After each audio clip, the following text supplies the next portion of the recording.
From New York, where the American stage begins, NBC presents Best Plays with John Chapman.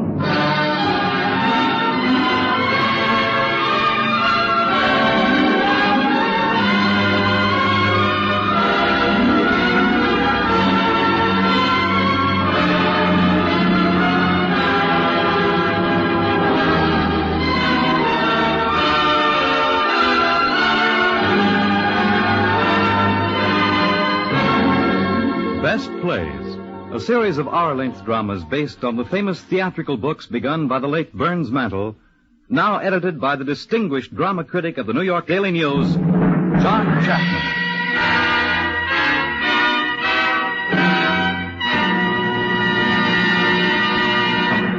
Mr. Chapman.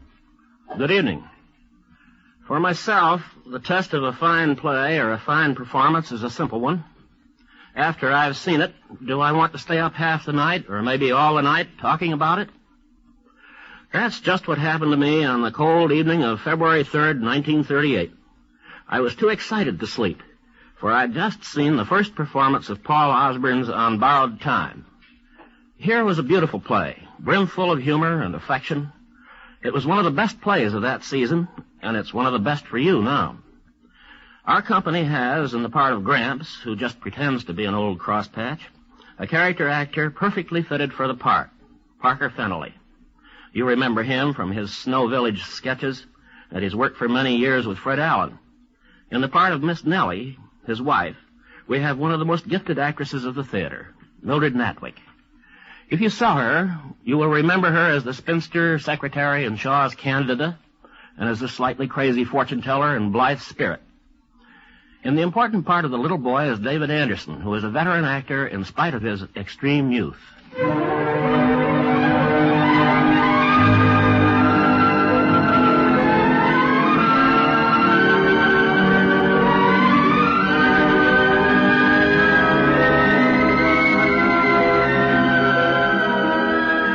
Gramps and Granny Northrop live in a white clapboard house in the middle of town, with their grandson Pud and Pud's parents, Jim and Susan. Just now, Jim is out on a call. He's a doctor. And Susan has gone along. Gramps relaxes on the porch, shaded by an ancient apple tree. Gramps! Gramps! Huh? Look! What is it, boy? Look what I found out and back by the garbage shed. Well, Keezer's ghost. If that don't look just like a bone. It is a bone. Is it a human bone, Gramps? Might be, boy. It looks pretty human to me, Gramps. We'll ask your dad when he gets home. He's a doctor, and they know about these things. We'll keep it as a specimen, okay, Gramps? Put it in the window box with the other things. All right, boy. You better not let your granny know that you're using her window box for specimens. That frog is getting kind of old, boy. We'll have to throw him out and get something else. Maybe we could stuff your Aunt Dimitri in there, huh? Aunt Dimitri is a piss-fire. Aunt Dimitri is a piss-fire. Hey there. Where'd you hear that? You said it. Me? You said she was a piss-mire. Well, she is a piss-mire. She's the biggest piss-mire I know. What's a piss-mire? An ant. One of the meanest ants that crawls. Why is Aunt Demetria so mean, Gramps? Born that way. Julia? Oh, perdition. Where's perdition, Gramps? Where the woodbine twineth. Julian! Granny's getting louder. Yeah, 1 second. I'll just fortify myself with a little fire water before we go in. Why do you always fortify yourself, Gramps? Never you mind. Don't you ever touch this stuff, boy. Just give me a taste. No. Please? All right. Teach yourself. Julian Northrop. Oh, was you calling, Miss Nellie? I didn't hear you. What are you doing to this boy? That I should live to see the day. I'm just letting him learn things for himself. He mimics everything you do. Hardly has a chance to see his own father. Jim's that busy. First thing you know, Julian, this boy will grow up to be just like you, swearing and smoking and drinking. You'll never draw a breath that ain't full of swearing and smoking. And if you don't change your ways, I'm going to talk to that boy's parents about sending him away to school. At his age? Better than being around you. Demetria knows a school. Dimitri. God, I might have known that old bird stuffer was at the bottom of this. Demetria Riffle is a fine Christian woman. She's a bird stuffer. She may have her faults, but... Julian, what's a bird stuffer? Nothing. Just a bird stuffer. But it must mean something. Now look, Miss Nellie.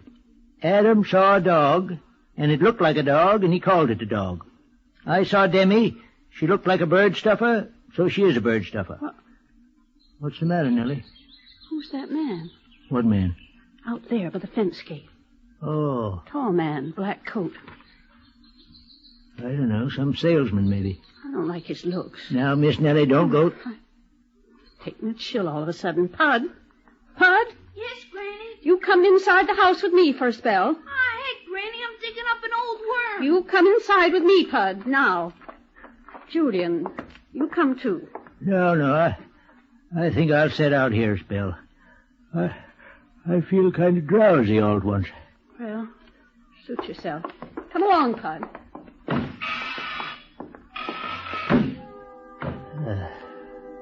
Guess I ain't as young as I figured. Mr. Julian Northrop. Huh? You shouldn't come up on a fellow like that.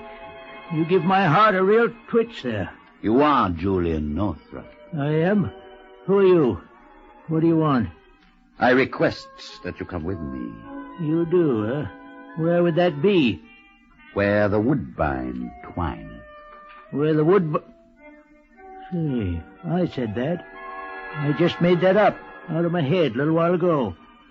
Who the old Harry are you? You may call me Mr. Brink. Ready to come along now? Now, you look here, Mr. Brink. I don't like you. I wouldn't go to a rat fight with you. So now you know. I'm sorry to hear that. And I don't like the way you snuck up here. So get, pack on sail for... You see? Your heart is failing. It's time for you to come with me. No, tain't. I ain't going nowheres. Now you get the blazes out of here. You get off my son's property. Julian? Get now. Julian, who are you shouting at? At that fellow in the black coat, Well, I'll be doggone. Where is he? He's gone. What did he want? I don't rightly know, Miss Nellie. Gramps, who was that man? Oh, you see him, did you, son? Sure, who was he? He wanted me to go with him. Say, you suppose he... Now, who do you suppose that is? Better answer it. Sounds like somebody told the operator to really keep at it.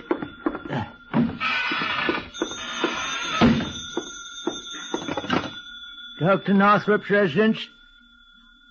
What? But it can't be. Why, there was just... Yes. Bring them both home. Who was it, Julian? Why, what is it? Julian, what is it? Nellie, it's Jim and Susan. What about them? They was both killed in an auto crash. Gramps! Hey, Gramps, I just found a new kind of stone, Gramps! Come on out and play!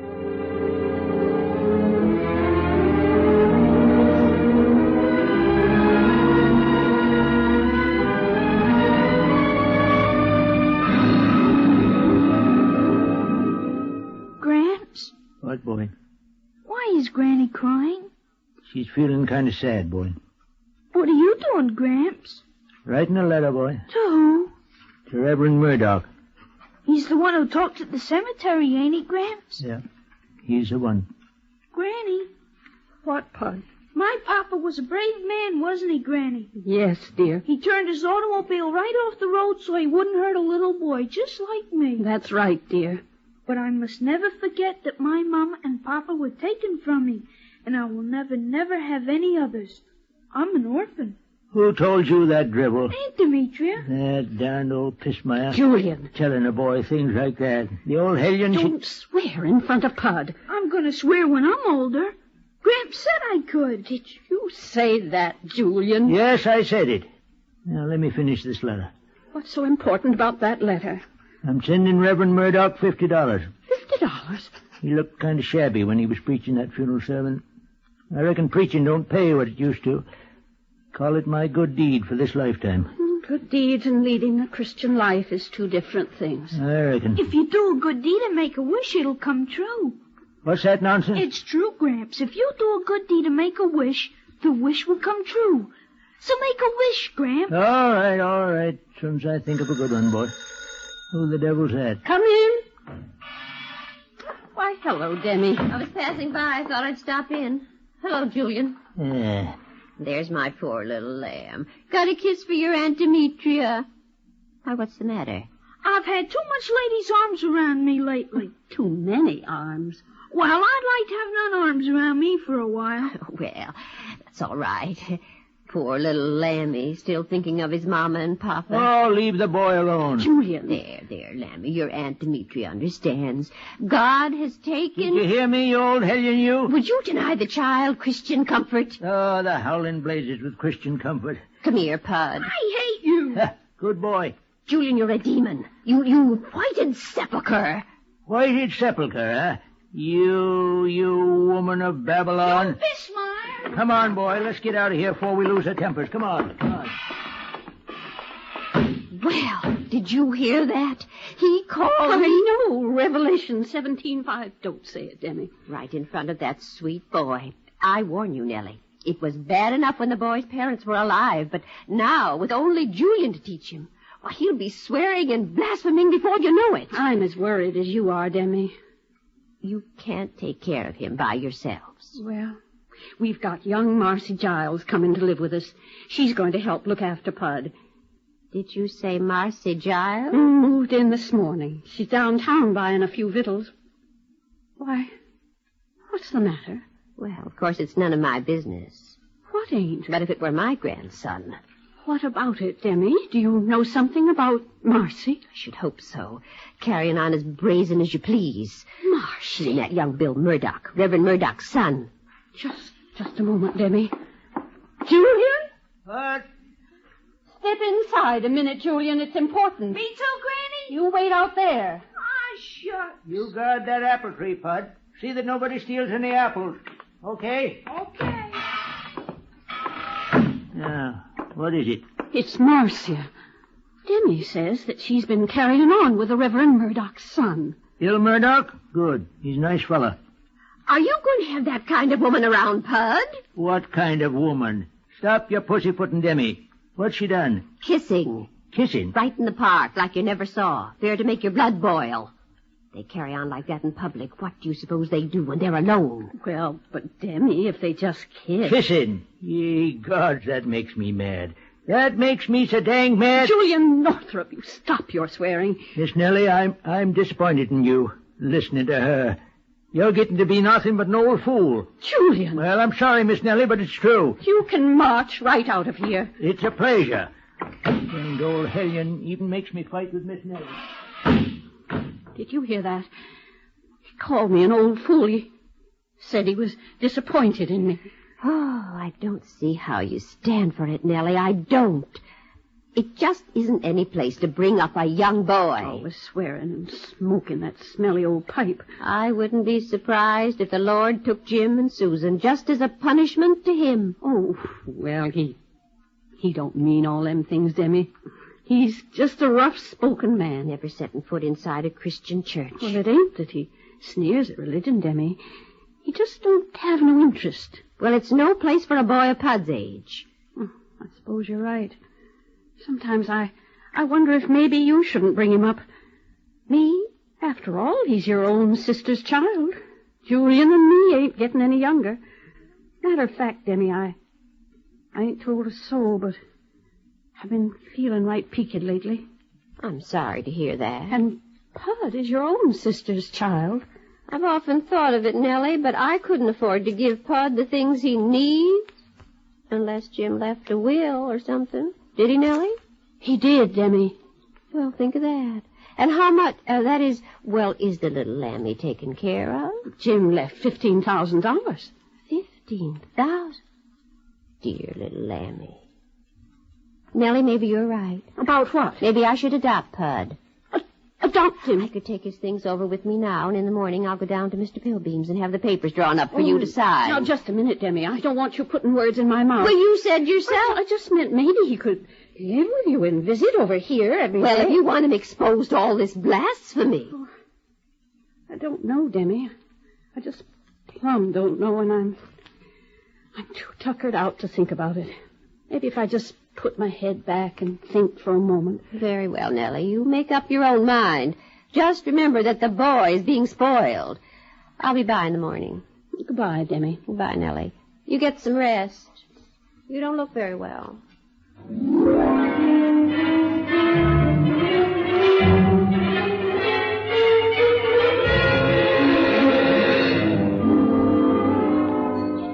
She's gone, Gramps. Who? That old piss my Aunt Demetria. Good. She just passed Marcy coming up the walk, and she didn't even look at her. Well, we'll look at her twice, just to make up for it. Here she comes. Gosh, I sure wish Granny would knit me a sweater with bumps on it the way Marcy's has. Hush, child. You're too young for such talk. Hiya, Marcy. Hello, Bud. Hello, Mr. Northrop. I got the groceries. Marcy, come here. Yes, sir. Don't you know it's a sin for a girl to kiss men in the park? Well, I didn't kiss men. I only kissed one man. Oh, well, that's different. Next time, you bring him up here and kiss him. What? I say you bring Bill Murdoch up here and kiss him. Time we had a little kissing in this house again. How the blazes is Pud going to learn about kissing if he don't never see none? Mr. Northrop. You in love with Bill? We're engaged. I kind of thought so. All right. You'd best take them groceries into Miss Nellie. Mm-hmm. Oh, and Marcy, Yes? fix her a cup of peppermint tea, will you? She's been looking kind of peaky lately. All right, Mr. Northrop.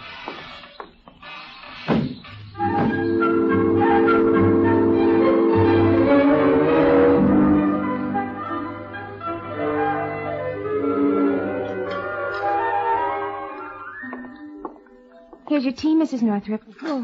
Oh, just set it down, Marcy. Is there anything wrong, Mrs. Northrop? Wrong? Oh, no, there's nothing wrong, Marcy. I'm just kind of tired. I'm going to sleep in a minute as soon as I finish this knitting. Now, let me see. There was something I was supposed to talk to you about. What was it? Well, there, I've forgotten. Couldn't have been very important. Marcy. Yes, Mrs. Northrop? Marcy. You just see that Julian always has his pipe. Will you do that? Oh, yes, Mrs. Northrop. You're a good girl, Marcy. Now go back to whatever you're doing. All right.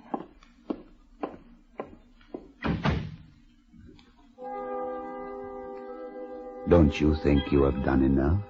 That you, Julian? No, not Julian. Who is it? It's Mr. Brink. You seem rather tired. I am kind of tired, Mr. Brink. I thought so. Well, you're to come with me now. Come with you? See here. What call have you to come button in here? I usually come to bedrooms. It's much more comfortable. What is? To come with me. Why should anyone go with you? It's customary. Oh, well, you might as well sit down and wait, because you needn't think I'll stir until I've finished this knitting I'm working on. I'm narrowing off at the top now. Yes, I know you are. What do you know about knitting? I don't mean the mitten, I mean you. What a fool thing to say. Don't you know a lady from a mitten? Yes, I know a lady from a mitten. I know many things. I'll wager I could show you a thing or two about knitting. No doubt. Are you ready now? Wait. Just a minute. I'm almost finished. There. That's got it. Don't that red stripe look well with the gray? Excellent, my dear. Excellent. Now we must go.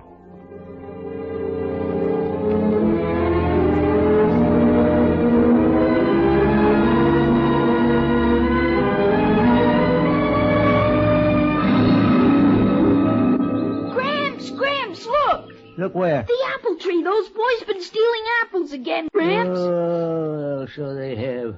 Looks like they got away with it, too. They always get away with it, Gramps. You never catch 'em. Well, now, one of these days, you just wait and see. I don't believe you even try. Oh, don't I, though? I swear, I wish that anybody who climbs that old tree from now on would have to stay up there until I let him down. Gramps, you made a wish. Huh? A wish. You wished that anybody who climbed that tree would have to stay there until you let him down. Yeah, so it did. A lot of good it'll do me. Oh, but it will, Gramps. I bet we catch somebody and keep him there for 100 years. 1,000,000, maybe. You know something? We better start eating some of them apples ourselves before they're all gone. I'll get some. You'll let me down, won't you, Gramps? Well, I reckon so, yeah. Boost me up, Gramps. Okay, boy. Easy now. 1, 2, up you go. Got the apples? I got 'em, Gramps. Yeah. Great big red ones. Now, you know I can't get down until you let me. My Lord and Miss Boopy Doop, you sure do beat the trolley cars, boy. I wished it, Gramps. Yeah, I reckon I did, boy. Well, in that case, I'm liable to keep you up there all week, maybe 100 years. But you said I could come down before, Gramps. Yeah, I changed my mind. Matter of fact, I might leave you there while I go down to Millball Park to pick up another frog for our collection. Then I'm coming down. Oh, but you can't, boy, 'cause you're under my magic spell. Gramps, Huh? I can't let loose. No, of course you can't. You can't go breaking my spells like that. But honest, I can't, Gramps. That's what I said. Let me down, Gramps. Let me down, please. My arms is tired. Gramps, let me go. Gramps. No, you're stuck now. Oh, what's the matter, boy? Gramps, please, I really can't. All right, come down. I break the spell. I couldn't let go, honest. I thought you was just fooling. I was fooling at first. Then my hands wouldn't move. Doggone, boy. If I don't believe you really thought that tree could hold you. Well, come along. Let's go inside and see if Master's got lunch ready yet.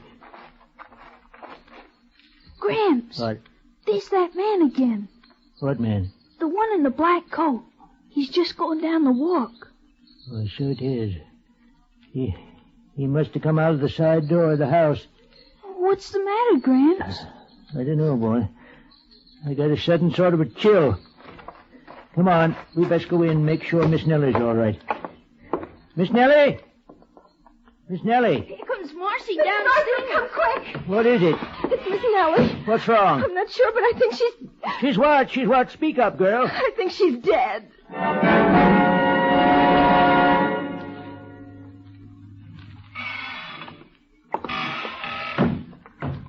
Mr. Northrup. Mr. Northrup. Oh, hello there, Marcy. I must have dozed off. Ain't that remarkable, Marcy? For a minute, I dreamed 'twas last week. Miss Nellie was alive. And Jim and Susan. Supper's nearly ready. Where's the boy? He's playing out in back. Miss Riffle was over, so I sent him out. What's she want? She was just asking about your health. She's been here every day since the funeral. That old hellion. Just waiting for me to die, huh? If you don't take care of yourself, you will. You haven't eaten enough for a bird, and you've got to keep your strength up. All right, Marcy. I'll be in directly. Bud seems kind of lonesome lately, don't he? Well, when you don't eat, he hardly touches a mouthful either, you know. That's what Miss Nellie used to say.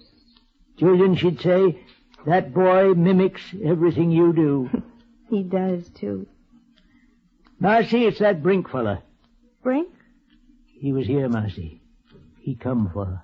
Who's Brink? I reckon you didn't see him. I don't know anybody by that name. If only I'd got upstairs a little sooner. Oh, you couldn't have known. We had words. She died before I could take him back and say I was sorry. She understood. No. She died and she didn't forgive me. She did. She would have forgiven you anything. Gramps? Oh, hello, Pud. Oh, well, I guess I better set the table. Can I sit here on the porch with you for a while, Gramps? What makes you think you have to ask? I don't know, Gramps. You seem so peculiar lately. Well, I'm getting over that. We're going to have supper together. I'm not hungry. Oh, got to eat, boy. Got to keep up our strength. You see, there's only you and me now. Only me and you, boy. I figure we got to stick together, huh? You're dang right, Gramps. Shouldn't cuss, boy. Why not? You do. Well, I shouldn't either. Your granny didn't like it. We got to turn over a new leaf, Bud. What for? So your Aunt Dimitri won't keep saying I'm bad for you. Won't keep trying to get you away from me. We'll kill her and we'll put her in the ground. We'll lower the coffin and we'll say ashes to ashes dust. Boy, I Gramps, what's the matter? Marcy, come quick. Gramps is sick. Mr. Northrop, what is it? Nothing. Just a little spell. It'll pass. Oh. I reckon I ain't used to not smoking. Oh, would you like your pipe? No, I'd best not. Miss Nellie didn't like me to smoke. Nonsense. She told me I was always to keep your pipe filled. What? When? Just before she died. I took her up a cup of tea and she caught my hand and she said, now wait a minute, I'll remember her exact words. She said, Marcy, you see that Julian always has his pipe. Marcy, you ain't making this up to make me feel good. I couldn't do that. No, you couldn't. Give me the pipe, girl. Right here. Well, now. Tastes good, Gramps. Better than anything, boy. I'll go in and finish supper. Will you be all right? Fine. Gramps, What is it, boy? look, coming up the walk. What is it? It's that man in the black coat. Is it, boy? Gramps, why is your hand wiggling so when you hold your pipe? Nothing, boy. I reckon I ain't been keeping up my strength like I should. He's coming, Gramps. He's coming right up to the porch. Good evening. Well, what do you want? You. Can't I ever sit and smoke without you butting in? I thought perhaps you might like to come with me now. Now, look-a-here, Mr. Brink. I ain't going with you at all. I'm going to stay right here with this young fella. You're about as welcome as a fly on a currant bun. So pack up and get, you understand? Your similitudes are a bit earthy, but your meaning is clear. My similitudes. You hear that, Pud? Fancy talk. He sure talks funny, doesn't he, Gramps? Now go on. Get off of my property. Must you be so difficult, Mr. Northrop? Your wife was so charming to me when I came for her last week. Miss Nellie, is she well? Sorry, I can't tell you that. Only that she has changed. Miss Nellie changed? That's what you think. My dear man, let's not argue. Come along now. This time you can't fight me away. Gramps, don't go and leave me. Looks like I have to, boy. No, Gramps, Yep. no. Mr. Brink, before I go, I wonder, could I taste one last apple from this tree? I planted it when I was a boy, you know. Well, it isn't done, but I suppose. Thank you kindly. You wouldn't reach up there and get it for me, would you? Well, I suppose I could do that. Just step up on that low branch there. That's it. Now I see just the one I want. This one? No, climb up just a bit higher. Here? Little higher. Gramps. Hush, boy. Little higher now. That's fine. This one? No. Matter of fact, Mr. Brink, I don't want none of them. I got you up in that tree, and you're going to stay there till I say you can come down. Hey, here, why, this is ridiculous. Is it? You try getting down. Pray, boy, pray it works. I can get down any time. I seem to be stuck. Try to shake loose. I certainly shall, Mr. Northrop. Gramps, it worked. He's stuck. Look how he's shaking it. You got him, Gramps. You got him. By golly, boy, I believe we have. I do believe we have.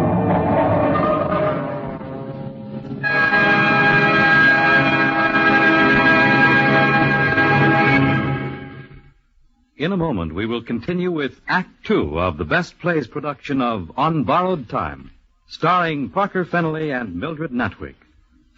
This is NBC, the national broadcasting company.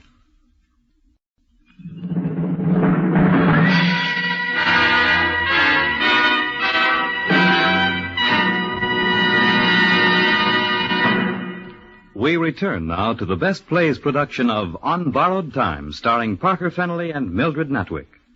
Now, here again is John Chapman. The modern theater is called realistic or naturalistic, and so it is most of the time. But at almost any season, you'll find plays that go venturing off into some world of imagination, of fancy, like the one we're hearing now. This season, we have Helen Hayes on Broadway and Mary Chase's delightful fantasy, Mrs. McThing. In 1938, we were specially lucky, for there was a stirring mixture of fact and fancy on the stage. There was such hard realism as Of Mice and Men and Golden Boy. But there also were worlds of make-believe to discover in Thornton Wilder's Our Town, Maxwell Anderson's The Star Wagon, Alfred Lunt and Lynn Fontanne having fun with the legendary Greek gods in Amphitryon 38. And, of course, there was On Borrowed Time, where a little boy has death himself held powerless in an apple tree. Act 2 is ready, so let's listen now to what happens.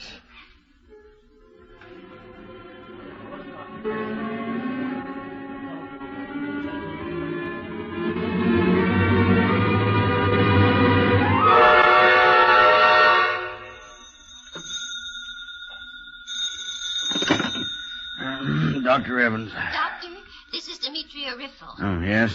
I hope I didn't disturb your sleep. No, I usually sit awake all night waiting for calls, especially now, around 1 in the morning. I need your help, Doctor. Is something wrong? It's Julian. Oh, heart? No. What is it? Doctor, what would you say if I told you that Julian Northrup is out in his front yard right now building a fence around his apple tree? At 1 in the morning? Right now. I'd say he'd gone completely crazy. Well, he's out there. Good Lord. And what does he say? He says he has a man in the tree, a man named Mr. Brink. Who's Brink?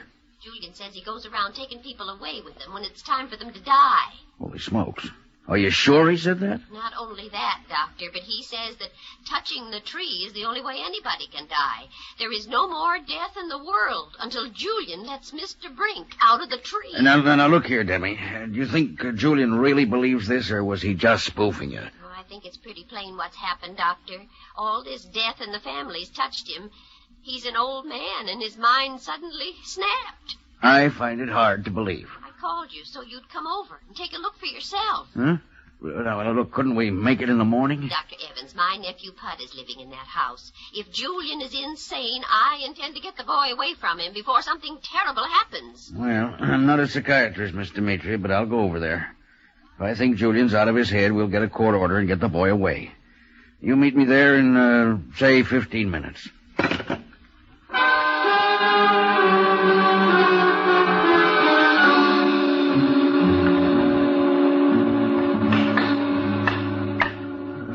Grasshopper sat on a railroad track, singing Polly Wolly Doodle all the day, picking his teeth with a carpet tack, singing Polly Wolly Doodle all the day.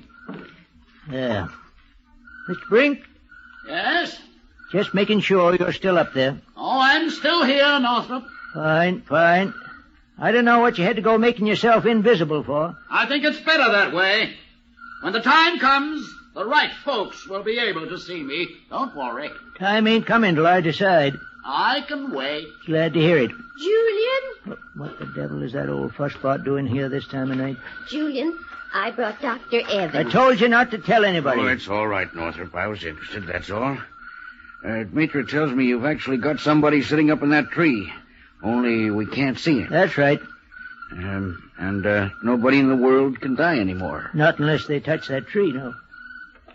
Are you serious about this? Would I be building a fence at 1 in the morning if I wasn't serious? What makes you think a person will die if he touches that tree? Because I see 2 stray cats and a dog touch it already tonight, and all 3 of them are stone dead. I see. And you can talk to this Brink fella? I can.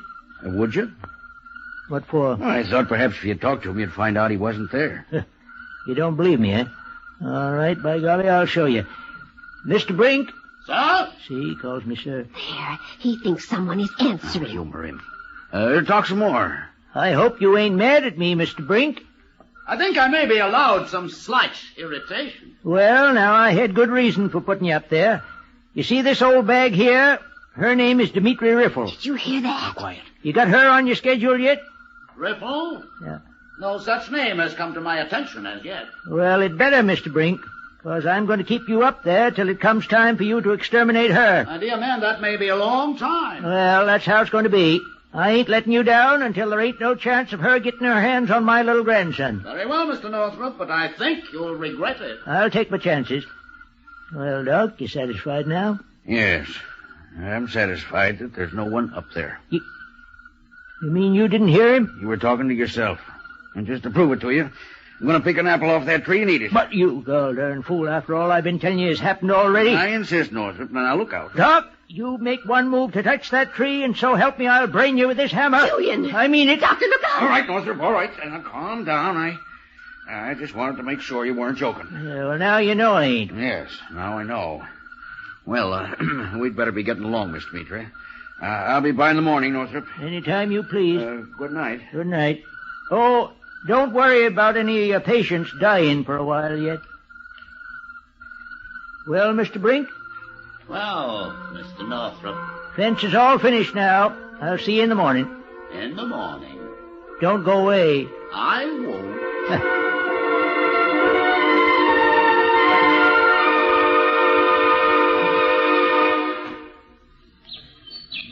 Oh, the king of Masonia wore a crown upon his seat. How's that? The king of Masonia wore his crown on his seat. You don't say. What'd you do to your finger? I heard it when I was helping put away the tools this morning. But Marcy put a heap of tape on it, so I guess it's okay. A heap of tape. I guess you mean adhesive tape, huh? A heap of tape. Gramps, Yes, boy. is he still up there? Mr. Brink, I mean. Still up there. Gosh. Yeah, what is it, Marcy? A couple of gentlemen inside to see you. Gentlemen, see me? Dr. Evans and some other man, I don't know. They came around the side. I'll be right in. You stay out here, Pud. Don't go near that tree, do you hear? Okay, Gramps. Well, morning, Doc. Northrop, this is Mr. Grimes. Pleased to meet you. Likewise. I was telling Mr. Grimes about your tree. Oh, I reckon you don't believe that he's up there either, Mr. Graham. Oh, sure, I believe it. I was just going to ask you to come along with me and meet a fellow at my place who wants to hear about it. Oh, well, it's this way, Mr. Grimes. I don't want any more people knowing about this. You see, I want... Northrop, there's no point in beating around the bush.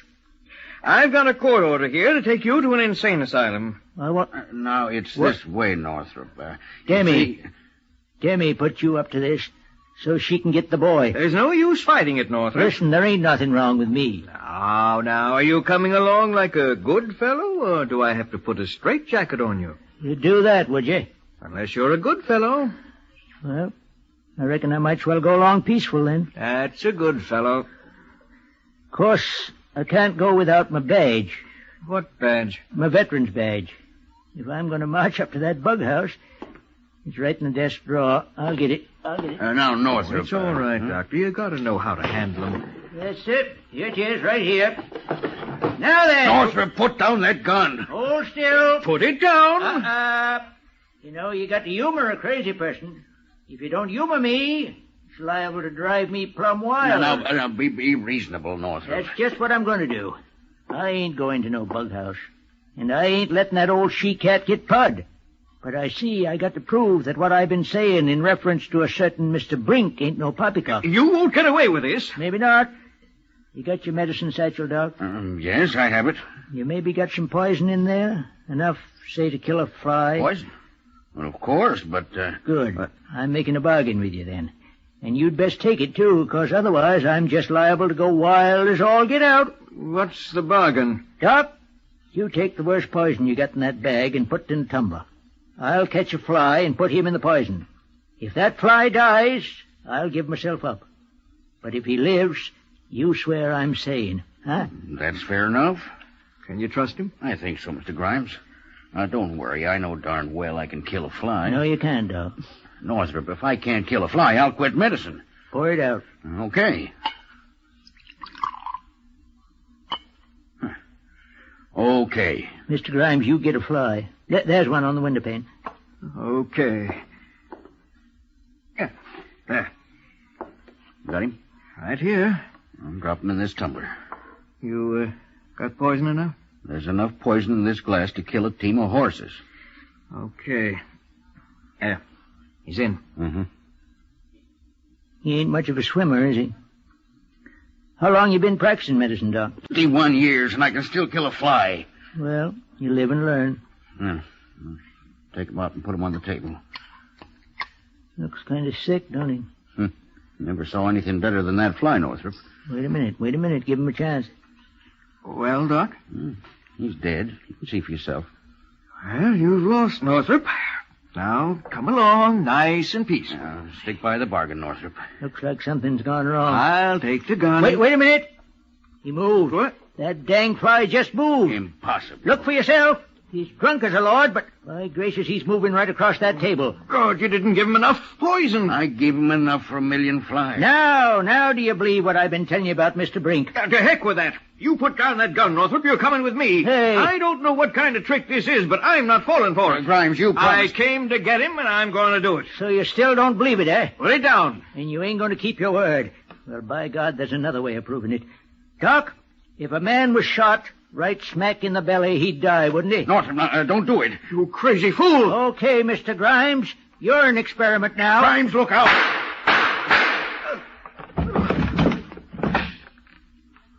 Oh, you crazy fool. You've killed him. He'll be dead in an hour. I don't think so, Doc. But I sure hope Mr. Brink stays up there. Because if he comes down now, I'm in one terrible fix.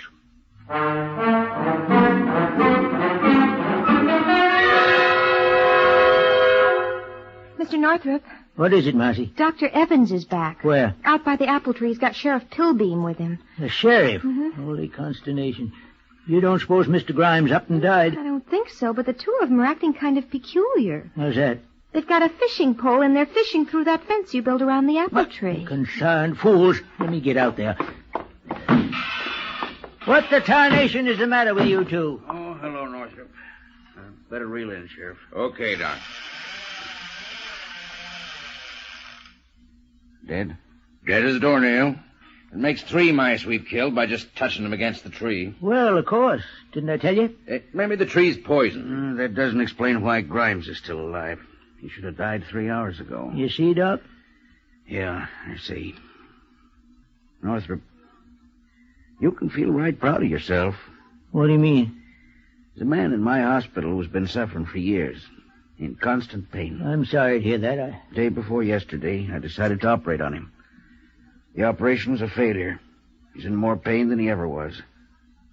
I expect the best thing would be death. Well, I'm sorry, Doc.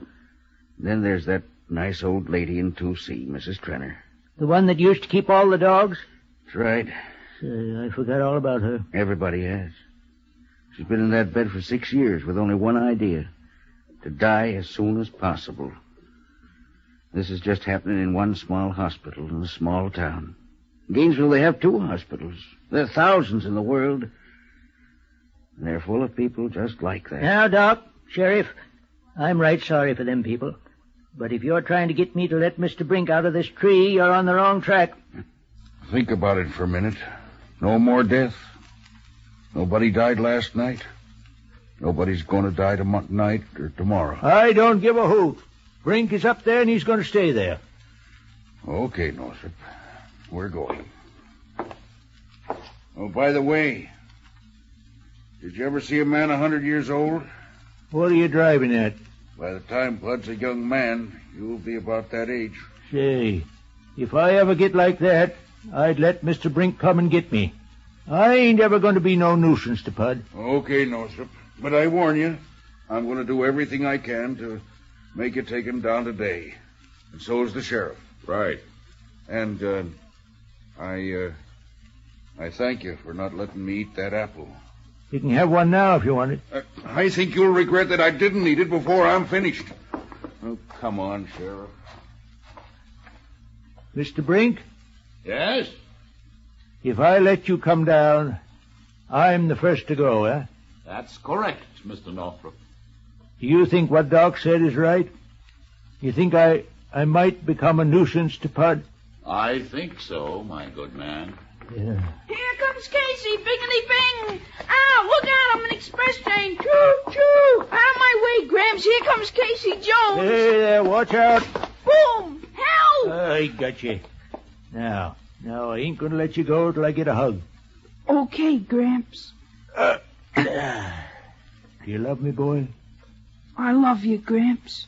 Better than Casey Jones, anyway.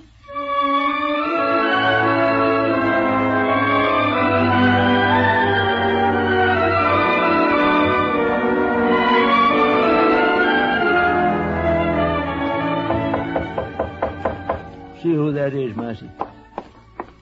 Well? It's Miss Demetria. The sheriff and Dr. Evans are with her. I'll see him outside. I don't want that woman inside my house.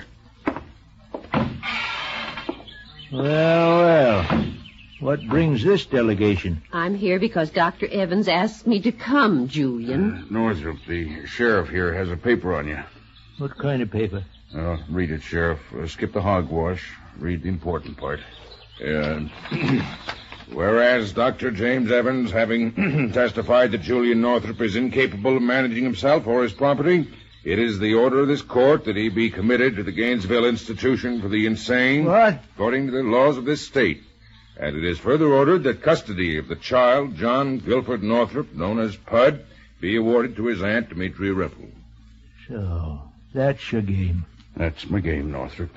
I warned you. I'll be good to the boy while you're in the asylum, Julian. Come along, Northrop. Pretty smart, ain't you, Doc?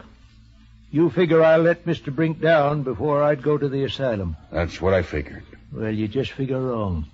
Because I've just about decided that I ain't so good for Pud anyways. Now, if you'll give me a minute with the boy, I'll come along with you. No tricks now. I just want to talk to him. I'll be out in a minute. I don't know. No, let him go in, Sheriff. Okay, Doc. Pud? What's up, Gramps? Sit down here, boy. Sure, Gramps. What's the matter? Pud, I'm going away. Going away? But where? Where the woodbine twineth, or thereabouts. But why? Well, Pud, you see, I'm getting to be a pretty old man now, and I'm kind of tired. Let's lie down and rest then, Gramps. It ain't quite that simple, boy. I'll go with you. No matter where it is, I'll go with you, Gramps. No, you can't go with me. But I want to. I love you, Gramps. Don't go away. You shouldn't love me that much, boy. You see, Pud, I've been thinking things over. Maybe it ain't such a good thing you're living with me anymore. Oh, Gramps. And you know, maybe your Aunt Dimitri, she ain't as much of a pissmire as we thought she was. Gramps. No, sir. Maybe if you was to go and live with her... What's the matter, boy? Why are you pulling away from me like that? Don't you love me anymore, Gramps? Of course I do.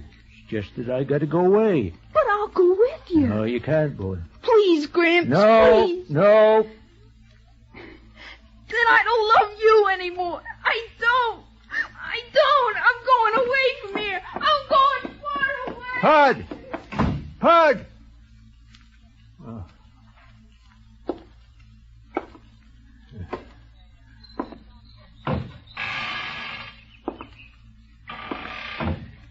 Ready, Northrop? In a minute. Demi? Yes, Julian? Demi, honest to God, will you be good to Pud? I'll be good to him, Julian. Will you see he gets some fun out of life? I will. Will you not keep hugging him all the time like you do? I'll be good to Pud, Julian. You don't have to worry. I have wonderful plans for him. Such as what? Well, I'm going to start right in getting him ready for next year's term. How do you mean getting him ready? I'll start teaching him the work, so when he starts his new grade, he'll be ahead of the others. Ain't you going to let him play any? Of course he'll have his play period, but now he'll have education, too. I'll begin to form his mind. His mind is forming all right as 'tis. He needs to learn to behave nicely. I'll teach him to say no, sir, and yes, sir, to curtsy when old... Curtsy? By the time Miss Ramsdell's school Miss opens... That's a girls' school. Not anymore. They're going to have 3 little boys next year. Oh, you're going to make that boy into a sissy. By God, you still are a pissmire. Don't try anything, Northrop. You're still coming with me. You think so, Sheriff? I know so. Mr. Brink! Who's he talking to? This may be what we're waiting for. Let him talk. Well, Mr. Brink, kind of looks like the time has come. Yes, the time has come now. I expect you're ready. As soon as you say the word. I hope you won't hold it against me. The only reason I kept you there was to keep Demi from getting the boy. I've taken that into consideration. I was going to let you down just as soon as you had word to take her. I know, but there's been no call for her yet. Probably won't be for years. What's that? You say you were supposed to take Dimitri an hour ago? Good heavens. No, I said I probably won't take her for years. Oh, my God, Mr. Brink, why didn't you say so? But I'm not supposed to take her. Northrop, did he really say he was taking Demi? Yes, says he was supposed to take Demi an hour ago. Oh, no, it can't be. This changes everything. Doctor, it isn't really so, is it? I'm afraid he's really got death up that tree, Miss Demetria. If your time has come... But he can't. Northrop. By the way, Mr. Brink, after you take Demi, I wonder if you could just slip the sheriff in for good measure. Hey! The old stiff is trying to take me to the nut house. Northrop, this is practically murder. Mr. Northrop, if you please. Mr. Brink's talking to me again. Yes, Mr. Brink? This is the wildest absurdity I've ever heard. You know perfectly well I have no authority to take these people. You say you'll take the sheriff, too. Well, I appreciate that, Mr. Brink. Julian! Mr. Brink's awful angry. Northrop, when I get down from this tree, so help me. Well, goodbye, Doc. Demi, Sheriff, you'd best line up now. Come on, line up, everybody. Here we go. Off to glory. Stop him. Somebody stop him. Hold on, Northrop. For God's sake, hold on a second. Northrop, stop it. Stop it. We'll do anything you want us to. I'll tear up the court order. Look. There. Good. And you, Demi, will you keep your hands off the boy? I will, Julian, I will. And keep the howling blue blazes away from me, too? You promise? I will. I'll keep the howling blue blazes away from you, too. All right, Mr. Brink. Anybody else tries to make me let you down, you take them, too. I will not. Thank you very much, sir. Now, you three vultures, you get out of here. I'm going to stay and take care of Pud. And I don't care if the whole world goes to blazes. Go on now, go on. Good riddance. Well, that's done. Marcy? Marcy? Yes, Mr. Northrop? You seen Pud? No, he ran off when I called to him. I hurt his feelings too much, I reckon. Well, you run over to Jimmy's house, see if he's there. I'll look around back. Mr. Brink, you stay right there. Poor man. What's that you say? I said, poor man. I don't know what you mean by that, but I don't like the way you said it. Pud! Pud, where are you? Where are you, Pud?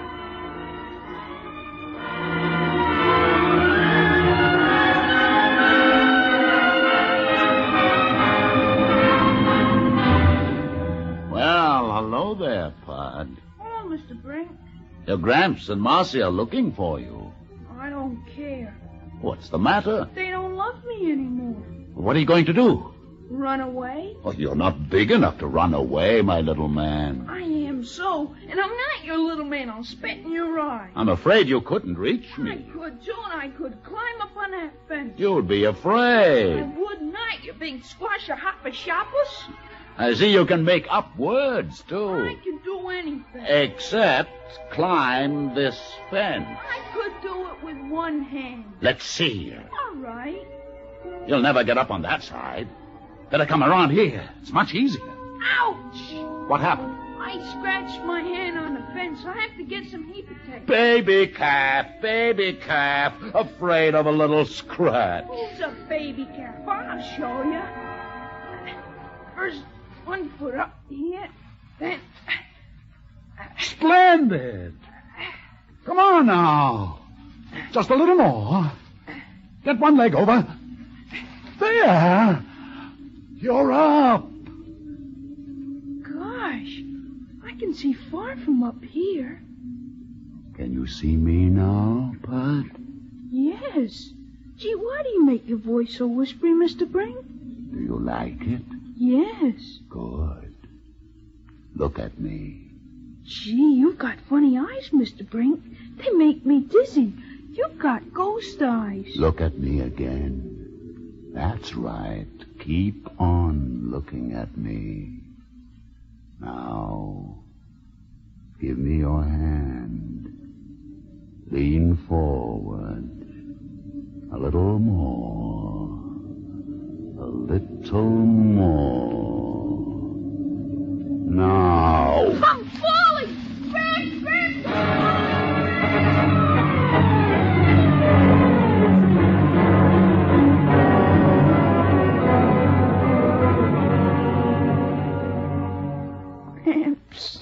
Right here, boy. I got you in my arms. Where am I, Gramps? On the porch, near the tree. I fell. I know. It hurts, Gramps. I want a heap of tape, Gramps. My back hurts terrible. Hush, boy. Don't try to talk. Mr. Brink? Yes? Pud's in terrible pain. I think his back's broke. Why did you let him do it, Mr. Brink? Why? My dear man, I didn't mean to hurt the boy. I just meant to take him. It was the only way. He slipped before I could touch him. Couldn't you have found some other way? The boy was my only hope of getting down. You see, I want you to understand what it means to you and your world to deny me. Already they are beginning to feel the bewilderment, the pain, the sorrow. It gets worse every hour. I guess I tried to bite off more than I could chew. Much more. Gramps, my back. Steady, boy. Mr. Brink? Yes? Would you come down, please, and take us both? Gladly. Gramps, a heap of tape. My back hurts terrible. Just a minute now, boy. Just a minute. You down yet, Mr. Brink? Just 1 second. There. Now, I'll just touch you. No, first you, Mr. Northrop. Say, Pud feels light as a feather now. Now, Pud. Hello, Mr. Brink. Hello, Pud. Are we dead at Gramps? Must be. I feel like a 2-year-old. How do you feel? I feel like a 2-year-old too, Gramps. Mr. Brink, why didn't you tell me it was going to be like this? My dear man, I've been trying to tell you how pleasant it is, but you wouldn't listen. Come along, both of you. Where are we going, Gramps? Yeah. My golly, where are we going, Mr. Brink? You'll find out. How long will we be there? For eternity. How long is eternity, Gramps? Right smart piece of time, boy. Anyway, we'll be together, won't we, Gramps? You're dang right we will. Julian? What? Julian Northrop? Do you have to use such language in front of the boy? Miss Nellie. Mr. Brink, I thought you said she'd changed.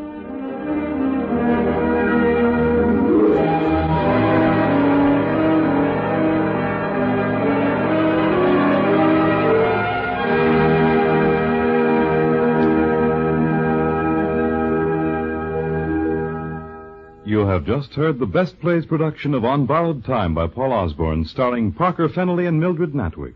And here is your host, drama critic John Chapman, with a closing word. Wherever they are now, Gramps and little Pud are not deaded. Nor will they be, so long as there is a theater somewhere. It was a privilege to bring you this best play by Paul Osborne. And I might add that Mr. Osborne has another success on Broadway right now, Point of No Return.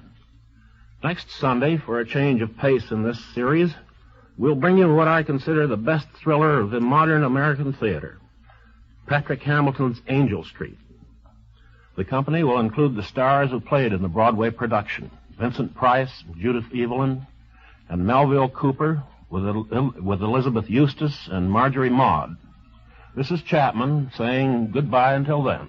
On Borrowed Time by Paul Osborne was adapted for radio by George Leffert, supporting Parker Fennelly and Mildred Natwick were David Anderson as Pud, Agnes Young as Demetria, Peter Capell as Mr. Brink, Terry Keane as Marcy, Louis Van Ruten as Dr. Evans, Carl Weber as the Sheriff, and Bill Griffiths as Grimes. Ed King directed. This is NBC, the National Broadcasting Company.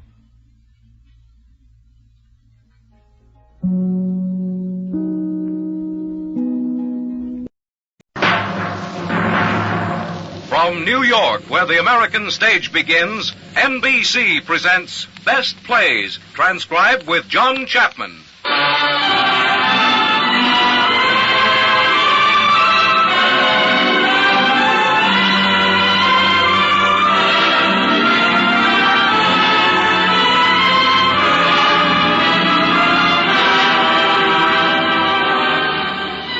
Best Plays, a series of hour-length dramas based on famous theatrical books begun by the late Burns Mantle. Now edited by the distinguished drama critic of the New York Daily News, John Chapman.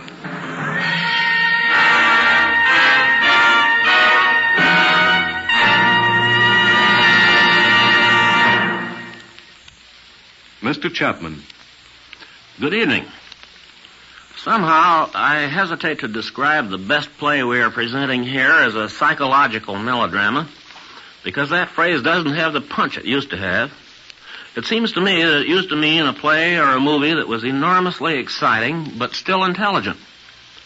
It was a thriller that made sense and didn't have to rely on sliding panels, clutching claws, and all of the other machinery of the old-time Meller. But from what I've seen lately, on the stage at least, and a good bit of the time in the movies, a psychological melodrama is a melodrama in which nothing happens. Since nothing has happened, I go right home to bed and sleep like a practically toothless baby. But that wasn't the case on the night of December 5th, 1941, when I saw the first performance of Patrick Hamilton's Angel Street. A great deal happened in that play, even though it was psychological.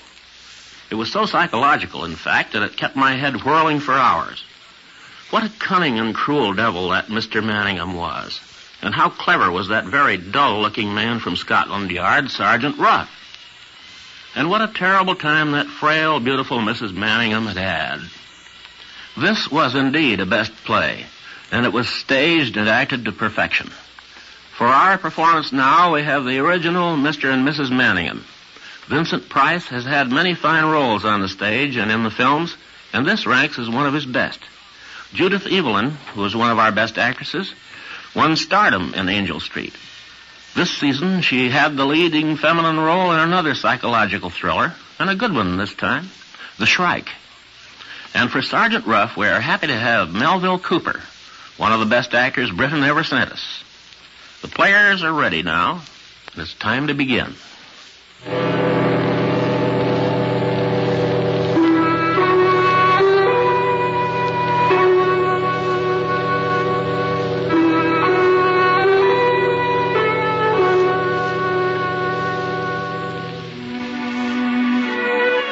London, 1880. The living room of a house on Angel Street. The room is murky with that rather terrifying darkness of the late afternoon. The 0 hour, as it were, before the feeble dawn of gaslight and tea. In front of the fireplace on a sofa, Jack Manningham is stretched out and sleeping heavily. Sitting quietly nearby is his wife, Bella. Once she might have been called beautiful, but now she has a haggard, frightened air about her. There is a knock at the door, and Bella rises to answer it. Did you ring, madam? I thought I heard the muffin man go by just then, Elizabeth. I suppose you're terribly busy. Oh, no, ma'am. I'd like so much to have some muffins with tea. Would you mind? Not at all, ma'am. Gladly. Anything else, ma'am? That's all. But please close the door gently. The master's asleep. Oh, to be sure, ma'am.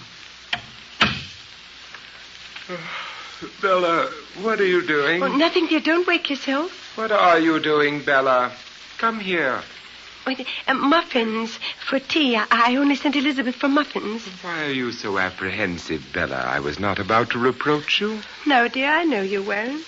The fire's in ashes. Ring the bell, will you, Bella, dear, please? Is it merely to put coal on, my dear? I can do that. Now then, Bella, we've had this out before. Be so good as to ring the bell. But, dear, Elizabeth's out in the street. Let me do it. I can do No. it. No. Where's the girl? Let the girl come up if Lizzie's out. Jack, please spare me that girl. Don't call her in. Ring the bell, please, Bella. Now, come here. What do you suppose the servants are for, Bella? To serve us, I suppose, Jack. Precisely. Then why do you... I think we should consider them a little, that's all. Consider them? There's your extraordinary confusion of mind again. You speak as though they worked for no consideration. I happen to consider Elizabeth to the tune of £16 per annum and the girl 10, £26 a year all told. And if that is not consideration of the most acute and lively kind, I should like to know what is. Yes, Jack, I expect you're right. I have no doubt of it, my dear. It's sheer weak-mindedness to think otherwise. Did you ring, sir? Yes, we rang the bell, Nancy. Well, go on, my dear. Tell her why we rang the bell. Oh, yes, we want some coal on the fire, Nancy, please. Very well, madam. And after you do that, Nancy, you may as well light the gas. This darkness in the afternoon is getting beyond endurance. Yes, sir. You're looking very impudent and pretty this afternoon, Nancy. Do you know that? Oh, I don't know at all, sir, I'm sure. What is it, another broken heart added to your list? I wasn't aware of breaking any hearts, sir. I'm sure that's not true. And that complexion of yours, that's not true either. I wonder what mysterious lotions you've been employing to enhance your natural beauty. I'm quite natural, sir, I promise you. What are your secrets? Perhaps you could pass them on to Mrs. Manningham and help banish her pallor. She would be most grateful, I have no doubt. I'd be most happy to, I'm sure, sir. Or are women too jealous of their discoveries to pass them on to a rival? I don't know, sir. Will that be all you're wanting, sir? Yes, that's all I want, Nancy. Except my tea. It'll be coming directly, sir. Oh, Jack, how can you treat me like that? But, my dear, you're the mistress of the house. It was your business to tell her to put the coal on. No, it isn't that. It's humiliating me like that. That girl laughs at me enough already. Laughs at you? What an idea. What makes you think she laughs at you? I know that she does in secret. In fact, she does so openly, more openly every day. But, my dear, if she does that, does not the fault lie with you? You mean that I'm a laughable person? I don't mean anything. It's you who read meanings into everything, Bella, dear. I wish you weren't such a perfect little silly. Now come here and stop it. I've just thought of something rather nice. What is it, Jack? What have you thought of? I read here that Mr. McNaughton, the celebrated actor, is in London for another season. Yes, I read that. What of it, Jack? What of it? Well, what do you suppose? Oh, Jack, do you mean it? Would you take me to see McNaughton? You wouldn't take me to see McNaughton, would you? I not only would take you to see McNaughton, my dear, I'm going to take you to see McNaughton. That is, if you want to go. Oh, Jack, what heaven. What perfect heaven. You can see him in comedy or tragedy, according to your choice. Which would you prefer, Bella, the comedy or the tragedy? Oh, it's so hard to say. Which would you choose if you were me? That depends, doesn't it, upon whether you want to laugh or whether you want to cry? Oh, well, I want to laugh. But then I should like to cry, too. Oh, Jack, dear, what made you decide to take me? Well, my dear, you've been very good lately, and I thought it would be well to take you out of yourself. Oh, Jack, dear, it's true, it's true. All I need is to be taken out of myself. Just some little change. To have some attention from you. I could really try to be better. If only I could get out of myself a little more. How do you mean, my dear, exactly better? Oh, you know in what way, dear. About all that's happened lately. Let's not speak about that. No, dear, I don't want to be gloomy, dear. That's the last thing I want to be. I only want you to understand. Say you understand. Well, my dear, don't I seem to? Haven't I just said I'm taking you to the theater? Well, which is it to be, Bella, the comedy or the tragedy? Oh, which shall it be? It matters so little. It matters so wonderfully little. I'm going to the play. Do you understand that, my husband? I'm going to the play. I brought your tea, sir. Put it on the table, Nancy.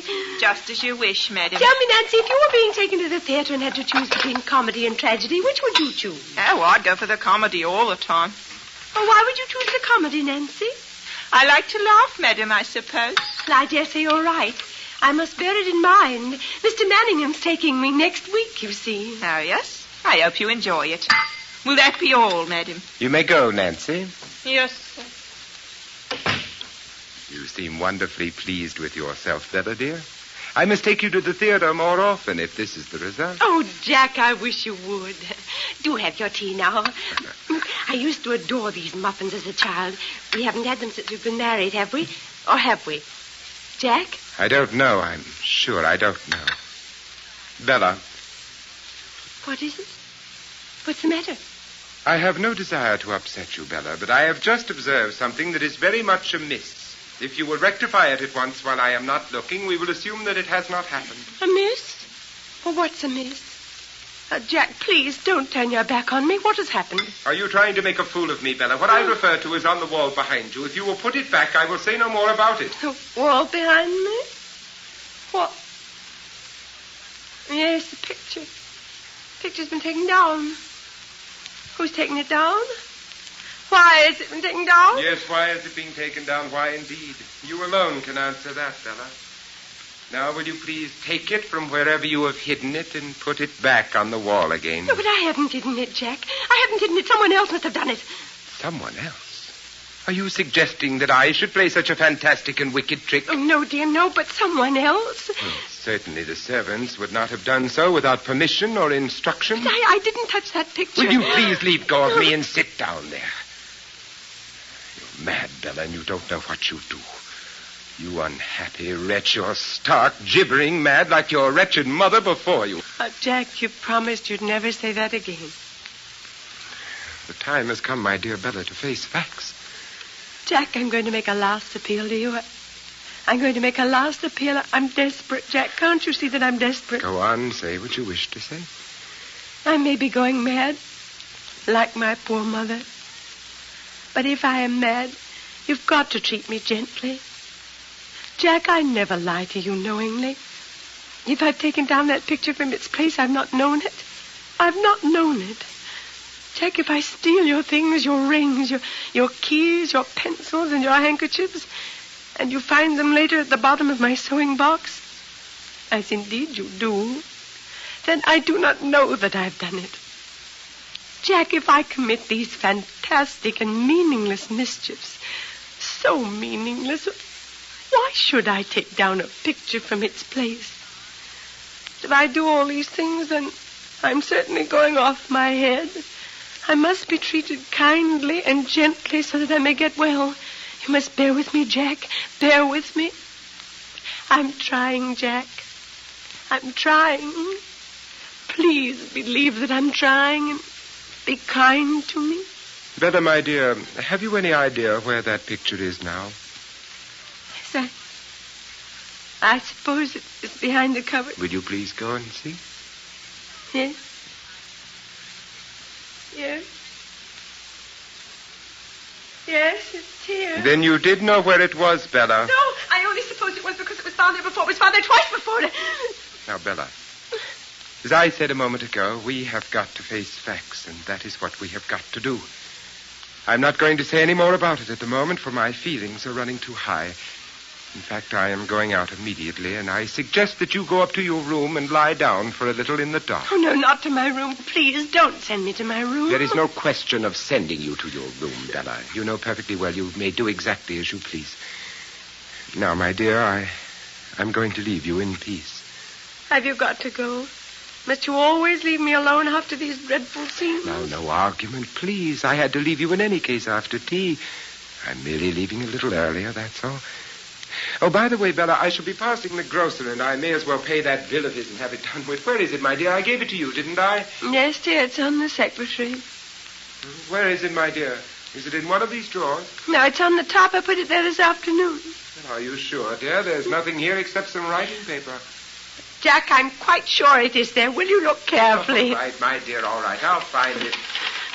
No, it's not here. It must be in one of the drawers. No, it is not in one of the drawers. I put it up there on top. You're not going to tell me this is gone, are you? Will you calm yourself? Where is it? Now you're going to say what new trick is this you're playing upon me? It was there this afternoon. I put it there. This is a plot. Control yourself? Will you control yourself? Now you listen to me, madam. If you utter another sound, I'll knock you down and take you to your room and lock you in darkness for a week. I've been too lenient with you, and I mean to alter my tactics. Help me, Jack. Please help me. Now listen to me. I'm going to leave you here until 10 o'clock. In that time, you will recover that paper and admit to me that you have lyingly and purposely concealed it. If not, you will take the consequences. Jack, please be patient with me. If I'm mad, be patient with me. I have been patient with you and controlled myself long enough. It is now for you to control yourself. Think upon that, Bella. Oh, Jack, don't go. Jack, you're still going to take me to the theater, aren't you? What a question to ask me at such a time. No, madam, emphatically I am not. You play fair by me, and I'll play fair by you. If we are going to be enemies, you and I, you will not prosper, believe me. Jack! Oh, Jack!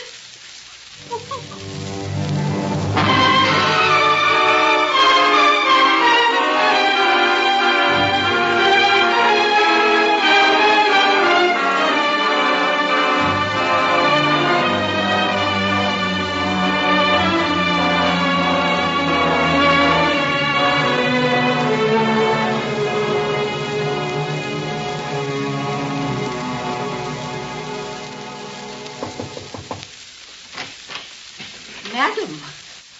Yes? What is it, Elizabeth? There's somebody called, ma'am. Who is it? I don't want to be disturbed. It's a gentleman, madam. He wants to see you. Tell him to go away. I want to be left alone. Madam, I think you ought to see him. No. Will you please come in, sir? Elizabeth, no, I'm not fit to be seen.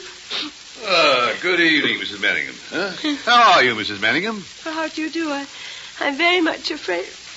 No doubt you've come to see my husband. Oh, on the contrary, I've chosen this precise moment to call when I knew your husband was out. You may go, Elizabeth. Yes, sir. Really, I'm afraid I don't understand at all. Well, you will do so, madam, very shortly. You're the lady who's going off your head, aren't you? Made you say that? Who are you? I'm a police detective. A police detective? Or was, some years ago. In fact, Mrs. Manningham, you have in front of you one who was quite a personage in his day. Now, I want you to take a good look at me and see if you're not looking at someone to whom you can give your trust. Why are you here? Well, we'll come to that. Now, I want you to answer several questions for me, Mrs. Manningham. First, how long have you been married? 5 years and a little. Where have you lived all that time? Not here, have you? No. First we went abroad. Then we lived in Yorkshire. Then 6 months ago, my husband bought this house. You bought it? Yes, I had a bit of money. My husband thought it was an excellent investment. Does your husband always leave you alone like this in the evenings? Yes, he goes to his club, I believe, and does business. Ah. Does he give you a free run of the whole house while he's out? Yes. Well, no. Not the top floor. Why do you ask? Before I go any further, Mrs. Manningham, I must tell you there's a leakage in this household. You have a maid, Nancy? Yes. Yeah. Well, Nancy walks out of an evening with a young man named Booker in my employ. I live only a few streets away from you, you know. Yes. Well, there's hardly anything that goes on in this house which is not described in detail to Booker, and from that quarter it reaches me. I knew it. I knew that she talked. I fancy because of her indiscretion, you are going to be heavily in debt to your Miss Nancy. What do you mean? You must explain. Well, shortly, madam. Now tell me, have you ever been up to the top floor? No, no one goes up there. Mrs. Manning, I want to ask you a personal question. When did you first get the notion that your reason was playing at tricks? How did you know? Well, never mind how I know. When did it begin? I always had that dread. My mother died insane when she was quite young. When she was my age. But only in the last 6 months in this house, things began to happen. You interest me beyond measure. What things began to happen? I don't know what to say. It all sounds so incredible. But it's when I'm alone at night. I get the idea that somebody's walking about up there. Up there on the top floor. At night when my husband's out, I hear noises from my bedroom, but I'm too afraid to go up. It never struck you, did it, that it might be your own husband walking about up there? Yes, that is what I thought. But I thought I must be mad. Why did you think it was he? It was the light.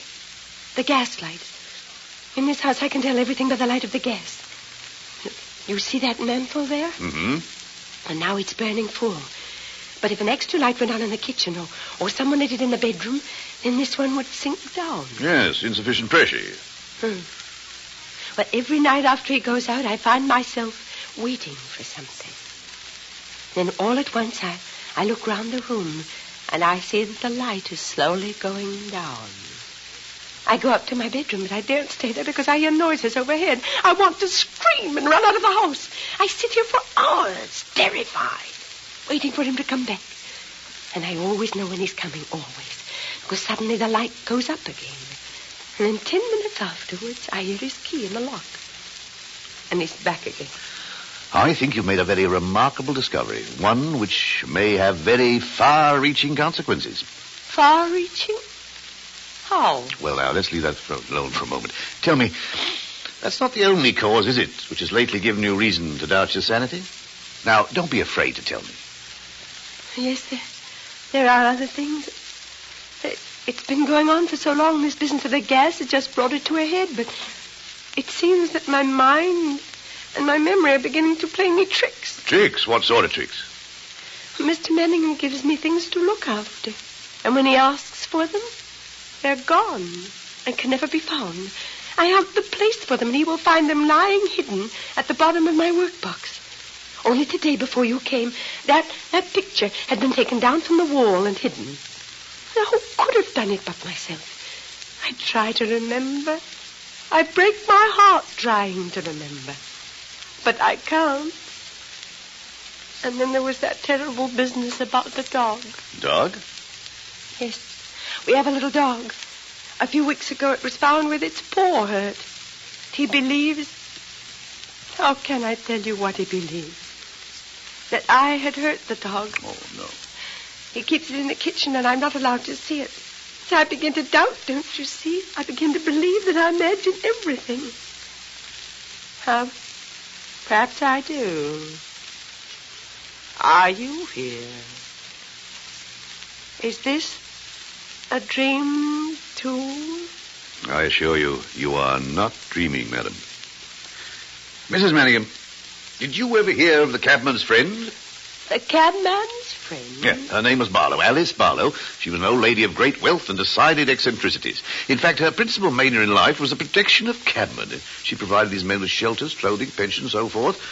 And that was her little contribution to the sum of the world's happiness, or rather, her little stand against the sum of the world's pain. It was not my privilege to know her, but it was my duty on one occasion to see her. That was when her throat was cut open. She lay dead on the floor of her own house. Oh, horrible. You mean she was murdered? Yes, she was murdered. Murder was never discovered, but the motive was obvious enough. Her husband had left her the Barlow rubies, and it was well known that she kept them without any proper precautions in her bedroom on an upper floor. But I Murderer seemed to have got in about 10 in the night and stayed till dawn. There were only a few trinkets taken, but the whole house had been turned upside down. In the upper room, even the cushions of the chairs were ripped up with his bloody knife, and the police decided it must have been the work of a revengeful maniac as well as a robber. I had other theories, but I was nobody then and not in charge of the case. And was the man never found? No, Mrs. Manning, the man was never found, nor have the Barlow rubies ever come to light. Well, then perhaps he found them after all and may be alive today. I think he's almost certainly alive today, but I don't believe he found what he wanted. That is, if my theory is right. Then the jewels may still be where the old lady hid them? Mrs. Manningham, if my theory is right, the jewels must still be where she hid them.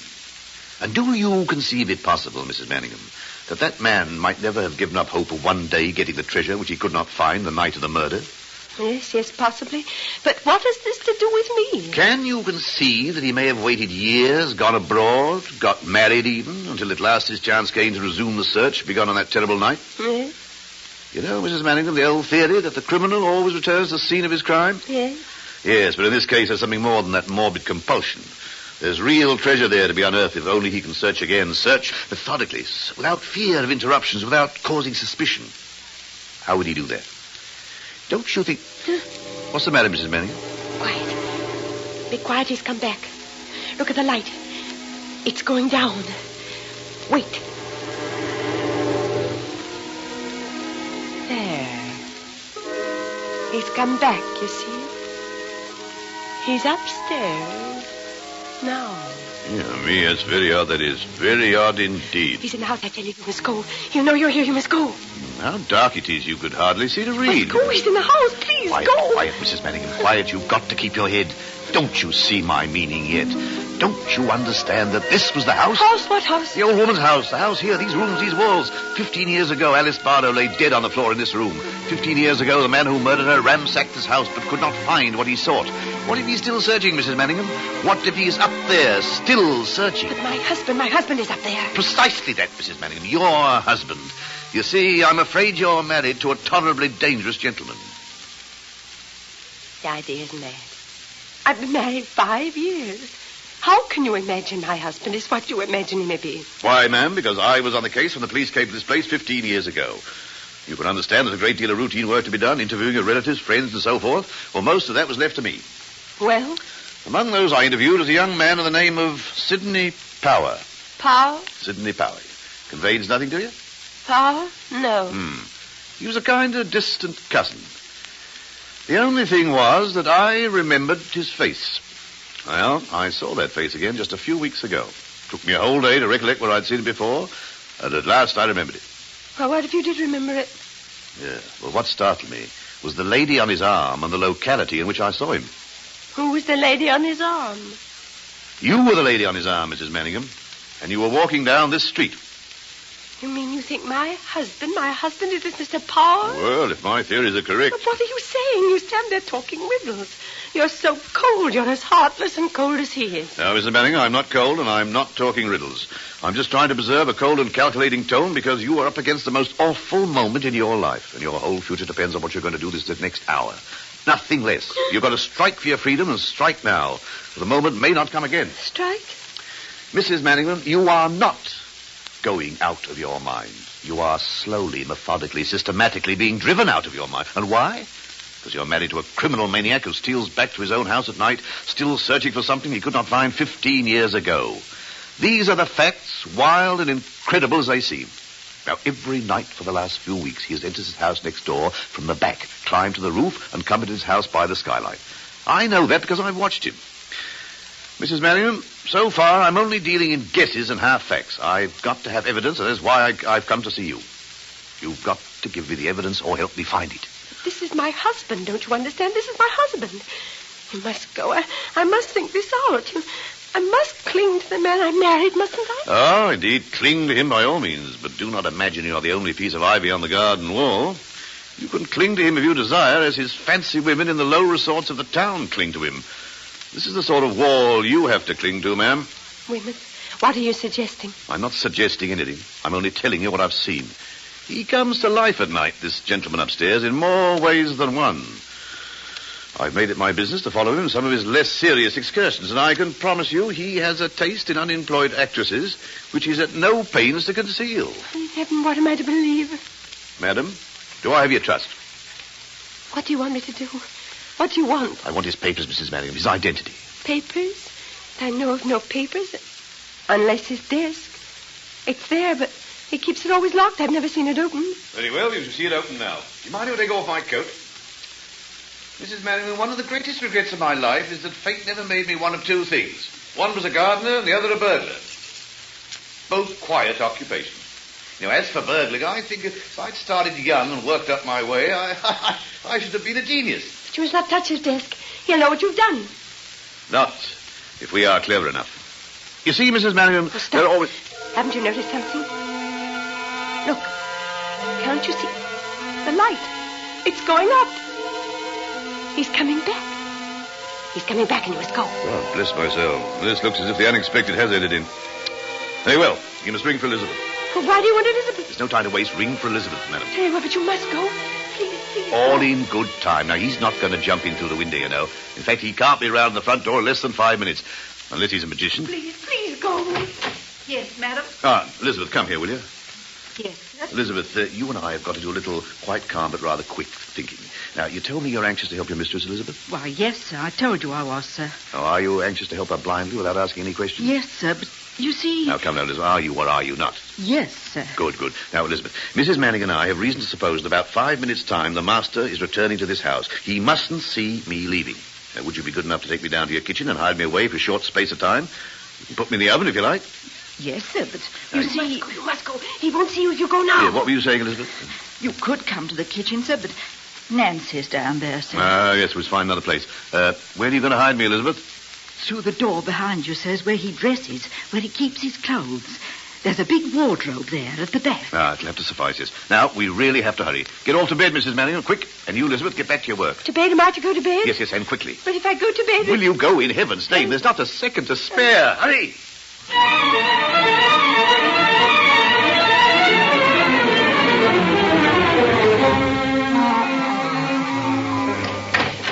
Did you ring, sir? Yes, I did. Where is Mrs. Manningham, Elizabeth? I think she's gone to bed, sir. I think she had a headache and went to bed. Oh, indeed. And how long has she been in bed, do you know? She went just a little while ago, sir. I think, sir. Oh, I see. Then we must be quiet, mustn't we? Walk about like cats. Can you walk about like a cat, Elizabeth? Yes, sir. I think so, sir. Very well, then walk about like a cat. That will be all, Elizabeth. Excuse me, sir. But were you going to have some supper, sir? Oh, yes, I'm going to have some supper, Elizabeth. I'm having it out. I have just come home to change my linen. What did you think about Mrs. Manningham tonight, Elizabeth? What way do you mean, sir? Oh, just as regards her general health. I don't know, sir. She certainly seems very unwell. Yes, I doubt if you can guess to what extent she's unwell. Or are you beginning to guess? I don't know, sir. I'm at my wit's end, Elizabeth. You know that, don't you? I expect you are, sir. I've tried everything, kindness, patience, cunning, even harshness to bring her to her senses. But nothing will stop these wild, wild hallucinations. Nothing will stop these wicked pranks and tricks. It seems very terrible, sir. Oh, you don't know a quarter of it, Elizabeth. You only see what is forced upon your attention. You have no conception of what goes on all the time. You know, don't you, that I shall have to bring a doctor to see Mrs. Manningham before very long. I've fought against it to the last, but it can't be kept a secret much longer. No, sir. I mean to say, you know what goes on. You can testify to what goes on, can't you? Indeed, sir. Yes. Indeed, you may have to testify in the end, Elizabeth. You realize that, don't you? Yes, sir. I only want to do what's best for both of you. You're a very loyal soul, Elizabeth. And you will be repaid for your loyalty. I only want to serve, sir. Yes. Yes, I know that. Well, Elizabeth, I'm going out. In fact, I'm even going to try to be a little gay. Can you understand that, Elizabeth, or do you think it's very wrong? Oh, no, sir. You should get all the pleasure you can, sir, while you can. I wonder. Yes, I wonder. It's a curious existence, isn't it? Well, good night, Elizabeth. Good night, sir. Good night.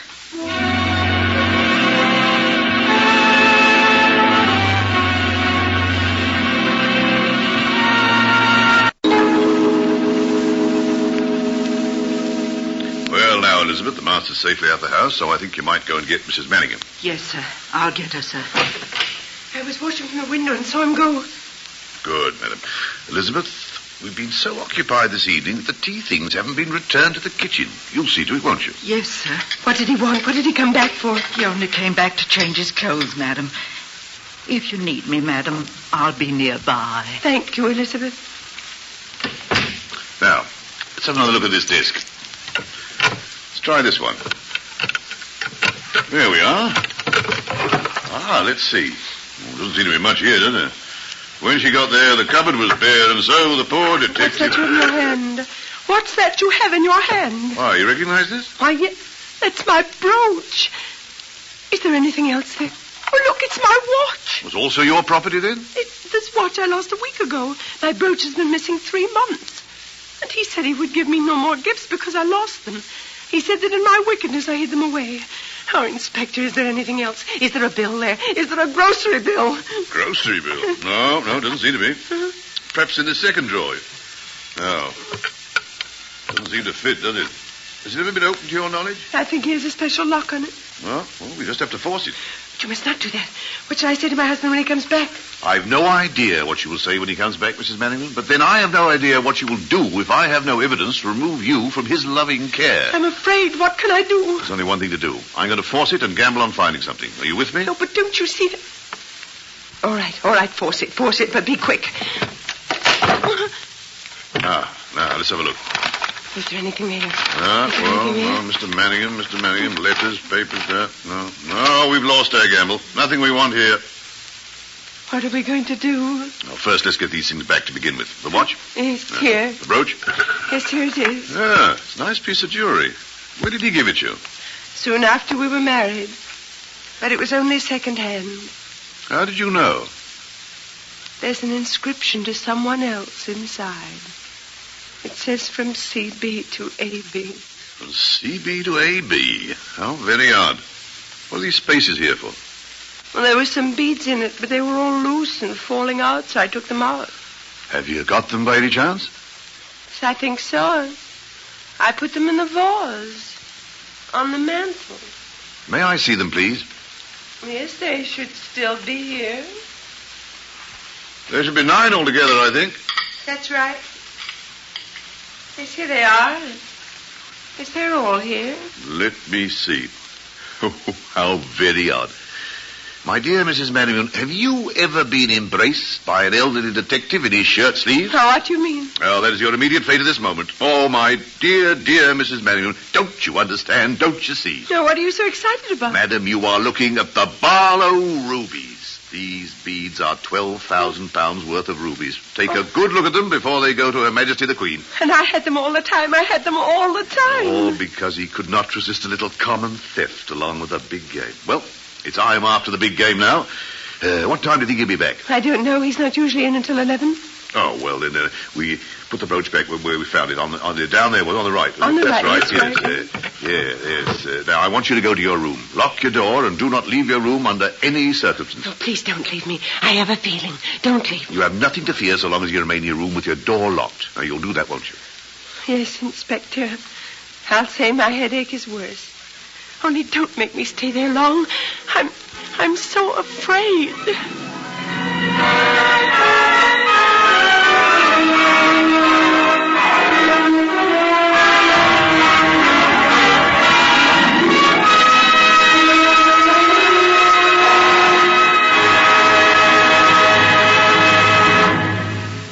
You are listening to the Best Plays production of Angel Street by John Patrick, starring Vincent Price, Judith Evelyn, and Melville Cooper, with Elizabeth Eustace and Marjorie Maud. In a moment, we will return with Act Two. This is NBC, the National Broadcasting Company.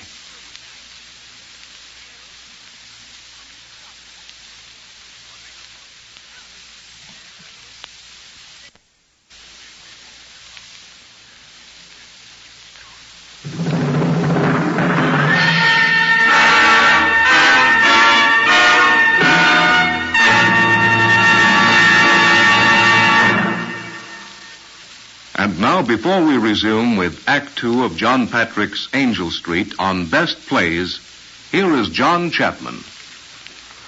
The season of 1941-1942 had another thriller, too. It was Uncle Harry by Thomas Job, which, by the way, we'll be doing later in this series. It was wartime then, and a good many dramas dealt with national and international affairs. John Huston, the movie writer and director, collaborated on a best play called In Time to Come, about Woodrow Wilson and the League of Nations. John Steinbeck had a drama about Nazi brutality, The Moon is Down. Maxwell Anderson also did one about the Germans, Candle in the Wind. There was still another good war play, Letters to Lucerne. But not all of Broadway was serious. Noel Coward came up with one of his happiest comedies, Blithe Spirit, and Jerome Chodoroff and Joseph Fields hit another laughing jackpot with Junior Miss. Patrick Hamilton, who was a Londoner, wrote his melodrama about Mr. and Mrs. Manningham before the war under the title of Gaslight. It was a great success in London, but it went begging in New York for 2 years until producer Shepard Traub took a chance on it and changed its name. A very good movie was made under the original title of Gaslight. But now we should be moving into the second act of our play, which is Angel Street.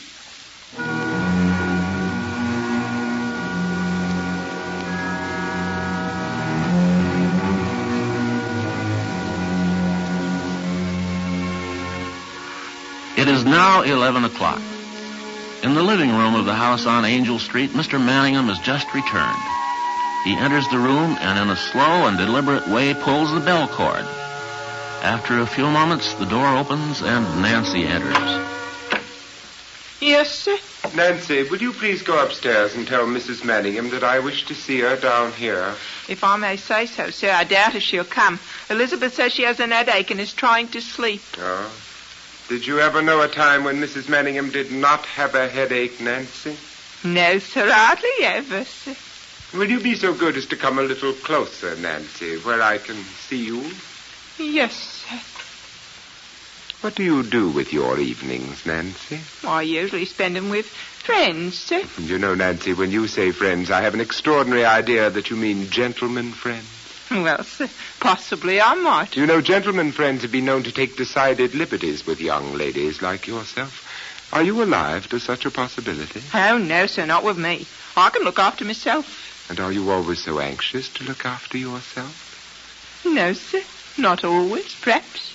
You know, Nancy, Pretty as your bonnet is, it's not anything near so pretty as your hair beneath it. Won't you take it off and let me see? Very good, sir. Comes off easy enough. There. Is there anything more you want, sir? Yes, possibly. Come here, Nancy. Yes, sir. Is there anything you want, sir? What do you want, eh? What do you want? There. Can she do that for you? Can she do that? Why, who can you be talking about, Nancy? You know who I mean, all right. You know you're a very remarkable girl in many respects, Nancy. Why, I believe you're jealous of your mistress. There's no need to be jealous of her. You're mine now, ain't you? Because you want me. You do want me, don't you? And what of you, Nancy? Do you want me? Oh, yes, I always wanted you, ever since I first clapped eyes on you. Well, Nancy, you've taken me a little by surprise. We shall talk this over tomorrow. Well, you let me know when she's about. Oh, I'll find a way, Nancy. I don't believe Mrs. Manningham will be here tomorrow. I don't think that... What is it, your lordship? Why are you looking that way? That desk drawer. Somebody's been tampering with it. See there, the wood split. It's her, I'll be bound. Nancy, will you please go upstairs and take a message for me to Mrs. Manningham? Yes, what do you want me to say? Will you please tell her that I wish to see her down here this instant, whether she is suffering from a sick headache or any other form of ailment? Just like that, sir? Just like that, Nancy. With the greatest of pleasure, sir.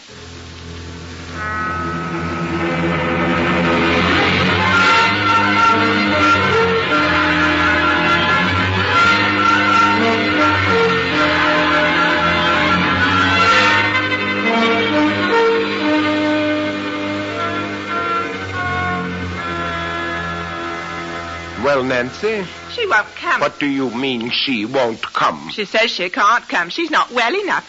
She's just shamming, if you ask me. Oh, really? Then she forces me to be undignified and go to her. The door's locked. I tried it, and she won't let you in. I can tell by her voice. Are you going to batter it in? No. No, perhaps you're right. Let us try more delicate means of attaining our ends.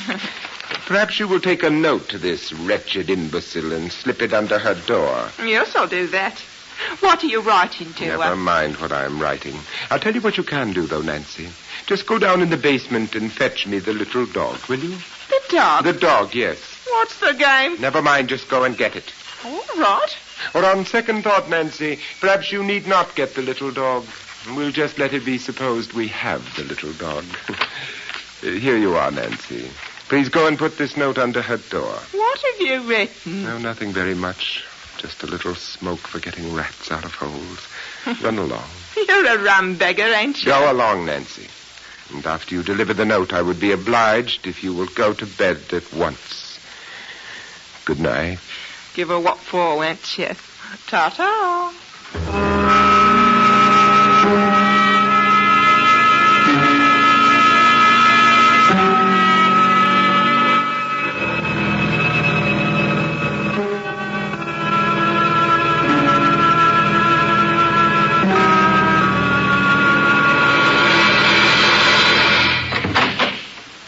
There you are, Bella. Come and sit down in this chair, please. Where's the dog? Dog? What dog? You said you had the dog. Have you hurt it again? Again? This is strange talk, Bella, after what you did to the little dog a few weeks ago. Come and sit down here. I do not wish to speak to you. I'm not well. I thought you had the dog and were going to hurt it. That's why I came down. The dog, my dear Bella, was merely a ruse to compel you to pay me a visit quietly. Come and sit down where I told you. No. Come and sit down where I told you. That's what you want. I want quite a good deal, Bella. Sit down and make yourself comfortable. We have plenty of time. Say what you have to say. Now, you are not sitting in the chair that I indicated, Bella. What are you to say? Are you afraid of me that you desire to get so near the door? No, I'm not afraid of you. No? Then you have a good deal of courage, my dear. However, will you now come and sit down where I told you? Yes. Sit down. Do you know what you reminded me of, Bella, as you walked across the room? No, what did I remind you of? A somnambulist, Bella. Have you ever seen such a person? No, I've never seen one. Haven't you? Not that funny, glazed, dazed look of the wandering mind, the body that acts without the soul to guide it. I've often thought you had that look, Bella, but it was never so strong as it was tonight. And my mind is not wandering. No? When I came in tonight, Bella, I was told you had gone to bed. Yes, I've gone to bed. Then may I ask why you are still fully dressed? I don't know. You don't know. Do you know anything about anything you do? I don't know. I forgot to undress. You forgot to undress. A curious oversight, if I may say so, Bella. You know, you give me the appearance of having had rather an exciting time since I last saw you. Almost as though you'd been up to something. Have you been up to anything? I don't know what you mean. Did you find that bill I told you to find? No. Do you remember what I said would happen to you if you did not find that bill when I returned tonight? No. No? No? The array of your mental and physical deficiencies is growing almost overwhelming. I would advise you to answer me. Oh, what do you want me to say? What was it I asked you to remember? I don't understand your words. You talk round and round. My head is going round and round. It's not necessary to tell me that, Bella. I was just wondering if it might interrupt its gyratory motion for a fraction of a second and concentrate upon the present conversation. Now, please, what was it I, a moment ago, asked you if you remembered? You asked me if I remembered what you said would happen to me if I did not find that bill. Admirable, my dear Bella, admirable. We shall make a great logician of you yet. A Socrates, a John Stuart Mill. You shall go down to history as the shining mind of your day. That is, if your present history does not altogether submerge you, take you away from your fellow creatures. And there is a danger of that, you know. Well, what did I say I would do to you if you did not find that bill? You said you would lock me up. And do you believe me to be a man of my word? Huh? Yet you did not find the bill I instructed you to find. No. Did you look for it? Yes. Where did you look for it? Oh, around the room. Around the room? Where around the room? In my desk, for instance? No, not in your desk. Why not in my desk? Your desk is locked. You imagine you can lie to me? I'm not lying. Come here, Bella. What do you want? Now you listen to me. Your dark, confused, rambling mind has led you into playing some pretty tricks tonight, has it not? My mind is tired. I want to go to bed. Your mind indeed is tired. Your mind is so tired it can no longer work at all. You do not think, you dream. Dream all day long. Dream everything. Dream maliciously and incessantly. Don't you know that by now, you sleepwalking imbecile? What have you been dreaming tonight? Where is your mind wandered that you have split open my desk? What strange disease dream have you had tonight, eh? Dream? Are you saying I've dreamed? Dreamed all that happened? All that happened when, Bella, tonight?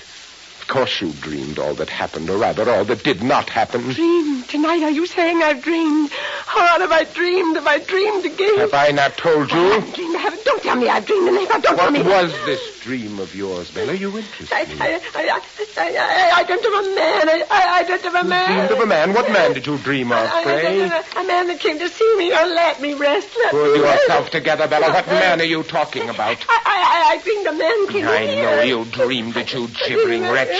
I want to hear more about this man of whom you dreamed. Do you hear me? Do you hear me? I dream. Was I any part of this curious dream of yours, Mrs. Manningham? Perhaps my presence here will help you recall it. May I ask who the devil you are and how you got in here? Well, who I am seems a little doubtful. Apparently, I'm a mere figment of Mrs. Manningham's imagination. As to how I got in, I came in, or rather, I came back. Or better still, I effected an entrance a few minutes before you, and I've been hidden away ever since. Would you be kind enough to tell me what you are doing here? Waiting for some friends, Mr. Manningham. Waiting for some friends. Don't you think you'd better go to bed, Mrs. Manningham? You look very tired. Don't you think you had better explain your business, sir? Well, as a mere figment, as a mere ghost existing only in your wife's mind, I can hardly be said to have any business. Tell me, Mr. Manningham, can you see me? No doubt your wife can, but it must be difficult for you. Now, perhaps if she goes to her room, I will vanish, and you won't be bothered by me anymore. Bella, go to your room. I shall find out the meaning of this and deal with you in due course. Jack? Go to your room, Bella. I will call you down later. I have not finished with you yet, madam. Hello? I believe you're wrong there, Manningham. I believe that is just what you have done. Done what? Finished with your wife, my friend. Who are you, sir? I have no name, Manningham. In my present capacity, I am, as I pointed out, a mere spirit. Perhaps a spirit of something that you have evaded all your life. But in my case, only a spirit. Will you have a cigar with a spirit? We might have to wait some time. Are you going to tell me your business, sir? Or am I going to fetch a policeman and have you turned out? Oh, an admiral idea. I could have thought of nothing better myself. Yes, fetch a policeman, Manningham. Have me turned out. Huh? Why do you wait? Alternatively, sir, I can turn you out myself. Yes, but why not fetch a policeman? You give me the impression, sir, of having something up your sleeve. Will you please go on with what you were saying? Yes, certainly. Where was I? Yes. Excuse me, Manningham. You get the same impression as myself? Impression? What impression? An impression that the light is going down in this room. I had not noticed it. Oh, there now. Perhaps it's more noticeable. Do you perceive it, Mr. Manningham? Eerie, isn't it? Now we're almost in the dark. What do you think's happened, huh? You don't suppose a light has been put on somewhere else? You don't suppose there are other spirits, fellow spirits of mine, spirits of justice even, which have caught up with you at last, Mr. Manningham? Are you off your head, sir? No, sir, just an old man seeing ghosts. Must be the atmosphere of this house. You know one ghost I can see, Mr. Manningham? You could hardly believe it. What ghost do you see, please? I see the ghost of an old woman, sir. An old woman who once lived in this house. An old woman getting ready to go to bed at the end of the day. Now I seem to see another ghost as well. I see the ghost of a young man, Mr. Manningham. A handsome, tall, well-groomed young man. But this young man has murder in his eyes. Why, bless my soul. He might be you, Mr. Manningham. He might be you. The old woman sees him. She screams for help, screams before her throat is cut open with a knife. What's your game, eh? What's your game? I want you to take a look at this trinket, sir. Do you recognize it? It's a brooch which I gave my wife. A brooch which she didn't appreciate, huh? How wicked of her. But then, you see, she didn't know its value. How was she to know that it held the Barlow rubies? Oh, what? There you are, sir. You killed one woman for these, and you tried to drive another out of her mind. And all the time they lay on your own desk. And all they have brought you is a rope around your neck, Mr. Sidney Power. You seem, sir, to have some very remarkable information.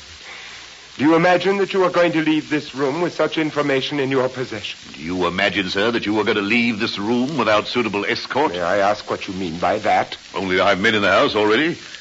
Didn't you realize they had signaled their arrival from above, your own way in, Mr. Manningham, when the lights went down? You fail to intimidate me, sir. I do not believe you. Then perhaps you'll be convinced if you will open the doorway to the hall. You will find 2 policemen there. What the devil's this? Take him, gentlemen. Here you go. Leave go of me. Leave go of me. Here's a fine way of going on. Here's the bell cord here. Tied with him. Go of me. Sidney Charles Power, I have a warrant for your arrest for the murder of Alice Barlow. I should warn you that anything you may now say will be taken down in writing and used as evidence at a later date. Now, will you accompany us to the station in a peaceful manner? You will oblige us all and serve your own interests best by coming quietly. Very well, take him away. Inspector off. Yes, my dear? Inspector. Yes? I want to speak to my husband. Surely there's nothing to be... I want to speak to him alone. Alone? I beg of you to allow me. I shan't keep him long. Well, I don't quite understand, but... All right, very well. You may speak to him alone. Make him fast in this chair. It's anything but in order, but, well, we'll wait outside. I do not want you to listen. No, we will not listen. All right, gentlemen, outside. Jack. Jack, what have they done to you? What have they done? It's all right, Bella. You're clever, my darling, terribly clever. Now get something to cut this rope. I can get out through the dressing room window and make a jump for it. Can you get something, Bella? Yes, I can get something. What can I get? There's a razor in my dressing room, Bella. Will you get it for me? Quick, Bella. A razor? Quick, be a good girl. There's a good girl. Quick, I'll Bella. get it for you. Quick, be quick. Hurry, Bella, hurry. I've got it. Yes. It is. Yes. Open the case, Bella. Open it and cut me loose. Jack. Yes. There's a grocery bill. The grocery bill was in your razor case. You see, dear, I didn't lose it. I told you I didn't. Cut me loose, Bella. But, Jack, how did this bill get in there? I was mistaken about the grocery bill, Bella. Use that razor quick. What razor? Razor? Are you suggesting this is a razor I hold in my hand? Have you gone mad, my husband? Bella, what are you up to? Or is it I who am mad? Yes, of course, that's it. It's I who am mad. Of course, it was a razor. I've lost it. I've lost it, haven't I? No, the razor's lying at your feet, Bella. Bring it I'm always here. losing things. I can never find them. I don't know where I put them. Bella. I must look for it, mustn't I? I don't find it. You lock me in my room. No. Lock me in the madhouse for my mischief. No. Where could it be now? Could it be behind the picture? No. It must be there. No. Oh, it's not there. How strange. Where now shall I look? Where shall I...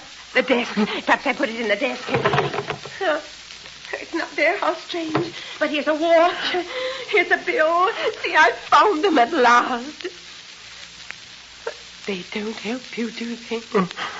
I'm trying to help you, aren't I? To help you to escape. How can a mad woman help her husband to escape? What a pity. If I were not mad, I could have helped you. If I were not mad, whatever you had done, I could have pitied and protected you. But because I'm mad, I've hated you. Because I'm mad, I've betrayed you. Because I'm mad, I'm rejoicing in my heart. Without a shred of pity, without a shred of regret. Watching you go with glory in my heart. Bella! Bella! Bella!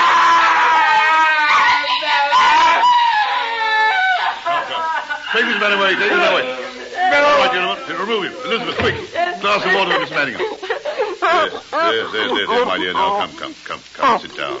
You had a bad time. I came in from nowhere and gave you the most horrible evening of your life. The most horrible evening of anybody's life, I should imagine. Most horrible. No, the most wonderful. Far and away the most wonderful.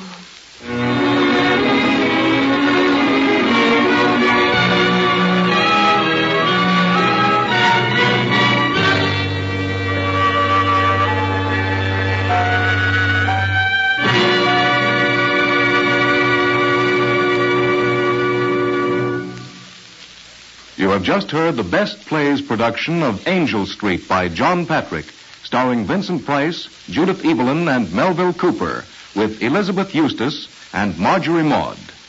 And here is your host, drama critic John Chapman, with a closing word. Good old Sergeant Ruff. Mrs. Manningham certainly wasn't a lucky woman, wasn't she? I'd like to thank Miss Evelyn, Mr. Price, and Mr. Cooper for an exciting performance. Next Sunday, the best play of this series will be The Hasty Heart by John Patrick. And this will be another change of pace for us. It is an interesting work, basically a comedy, but with an undertone of compelling sentiment. It's about a wounded soldier and a nurse who brings this boy to a new enjoyment of life. Ann Burr played the nurse in the original production of this best play, and she will act it again next Sunday. John Sylvester will be the young soldier. This is Chapman saying goodbye until then.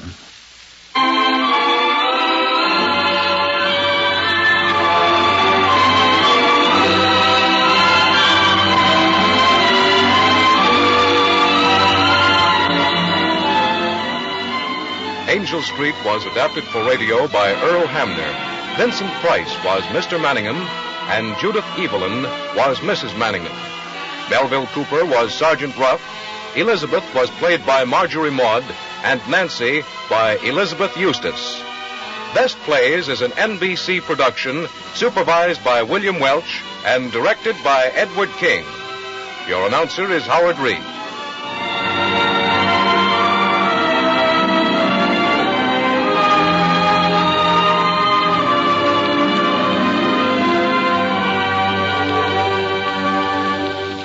Can you stop your car in time?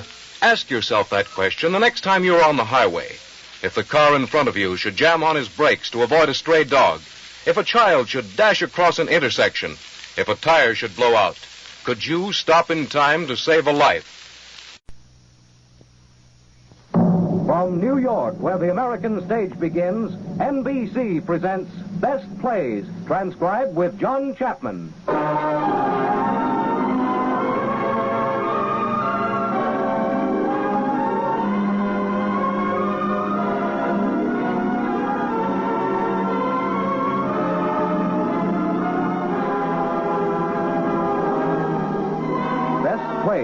A series of hour-length dramas based on famous theatrical books, begun by the late Burns Mantle, now edited by the distinguished drama critic of the New York Daily News, John Chapman.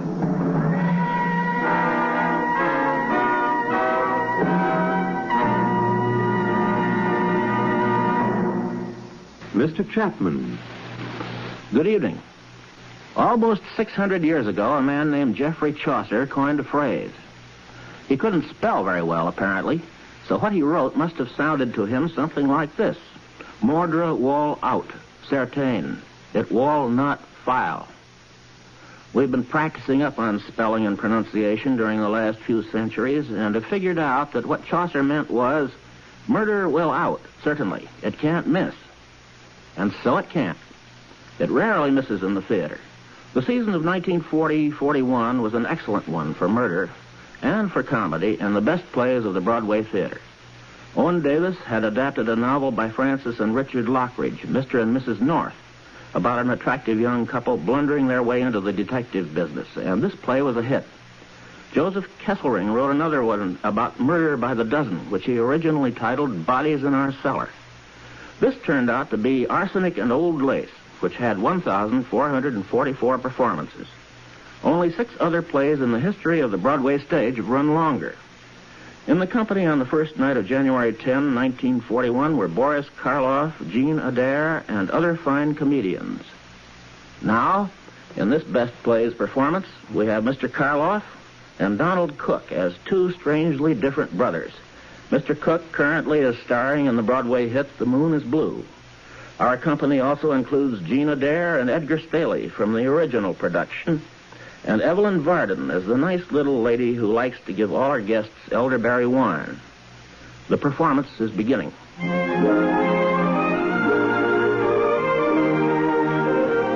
On a quiet street under the arching elms in the town of Brooklyn, New York, the old Brewster home stands in dignified and over-decorated glory. The gas mantles are still in the hall, although electricity was installed several years ago.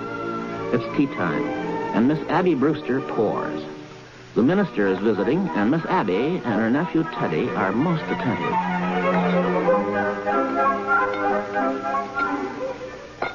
Won't you have another biscuit, Dr. Harper? Oh, no, Miss Abby. I always eat too many of your biscuits just to taste the lovely jam. But you haven't tried the quince. We always put a little apple in with it to take the tartness out. We'll send you over a jar. Teddy, more tea. What? Boy. Miss Abby, I've been meaning to speak to you about your nephew, Mortimer, I mean. Oh, yes, I understand he's taking Elaine to the theater again tonight. Teddy, your brother Mortimer will be here a little later. Delighted. We're so happy it's Elaine that Mortimer takes to the theater with him. Miss Abby, I'll be frank with you. I do not entirely approve your nephew's unfortunate connection with the theater.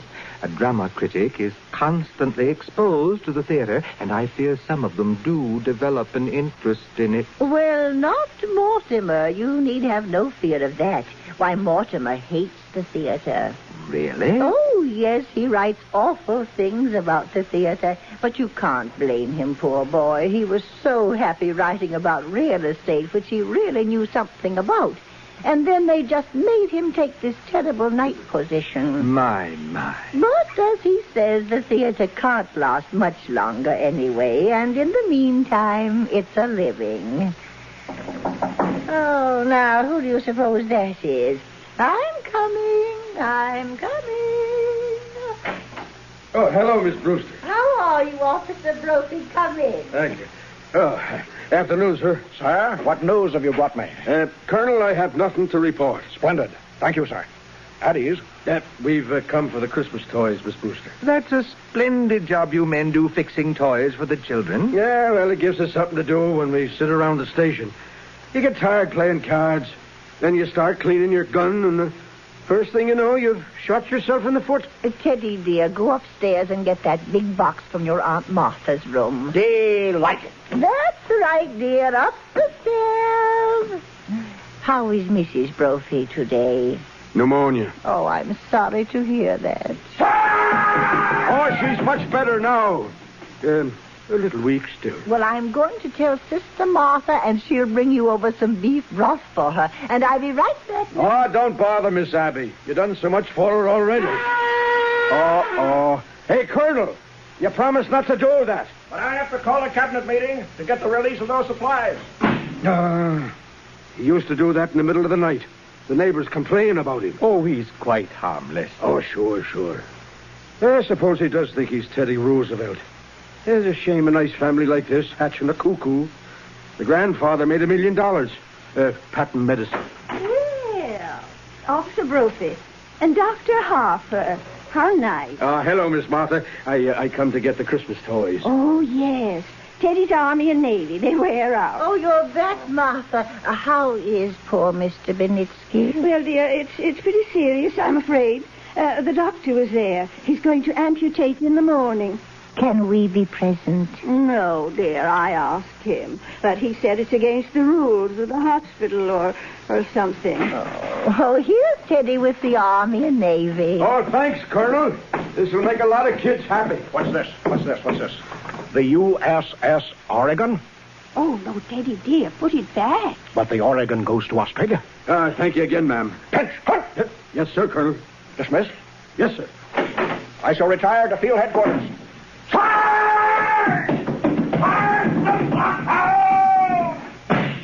The blockhouse? The stairs are always San Juan Hill. Have you ever tried to persuade him he wasn't Teddy Roosevelt? Oh, no. Oh, he's so happy being Teddy Roosevelt. Once a long time ago, remember, Martha, we thought if he could be George Washington, it might be a change for him. But he stayed under his bed for days and just wouldn't be anybody. And we'd so much rather he'd be Mr. Roosevelt than nobody.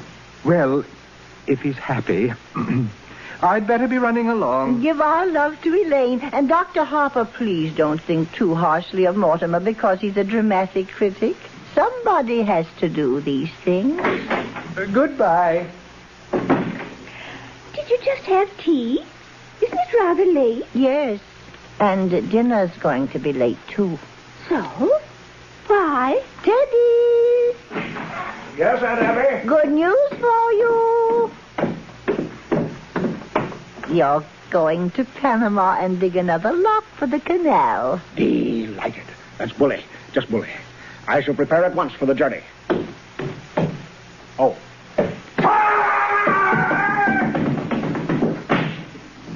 Abby, you mean? Yes, dear. While I was out? Yes, dear. I just couldn't wait for you. I didn't know when you'd be back, and Dr. Harper was coming. But, dear, all by yourself. I run right downstairs and see. Oh, no, there wasn't time. Then where did you... Martha, look in the window seat. The window seat? Go ahead, dear. Lift the lid. Oh, Abby, isn't it just too delightful? And to think you managed it all by yourself.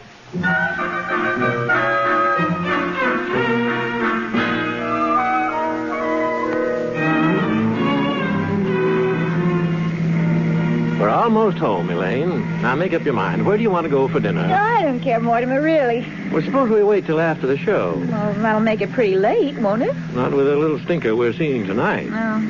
I was hoping it'd be a musical. They seem to have a humanizing effect on you, darling. After a serious play, we joined the proletariat in the subway, and I listened to that lecture on the drama. It wasn't until we saw a musical that you took me home in a taxi and noticed my legs. Elaine, where could we be married in a hurry? Say, tonight. Now, I'm afraid Father will insist on officiating. Now, I'll bet your father could make even the marriage service sound pedestrian. Are you by any chance writing a review of it? Sorry, darling. Occupational disease. Yeah, here we are. The Brewster Mansion. Thanks, Daddy. Is that Teddy at the door? Yes. Well, what's he doing in shorts and a sun helmet? Hello, Mortimer. How are you, Mr. President? Bully, thank you. Just bully. What news have you brought me? Just this. Mr. President, the country is squarely behind you. Yes, I know. Isn't it wonderful? Well, goodbye. Where are you off to, Teddy? Panama. Panama's the cellar. He digs locks for the canal down there. Oh, you're very sweet with him. Teddy always was my favorite brother. Favorite? Were there more of you? There's another brother, Jonathan. We don't talk about him. He left Brooklyn very early, by request. Jonathan was the kind of boy who liked to cut worms in two with his teeth. What became of him? I don't know. He wanted to become a surgeon like grandfather, but he wouldn't go to medical school first, and his practice got him into trouble. Oh. Well, goodbye, darling. I'll run over and say goodnight to Father before I go out with you. He likes to pray over me a little. I'll be right back. I'll cut across the cemetery. Hello, Mortimer. Oh, hello, Aunt Abby. Did you see my chapter on Thoreau? I want to show it to Elaine. No, I haven't seen it, dear. We thought you'd like a little something before you leave. Martha's getting a piece of the Lady Baltimore cake. Dr. Harper was here to tea. He's concerned about Elaine going to the theater so much. He'd love tonight's horror. Murder Will Out. Oh, dear. Well, I think I'll open a bottle of wine. It'll be nice with the cake.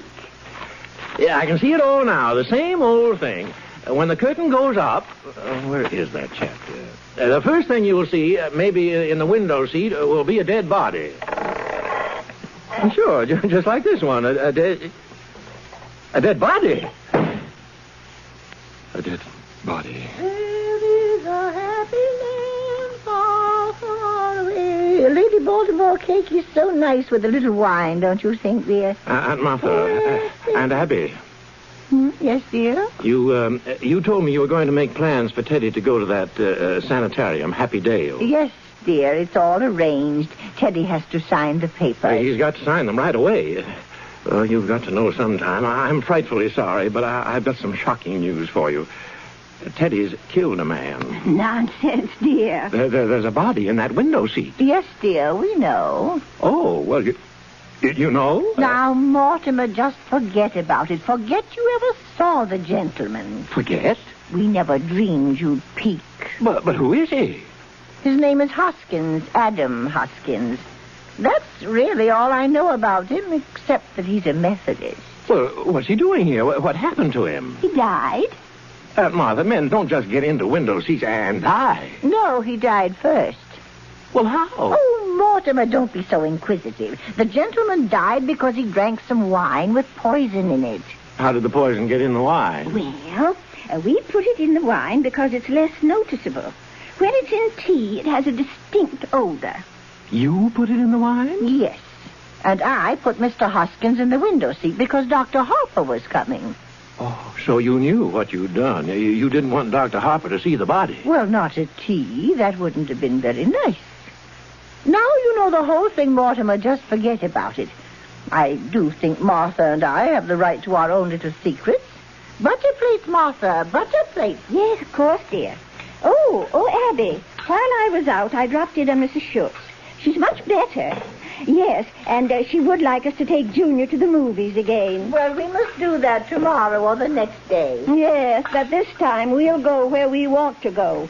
Junior's not going to drag me into another one of those scary pictures. Aunt Martha, Aunt Abby, what are we going to do? What are we going to do about what, dear? There's a body in that window seat. Yes, Mr. Hoskins. Well, good heavens, I can't turn you over to the police. What am I going to do? Well, for one thing, dear, stop being so excited. And for pity's sake, stop worrying. We told you to forget the whole thing. Forget? My dear Aunt Abby, can't I make you realize that something has to be done? Now, Mortimer, you behave yourself. You're too old to be flying off the handle like this. But you can't leave him there. We don't intend to, dear. No, Teddy's down in the cellar digging the lock.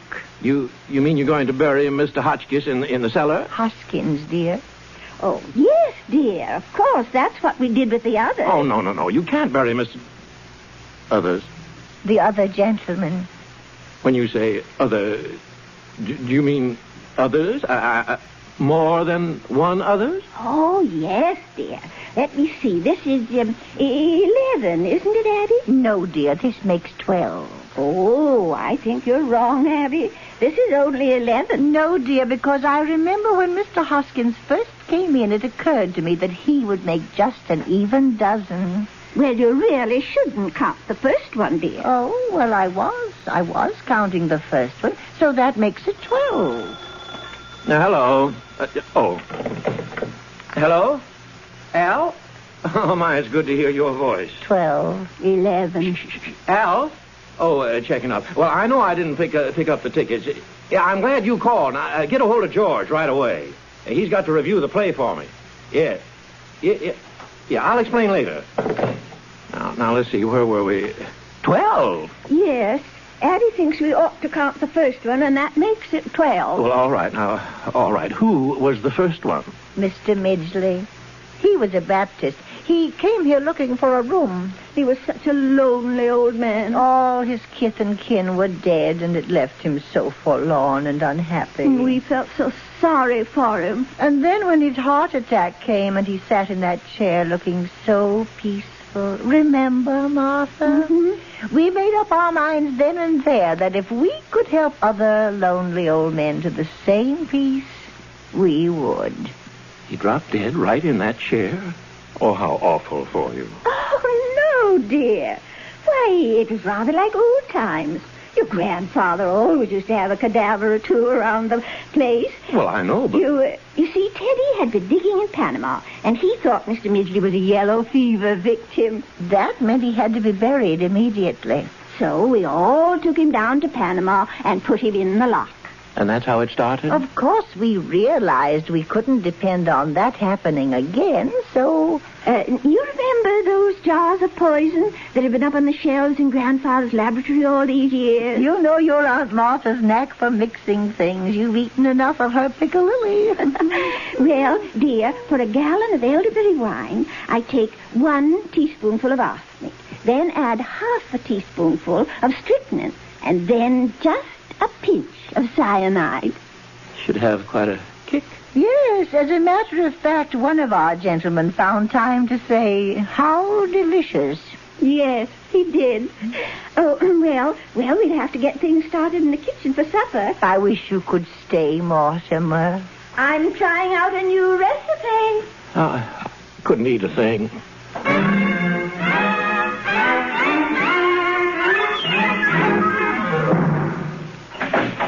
Hello, darling. I keep you waiting. Oh, it's you. You run along home, Elaine. I'll call you up tomorrow. Tomorrow? Well, you know I always call you every day or two. Well, we're going to the theater tonight. Oh, no, we're not. Elaine, something's come up. Now you run along home. What's happened? If we're going to be married... Married? Have you forgotten that not 15 minutes ago you proposed to me? I did? Oh, yeah. Well, as far as I know, that's still on. Now, you run along home. Listen, you can't propose to me 1 minute and throw me out of the house the next. Well, I'm not throwing you out of the house, darling. Will you get out of here? Push. Now, you get out, and I'll call you in a few days. Mortimer! Phew. Yeah. Hello, Al. What? George is in Bermuda. Oh, well, get somebody. Get the office boy. You know, the bright one, the one we don't like. All right, then, get the printer. He knows what I write. The third machine from the left. Yeah, but Al, he might turn out to be another John Chapman. Yeah, all right. Was that Elaine, dear? Aunt Martha, Aunt Abby, sit down. But Mortimer... sit down. There. Well, dear? You can't do things like that. Now, I don't know how to explain this to you, but it's not only against the law. It's wrong. It's not a nice thing to do. People wouldn't understand. Abby, we shouldn't have told Mortimer. Well, what I mean is, well, this has developed into a very bad habit. Now, Mortimer, we don't try to stop you from doing things you like to do. I don't see why you should interfere with us. Hello, Al. Oh, all right. Well, all right. I'll see the first act and tear it to pieces. All right. Now, look, I've got to go to the theater, but before I go, will you promise me something? Well, we'd have to know what it was first. Will you do this for me? What do you want us to do? Don't do anything. I mean, don't do anything. Don't let anyone in this house, and leave Mr. Hoskins right where he is. Why? We were planning on holding services before dinner. Services? Certainly. You don't think we'd bury Mr. Hoskins without a full Methodist service, do you? Why, he was a Methodist. Well, can't that wait till I get back? Oh, then you could join us. Oh, you'll enjoy the service, especially the hymns. Remember, Martha, how beautifully Mortimer used to sing in the choir before his voice changed? And remember, you're not going to let anyone in this house while I'm gone. Have you got some paper? Here's some stationery. Will this do? Oh, that'll be fine. I can save time if I write my review on the way to the theater.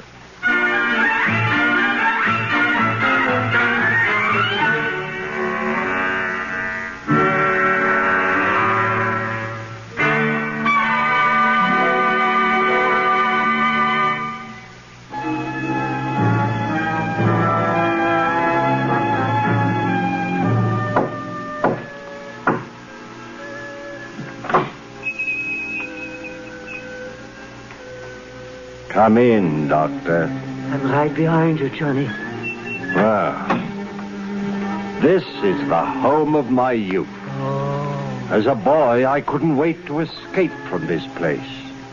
Now I'm glad to escape back into it. Yeah, Johnny, it's a fine hideout. The family must still live here. There's something so unmistakably Brewster about the Brewsters. I hope there's a fatted calf awaiting the return of the prodigal. Yeah, I'm hungry. Oh, look, Johnny, a drink. Elderberry wine. A good omen. Here's to you, Johnny. Here, who's that? Who are you? What are you doing here? Why, Aunt Abby, Aunt Martha. It's Jonathan. You get out of here. But I'm Jonathan, your nephew, Jonathan. Oh, no, you're not. You're nothing like Jonathan, so don't pretend you are. You just get out of here. But, Aunt Abby, I am Jonathan. And this is Dr. Einstein. And he's not Dr. Einstein either. Not Dr. Albert Einstein, Dr. Herman Einstein. His voice is like Jonathan's. Have you been in an accident? No. My face. Dr. Einstein is responsible for that. He changes people's faces. Abby, I've seen that face before. Oh, do you remember when we took the little Schultz boy to the movies and I was so frightened? It was that face. Aunt Martha. Easy, Johnny, easy. Now, don't worry, ladies. The last 5 years, I give Johnny 3 new faces. This last one, well, I saw that picture, too, just before I operate, and I was intoxicated. You see, Doctor? You see what you've done to me? Even my own family. Johnny, you're home. These are your lovely aunts. They know you. Well, Jonathan, it's been a long time. Where have you been all these years? Oh, England, South Africa, Australia. And the last 5 years, Chicago. Dr. Einstein and I were in business there together. Oh, we were in Chicago for the World's Fair. Yes, we found Chicago awfully warm. Yeah, it got hot for us, too. Oh, well, it's wonderful to be in Brooklyn again. And you, Abby, Martha, you don't look a day older. Just as I remembered you. Sweet, charming, hospitable. And dear Teddy, I remember him so high. And did he get into politics? You know, Doctor, my little brother was determined to become president. Yeah. Well, Jonathan, it's very nice to have seen you again. Bless you, Aunt Martha. It's good to be home again. Well, Martha, we mustn't let what's on the stove boil over. Oh, yes, of course. If you'll excuse us, Jonathan, unless you're in a hurry to go somewhere. Martha! Oh, yes, I'm coming, Abby. Well, Johnny, where do we go from here? The police have pictures of that face. I got to operate on you right away. We got to find some place for Mr. Spinalzo, too. Don't waste any worry on that rat. But, Johnny, we got a hot stiff on our hands. You can't leave a dead body in a rumble seat. We shouldn't have killed him, Johnny. He was a nice fellow. He gives us a lift. And what happens? He said I looked like Boris Karloff. That's your work, Doctor. You did that to me. Now, Johnny, we find a place somewhere. I fix you up quick. Tonight. Now, Johnny, I got to eat first. I'm hungry and I'm weak. Jonathan, we're glad you remembered us and took the trouble to come in and say hello. But you were never happy in this house, and we were never happy while you were in it. So we've just come in to say goodbye. But, Aunt Abby, I promised Dr. Einstein that if ever we came to Brooklyn, I'd bring him here for one of Aunt Martha's home-cooked dinners. I'm sorry. I'm afraid there wouldn't be enough. Oh, Abby, it's a pretty good size pot roast. Pot roast? I think the least we can do is... Thank you, Aunt Martha. We'll stay to dinner. Well, we'll hurry it along. And, Jonathan, if you want to freshen up, why don't you use the washroom in Grandfather's old laboratory? Huh? Is that still there? Oh, yes. Come along, Martha. We're all in a hurry. Well, we get a meal anyway. Grandfather's laboratory. Doctor, a perfect operating room. Oh, too bad we can't use it. Oh, I'll handle this. Why, this house will be our headquarters for years. You mean it? Oh, that would be beautiful, Johnny. This nice, quiet house. And those aunts of yours, what sweet ladies. I love them already. I get the bags from the car. Doctor, we must wait till we're invited.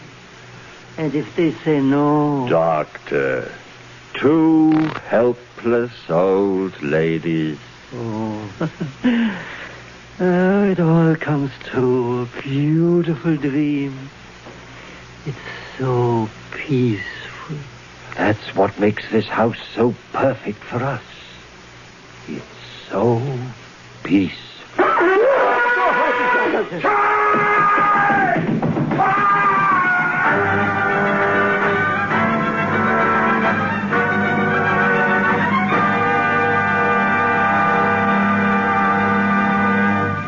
Richard Lockridge, co-author of Mr. and Mrs. North, took a sporting view of Arsenic and Old Lace on that January 1st night in 1941. His own play was to open 2 nights later. But here he was, the drama critic of the New York Sun, bound to report truthfully on what he thought about Arsenic. Lockridge wrote, "It is a noisy, preposterous, incoherent joy. You wouldn't believe that homicidal mania could be such great fun." This was gallant of him, and accurate, too. Now our second act of Arsenic and Old Lace begins.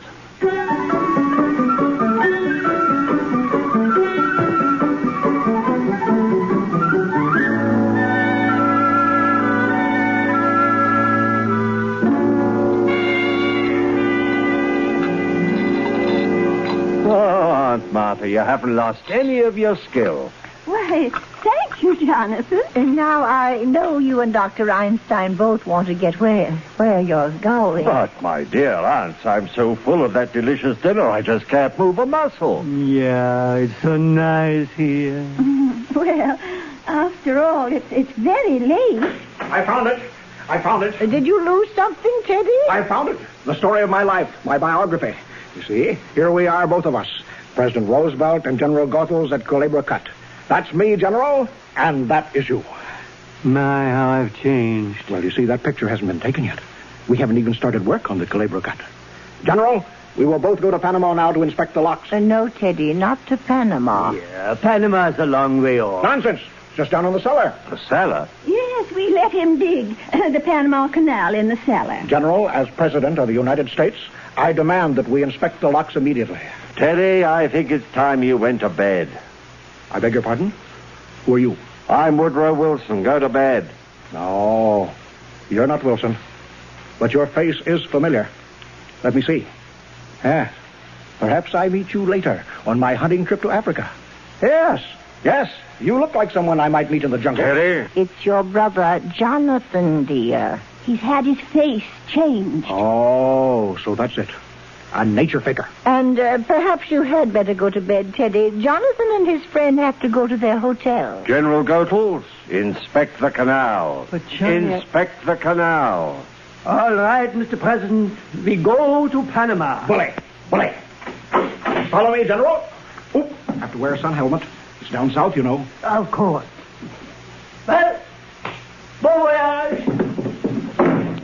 Aunt Abby, I must correct your misapprehension. We have no hotel. We came directly here. This is my home. But, Jonathan, you can't stay here. Aunt Abby, you have a most distinguished guest in Dr. Einstein. I'm afraid you don't appreciate his skill.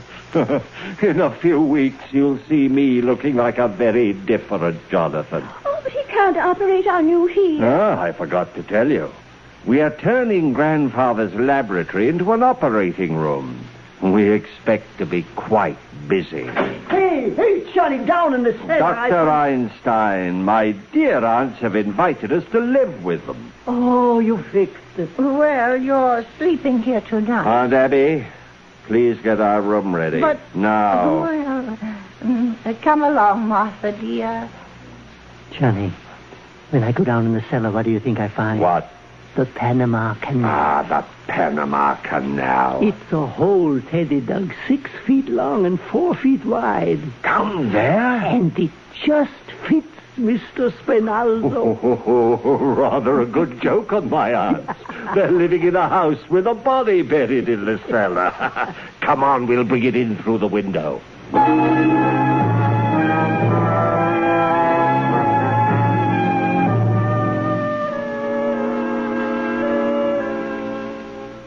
Poor dear Mr. Hoskins. He's been so patient in the window seat.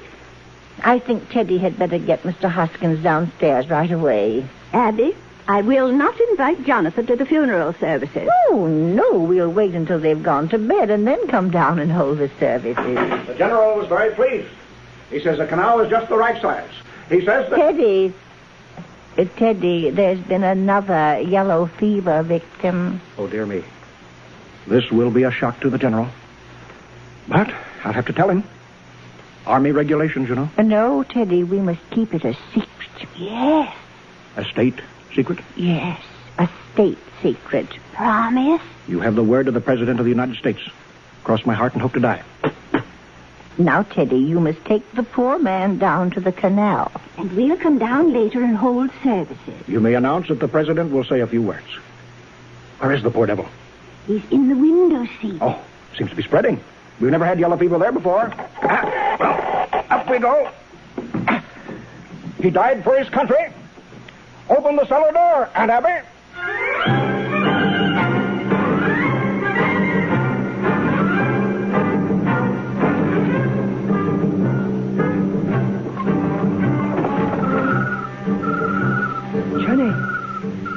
Johnny, are you out there? Wait. I'll lift up Mr. Spinalzo. Wait, I can't see good, Johnny. It's so dark.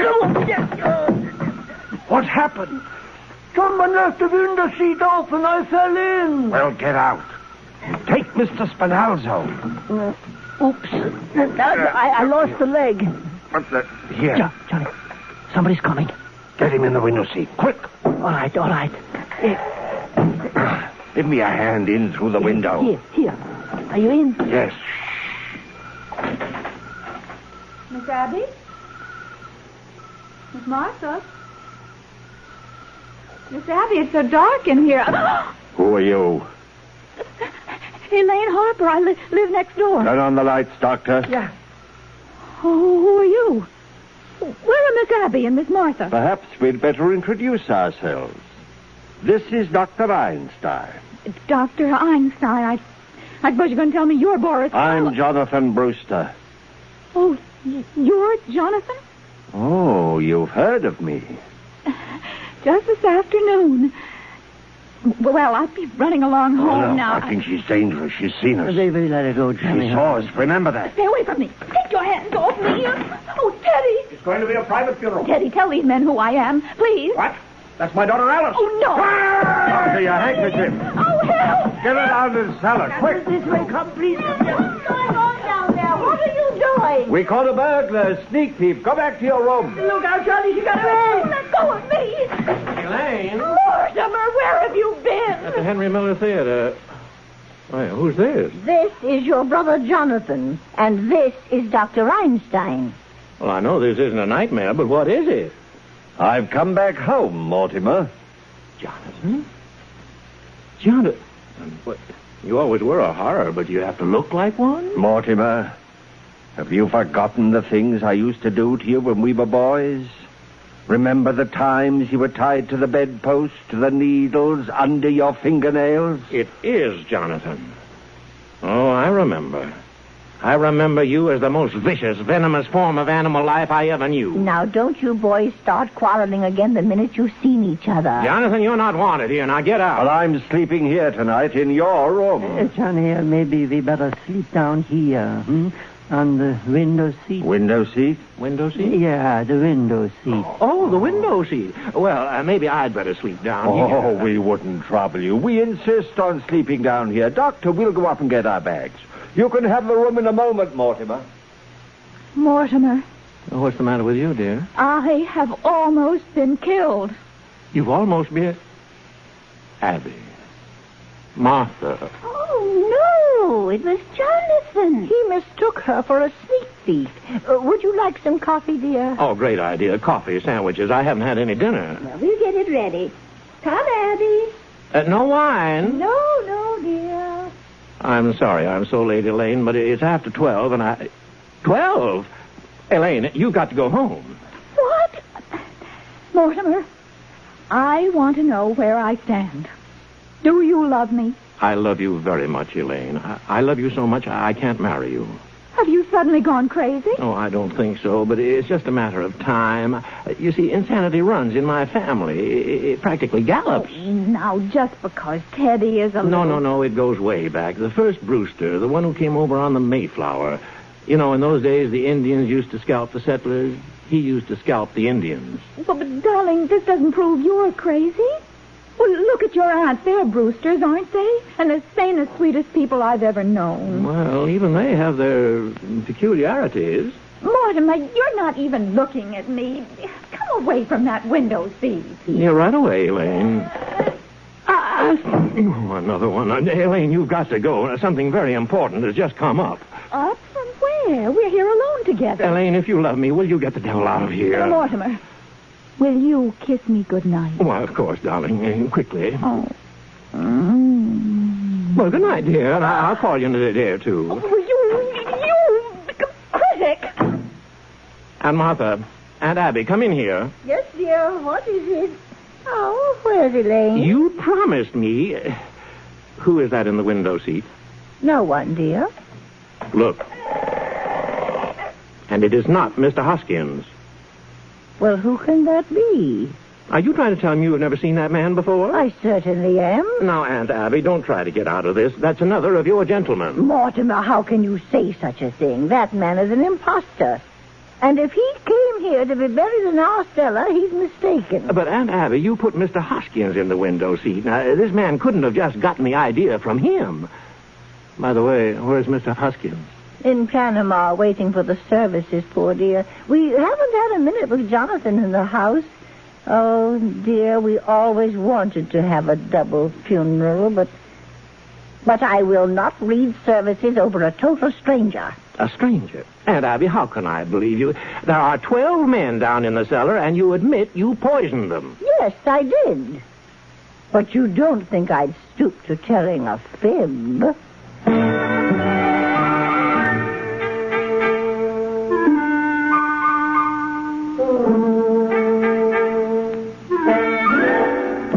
Jonathan, I want a word with you. Aunt Abby, Aunt Martha, I think Jonathan is leaving at once. Oh, no, Martha. Oh, yes, and you're taking your cold companion with you from the window seat.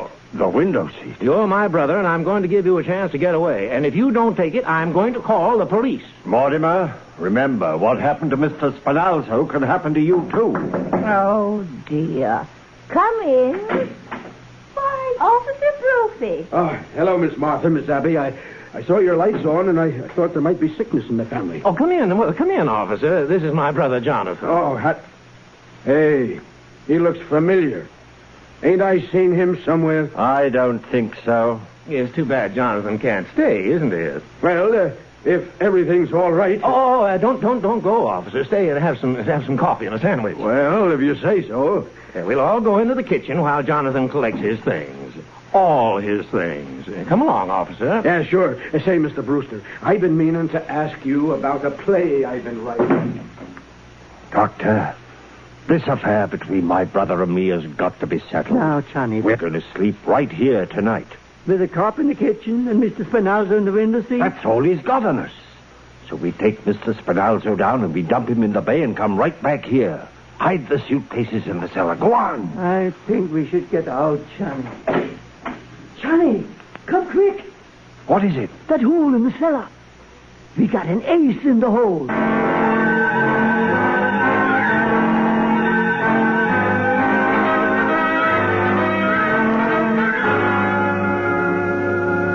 Still here, Jonathan? I thought I told you. We're staying. You think I was bluffing? You think I won't tell Officer Brophy what's in the window seat? Officer Brophy! If you tell Brophy what's in the window seat, I'll tell him what's in the cellar. The cellar? There's an elderly gentleman down there who seems to be very dead. What were you doing in the cellar? Ah, what's he doing in the cellar? No, thank you, ma'am. That's all the coffee I can drink. Oh, Mr. Brewster, I'd like to tell you the plot of that play. No, Brophy, no, you can't stay here. You got to go and call in the briefing. Yeah, but I want to tell you about this here play. Yeah, well, we'll talk about it later. All right. Later. Well, how about the back room at Kelly's? Fine. I'll meet you at Kelly's later. Great, Mr. Brewster. I'll be there. Unless I drop dead. Yeah.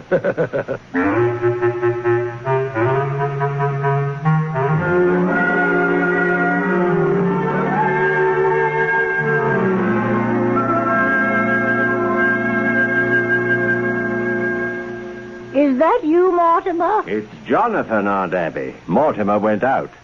Where are you going? To Panama to bury Mr. Spinalzo. But he can't stay in our cellar. There's a friend of Mortimer's downstairs waiting for him. He and Mr. Spinalzo will get along fine together. They're both dead. They must mean Mr. Hoskins. You know about what's downstairs? Of course we do, and he's no friend of Mortimer's. He's one of our gentlemen. Your gentleman? Besides, there's no room for Mr. Spinalzo. The cellar's crowded already. Crowded? With what? There are 12 graves down there now. 12 graves? And that leaves very little room, and we're going to need it. You mean you and Aunt Martha have murdered? Murdered? Certainly not. It's one of our charities. So you just take your Mr. Spinalzo out of there. You've done that here in this house, and you buried them down there? Johnny, we've been chased all over the world. They stay right here in Brooklyn and do just as good as you do. What? You got 12, and they've got 12. I've got 13. No, Johnny, 12. 13? There's Mr. Spinalzo. Yeah.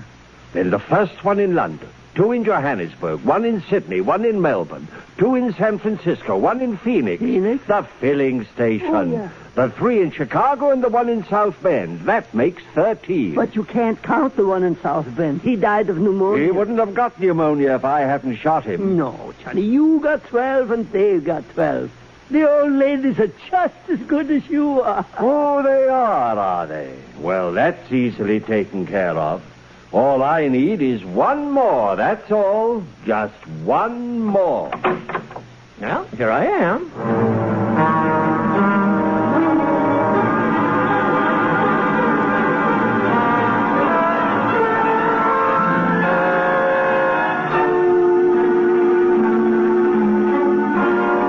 Mortimer, where have you been? I've been over getting a doctor's signature on Teddy's papers. Mortimer, what is the matter with you? Running around getting papers signed at a time like this. Do you know what Jonathan is doing down there? He's putting Mr. Hoskins and Mr. Spinalzo in together. Well, let him. Is Teddy in his room? Teddy won't be any help. Well, you had to go and tell Jonathan about those 12 graves. If I can make Teddy responsible for those, I can protect you. Don't you see? No, I don't see. And we pay taxes to have the police protect us. We'll call them. Oh, but you can't. They'll find out about Mr. Hoskins and the other 12 gentlemen. Mortimer, I don't think the police would pry into our private affairs if we asked them not to. No, you can't do this. I won't let you. Well, if Jonathan and Mr. Spinalzo are not out of this house by morning, we're going to call the police.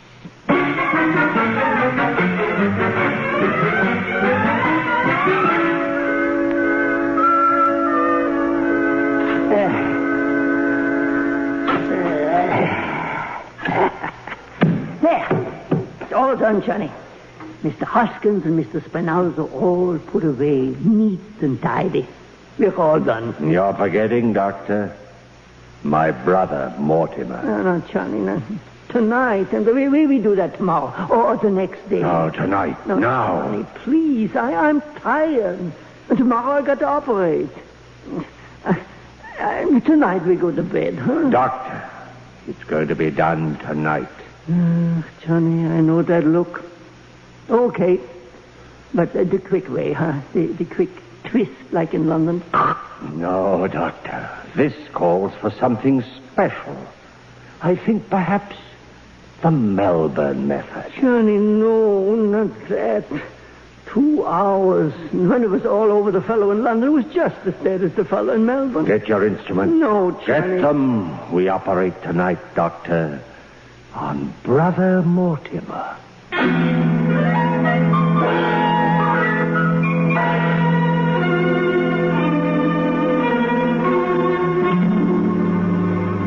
My bugle. Mortimer, hand me my bugle. No, Mr. President. Just sign these papers. I cannot sign any proclamation without consulting my cabinet. But this must be a secret. A secret proclamation? How unusual. Japan mustn't know until it's signed. Oh, Japan, eh? I'll sign it right away. I'll take it into the closet. A secret proclamation has to be signed. In secret. But at once, Mr. President. I'll have to put on my signing clothes. The interview is at an end. Thank you, Mr. President. Sign it right away to... Close the door, Doctor. Now, won't you sit down, Mortimer? Don't chew on the handkerchief.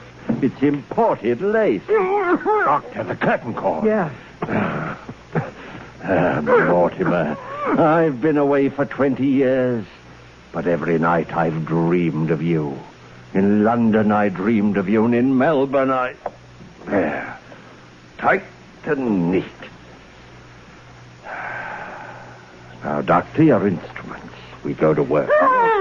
Please, Johnny, for me the quick way. All ready for you, Doctor. Nah, I got to have a drink. I can't do this without a drink.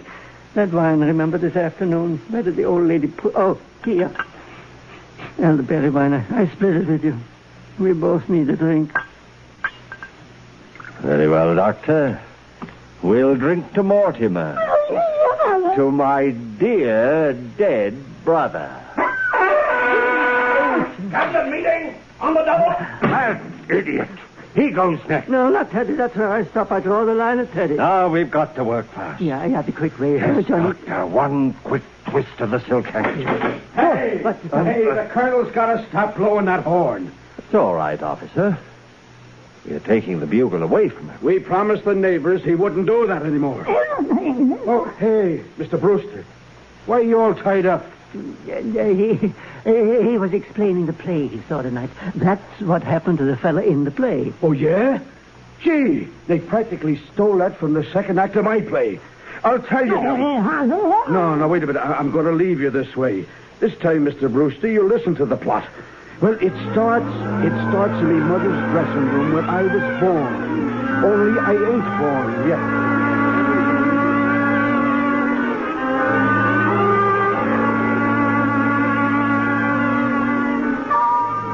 Now then, we get back to me mother. There she is, lying unconscious in her lingerie. The fiend is standing over her with an axe.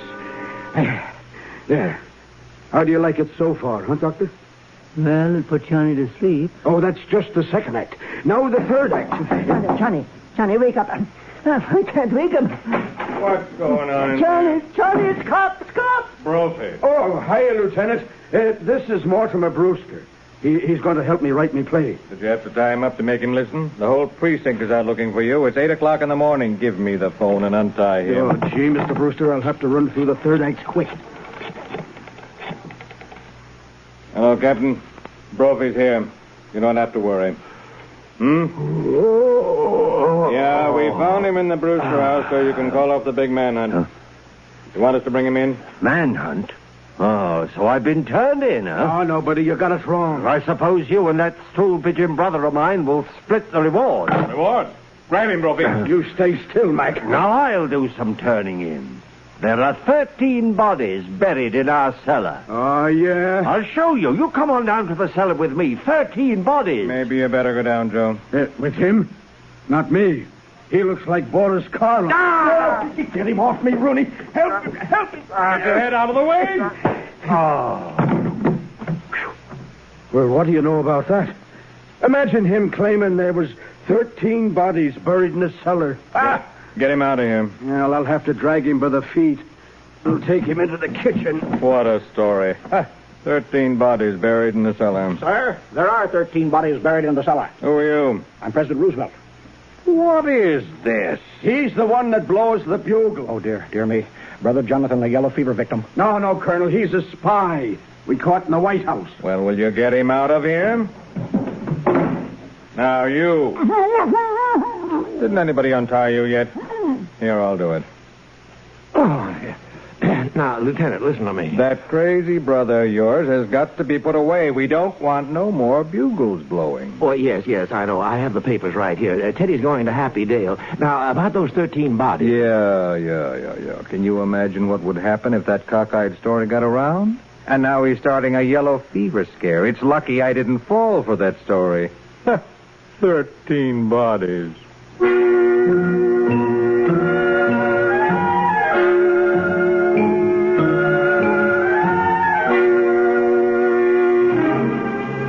I beg your pardon. I'm Mr. Witherspoon of Happy Dale. I believe I'm to pick up a gentleman. Oh, Teddy. Just finished my cabinet meeting. Yes, Mortimer? Mr. President, I have very good news for you. Your term of office is over. Oh, then I start on my hunting trip to Africa, don't I? Well, who's this? Trying to get into the White House before I've moved out? Who, Teddy? Taft! Oh, this isn't Mr. Taft, Teddy. This is Mr. Witherspoon. He's your guide for Africa. Oh, bully. Glad to meet you, sir. Aunt Martha, Aunt Abby, I'm on my way to Africa. Isn't that wonderful? Oh, if the safari comes, tell them to wait.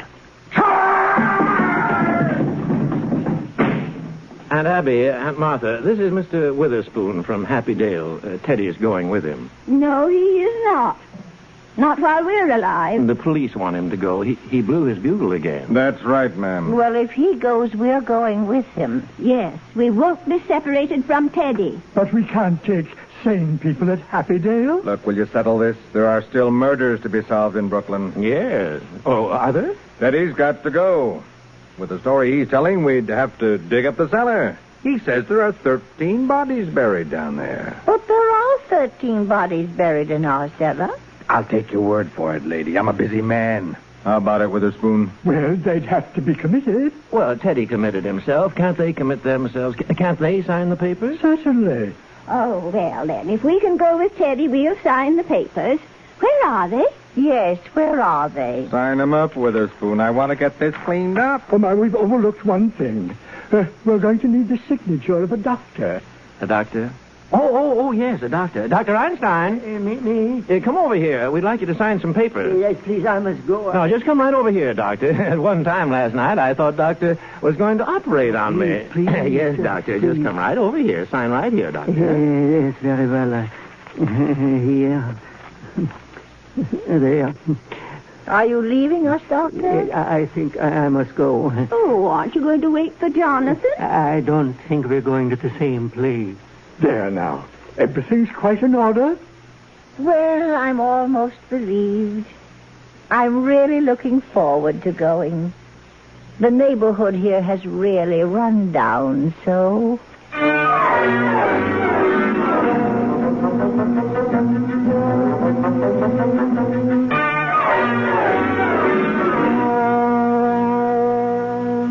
Well, Mortimer, we're all ready to go now.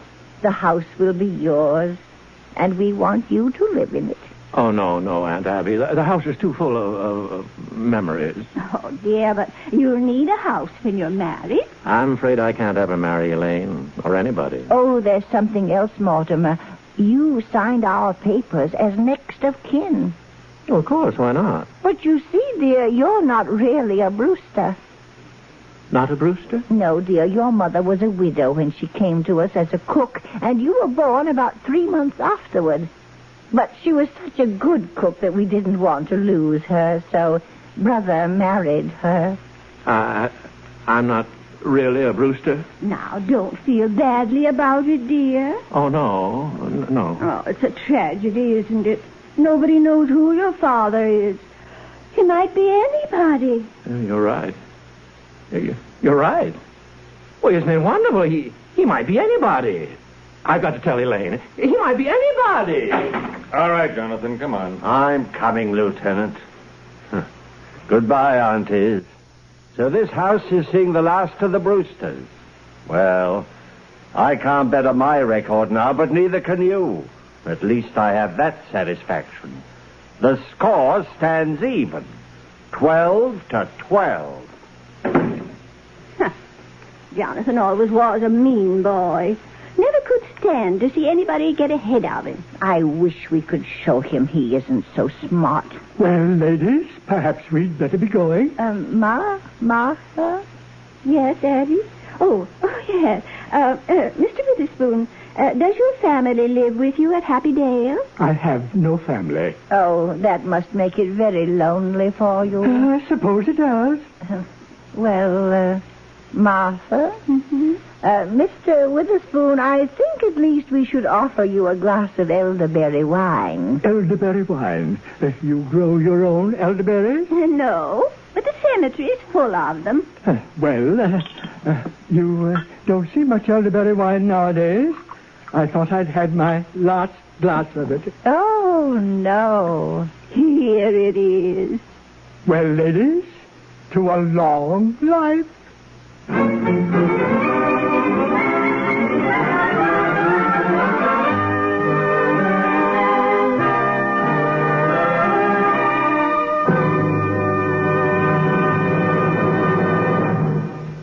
You have just heard the Best Plays production of Arsenic and Old Lace, starring Boris Karloff and Donald Cook.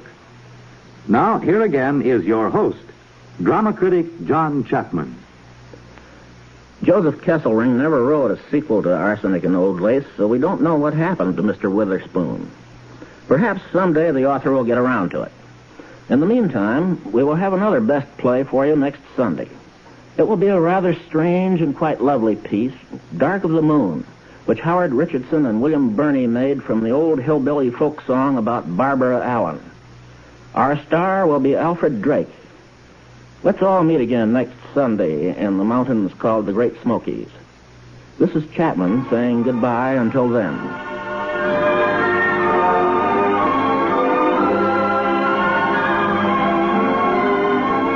Arsenic and Old Lace was transcribed and adapted for radio by Ernest Kenoy. Boris Karloff was Jonathan, Donald Cook was Mortimer.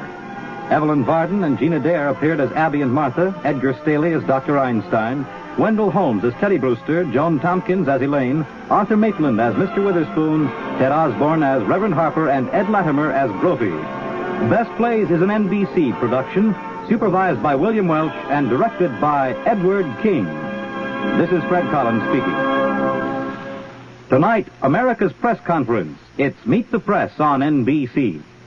At 6:30.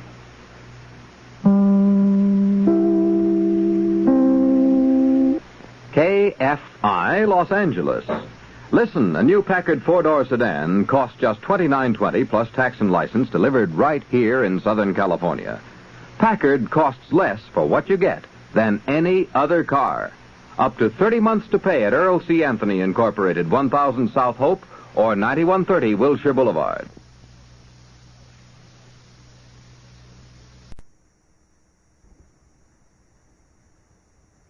From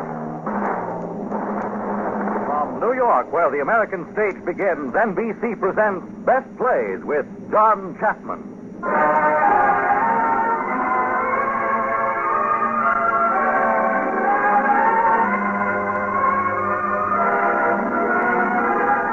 Best Plays, a series of hour-length dramas based on the famous theatrical books begun by the late Burns Mantle. Now edited by the distinguished drama critic of the New York Daily News, John Chapman.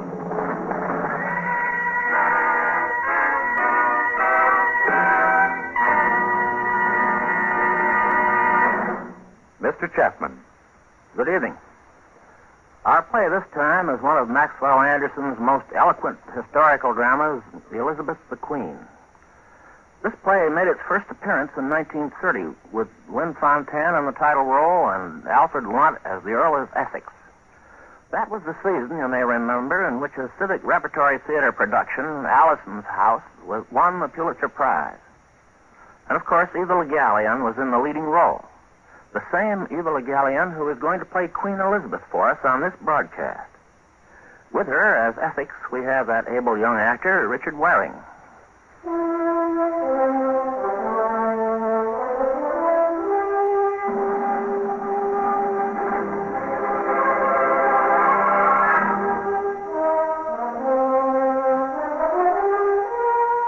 In the city of London, on a day late in the reign of Queen Elizabeth, there is considerable excitement. Today, the Queen will hold council, and it is known that her favorite, the Lord of Essex, will attend. Recently rebuked by Elizabeth because of a fruitless expedition to Spain, Essex had retired to his home at Wanstock. Now it is morning, and in an entrance hall outside the council chamber, Penelope Gray, a lady in waiting, is met by Sir Walter Raleigh. Greetings, lady, from my heart. Good morrow, Lord, from my soul. I take my oath in your face that you are rushing to the window to witness the arrival of my Lord of Essex. And in your teeth, I swear I'm on no such errand, but only to see the sun rise. The sun has been up this hour, my dear. The more reason to hurry, gracious knight. Tell me truthfully, Penelope, did the Queen send you to look out the casement for news of her Essex, or did you come at the prompting of your own heart? Shall I tell the truth, Sir Walter? Verily? The truth is I cannot answer. Both, then? Both. Or one or neither. Good morrow, Sir Walter. Is the Queen still under canopy? I know not, Captain Armand. The Earl is here and would see her. She is dressed and stirring, Captain, and awaits, my lord. Come, I'll take you to her, and you can make your announcement. So, the heavenly boy, clad in the regalia of the sun, even now extracts his gallant foot from his golden stirrup and makes shift to descend from his heaving charger. Acclamation lifts in every voice, tears well in every eye, with the exception of mine. And mine, Sir Walter. Ah, Sir Robert, then you know our Lord of Essex has arrived. Truth, I no longer stomach Lord Essex. Nor I. Has it ever occurred to you that if he could be sent from England, there might be a chance to come between them? Would she let him go? No. But if he could be teased and stung about his generalship till he was too angry to reflect. Let us say you were proposed as general for the expedition to Ireland. Thank you, no. He'd let me go and I'd be sunk in a bog this next 300 years. I've seen enough good men try to conquer Ireland. Well, then how would this be? We name 3 men for Ireland of his own supporters. He will oppose them, not wishing his party weakened at the court. Then we ask what he suggests and hint at his name for leader. Good so far. He will be angry and hint at your name. You will offer to go if he will. Not to Ireland. Yes. Do you think he'd let you go with him and share the military glory? It will go hard, having once brought up his name, if we do not manage to ship him alone to Dublin. We can try it, then, always remembering that no matter what is said, no matter what I say or you, I do not go. You must get me out of that, for I know Ireland. I will. When is the council? At 9. Then you make these suggestions? Yes. At 9, then. Be easy.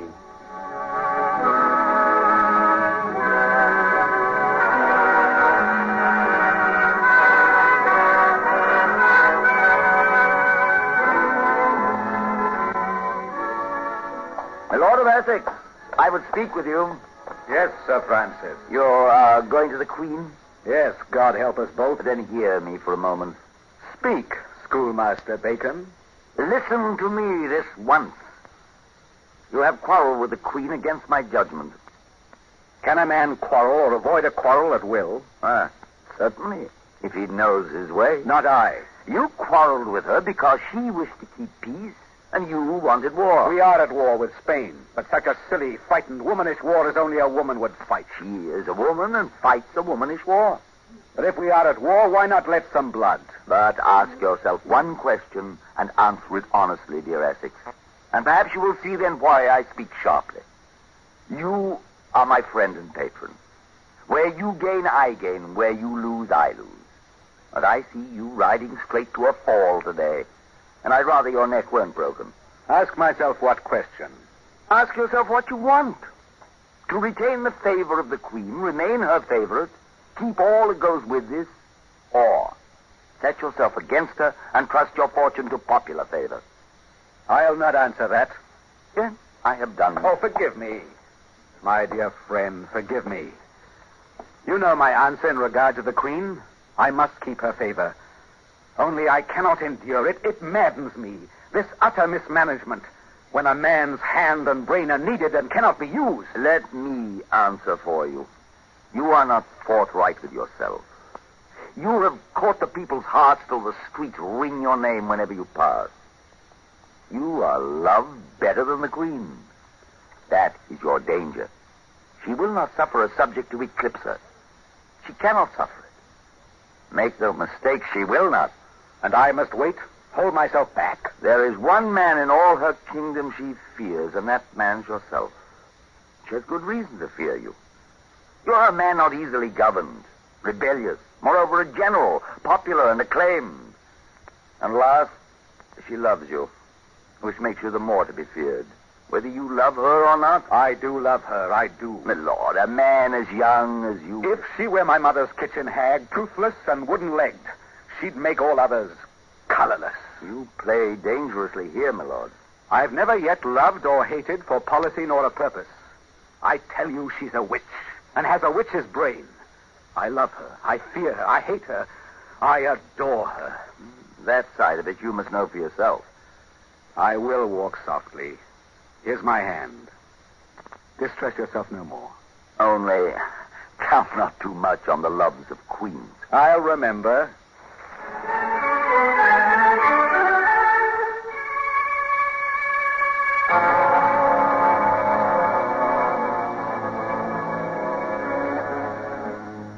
Good morrow, my lord.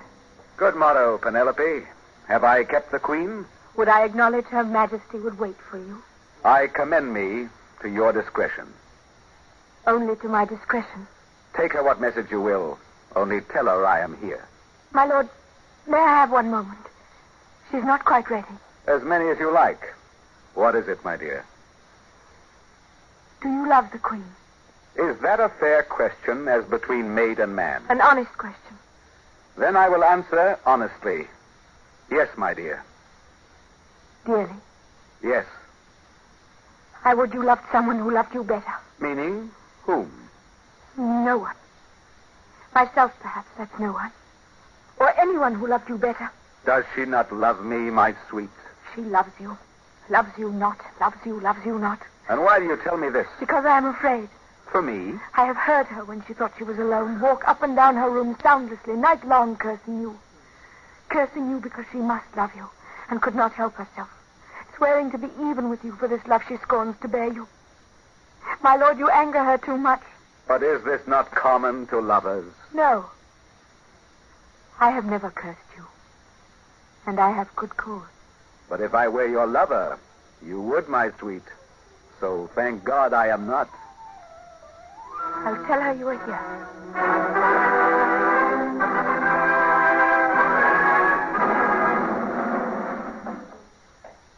Your Majesty. I'd hardly hope to see you again, my Lord of Essex, after what was bowed forever when you left. You are unkind to remind me. Am I indeed? You've gone a week at this one stock of yours, and a week's a long time at court. You forget that I must live and draw breath whether I see you or not. And there are other men, all fully equipped for loving and being loved. Where do you think I've been this last week? Trying not to be here. But you see, I am here. Yes, I see.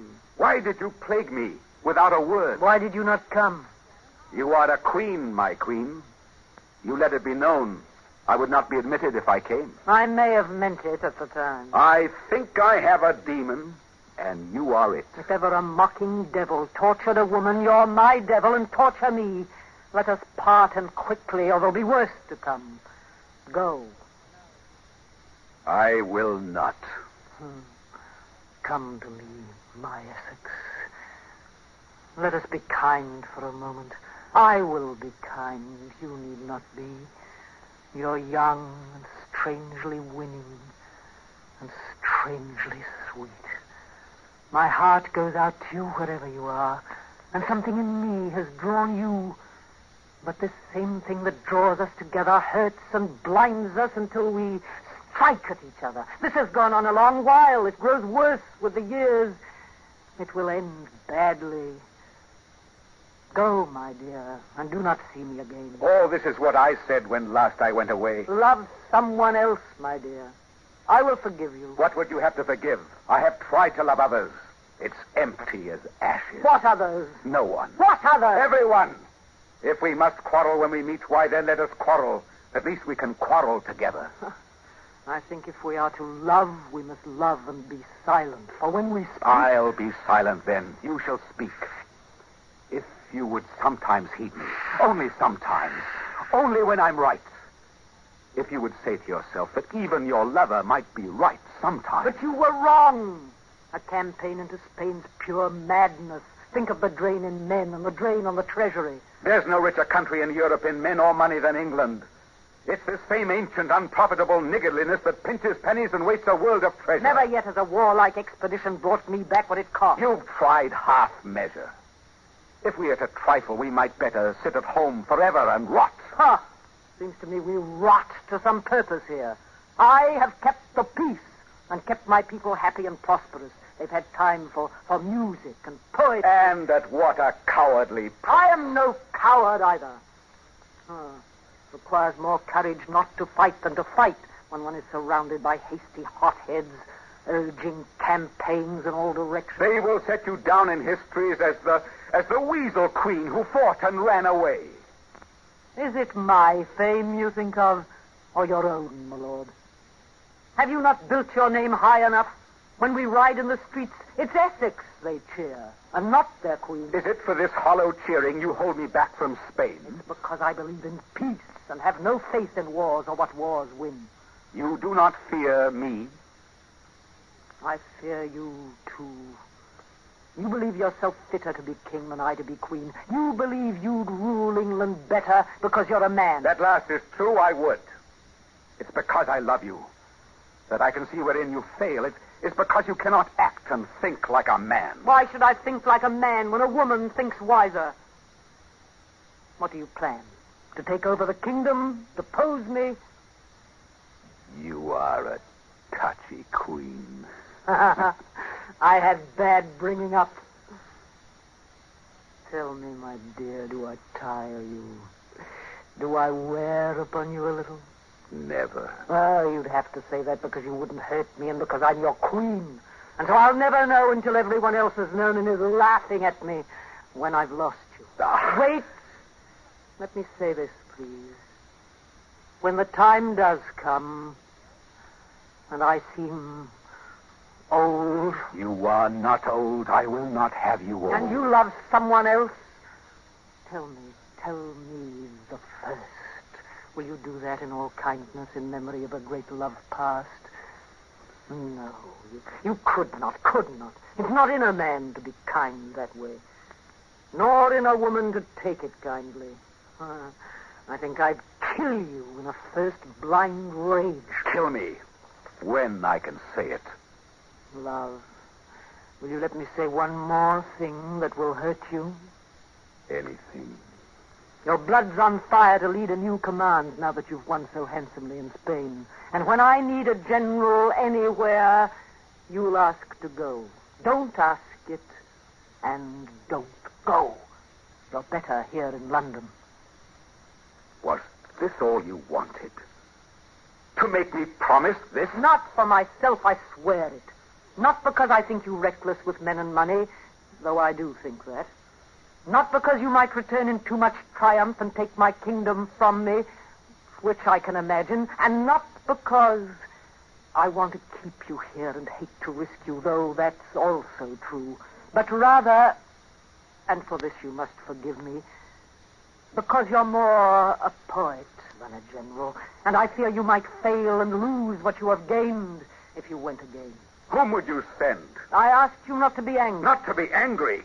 How do you judge a leader except by whether he wins or loses? Was it by chance you think I won at Cadiz? Very well. You shall go. Go if you will. Only I love you, and I say what would be wiser. You choose the one thing I must have, and you ask me not to ask it. No, forgive me. I'll not say it again. But if I'm more poet than general, Then poets on occasion make better generals than generals do. You've proved it so on more than one occasion. The council is met. The council. Now we shall hear about Ireland if Cecil has his way. One thing remember, you must not go to Ireland. No. That's a war I'm content to miss. Thank God for that much, then. I've been afraid Ireland might tempt you.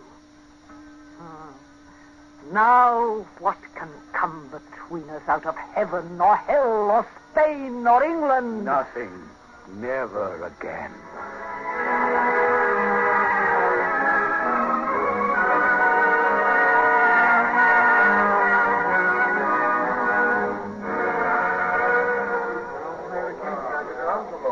The council is in order.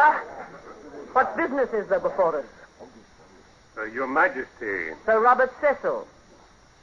There is one perpetual subject, Your Majesty, which we take up time after time and always leave unsettled, but which has come to a place where we must act one way or another. Tyrone's rebellion at Ulster is no longer a smoldering coal, but a running fire spreading north to south.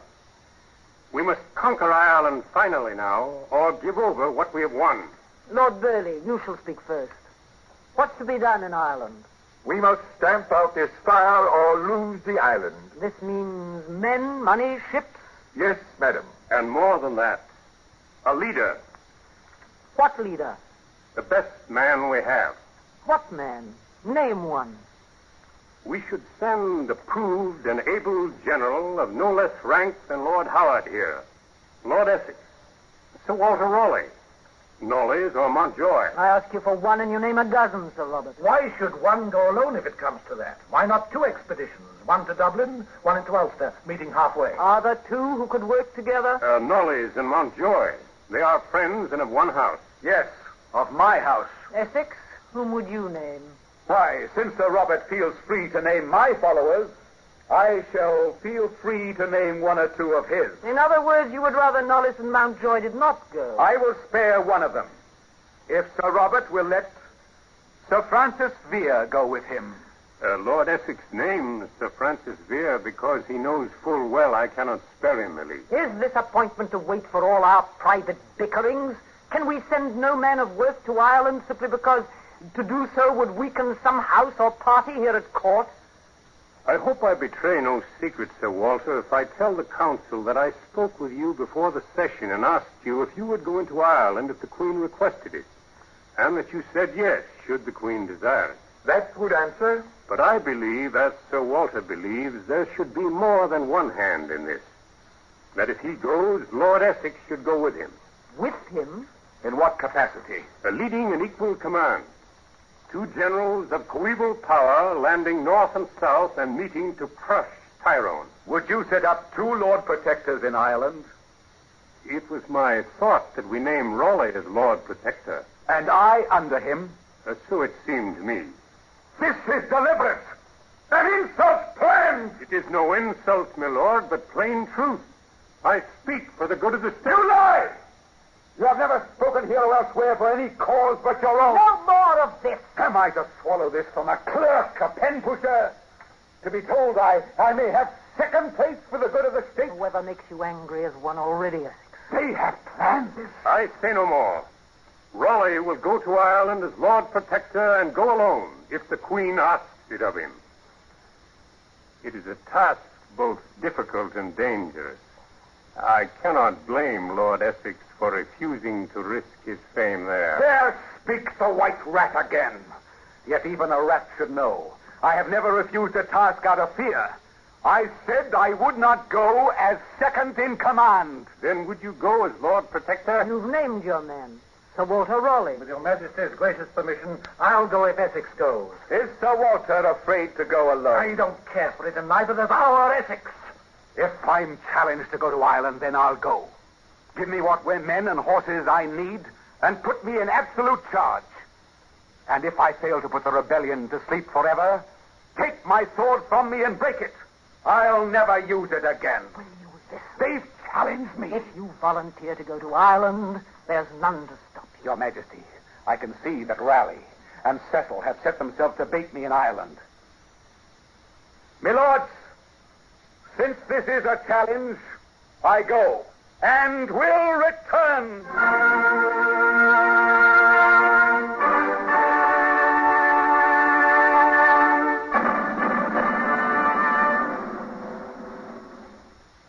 Oh, Essex.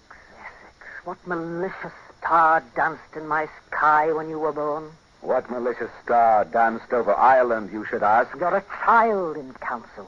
I saw them start to draw you into this and tried to warn you, but it was no use. They drew me into nothing. I saw their purpose and topped it with my own. You will withdraw. I'll countermand this. And let them laugh at me? Better they should laugh a little now than laugh at you forever. And why not win in Ireland? No man wins there. You're so dazzled with the chance to lead an army, you'd follow the devil in an assault on heaven. That's one thing the devil doesn't know. Heaven is always taken by storm. I thought so as you said it. Come, touch me. Tell me all will happen well. And so it will. Do you want to go? I said I would, and I will. It's not yet too late. Remember, if you lose, that will divide us. If you win, that will divide us too. I'll win, and it will not divide us.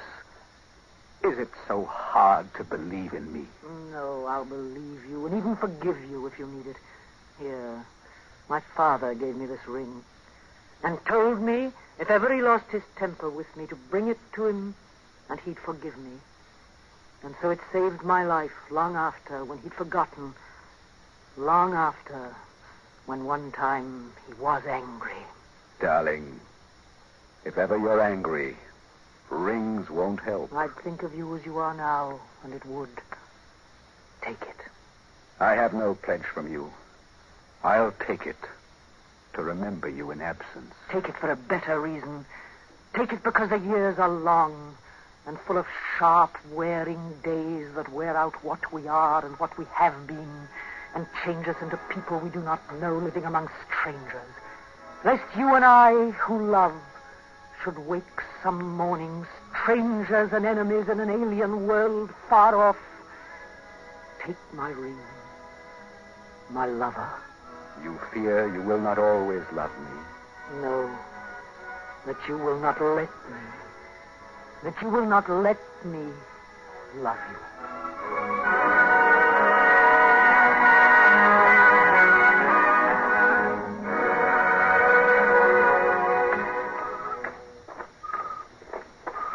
Marvel! Captain Marvel! Yes, my lord. How many did we lose at the landing? 30 or so, not many.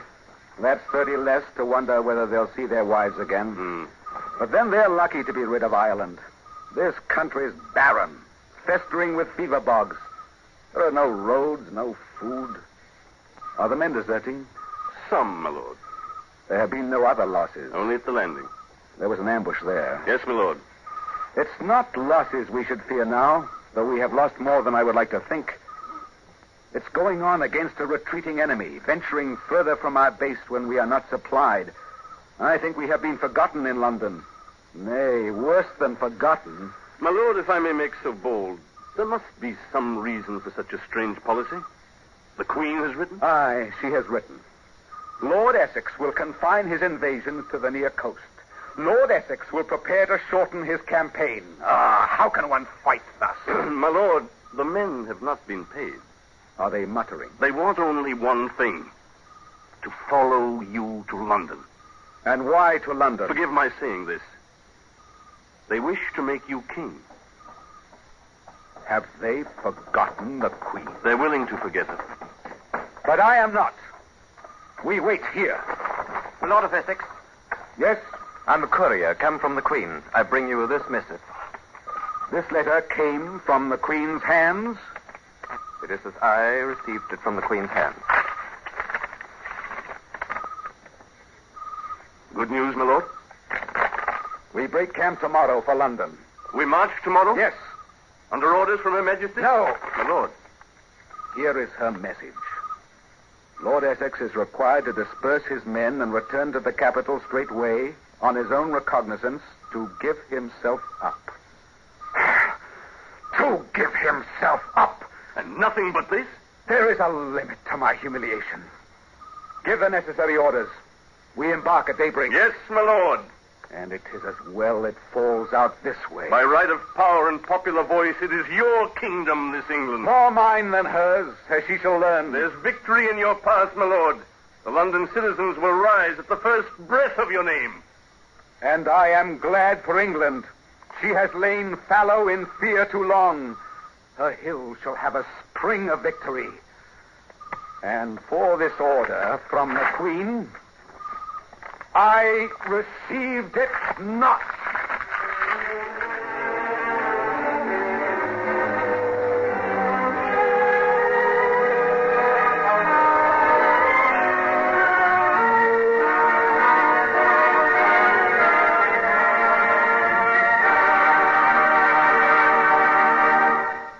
In a moment, Act Two of Elizabeth the Queen on Best Plays. This is NBC, the national broadcasting company. KFI, Los Angeles, Earl C. Anthony Incorporated. Talk about investments. Here's the best one yet. Your community chest gift helps 160 different services. Boy Scouts, Salvation Army, the USO, hospitals for sick and crippled children, and many others. All of these services are supported by your community chest, by you. Make that wise investment today. Give more than ever before.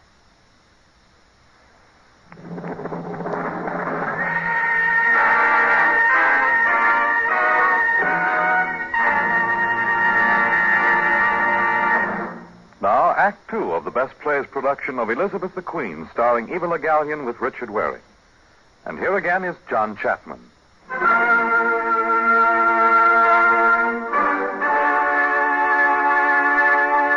As the curtain rises on Act Two, we are back in London. In a severe little room used by the Queen as a study, Francis Bacon is sitting when Sir Robert Cecil and Walter Raleigh enter together. Good morrow, Master Bacon. And to you, my lord. You are here to see the Queen? The Queen has been good enough to send for me. It was my wish to speak with you first, and it is my opinion that it will be the better for all of us if I do so now, late as it is. I am barely on time, gentlemen. You need answer one question only. Yes, my lord. You have been in correspondence with Lord Essex in Ireland? Perhaps. The Queen has this morning received news warning her that Lord Essex is allied with the Irish rebels and is even now leading his army back to England to usurp her throne. Have you heard this? No. Do you credit it? It is your own scheme, I believe. That Essex should rebel against the Queen? Even so. You accuse us of treason? If the Queen were aware of certain matters, she would herself accuse you of treason. What matters? I prefer that the Queen should question me. Look to yourself, Master Bacon. We know what the Queen will ask you, and we know what you may answer. Speak it out to him. Softly, softly. In brief, Master Bacon, if you intend to accuse any man of suppression of letters written by Essex to the Queen, or of the suppression of letters sent by the Queen to Essex, you will be unable to prove these assertions, and you will argue yourself very neatly into the Tower. My lord, I had no such business in mind. What then? I hope I can keep my own counsel. The truth is, my lord, you are desperate men. You have overreached yourselves. And if the wind of it gets to the royal ears, you are done. Well, we shall drag a few down with us if we are done, though, and you are the first. You have a poor estimate of me, Master Bacon. If you go into the Queen and reveal to her that her letters to Essex have not reached him, as you mean to do, the Queen will then send for me, and I will send for Lord Essex's last letter to you, containing a plan for the capture of the city of London. It will interest you to know that I have read that letter, and you are learned enough in the law to realize in what light you will stand as a witness, should the Queen see it. I think it is true, though, that if I go down, I shall also drag a few with me, including those here present. Master Bacon, it would be easier for both you and us if you were on our side. You must expect a man to side with his friends. You have served Lord Essex well, and I believe he has made you promises. But the moment Essex enters England in rebellion, he is doomed, And his friends with him. And we have news this morning that Lord Essex has already landed in England and set up his standard here. He is a rebel. When a man is once a rebel, do you think there will be any careful inquiry into how he happened to become one? Essex in England? In England. And has neglected to disband his army. You speak of explanations between the Queen and Essex. Unless you betray us, there will be no explanations. They are at war now. They will never meet again.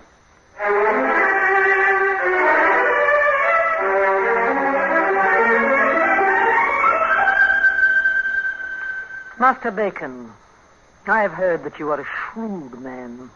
Flattery, Majesty, flattery. I've heard it, and in a sort I believe it. Tell me one thing. Are you Essex' friend? Since I have known him. There's a dangerous man to follow. Would you forget this Essex of yours? If you ask it, if there is reason. There is reason. He has taken up arms against me in England. Are you sure of this? Is it so hard to believe? Without proofs it is. You have proofs? Proof good enough. You know the punishment for treason. From what I've heard of late, both you and Essex should remember that punishment. Madam, for myself I have no need to fear. And if Lord Essex has, I am more than mistaken in him. If that were true. If there were only the sound of one honest voice. I must rule England. And they say he is rebel to me. And day and night, waking, sleeping, and counsel, there is always one thing crying out in me over and again. I hear it crying. He cannot fail me. Me, both woman and queen. But I have written him my love, and he has not answered. What do you know of this? If I knew why, I would know much. Have you angered him, sent arbitrary orders? I've ordered him to disband his forces and return. I've cut off all revenue and supplies. But, madam, to send a popular leader out with an army and then check him suddenly, heap disgrace upon him. He has great pride. He has rebelled, then? I wrote him lovingly. And he answered nothing? Nothing. Oh, that could not be excused. No, it cannot be. It will not be. They say a woman's mind is an airless room where she must walk alone saying, he loves me not. The world goes by all shadows, and there are voices, all echoes, till he speaks. And there's no light till his presence makes a light there in that room. But I am a queen. He sought to break me down by not answering. Break me until I'd say, I'm yours, I'm all yours. What I am and have, all yours. That I will never, never, never say. I am not broken yet. Nor will be, Majesty. We must forget him. See him no more, my friend. He walks on quicksand. Avoid him. Yes, Majesty. Go now, go. You have done well. I trust you.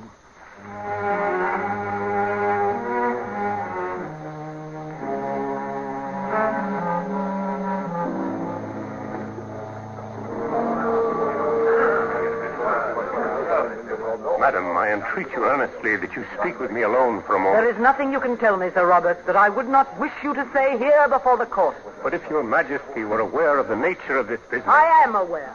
Lord Essex is on his way hither. I shall be glad to see him. Let him bring his revolution here. How long think you it will last after I have looked on it and after it has looked on me? Madam, there are 500 of the Royal Guard at the Tower, and other troops are available. They must be posted strongly at once. There is urgent haste. We thank you kindly, Sir Robert, but with your gracious permission, we will do nothing about it. Madam, I beseech you, let me take charge of this. Stay where you are, all of you. You, Lord Burleigh, you too. I'll have no slipping away. This court wriggles like a mess of eels. Stay where you are. There is to be no guard posted. There are to be no steps taken. None. Your Majesty, a great number of people are coming through Fleet Street, and they've sacked the grocers and broken into a wine merchant's cellar. It is said they will break into Fleet Prison and set all free. Not they. If they've broken into a wine cellar, they'll get no farther. We're a marvelous people, we English, but we cannot hold liquor. Now, if they were Scotch, one might worry. What are they saying, these wine drinkers? I cannot tell you that, Your Majesty. Are they not crying up with Essex, down with Elizabeth? Yes, madam. Why, surely, what else would they be crying? Up with Essex, viva! Down with Elizabeth, abba! The Queen is dead. Long live the King! If I were there, I'd cry it myself. It has a marvelous ring. Up with Essex, down with Elizabeth. What are we to do, madam? What is the Lord Mayor doing about all this, sirrah?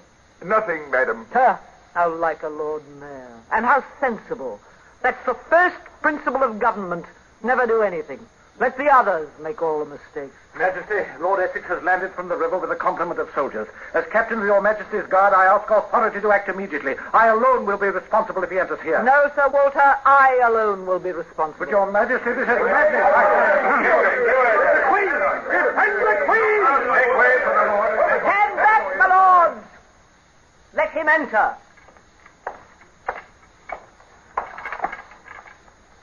You come with a file of soldiers at your back, my Lord of Essex. Do I need them, Your Majesty? No.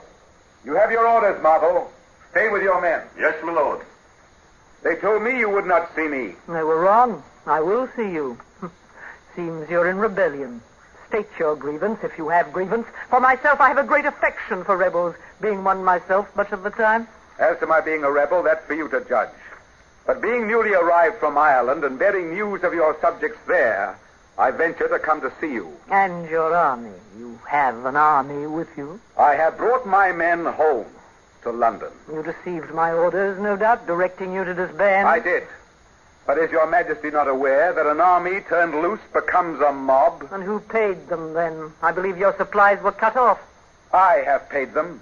They are then in your service. In my service, and therefore devotedly yours. And Ireland? How of Ireland? I could have conquered Ireland had you given me time.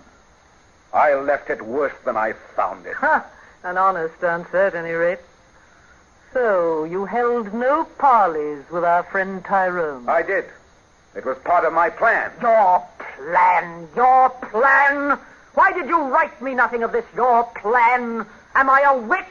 To find out what happens on the far side of the Irish Sea without being told? I wrote you. Masterly letters, brief to the point, wasting no words. In short, nothing. I know not what your Majesty means by that. I wrote you fully, and in answer received no reply. You wrote me? Many times. And had no letters from me? None. For God! If the couriers were tampered with, there shall be some necks stretched here. My lord, I wish to speak with my Lord Essex here alone. Leave us. Dear Queen, do you think it's safe? Leave us!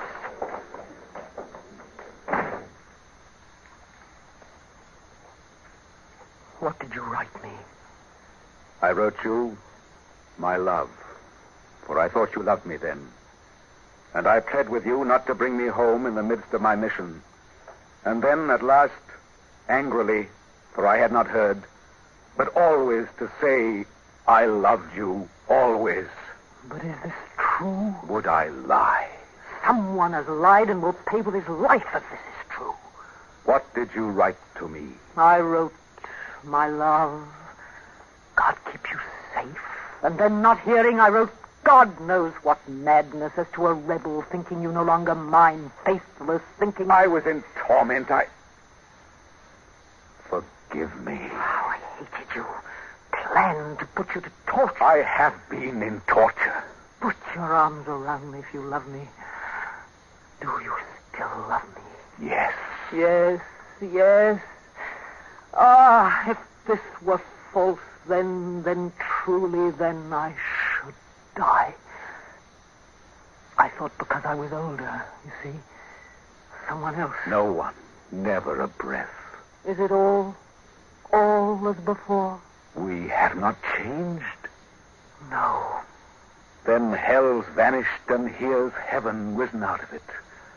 A little heaven of years in the midst of desolate centuries. Oh, we have so few years. Let us make them doubly sweet, these years we have. Let us make this our pact now, For the fates are desperate to part us, and the very gods envy this happiness we pluck out of loss and death. If two stand shoulder to shoulder against the gods, happy together, the gods themselves are helpless against them while they stand so. Love, I will be your servant. Command me. What would you have? Why, nothing. Take this, my world, my present, in your hands.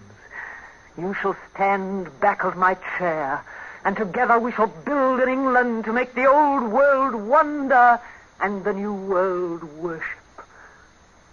Nay, what is this doubt in your brow? It troubles me to be dishonest. If you had but shown anger, I could have spoken easily. It's not easy now, but speak I must. And I say this in all friendliness and love. The throne is yours by right of descent and by possession. But if this were a freer time, if there were elections, I should carry the country before me. And this being true, and we being equal in love, should we not be equal in power as well? We are equal. I have made you so. Yes, but still it's all yours. Yours to grant me now or take away. How could this will be otherwise? Am I not, and I say this in all love, as worthy to be king as you to be queen? Must you be sovereign alone? You are young in policy, my Essex. If I should grant high place to you now, it would show ill to the kingdom. You would be believed. It would be believed that you had forced this on me. It would be called a revolution. It would undermine all confidence. Would you trust me as king? No. And are you reluctant still to give up your prerogatives? Yes.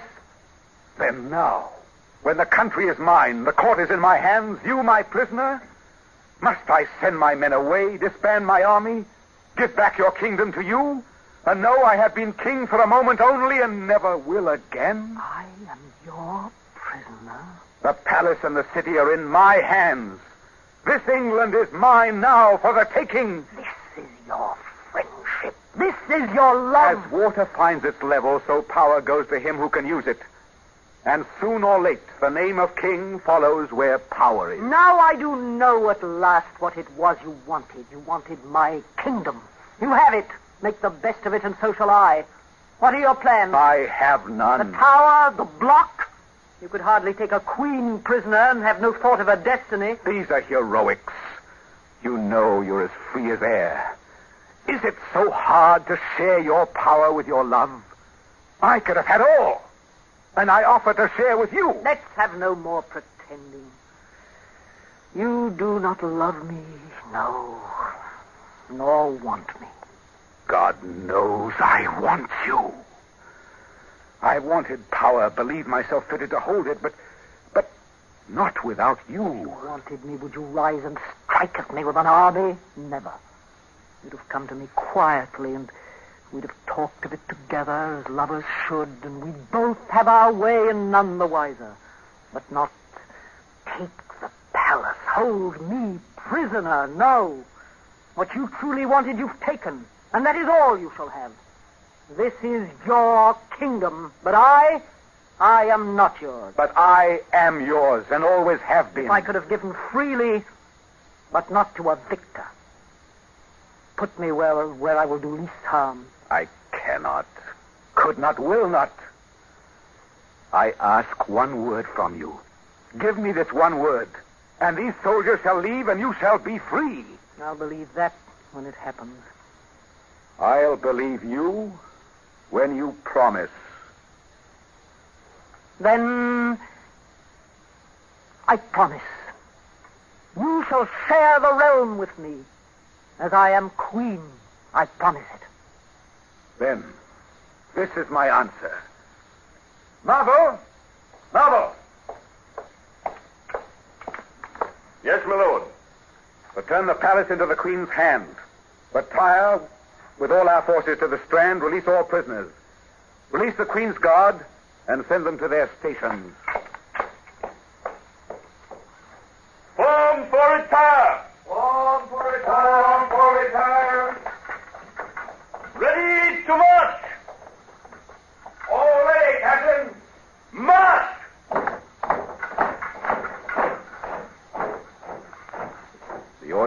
afraid. Come, let us forget this matter of thrones and kingdoms and be but you and me a while. Have you kept your word indeed? I have kept my word. If I clapped my hands, would my guard come now, or yours? Yours only. Shall I call them? No, I'll call them. Ah, to be sure, I have a guard once more. Your Majesty. Captain, has the palace been returned? It is in our hands? Yes, Majesty. Ah. I have ruled England a long time, my Essex, and I have found that he who would rule must be quite friendless, without mercy, without love. Guards, arrest Lord Essex. What? Arrest Lord Essex! Take him to the Tower and keep him safe. Is this a jest? I never jest when I play for kingdoms, my Lord of Essex. I trusted you. I trusted you and learned from you that no one can be trusted. I will remember that. Lest that should be all you ever have to remember, Your Majesty. Take care what you do. I shall take care.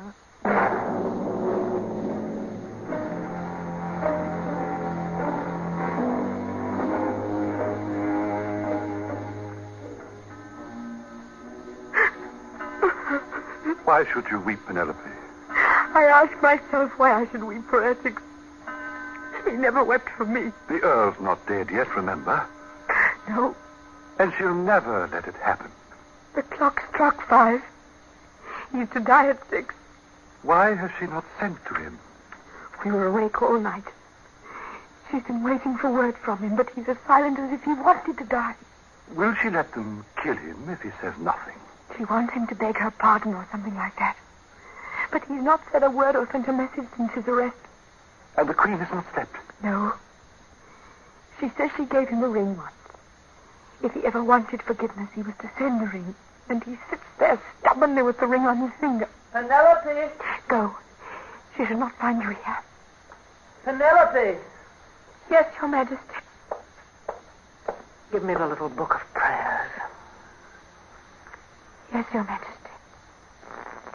You've been crying. I heard the clock strike 5. Yes, I heard it. You love him well, my dear? Yes, Your Majesty. I love him. He has never loved me. Yes, he does love you. I've been jealous of you. Of me? Poor child. But he loved you and never me at all. How do you know? He told me. What did he say? He said I love her dearly. I wanted him for myself and I warned him against you. He laughed at me. He said I love her very dearly. Well, you tell me this because you want to save him. No, dear Queen, it's true. This is the end of me. Comes late. I've been a long time learning, but I've learned it now. Life is bitter. Nobody dies happy, Queen or no. Will he speak, think you? Will he send for me? No, not now. Huh? You see, this is the end of me. No. Oh, I shall live. I shall walk about and give orders. A horrible while. It's a 1/4 hour. You must send for him. He's as proud as you are. No. Even now someone comes. It'll be a messenger bearing the ring. Your Majesty. Ah, Sir Robert. Your Majesty, a citizen rabble has gathered to protest the execution of Essex. The captain begs permission to use your guard to disperse them. Your day, Cecil. I dare say you know that. The snake in the grass endures. And those who are noble, free of soul, valiant and admirable, they go down in the prime. Madam, the guard is needed at once. Take my guard, take it. I thought you brought word from... Wait. Yes, Your Majesty. Go call Lord Essex from his cell and bring him thither. Lord Essex is prepared for execution. The priest has been sent to him. Bring him here, I say. As you wish, Your Majesty. Look Look here in my face, Penelope. He is so young. Do not be here when he comes, do you mind? You look so young.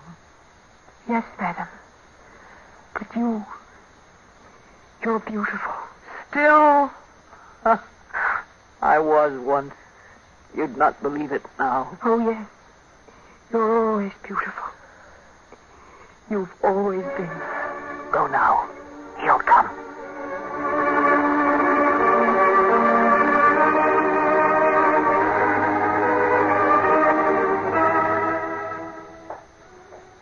You sent for me, or so they said. Yes. It would have been kinder to leave me with my thoughts till the axe came down and ended them. You spoil me for death. Are you so set on dying? I can't say I care for it. This blood that beats in us has a way of wanting to keep right on. But if one is to die, it's well to go straight toward it. You must have known I never meant you to die. I am under sentence from your Majesty's courts. There's no appeal that I know of. I am found guilty of treason in good evidence and cannot deny it. This treason, I believe, is punishable with death. God knows I'm proud and bitter, too. Bitter at you with much cause. But I have sent for you. I have spoken first. It's true that you never loved me, isn't it? You were ambitious, and I loved you, and it was the nearest way to power, and you took the nearest way. No, one moment. This is an hour for truth, if there's ever truth. I'm older than you, but a queen. It was natural you'd flatter me, speak me fair, and I believed you. I'm sorry I believed you. Sorry for you more than for me. That's true enough. Now may I go? This dying sticks in my mind and makes me poor company, I fear. It is true. It is true, then. If you wish to make me tell you how much I used to love you, how much I have longed for you, very well, I'll say it. That's a small victory to win over me now. But take it with a rest. You did love me? Yes. And still do? Yes, you should know that, I think. Then why did you not send the ring? I had thought to wear it as far as my grave. Since I last saw you, I've waited late at night thinking, tonight the ring will come. But the nights went by somehow like the days, and it never came till the last day came. And here it is, the last morning. And the chimes beating out the hours. If I'd tried to hold you to a promise you could not keep, and you had refused me, I should have died much more unhappy than I am now. I'd have kept my promise. I'd keep it now. If I offered you this ring... Yes, even now. You would set me free, cede back my estates to me, love me as before, give me my place in the state? All as it was. And what would happen to your throne? My throne? Nothing. Yes, for I'd try to take it from you. Again! You'd play that game again. The games one plays are not the games one chooses always. I played for power and lost. But if I had another chance, I think I'd play and win. Why do you say this? I say it because it's true. I have loved you. Love you now. But I know myself. I have a weakness for being first wherever I am. I refuse to take pardon from you without warning you of this. And once you know it, pardon becomes impossible. You do this for me? Yes, and partly for England, too. You govern England better than I should. I'd lead her into wars, make a great name, perhaps, like Henry V, and leave a legacy of deaths and bloodshed after me. You will leave peace, happiness, something secure. A woman governs better than a man, being a natural coward. A coward rules best. And now, may I go? The headsman comes sharp on the hour of 6. You have an hour yet. It's but struck 5. It struck 5 some time since. cannot go this way. Aye, but it has and will. There's no way out. I've thought every way. Speak frankly. Could you forgive me and keep your throne? No. Are you ready to give up your crown to me? No! It's all I have. Why? Who am I to stand here paltering with a rebel noble? I am Elizabeth, daughter of a king, and you are my subject. What does this mean, you standing here eye to eye with me, your liege? You whom I made and gave you all that you have, you an upstart, defying me to grant pardon, lest you should sweep me from power and take my place from me. I tell you, if Christ his blood ran streaming from the heavens for a sign that I should stay my hand, you die for this. If we had met some other way, we might have been happy. But there's an empire between us. Remember, I'm to die, so I can tell you truly, there's nothing in all the earth I'm very loath to leave, save you. Yet if I live, I'll be your death, or you'll be mine. Give me the ring. No. Give me the ring. I'd rather you killed me than I killed you. It's better that I should die young than live long and rule not well. I should know that. Is it not? Yes. Goodbye, then. Then I'm old. I'm old. I could be young with you, but now I'm old. I know now how it will be without you. The sun will be empty and circle round an empty earth, and I will be queen of emptiness and death. Ah, why could you not have loved me enough to give me your love and let me keep as I was? I know not. I only know I could not. Lord Essex, take my kingdom. It is yours.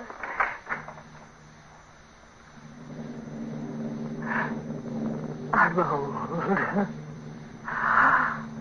I am old.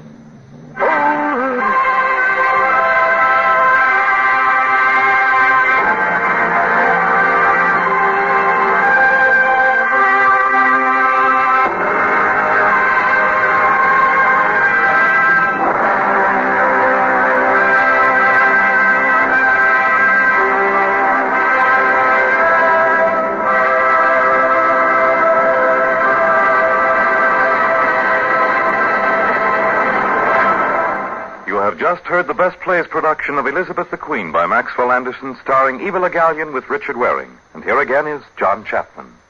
Those were brave times, and this was a great romance. Thank you, Miss Le Gallienne, Mr. Waring and company, for playing it so beautifully. And now for our next week's playbill. Our best play will be one of my favorites, The Mad Woman of Chaillot.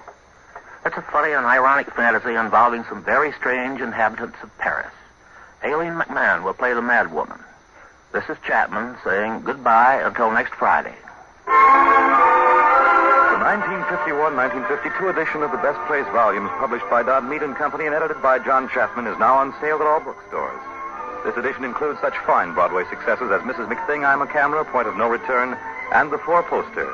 Heard in tonight's cast with Miss Le Gallienne and Mr. Waring were Joan Loring, Horace Braham, Guy Spall, Edwin Jerome, Philip Ornoff, Piper Francis, Arthur Hughes, Lester Fletcher, and Cliff Owen. Best Place is an NBC production supervised by William Welch and directed by Edward King. Fred Collins speaking. This is NBC, the national broadcasting company.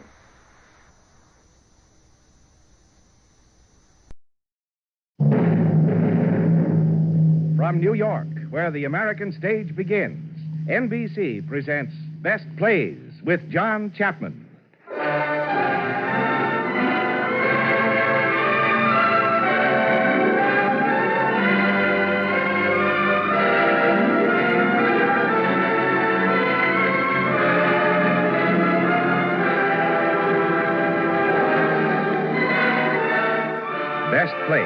a series of hour-length dramas selected from the outstanding successes of the New York stage.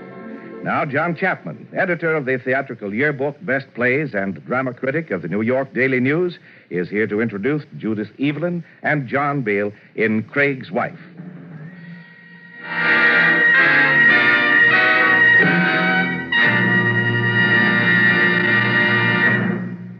Mr. Chapman. Our play this evening, George Kelly's Craig's Wife, was something of a surprise when it first appeared. It wasn't particularly astonishing that it won the Pulitzer Prize that year, for it was a beautifully finished piece of work.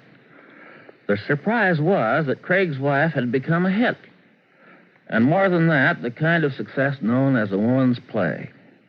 These so-called women's plays are usually made of sugar and soap and all things nice, and they go great on matinee days. This one was different, and it still is. For when George Kelly finished his investigation of Mrs. Walter Craig, he had found in her character very little sugar, very little soap of the operatic variety, but a vast amount of furniture polish. When I first saw Craig's Wife, I thought it was a man's play, and I still do. But women think it's theirs. This evening, you'll be able to judge for yourselves. We are fortunate in having as Mrs. Craig Judith Evelyn, who played the role in its most recent revival on Broadway.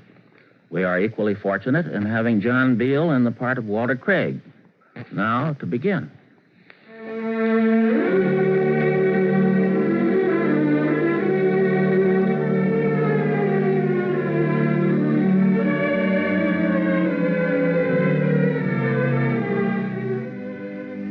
The time of our play is the present, or any time.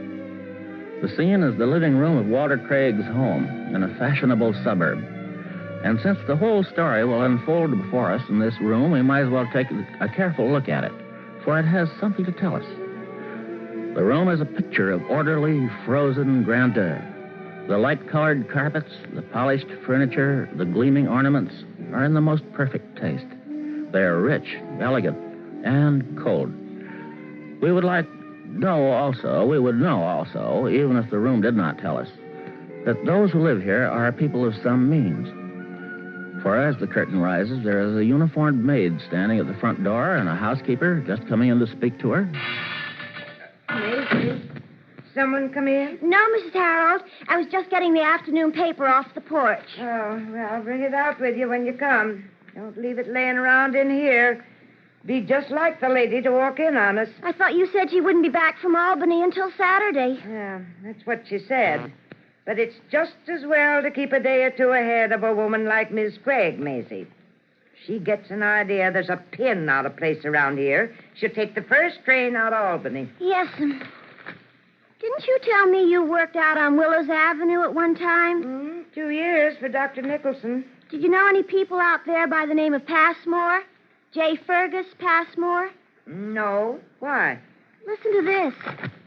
Fashionable Willows Avenue residence, scene of double tragedy. Bodies of J. Fergus Passmore and wife, socially prominent in this city, found dead from bullet wounds. Why, the Lord have mercy. Police working on identity of gentleman visitor seen leaving premises in automobile shortly after midnight. Oh, I didn't know him. Lord, the things that can happen. Oh, answer that, Maisie. I'll be in the kitchen, and mind you bring that paper in with you. Yes, ma'am. Hello, Maisie. Oh, how do you do, Mrs. Craig? You're back soon. Yes, will you take these bags, please? Come in, Ethel, dear. You must be so tired. Yes, I am, Aunt Harriet. Will you see that the catch is on the screen door, Maisie? It was half open just now. Yes, ma'am. Take your things off, Ethel. I think there's nothing so exhausting as train riding. Oh, Maisie? Yes, ma'am? You can take these things right upstairs. Put Miss Landreth's bag in the corner room. Yes, ma'am. Oh, and Maisie, will you please use the back stairs to go up and down? Oh, yes, ma'am. I always keep forgetting that. You know, Ethel, it doesn't seem to occur to anybody in the house to use the back stairs. They must go tramping up and down the front way. You know what stairs look like after they've been tramped up and down a few times. Oh, Aunt Harriet, I'm so worried. I never should have left. I ought to be with Mother. Now, you mustn't start that, Ethel. Your mother will come through this spell just as she always has. But Dr. Wood sent for me. He phoned the college. Why would he if it weren't serious? Because your mother asked him to, I suppose. Just as she asked him to send for me. But you could see that it was only upsetting her to have us there. I assure you, I've seen this same thing time and time again. And what could we have done if we stayed? I wanted to tell her something. I didn't get a chance. The doctor said I'd better wait. Well, I would have told her. Was it something important? It was about Professor Fredericks at school. Mother met him last year, and she liked him very much. She said she hoped I'd like him well enough to marry him if he ever asked me. And has he asked you? Yes. That's what I wanted to tell her. She said she'd feel easier to know I had somebody in case anything ever happened to her. But why does a person need anybody, dear, if he has money enough to get along on, as you have? Personally, I can't conceive of being very much worse off than married to a college professor, stuck off in some dreadful place like Poughkeepsie or Northampton without a 10-cent piece to your name. How's he going to support you? Well, lots of professors are married, Aunt Harriet. But their wives are not living the way you've been accustomed to living. Not the wives of young professors, at least. I suppose he's young. 27. Well, there you are. Now, I think you're very foolish if you allow your mother to rush you into this marriage. She didn't rush me. She wanted me to be sure I loved him. And I do. Now, that is your age, Ethel. That's the snare of romance. Well, Aunt Harriet, you married. But not with any romantic illusions, dear. Though I have a full appreciation of Mr. Craig, he's a very good man. But I married to be independent. Independent of your husband? Of everybody. I lived with a stepmother for 12 years. And with your mother after she was married for 5. I married to be on my own. I haven't achieved that yet, but I know that it can be done. I don't understand you, Aunt Harriet. Well, I'm simply exacting my share of a bargain. Mr. Craig wanted a wife and a home, and he has them. I wanted security and protection, and I have them. But they're at the mercy of a man. I mean to secure them for myself. How? By controlling the man. But how, Aunt Harriet? And how do you make Mr. Fredericks do something you want? I tell him that I want him to. My dear, there are certain things men can't be told, particularly romantic men. But if he finds out that you want to control him... Well, that can't be proved, can it? Oh. You think I'm a very sordid woman? No, Aunt Harriet, I just don't think it's quite honest. It's so very much safer, dear. Yes, Mrs. Harold. After a while, Miss Craig, I thought the young lady had gone upstairs. No, but she's going now. Ethel, I want you to lie down and rest for an hour or two. You'll feel so much better. I'll call you for dinner. Oh, I can't eat any dinner, Aunt Harriet. I'm so worried. Yes, I know, dear. It's very trying. But worrying can't help her. But go on up now. Straight down the hall and to the right. All right, Aunt Harriet. What was it, Mrs. Harold? I want to tell you, Miss Craig, the cook left on Thursday. She just went away and didn't come back. Did she get her wages? Yes, ma'am. I'd already paid her until Tuesday. I called the agency to send somebody out, but Miss Hewlett said she wanted to see you first. She says she sent so many, she wants to find out what's the matter before she sends any more. Well, she ought to have a few of them cooked for her. She'd know what was the matter. Mrs. Harold, those roses on the piano, where did they come from? Oh, why, that Miss Fraser across the street. She brought them over for your aunt. No, we'll take them out of here. The petals will be all over the room. Yes, ma'am. Well, I put them, ma'am. Well, I don't care where you put them, but I don't want to be picking petals up every 2 minutes. Well, maybe your aunt would like them in her room. You can ask her. She up there now? Yes, ma'am. Miss Fraser's showing her something about a pattern she's working on. Do you mean to tell me, Mrs. Harold, that Mrs. Fraser is upstairs? Yes, ma'am.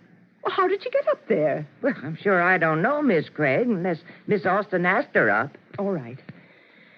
Were there any letters or messages while I was away? There was a gentleman called Mr. Craig about 8 o'clock last night, but he'd gone out, so I give him the number. Mr. Craig said he could be reached at. Who was the gentleman? Did you get his name? Yes, ma'am. He said his name was Berkmeyer. Do you know if he got Mr. Craig all right? Yes, ma'am, he did. I told Mr. Craig this morning about him calling. He said it was all right. He talked to him last night. Then he called this afternoon about 4:30. Mr. Berkmeyer did? Yes, ma'am.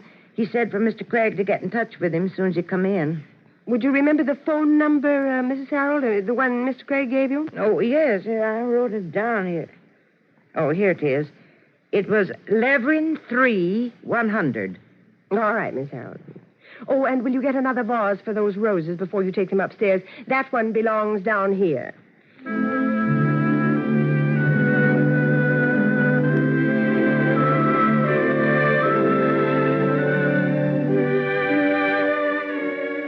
Information Could you give me the address of the telephone number Levering 3100? Oh, you can't. All right, it isn't important, thank you.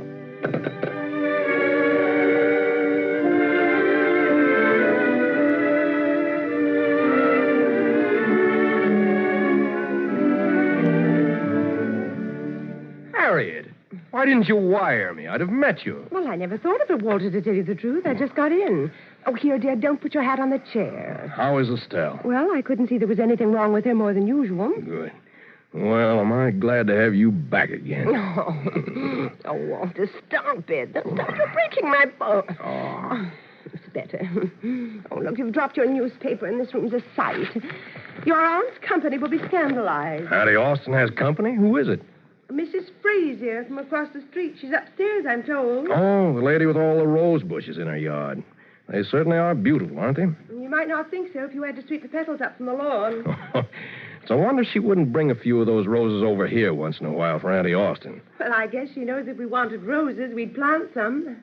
And, Walter, you'd better be out of the way before she comes down. She's always trying to make conversation. Yeah, I've talked to her a couple of times on my way home. You mean she's talked to you? No, she was out there fixing the rose bushes when I came by. Of course, that's where she always is. It facilitates the approach. What? Oh, Walter, don't lean against the piano. You'll scratch it. Well, my coat won't Well, there scratch might be something in your pocket that will. Now, go on now before she comes down. You know, I think you're getting jealous of me, Harriet. Not at all, dear boy. I'm simply suspicious of rich, middle-aged divorcees who specialize in wayside roses. Mrs. Frazier isn't a divorcee. Her husband was killed in an automobile accident. She told me about it. You're a very guileless young man, Walter. Now, what do you mean by that? Nothing. I just wish you'd use your eyes. By the way, whose phone number is Levering 3100? Fergus Passmore's. Why? Just wondering. Mrs. Harold told me that you went out last night and gave her that number. Yes, Fergus asked me over there to play a little poker. Mrs. Harold said that Billy Berkmeyer called you. What did he want? Well, Fergus told me to get a hold of Billy and bring him over, too. But he called me after I'd left here to say he couldn't make it. He finally called me at Passmore's. I hope you're not getting into card playing again. I never gave up card playing. You haven't played in a year. Well, everybody knows you don't play, so they don't ask me. I happened to mention to Fergus that you were out of town. Was his wife there? For a while. Then she went out somewhere. I'll bet that's why Fergus asked you. He was so insanely jealous of her. Well, I'm sure he was never jealous of me. Jealous of everybody. And I'll bet that's why Billy Berkmeyer dodged it. I'll bet that's what he called to tell you. Last night? He simply said... No, today. He didn't call today. Yes, he did, this afternoon, around 4. Huh? He said you were to get in touch with him right away. What's his number, do you remember? Yes. Now, you let me know, Miss Austin, if there's anything else you don't understand. Come on, Walter, here they come. Oh, don't be silly, Harriet. Well, if you're going to stay and listen to that silly chatter, I certainly don't intend to. I'll come over any time, Miss Austin. I haven't another solitary thing to do. Oh, how do you do, Mr. Craig? How do you do, Mrs. Frazier? Hello, Auntie. Hello, Walter, dear. I understand Harriet is home. Yes, she got here just ahead of me. Miss Austin was telling me that Mrs. Craig's sister has heart trouble. Yeah, she's had it for quite some time now. Oh, poor woman. I suppose Mrs. Craig is very upset. Yes, I suppose she is. Is she her only sister? Yes, just the two of them. Oh, too bad, too bad. Walter, you should see all the wonderful roses Mrs. Frazier brought me. Oh? Well, we appreciate that very much. Oh, it is nothing at all. Well, I'll be going now. Good afternoon, Mr. Craig. Good afternoon, Mrs. Frazier. Come over again real soon. Well, thank you ever so much. I'd be delighted. Now, you just call me if there's anything more about that time. Well, thank you so much, but I cannot. Is that silly woman gone, Walter? She's outside saying goodbye. Harriet, she did bring some roses for Auntie Austin. Oh, did she? Yeah. Walter, I wanted to remind you about calling Billy Berkmeyer, dear. Oh, yes. What is that number? Park 840, isn't it? And why don't you use the upstairs extension? It's more private. I'll call him right away. Park 840? Oh, yes, Park. Mm-hmm. That's right, dear. You said it was urgent. Walter, did I... Oh, Harriet, Mrs. Harold told me you were back. Yes, Auntie Austin. And about time, don't you think? Why, dear? If I'd stayed away much longer, I should probably have come back to find my house a thoroughfare for the entire neighborhood. You mean Mrs. Frazier being here? Now, you know perfectly well what I mean, Auntie Austin. Please don't try to appear so innocent. How did that woman get in here? Why, I asked her, and of course, you don't suppose she walked in of her own accord. Well, I wouldn't put it past her if she knew I was away.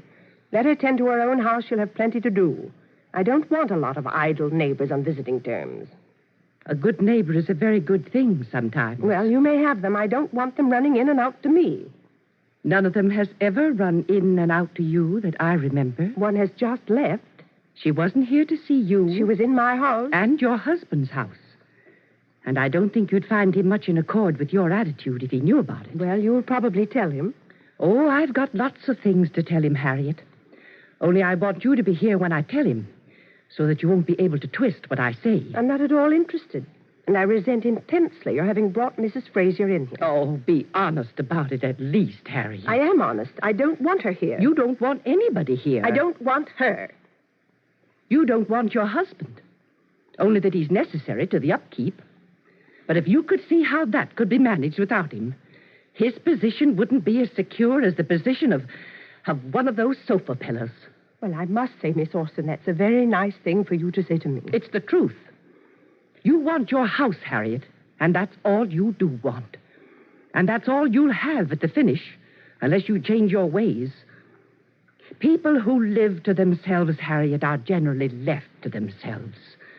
For other people will not go on being made miserable indefinitely for the sake of your ridiculous idolatry of house furnishings.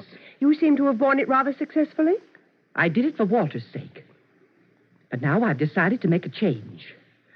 Only I want my reasons to be perfectly clear to him before I go. I think I owe it to him. I couldn't reach Billy Berkmeyer. He's probably... What's the matter here? I haven't the faintest idea, I'm sure. Oh, there's something. What is it, Auntie? Your aunt tells me that she's going to leave us. Leave the house, you mean? She finds my conduct of affairs here unendurable. I'll be obliged to you, Harriet, if you'll allow me to explain the reasons for my going. Auntie, I can't believe you've had any difficulty with anyone, especially Harriet, who thinks the world of you. Now, what's Harriet done? I'll tell you what I did. I objected to Auntie Orson's having brought that woman across the street in here while I was away. Mrs. Fraser? Well, what's the matter with her? She's a vulgar old busybody. That's what's the matter with her. She's been trying to get in here ever since we've been here. What do you mean? Harriet is provoked, Walter, because she has allowed herself to be tempted off form. She would prefer to have excluded Mrs. Fraser by the usual method, the one that's been employed in the exclusion of every other man and woman that has ever visited here. I don't understand what you mean, Auntie. That's the danger, Walter, that you don't understand. If you did, it would be scarcely necessary to warn you. Warn me? Of what? Of your wife. What are you laughing at, Harriet? She isn't really laughing, Walter. She's whistling in the dark. Oh, dear. She's terrified that her secret has been discovered. Oh, really? And what is my secret? I think it's hardly necessary to tell you that. She means that I've been trying to poison you secretly, Walter. Not so secretly, Harriet. Well, I'm sorry I must go, for I'm sure this is going to be very amusing. I have asked Harriet to stay, Walter. Well, I don't intend to stay. I've something more important to do than to listen to a lot of absurdities. I wish you'd tell me what's happened here, Auntie. Well, that isn't so easy, Walter, to tell a man. Walter, why do you suppose your mother asked you to promise her when she was dying that you'd take me with you when you married? It was because she knew her woman, Walter, the woman you were going to marry. You mean that Mother didn't like Harriet? Nobody could like Harriet. She doesn't want them to. Well, I like her. Oh, you're blinded by a pretty face. Well, what's she done? She has left you practically friendless, for one thing, because the visits of your friends imply an importance to you that is at variance with her plan. So she's made it perfectly clear to them by 1,000 little words and gestures that they are not welcome in her house, because this is her house. You know, Walter. The house is what Harriet married. She didn't marry you. You simply went with the house as a more or less regrettable necessity. I can't believe that, Auntie. Walter, how long is it since any of your friends have come here? Well... And why don't you ever go out anymore? Well, It's because nobody asks you, Walter. They're afraid you might bring her, and they don't want her, because she's made it perfectly clear that she doesn't want them. They reckon without you in their social life now, and they'll soon begin to reckon without you in their business life. That's Now, ridiculous. Listen. The other day, I happened to be seated in a restaurant near two of your old friends. Well? A man and a woman came in and sat at another table. And the wife immediately proceeded to tell the man how he should sit down. And after he sat, how he should, that he was down, and so on. And I distinctly heard one of your friends say to the other, listen to Craig's wife over there. Oh. That's only a straw in the wind, Walter. She's ruining you. And I can't stand by to see it. Oh, now, Auntie. I can see there's been some misunderstanding between you and Harry. Oh, Walter. I can't let you leave this house. I promised Mother that... I'm sorry, Walter. Oh, I couldn't feel worse if it were Mother herself leaving. Be glad that it isn't your mother, Walter. She would have left long ago.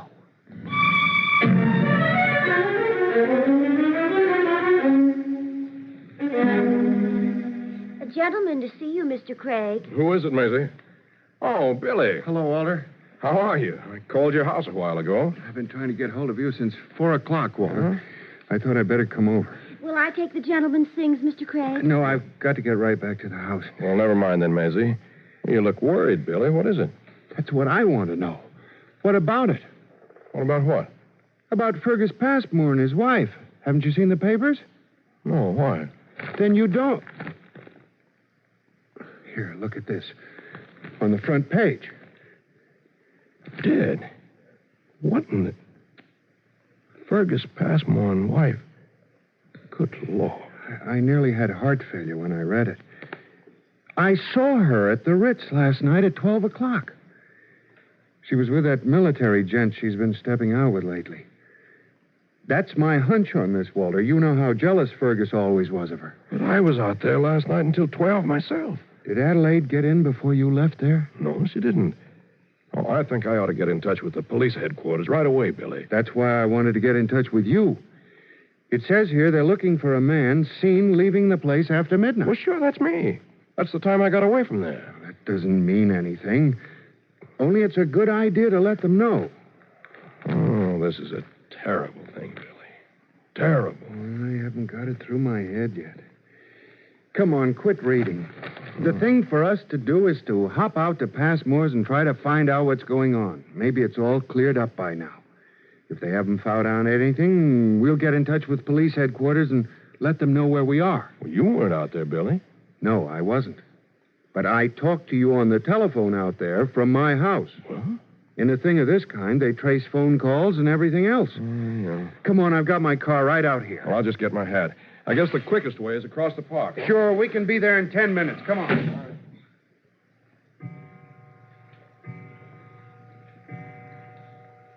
Walter?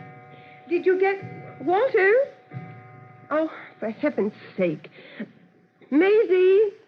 Will he ever stop leaving things? Maisie, will you come and take this newspaper? Newspapers, everything else all over. What? Bodies of J. Fergus Passmore and wife? No. Oh, dear Lord, no. Walter! Walter, are you upstairs? Walter! Were you calling me a minute ago, Mrs. Craig? Maisie, have you seen anything of Mr. Craig? Why, he was here a few minutes ago, Mrs. Craig, with a gentleman. What gentleman? Who was he? I didn't catch the name, ma'am. He came in an automobile. Did Mr. Craig go away with him? I don't know whether he did or not, Mrs. Craig. I didn't know he'd gone. See if his hat's on the rack out there. Yes, Ma, look. No, Mrs. Craig, it isn't. Oh, Lord, Maisie, listen. Yes, Run out to the garage and see if he's there. If you find him, tell him to come back immediately. I want to see him. Hurry, Maisie, hurry. Tell him I want him right away.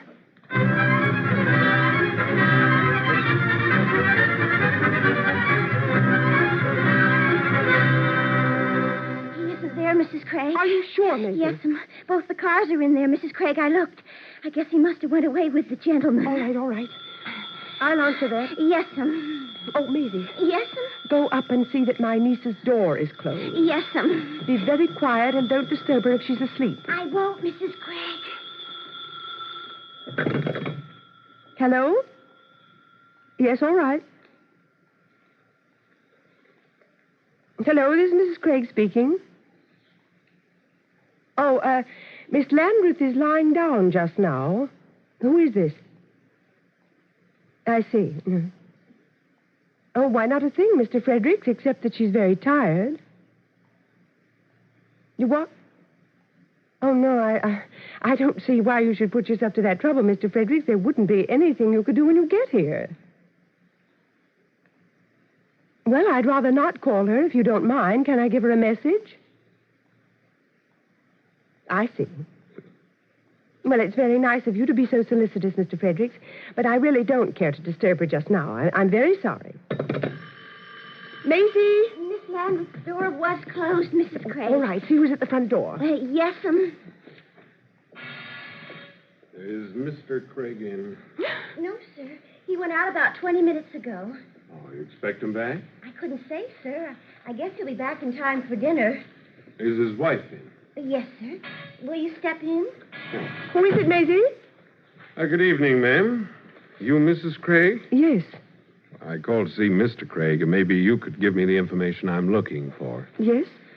I'll tell you what it's about, Miss Craig. I suppose you've seen in the paper about this affair out on Willows Avenue? You mean that shooting affair? Yes, at the Passmore Isn't it a home. dreadful thing? I've just been reading it here. Was it a robbery or something? No, there wasn't anything taken. Of course, it could have been an attempted robbery. Are you working on the case? Yes, ma'am. My name's Cattell. I'm from police headquarters. Oh. Well, that doesn't need to alarm you, Miss Craig. There's no particular connection here. Well, I'm very glad to know that. No, this Passmore affair looks to me like a pretty clear matter of jealousy.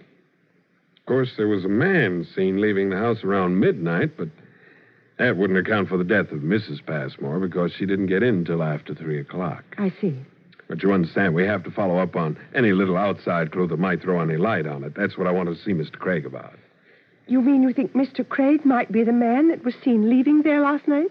Oh, no, that's not it. They could have had any number of visitors during the evening. Yes, that's very true. We've had a report late this afternoon, Mrs. Craig, that there was a call made on your telephone here asking for the address of the telephone number Levering 3100. And that happens to be the Passmore telephone. But you mean somebody called from here? Oakdale,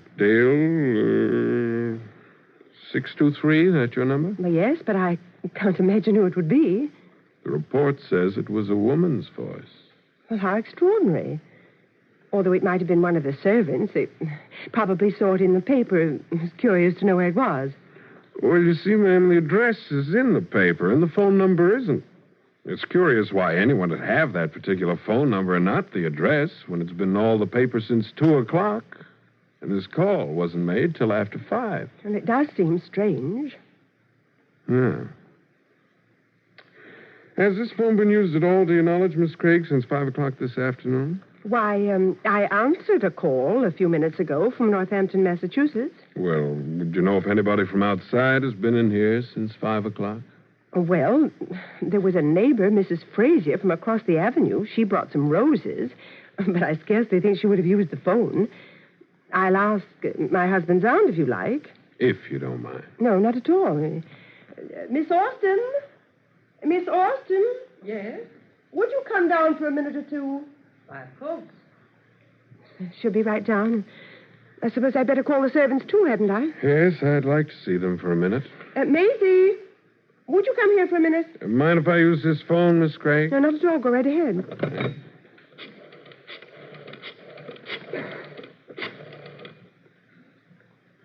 Extension 40. Did you want me, Mrs. Craig? Shh, in a minute. Hello, this is Cattell.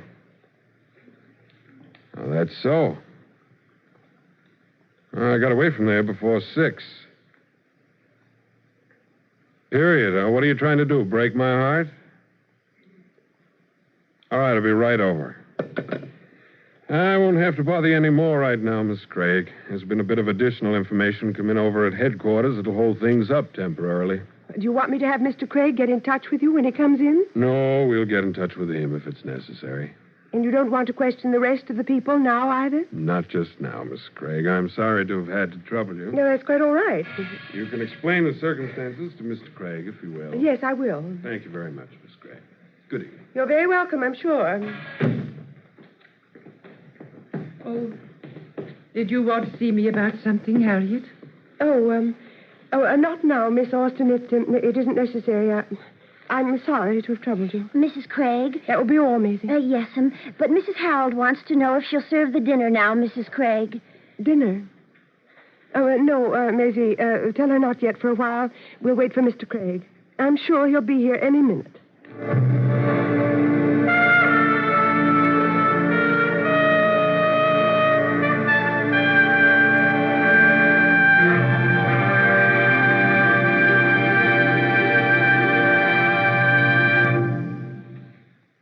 In a moment, Act Two of Craig's Wife, starring Judith Evelyn and John Beale. This is NBC, the National Broadcasting Company.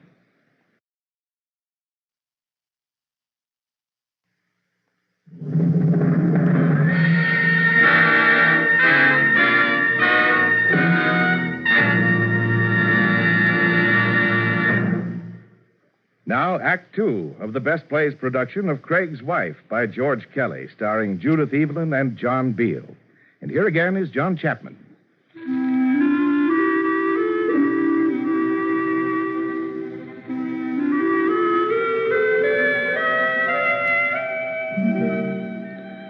End of this carefully planned life of Harriet Craig, an event has come which she cannot control, which, therefore, she hates and fears.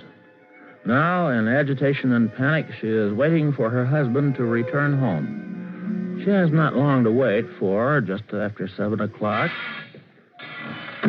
Walter, where have you been? I've been out with Billy Birkmeyer, Harriet. Why? Haven't you seen the evening paper about Fergus Passmore and his wife?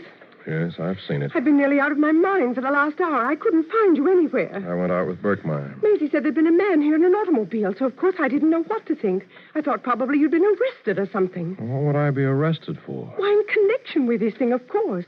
The police are looking for you. You know that, don't you? The police? What for? Well, why do you suppose?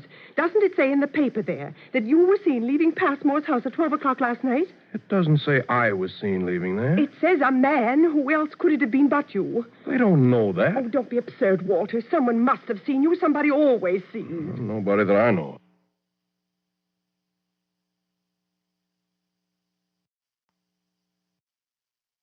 of. That I know of. Well, the police were here anyway. Did they say I was seen last night? I don't remember what was said. I was too upset. I was never placed in such a position in my life. I didn't even know where you were. Well, Birkmeyer and I drove out to Fergus's. Oh, what in heaven's name for? Do you want your name dragged into this thing? Well, my name will be dragged into it anyway, won't it? You say they've already been here. They were simply looking for information. And they'll very likely come back. But you don't have to go out looking for them, do you? Well, you can't be playing games at a time like this, Harriet. No, and you don't have to go rushing out to meet a lot of scandalous publicity either. Why, to be in every newspaper in the country. Well, that wouldn't bother me in the least. My conscience is clear. Oh, don't be so absurdly romantic, Walter. If you've had nothing to do with it... What do you mean, if I've had nothing to do with it? Don't go picking me up on every word. Did the police say when they'd be back? I don't remember. Well, have they been to any other of Fergus's friends? I think I'll call up Birkmeyer and see if anybody's been there. Now, wait a minute, Walter. You're not going to do anything of the kind. Get away from that phone. Well, what's the matter? Don't you realize that phone is being watched? And they're probably watching Birkmeyer's, too? What for? Birkmeyer called you last night at Passmore's, didn't he? There's undoubtedly a record of that call. Well, that wouldn't involve my name. It would if the operator listened in. Do you think she has nothing to do but listen in on calls? She listened in on this one, didn't she? On which one? What? What did you say? Which call did the operator listen in on? Well, somebody must have listened in on something, or the police wouldn't have come here. Did they say the operator had reported on a call from here? I don't remember distinctly. There was something about a phone call. I assumed that it was the one that Birkmeyer made to you last night at Passmore's. Did they say when the call was made? What does it matter, Walter? The fact remains that the phone is being watched. And I want to know why it's being watched. Walter Craig, you're not to speak over that telephone. If you do, I'll leave this house. And you know what construction would be put upon that. What do you mean you'll leave this house? I mean exactly what I said. But do you think I could stay in this neighborhood 24 hours after my name had been associated with a thing of this kind? Harriet, can't you see the necessity of my being open and above board with them? I see no necessity of the one keeping still. But why create grounds for suspicion when there aren't any? There are grounds, Walter. You were out there last night. Well, that doesn't mean a thing. Evidently not to you. Well, does it to you? Well, what does that matter? It's not for me to determine your guilt or innocence. I'm not interested. You are not interested? I'm interested in the impression on the popular mind and the respect of the community we've got to live in. You mean you'd rather know I was involved in this thing and keep the respect of the community than know I was a victim of circumstances and lose it? Excuse me, Miss Craig. What is it, Mrs. Harold? I'm sorry to bother you, Miss Craig, but I'm afraid the dinner will be spoiled. You may serve it, Mrs. Harold. I'll be right out. Mrs. Harold. Yes, sir. Mrs. Harold, do you know if anybody has called that number I gave you last night on this telephone? You mean that number you gave me from Mr. Birkmeyer? Yes. No, sir. I don't know that anybody has. All right, Mrs. Harold. Thanks very much. I hadn't even thought about the number again, sir, until Miss Craig asked me for it when she'd come in this afternoon. Thank you, Mrs. Harold. Yes, sir. I'll serve dinner now. Why didn't you tell the truth, Harriet? I knew if I told you I made that call, you'd be on the telephone in 5 minutes telling the police. Why couldn't you be honest? Instead of trying to make it appear that I was responsible for bringing the police here. Oh, you needn't try to turn it on me. None of this would have happened if you'd been home last night instead of out playing cards with a lot of irregular people. What was irregular about Fergus Passmore? There must have been something. I knew as soon as my back was turned you'd be out with your friends again. That's why I came home. And what has your back being turned got to do with my visiting my friends? You wouldn't have been visiting them if I'd been here. Well, what would you have done? Locked the door on me? That wouldn't have been necessary. You haven't been visiting them in the last 18 months, have you? No, I haven't. And they haven't been visiting you either? No. Well, my aunt said a while ago that you'd driven all my friends away from this house. there are ways of getting rid of people without driving them away from the house. And she also said you were trying to get rid of me, Harriet, without actually driving me away from the house. I don't know what you're talking about. How perfectly she knows you, Harriet. And here I felt sorry for her, thinking she was getting a little old and suspicious, particularly when she said you had excluded my friends. Do you think I wanted my house turned into a tavern? Well, my friends never turned my mother's house into a tavern. Well, they didn't play poker at your mother's house till all hours of the morning. Every Thursday night for 10 years. Well, evidently your mother and I had very different ideas of our house. Yes, very different. But don't make any mistake, Harriet, about my thinking you didn't want my friends here simply because they played cards. You didn't want them because, as my aunt says, their visits implied an importance to me that was at variance with your little campaign. A campaign that was to reduce me to one of those wife-ridden sheep that's afraid to buy a necktie for fear his wife might not approve of it. Oh, don't make yourself out such a martyr. You've had your share of this bargain. Bargain? Is that what this marriage is to you? You've been playing safe, haven't you? Right from the start. You've been exploiting me consistently in your shifty little business of personal safety. And now you'd throw me open to suspicion in this murder. Just to preserve that safety. I've been trying to preserve my home. That's all I've heard from you since the day I married you. Well, what else has a woman like me but her home? Well, hasn't she her husband? She could lose her husband, couldn't she? Well, couldn't she lose her home, too? Not if she knew how to secure it. Well, that's the point, Harriet. If she knew how to fix it for herself. Well, what if I have fixed it? I saw what happened to my own mother from being one of those I will follow thee, my husband, women. Her home mortgaged over her head for another woman till she could do nothing but die of a broken heart. And the other woman came in as my stepmother.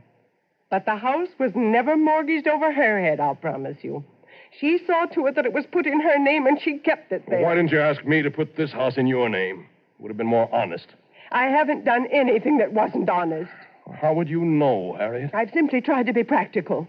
I don't reproach you, Harriet. You simply married the wrong man. I married a romantic fool. That's what I married. How well we understand each other now, Harriet. Well, I understand you anyway, and you ought to thank your God that I do, for I don't know what would become of you if I didn't.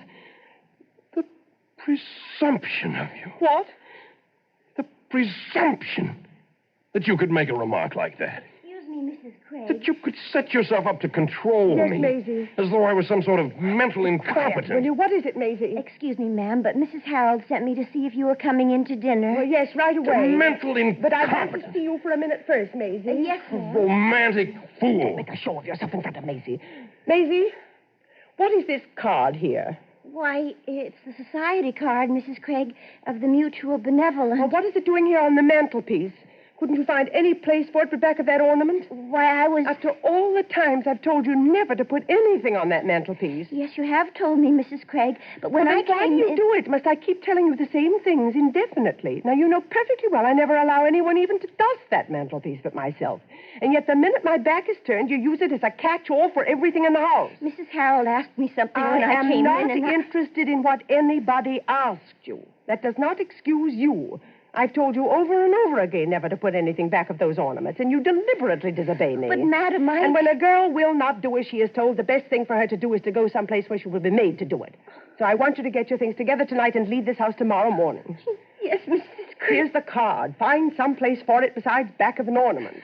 Yes, but... And tell Mrs. Harold to save the dinner. I'll be down in 2 minutes. I'm going up to see what my niece wants for her dinner. Oh, and Walter, you'd better go out and get your dinner before it gets cold. The dinner. She says the dinner will be cold.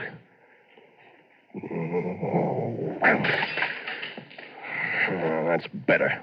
Mrs. Craig, I have to say, I think you could have given Maisie Oh, Mr. Craig.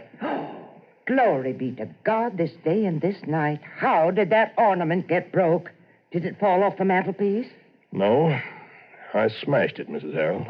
On purpose, do you mean, Mr. Craig? Yes, I didn't like it. Well, I wish you'd tell Miss Craig it was you that done it, sir. She'll be thinking it was one of us. I'll tell her all about it, Mrs. Harold. Now, I'll get the dustpan, sir, and sweep it up. And just leave it there, Mrs. Harold. Go and have your dinner.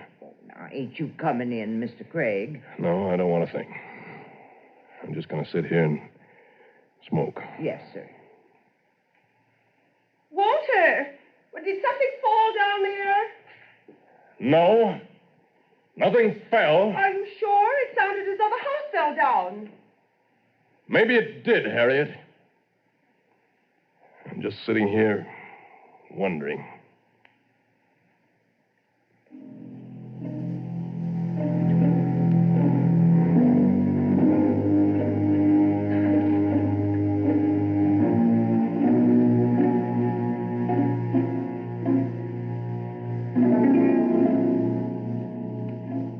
Good morning, Mrs. Harold. Has the morning paper come? Yes, ma'am. Mr. Craig's reading it out on the porch. Well, what is he doing up so early? Well, I don't think he was to bed, ma'am. He was sitting here in this big chair last night, and again when I come in this morning. What are you sweeping up there, Mrs. Harold? Why, it's that center ornament from the mantel, Miss Craig. It got broke last night. What? Oh, my Lord, not that beautiful statuette. It certainly is too bad. What a beautiful thing, a beautiful, beautiful thing. I suppose Maisie broke it for spite, didn't she? Mr. Craig said he broke it, Miss Craig. Said he didn't like it. Tell Maisie I want to see her. Well, she isn't here, Miss Craig. She left already. Mr. Craig said he'd tell you all about it, ma'am. All right, Mrs. Harold. Take those pieces out of here. Yes, ma'am. Walter, come in here for a moment, will you? Good morning, Harriet. Oh, Walter, what does the paper say about the Passmore thing? You're quite safe, Harriet. Fergus's brother got in last night from Pittsburgh with a letter Fergus had written to him intimating his intentions. Then Fergus did it himself. I always told you he was jealous of his wife. He did it because she was dishonest. Well, isn't it lucky I didn't allow you to telephone last night and make a show of us all? Now, listen, Walter, don't go out there to the funeral or anything. There's no use starting anything now when it's all over. Anything else on your mind? Well, yes, there is. I want to know about that ornament that was broken here last night. Mrs. Harold says you told her you broke it. So I did. What were you doing, leaning against the mantelpiece as usual? No, I smashed it purposely. But why? Why would you deliberately break a beautiful, expensive thing like that? I didn't break it. But you just said you did. I said I smashed it into 1,000 pieces. And then I smoked cigarettes, one after another, until I had your sanctum sanctorum here all nice and messy and littered up with ashes and cigarette butts. Oh, I was really a whale of a fellow around here for about an hour last night. You should have seen me. Did you go out of your mind? Oh, I was never clearer in my mind. I was going to smash all the little ornaments. Those gods you'd set up in this temple here and were worshiping before me. I was going to put my house in order, including my wife, and rule it with a rod of iron. Oh, Walter. Well, I don't wonder that it amuses you. It amused me, too, when I realized the truth of what you called me, a romantic fool. And I'm sorry you didn't see me anyway. I think you would at least have appreciated the sincerity of my attempt to continue here as your husband. What do you mean, your attempt? The role is just not for me, Harriet. I can only play a romantic part.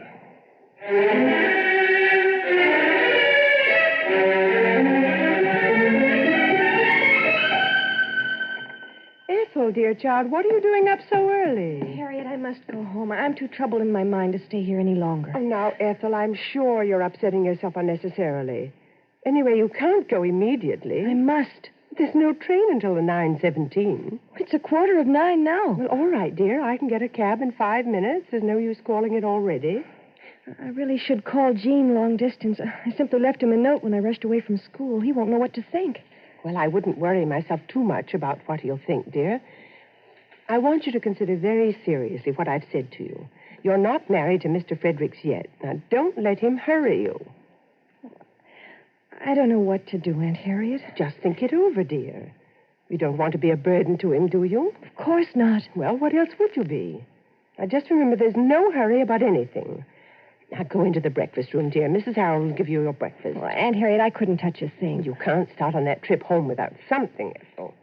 Yes, I have them here in my bag, Mrs. Harold. Well, is that Miss Austin? I haven't had a chance to speak to her yet. Well, you'll have time after you've eaten, dear. Go on in. All right, Aunt Harriet. Just put them out on the porch, Mrs. Harold. All right, Miss Austin. Then they'll be ready when the taxi comes. Oh, Harriet. Are you leaving already, Miss Austin? Yes, I always like to get an early start. Are your things ready? Yes, Mrs. Harold helped me to pack last night. I'm taking 2 bags. I'll send an expressman for the rest. What are your plans, if I may ask? You may. I'm going to the Ritz now. After that, I'll do what I've always wanted to do, travel. Far and wide, so that I shan't become little. I have a deadly fear of that. Have you seen Walter this morning? No. I'll write to him and let him know where I am. Well, do that. He'll be so interested. Yes, I think he will. And now, if you'll excuse me, Harriet, I'll sit on the porch until my taxi comes. Your bags are outside, Miss Austin. Thank you, Mrs. Harold. Goodbye, Harriet. I hope you never have regrets. Oh, goodbye. Mrs. Harold, my niece is in the breakfast room. I want you to give her some breakfast. I've left everything ready out there, Miss Craig. Why, where are you going? I'm going with Miss Austin, ma'am. Indeed. She was telling me last night she was going to leave here, and I said I thought I'd be leaving pretty soon myself. So she said if I was going anyway, she'd like to have me with her. Without giving me any notice? You didn't give Maisie much notice, Miss Craig. You understand that I shall have to tell Miss Hewlett? Oh, Miss Hewlett knows. Tell you the truth, she's surprised I didn't leave long ago. She told me when I come here, if I stayed a month, I'd be the first one out of 7 that did. What about your keys? I left them all on your dressing table upstairs and the money I had left over. Well, I'll just go and check up before you go. You just do that, Miss Craig. And I hope your next place will be as easy as this one has been. Oh, don't you worry about me, Miss Craig. Nobody belonging to me ever died in the poorhouse. How do you do? My name is Fredericks. I'd like to see Miss Landreth, if I could. Oh, come in, please, sir. I think Miss Landreth is just having her breakfast. I think I'd better get my things, Aunt Harriet. It must be... Gene. Hello, Ethel. Gene, something's happened to Mother. Oh, no, not a thing, dear. Not that I know of. Oh, don't cry, darling. Please, now don't. Look, I just came because I couldn't reach you on the phone. I didn't know what to think, that was all. I'm going back home right away. I never should have left. All right, I'll go with you. You better sit down, honey. You look sort of pale. Oh, I've been so worried. I've been worried about you, too. When I told Aunt Harriet about our engagement, she didn't approve, and that upset me more than ever. Well, why didn't she approve? Several reasons. I'll tell you on the train. You make me uneasy. She didn't make me think of not marrying you, but whether it might not be wise to postpone it. Oh, no. It wouldn't be wise, darling. It isn't a good idea to postpone a thing like marriage. So many things can happen, and I don't want anything to happen. Oh, Gene, darling. Oh, I beg your pardon. Oh, Uncle Walter, please come in. This is Mr. Fredericks, the young man I'm engaged to marry. Well, I certainly am glad to meet you. A pretty lucky fellow, don't you think, Mr. Craig? I should say so. Is it all set? Well, I hope so, though Ethel seems to feel a little nervous about it. Oh, it isn't that. I was saying I discussed it with Aunt Harriet, and she seemed to think I hadn't considered it enough. What did she want you to consider? Well, she said, on account of my age, she didn't think I appreciated the practical side of marriage enough. Oh, that's the one side of marriage that shouldn't be appreciated too much, Ethel. It's a lack of faith in each other. Right, Mr. Craig. The thing to consider is whether we love each other. Of course. And one other thing. Whether or not you're both absolutely honest with each other. It doesn't seem to me that there's very much else to worry about. We're going back on the 9:17, Uncle Walter. Would you know the number of the taxi cab company? You won't need a cab. I'm leaving right now. I'll drive you. Oh, that'd be very kind. I'll go get the car. It won't take me a minute. Ethel, did your aunt tell you that I called you last night? No, she didn't. I called here about 7 o'clock. She said you were asleep. I couldn't have been. Well, anyway, she might have known I'd want to talk to you. And she didn't tell me this morning either. I'm going to ask her about it. Aunt Harriet? Aunt Harriet? I want to say goodbye to her anyway. I'll wait outside, Ethel. Don't you want to meet her? I don't think she wants to meet me. Were you calling me, Ethel? Yes, Aunt Harriet. Did you have your breakfast? No, I'm leaving. Uncle Walter's going to drive Mr. Fredericks and me to the station. Mr. Fredericks? Oh, where is he? I should like to meet him. He thought you probably wouldn't care to. How absurd. Why not? Aunt Harriet, why didn't you call me last night when Mr. Fredericks telephoned? Because you were asleep, dear. I wasn't asleep. I sent Maisie to your room. She said your door was closed. She could have rapped. Well, what was the sense of upsetting you, dear? Because it was important. I asked him if it was important and if he wanted to leave a message, and he said no. Why didn't you tell me this morning that he'd called? Now, please, Ethel, dear, I shan't answer any more questions about Mr. Fredericks. He's going back with you, I suppose. Yes. Well, I'm glad you won't have to go make the trip alone. Aunt Harriet, is Uncle Walter leaving you? What on earth put that into your head, Ethel? Something he said when I told him I was going to be married to Mr. Fredericks. He said the only thing we needed to consider was whether or not we were absolutely honest with each other. And I was wondering if he'd found out. Found out what? Ethel, you all set? Yes, Uncle Walter. Goodbye, Aunt Harriet. Goodbye, dear. I'll write you as soon as I get home. Yes, do, dear, and let me know how your mother is. Yes. I'm ready, Uncle Walter. You get in the car, Ethel. I'll be right with you. Are you going to the office now, Walter? Yes, it's nearly 9 o'clock. I left the key to the garage and some papers for you upstairs, Harriet. If you should want me for the next week or two, I'll be at the Ritz. Oh, now listen to me, Walter. Craig, you're surely not serious about leaving this house. I should think that would please you. It's so practical. Oh, don't try to be funny. What's so practical about a man walking out and leaving his wife and his home? I have no wife to leave, for you've neither loved nor honored me. Well, you married me, whether I did or not. And you married a house. And I'll see that you have it, just as though I were here. You'll be here, unless I'm very much mistaken. You don't know your man, Harriet. Oh, what did I do last night that was so terrible? You showed your hand, that was all. I kept you from making a fool of yourself. And you showed me how I could avoid making a fool of myself in the future. Well, you're certainly not beginning very auspiciously, I can tell you that. Well, at least now I'll be a self-respecting fool. And that's something I never could be if I stayed here, knowing that you had no respect for me. But that isn't true. I always respected you. Now, don't try to soften the blow, Harriet, because I assure you it isn't necessary. But I wonder that with all your wisdom, it never occurred to you that one can't play a dishonest game indefinitely. I haven't played any dishonest game. Possibly not, according to your standards. But I think you have. And I think in your heart you know you have. And that's the rock that you and I are splitting on, Harriet.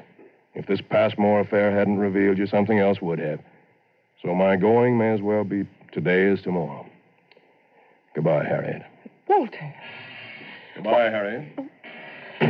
Telegram from Mrs. Walter Craig? Inside. Okay.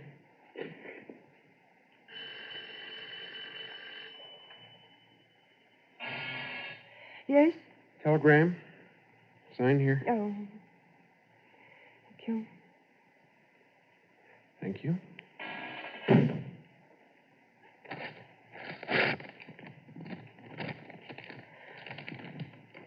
Oh. No, no.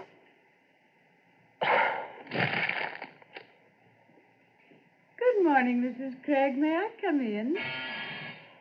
Mrs. Frazier. Good morning. I do hope you'll pardon my walking in without ringing, but I thought Mrs. Austin would be down and I wanted to bring her these roses. I was telling her yesterday I'd bring her over some. She was saying that she admired white roses so much, and I have so many over there right now. I haven't seen her yet this morning. Well, if you'll just tell her I left them. Yes, I shall. Thanks ever so much.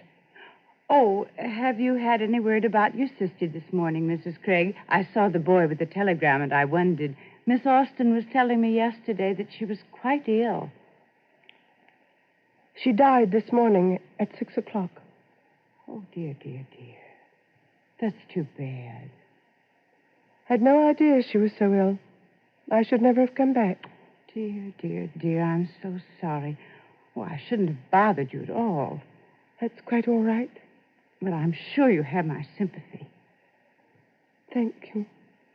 I do hope you'll let me know, Mrs. Craig, if there's any way that I can be of service to you. Thank you very much.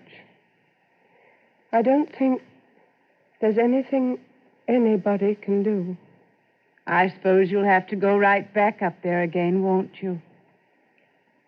I don't know whether I shall be able to or not, to tell you the truth, Mrs. Frazier. It's been such a strain. Oh, yes, these long illnesses are dreadful. But I hope you won't hesitate to let me know if there's anything I can do. That's very kind of you. I'll give these roses to Miss Austin when I see her. If you will, please. I'm terribly sorry. I'll run over again.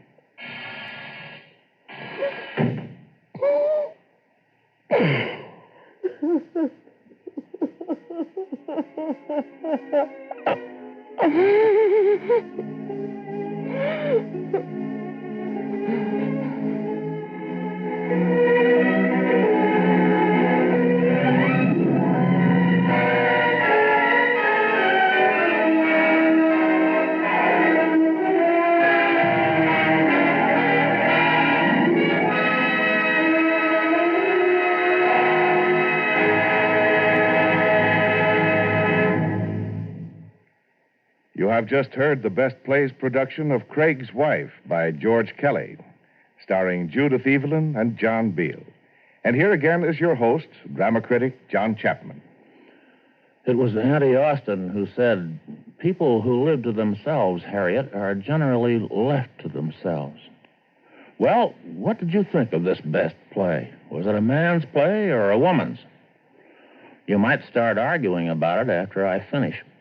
But first, you should be told about next week's piece. It's another melodrama, and one of the cleverest and most suspenseful. The title is Night Must Fall.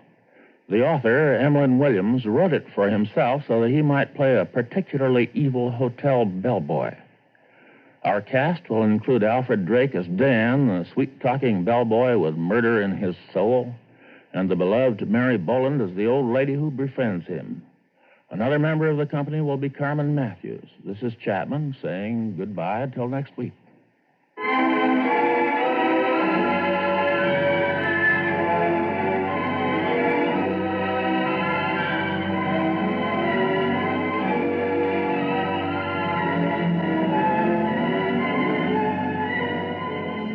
Craig's Wife by George Kelly was adapted for radio by Clarice Ross. Heard in the cast were Irene Hubbard as Mrs. Harold, Patricia Hosley as Maisie, Jane Webb as Ethel, Virginia Payne as Mrs. Frazier, Ethel Wilson as Aunt Austin, John Gibson as Billy Berkmeyer, Ross Martin as Officer Cattell, and William Redfield as Gene Fredericks. Best Plays is an NBC production supervised by William Welch and directed by Fred Wade. This is Robert Denton speaking.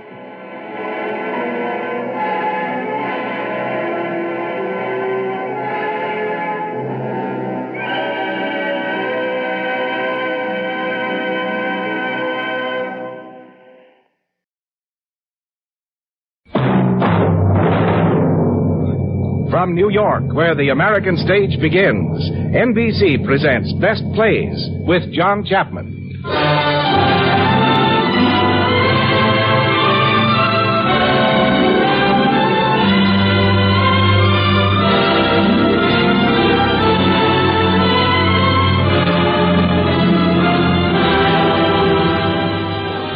Best Plays, the series of hour-length dramas selected from the outstanding successes of the New York stage. Now, John Chapman, editor of the theatrical yearbook Best Plays and drama critic of the New York Daily News, is here to introduce Herd Hatfield and Victor Jory in Patrick Hamilton's Rope.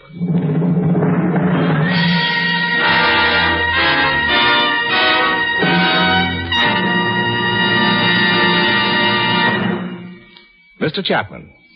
Good evening.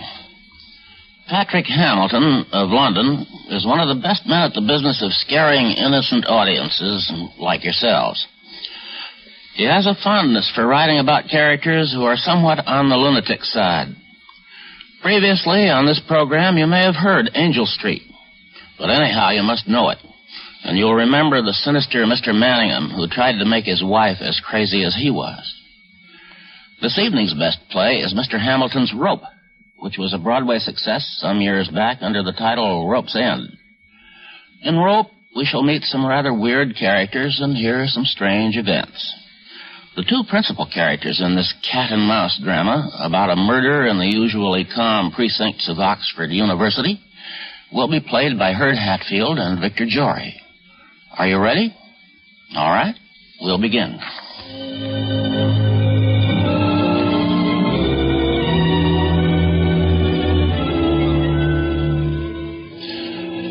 It is dark in the room. The light from the street lamp outside throws shadows against the ceiling, and even in the half-light, these moving figures seem to be dancing, circling in some primitive rite about the chest.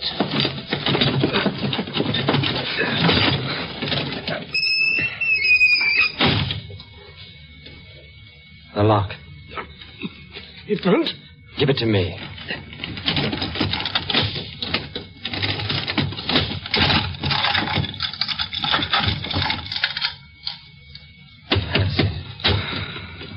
That's it. There it is. Closed tight. Stop there. No, don't put on the light. Steady, Grano. You all right? Grano. Give me a match.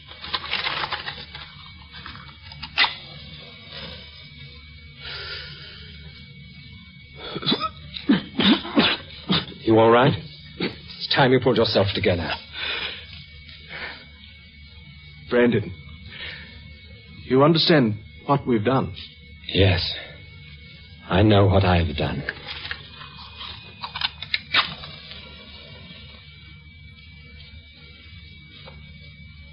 I've committed murder. Passionless, faultless, and clueless murder. Yes, Brandon. An immaculate murder. I have killed. I have killed for the sake of danger and for the sake of killing. Yet I am alive. May I put on the light now? No. Brandon, when Ronald came in, you were standing at the door. Yes. Did you see anyone standing there, up the street? No. There was someone. There was a man. I saw him. I remember. Well? Nothing. Brandon? Yes? When I met Ronald coming out of the Coliseum, when I met him, why shouldn't someone have seen us? Did we think of that, Brandon? I did. Do you think we'll get away with it? You mean later this evening? Do you think some psychic force emanating from that chest there is going to advise Sir Johnston Kentley that within is the lifeless entirety... Stop it! ...of his only son and heir? Now, what is it, Grinlow? What is... I thought it was Sabo. Sabo will not be here until 5 minutes to 9. Mathematics is important, Granner. At 2 o'clock, Ronald Kentley leaves his father's house. After tea, in this room, precisely at 6:45, he is done to death by strangulation and rope. And then... Let it alone. Tonight at 9, his father and several well-chosen friends of our own will be here for a light entertainment. And then, after... This party isn't a slip, is it, Brendan? My dear Grano, have we not agreed that the entire beauty and piquancy of the evening is in the party itself? At 11, you and I leave by car for Oxford, and our fellow undergraduate here present is never heard from again. That is the perfection of criminality. I am quite lucid, am I not? Yes. The party itself, so far from being our most vulnerable point, is the very apex and consummation of our feat. Consider its ingredients. First, Sir Johnston Kentley, his father. He lends the macabre quality to the evening. And then I... Brendan! Answer it. Hello? What? This is Mayfair 6143. What? Brendan, put out that light! Put out that light! Put down the telephone. You're telling London you're afraid. Put it down. That's better. Now, the party. Perfect. Perfect. The father, Kenneth Raglan. I don't like that, Brendan. Ronald's best friend. But that's precisely the pleasure of it. The same youth, the same lack of intelligence. The one dead in the chest, the other alive, unknowing. And Lila, so much in love with him. Brendan, don't touch it. And now we come to Rupert. A very intriguing proposition. A man who might see this thing from our angle, the artistic one. You know, I even toyed with the idea of inviting him to share our dangers. Rupert is a poet, brilliant, capable of comprehending the beauty and the enchantment of this. What time is it? But Rupert remains in as blissful ignorance as the others. The crowning touch, the one man who could appreciate it, is kept in ignorance. We choose not to share with him. May I put on the light now? Go on. I'm all right. I'm better now. I thought you were going to lose your nerve for a moment, Grano. So did I. But I haven't. Easy. Well, let me alone. Just remember that.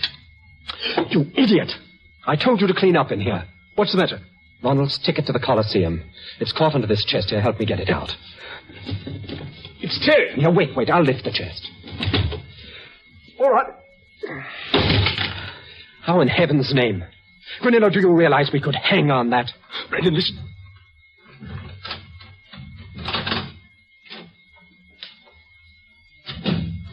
That's Sabo. Now quiet yourself and sit down. The ticket. In your pocket. There. In here, Sabo. The evening paper, sir. Thank you. Yes, sir. Grano, you don't want to drink before dinner, do you? But I was... Do you? All right. Excuse me, sir. The table in the dining room, it's covered with books. Yes, you may lay the table here. Here? On the chest. Oh, but I could bring the table from upstairs, sir. Oh, no, set it here. On the chest. Very good, sir. Ah, here we are. Early, whoever it is. In here, sir? Yes, in here. Very good, sir. Hello. This way, sir. Hello, Raglan. Hello there. Oh, I say, I'm terribly sorry. I've come dressed. My fault entirely. Do sit down. I should have explained. We're going up to Oxford tonight. Oh, no. Are you? Drink? We've gin and Italian. We leave tonight about 12. The place is simply covered with books. I see. Here you are. Thanks. You see, I've I've come into a library. Of course, books aren't entirely your line, are they, Kenneth? No, not really. Only P.G. Woodhouse. An uncle of mine died just lately, and I have his library. It was bestowed on me. It broke up Sir Johnston Kentley. He had his eye on the collection for himself. He'll be here directly. You mean old Kentley lives in Grosvenor Square? Ronnie's father? Yes, Ronnie's father. Of course, you know Ronnie. Oh, rather. You mean you're having Sir Johnson here just to have him grind his teeth with envy over your books? On the contrary, I'm going to let him have exactly what he wants, provided I don't want it. That explains the mess that we're in. Mess? Well, you'll observe we're having our meal off a chest. Oh, yes. I thought it looked odd. Your man laying a cloth on it. Here we are. I wonder if that's Rupert. Did you ever meet Rupert, Kenneth? Rupert Cadell? No, I can't say I have. Not your set, I imagine. This way, madam. Thank you. Ah, the ravishing Lila. You know Grano, don't you? Hello. Hello, Kenneth. Missed you at tennis this morning. Bad night, you know. Kenneth's having gin and Italian. I'd adore one. You'll have to excuse our mess. I've just been telling Kenneth. I've come into a library. Come into a library? My dear, how weird. And I hope you don't think you'll get much to eat, because we're off to Oxford tonight, and so we're being very humble. Well, I had a simply gluttonous tea. Just gorged, my dear. Here you are. Oh, thank you. You know, I feel most ghastly dressed. Boiled shirt and all. Why? I'm sure you couldn't tell. I guessed myself. It's not proper cocktail time. Too early for dinner. The whole thing is weird and mysterious. What do you mean, weird and mysterious? Well, what? Don't you think it is? I mean, well, I just feel it is. Here we are. I'll bet that's old Kentley. I didn't know you were having Ronnie's father. Oh, yes. He's to look at the books. How do you do, Grinello? Brandon? How do you do? Lila, where's my son? I'm sure I haven't the faintest, Sir Johnston. Is he coming here? I don't think so. I couldn't get in touch with him. Gin and Italian, Sir Johnston. What? Oh, certainly not. Won't you sit down, Sir Johnston, this armchair? We're going to feed from the chest, as it were. You'll be quite close to it here. The chest? It's not a Cassoni, is it? Perhaps if I look more closely... No, sir, it's not genuine. It's a reproduction, but it's rather a nice piece. Do you like it? Huh? Oh, yeah, I suppose so. Now, those books I'm to see, where are they? They're in the other room, the dining room. There's more space in there. I shall be interested to see them. Wickham had a remarkable lot of Shakespeareana. Well, I'm afraid the folios were sold off before he died. Oh, pity. But there's a deal of Baconian stuff. I'm told it's very fine. Hello, Brandon. Am I late? Rupert, the last as usual. Do come in. I'll keep my stick, Sabo. Oh, of course. I'm sorry, sir. Mr. Cadell, Sir Johnston Kentley. How do you do? Kenneth Raglan. How do you do? Miss Arden. How do you do? Tell me, have I come dressed or undressed? Oh, I see there's several shades of opinion. I wasn't able to inquire. Well, what's this? A chest. We're having supper off a chest, Rupert. Oh, are we? Yes. Why? Because it's a very nice chest. And because the table in the dining room is covered with books. Rupert, aren't you going to have a cocktail? No, thank you. I've had 4 already. Sabo, I'll ring when we're through and you make clear. Very good, sir. When do we begin the meal, Brandon? Personally, I'm famished. And we've been waiting for you, Rupert. Now, there are lots of plates and knives and sandwiches, caviar and whatnot. Now gather round and help yourselves. I suppose I could manage a little. I'm sure. Thank you. That's delicious. Caviar, too, if I are you the great Cadell, then? The great Cadell, sir? And what do you know about me? I've read your poems, some of them. I knew a Cadell once. Louisa Cadell. Horrible old hag she was, too. Dear heaven, the young man is alluding to my aunt. Oh, I say, I'm terribly sorry. Have I dropped a brick? No, you have said a mouthful. Frankly, I could cheerfully murder her. Murder? With glee.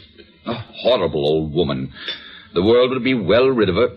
You wouldn't, Mr. Cadell. Why not? You'd be hauled into Old Bailey and brought to justice. I've heard of people being brought to Old Bailey, but seldom to justice. I hope you're not confusing the two. But I say you're not one of those people who doesn't approve of capital punishment. Possibly. I approve of murder too much to approve of capital punishment. You approve of murder, Rupert? Of course. There are so many people I would so willingly murder, mostly members of my own family. Furthermore, I have already committed murder myself. How do you get that? You, my friends, have paradoxically a horror of murder on a small scale and a veneration for it on a large. One gentleman murders another in a back alleyway in London for, let us say, the gold fillings in his teeth, and all society shrieks for revenge upon the miscreant. But when the entire manhood of one nation rises up to go slaughter another, lacking even the excuse of the gold fillings, that society condones and applauds and calls it war. Really, Mr. Cadell? I carry my cane as a souvenir of my career of murder. Why, you'd be the first to be horrified by real murder if it appeared under your nose. I wonder. You must have some moral standards. Really? I can't recall any. You wouldn't hurt a fly. Wouldn't I? I've hurt thousands in my time. Tell me, Miss Arden, have you moral standards? Lila? Oh, she believes in the Ten Commandments. Oh, surely not. Why? What's wrong with the Ten Commandments? Nothing whatever. I have no doubt they were of profound significance to the nomadic needs of the tribe to which they were delivered. Their inadequacy for a day must be sufficient to condemn them. I don't believe it's possible to observe a one of them. The only one I'm sincerely capable of adhering to is that little stricture concerning my neighbor's ox and my neighbor's ass. And I don't believe I've got a neighbor so equipped. Oh, dear. Although it might be different if I lived in a rural area. Oh, no, I'm afraid I approve of murder most heartily. And, spilled the wine. Look, must we eat on this chest? I'm afraid so, Rupert. Let me pour you another glass. Well, thank you. Lady Kentley any better, Sir Johnston? Yes, I'm afraid she's still in bed.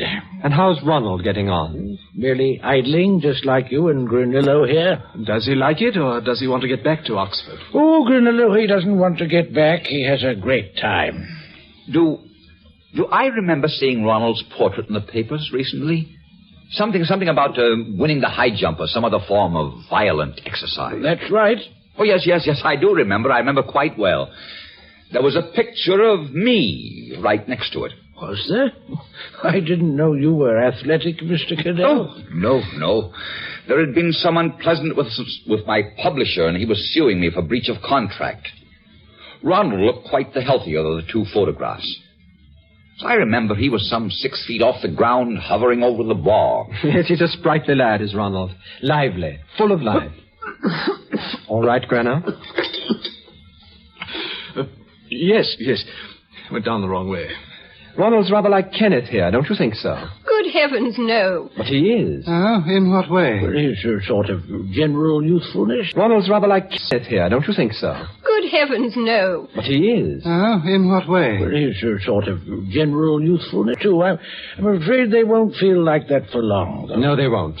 Poor chap. Now, look here, Brandon. Don't quarrel with him, Raglan. The rest of us envy your clear-eyed youth and certain physical well-being. I had not realized the pleasure of mere walking until I found it necessary to hobble. I say, you really don't... I mean, you'd hardly notice the... sir... Don't concern yourself, Raglan. In artistic circles, a limp is considered an asset. It sets one off. But really, I didn't mean to... You see what I mean. The same youthful clumsiness. Puppies gambling amidst the porcelain. You share that quality with Ronald, Kenneth. Youth. Youth? I'd say they were infantile. Ronald's only passion in holiday time is the movies. When I saw him at lunch, he was off to the Coliseum. Oh? But that's not the movies. That's a music hall, isn't it? I've heard. I've never been there in my life. I thought everyone had been to the Coliseum. Well, I haven't. Neither have I. Is that the place in the Haymarket? Do you mean to tell me, Granillo, that you have never been to the Coliseum? No, I haven't. Oh. Dear. Why should he have? Oh, I really don't know. It just strikes me as, odd. Oh. You know, I'm coming to the conclusion that there's some ulterior motive about this chest picnic. What do you mean, ulterior motive? You mean it's done purely to make you spill things over your trousers? Something like that. Oh, I suspect much worse than that. I think they've committed a murder, and that chest is simply chock full of rotting bones. It's just the sort of thing for rotting bones, isn't it? It is, isn't it? My dear, you're right.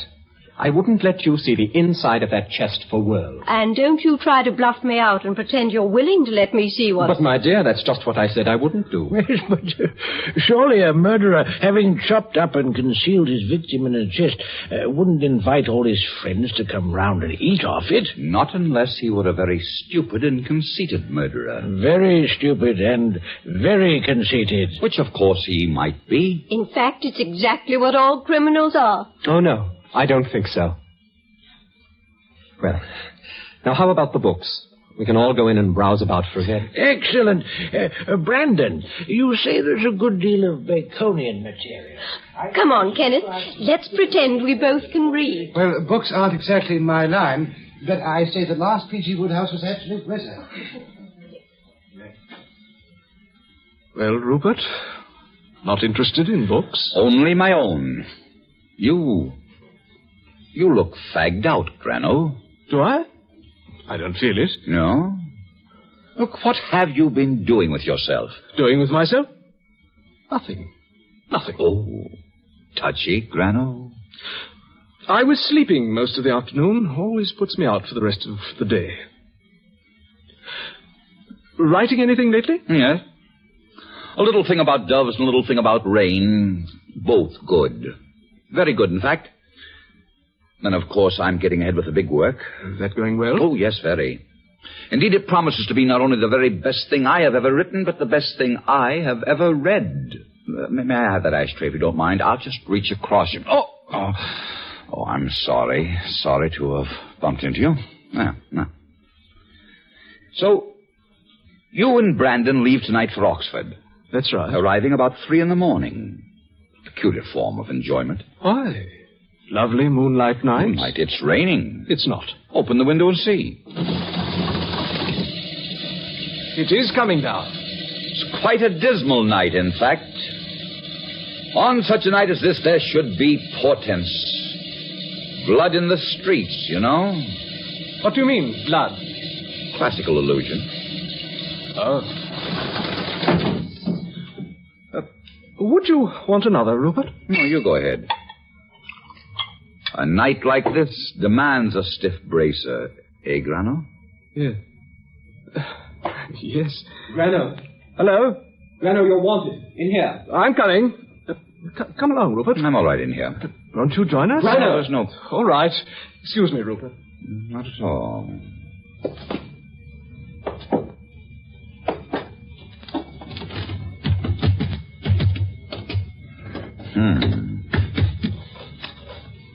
Odd.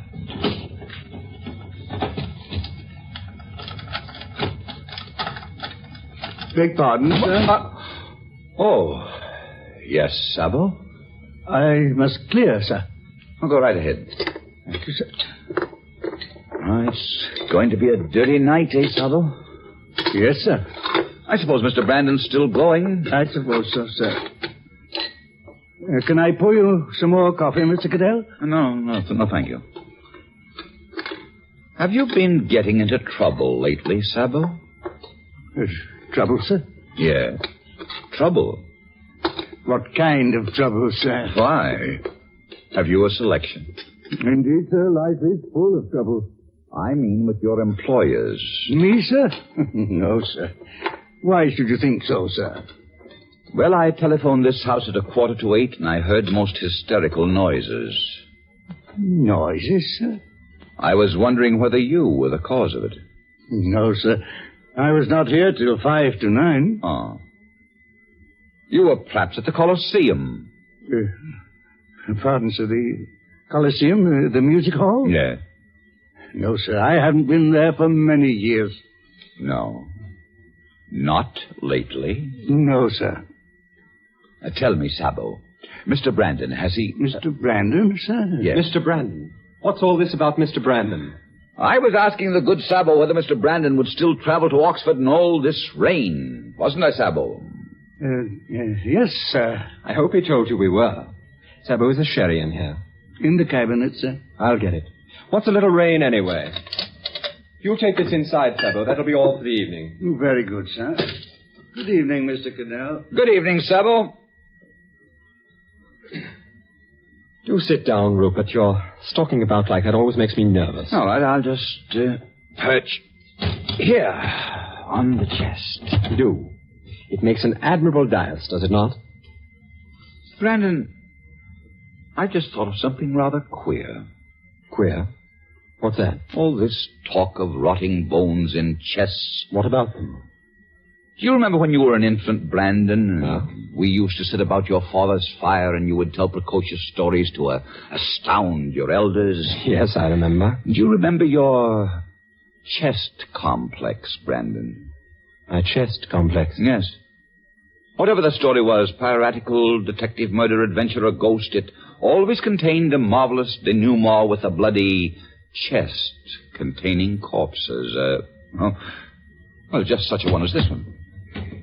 You had a perfect mania for it. Don't you remember? Yes. I'd forgotten that. What about it, though? Oh, nothing. Just queer, that's all. You were a morbid child. I suppose so. Have one, Rupert? No, thank you. Why did you say queer? No, just queer. Us all talking tonight about rotting bones in chests. It just came back to me, that's all. Oh, I see. Well, happy days, Rupert. How's the old man getting on with his books? Going to take the entire library away with him, as far as I can see. I didn't know you were a book collector. What exactly is your line? Well, I've theories about some of the Victorians. Everything comes round, you know, in time. For example? Well, Carlyle, for example. Theories of men who are willing to, rise above others, you know. History is the story of remarkable men. Oh, dear Brandon, Carlyle is an unspeakable person. He's got guts, anyway. And a kind of angry righteousness which you don't get nowadays. Thank heaven. Well, I must get back to my guess. Aren't you coming, Rupert? Oh, right. Right, I'll get the light. Oh, I've left the cigarettes. Go along in, Rupert, and I'll be in a moment. Right. First door on the passage, right? Right.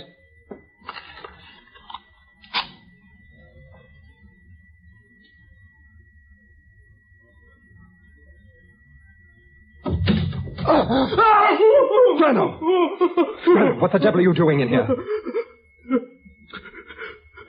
Turn on the light, Brendan.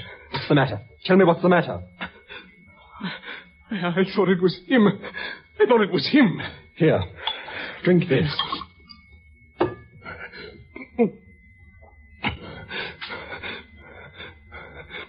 Why were you sitting here? Why were you trying to frighten me? I wasn't trying to frighten you. I wasn't even sure it was you. Why did you want to sneak in like that? You got what you deserved. Hang you, you've upset me. I wanted to see if everything was all right. Oh, I'm sorry. I'll be all right. Give me some more of that. Get hold of yourself. Don't get drunk on that. What's the matter? Pull yourself together. Come on. You can stop it if you want to. Breno, come on.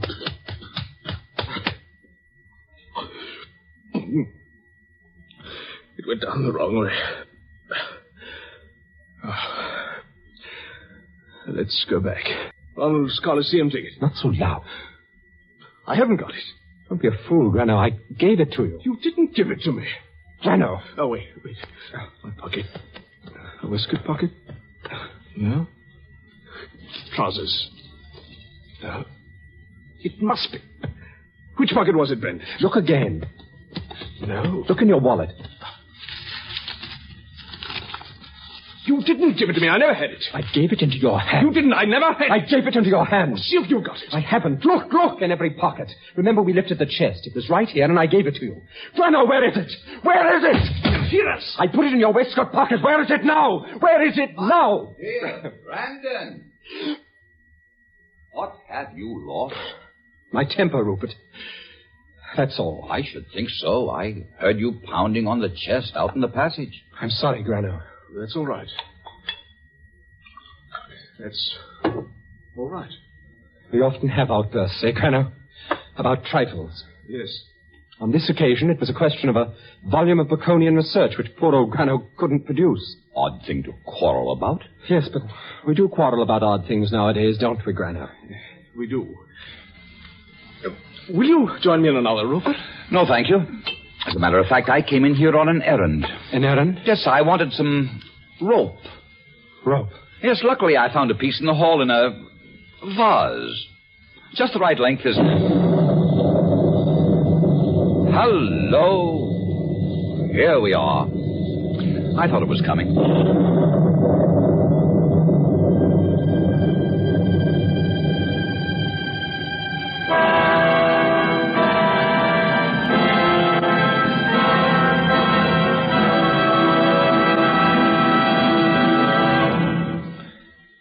In a moment, Act 2 of Rope, starring Victor Jory and Herd Hatfield. This is NBC, the National Broadcasting Company. You're listening Victor Jory and Herd Hatfield. And here is your host, drama critic John Chapman. It's time to return to our sinister room and the even more sinister chest. An unseasonable thunderstorm has increased the already heavy tension that pervades this room as Rupert continues his offhand cross-examination of Brandon.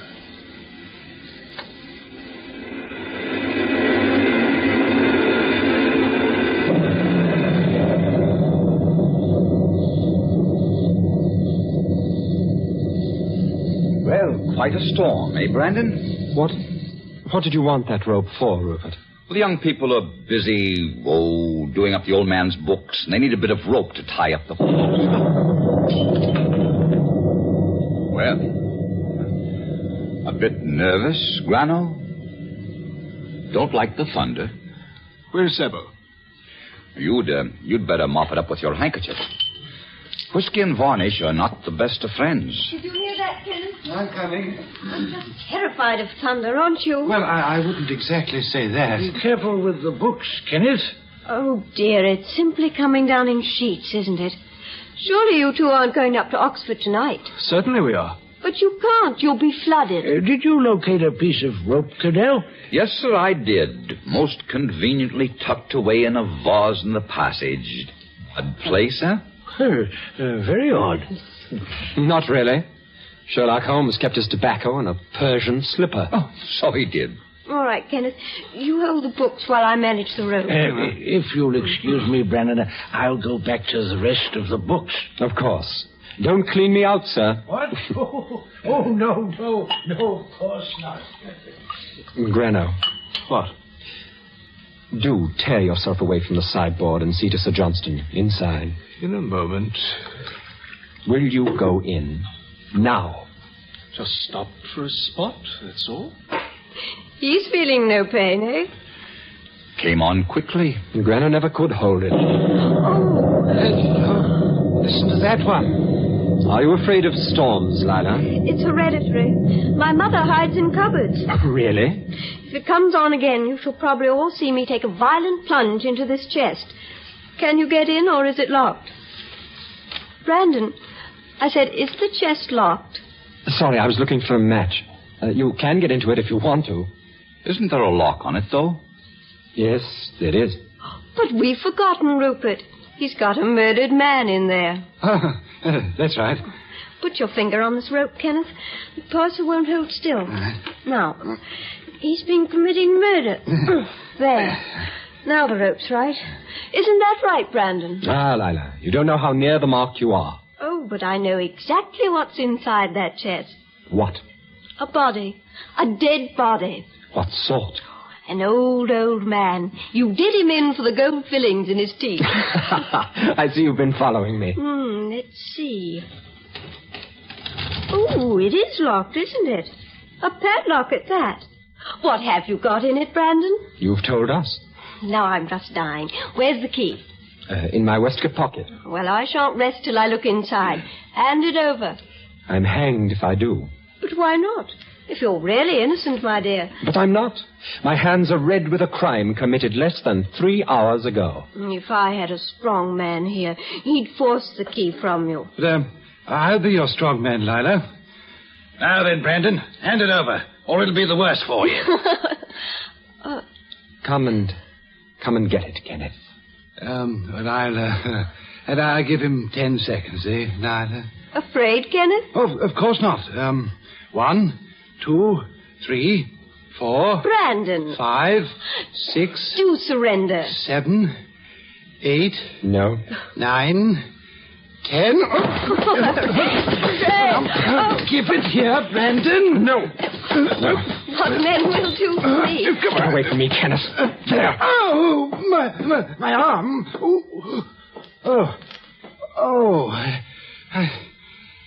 I say, Brandon, you could have broken my arm, you know. Gave it an absolutely foul tug. Kenneth, I'm so sorry. Really. Sorry, Lila. I tried. I think he's a beast. Only a desperate criminal. How fearfully interested in crime we all seem tonight. Why, we can't even let Brandon commit this in peace. Rupert, did you mean it before when you said you approved of murder? Yes, I suppose so. Oh, but you couldn't. Your conscience wouldn't let you. But have I a conscience? He's quite right. And for one who hasn't a conscience, I can understand murder being an entirely engrossing adventure. You mean a motiveless murder? Yes. Doing someone in for fun. What a peculiar notion of fun. The only trouble with that sort of thing is you're bound to be found out. Why should you be found out? Because, my dear Brandon, it would not be motiveless at all. It would have a quite clear motive, vanity. Such a criminal would be quite unable to keep from talking about it. He can't. He won't hide. He wants to boast. To give himself away, they always do. Suppose your murderer, I mean a really clever, brilliant, and competent murderer, knew that and went out of his way not to be caught. I'm talking of a genius at it. You are. But then he couldn't help talking about the fact that he was so brilliantly clever.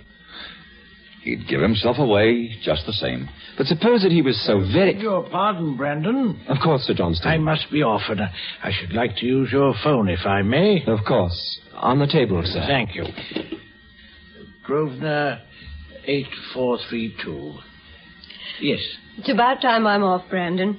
Can I drop you somewhere? Hello? Oh, no, thank you. Oh, is that you, my dear? I'll get a cab. Well, it's no trouble. No, he's not here. But I thought he was home.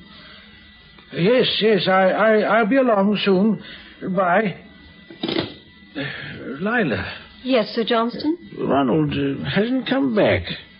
You said he'd been to the Coliseum tonight, sir? That's right.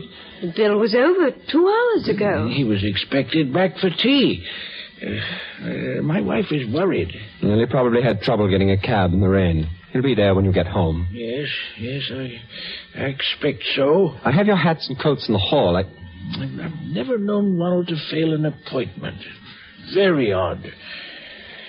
Well, thank you for a charming evening.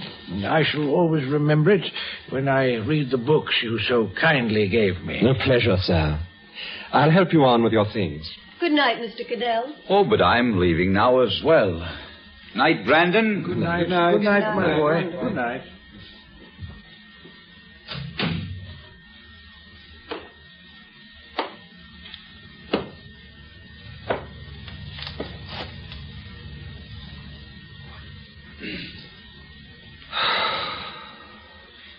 They're gone. Gone. Grano, I think I'll sit down. Well, I've got to have another, Brandon.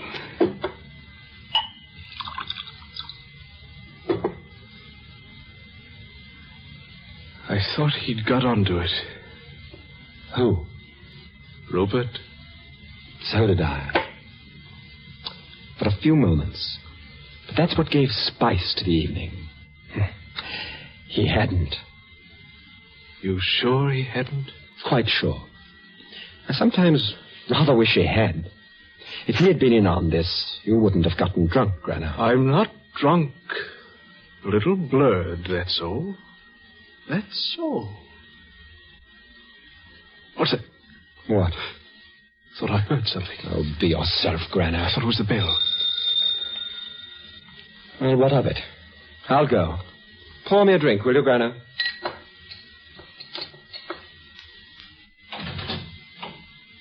Oh, Rupert. I left my cigarette case, Brandon. I don't suppose you've seen it? No, I haven't. May I come in and look about? Of course. Grano, Rupert's forgotten his cigarette case. As a matter of fact, I thought you might give me another drink. Mind if I sit down? No. Soda, Rupert? A splash. Cigarette, Brandon. Oh, fancy I had the case in my pocket all the time. Oh, here's your drink. Well, would you mind turning off the big light, eh? What's wrong with the light? You see, I'm a creature of half-lights. They make me more comfortable. I hope you're not going to make yourself too comfortable, Rupert. You know we've got to be off before long. Oh, yes. What's the time? 25 to 11. Oh. Well, I expect you're wanting to get rid of me. Not at all, Rupert. I hope not. I'm full of melancholy, and I don't want to go home. You must bear with me.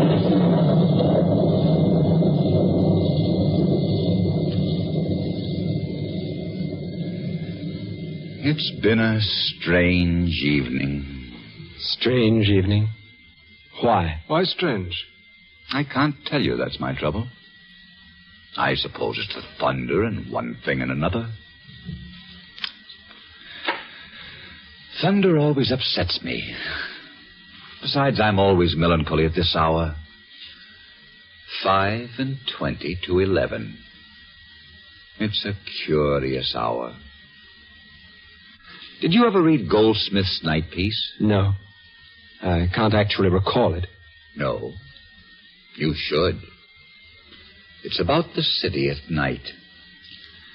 I shall do his night piece up to date one of these days, and I shall make it 25 to 11. It's a wonderful hour. I'm particularly susceptible to it.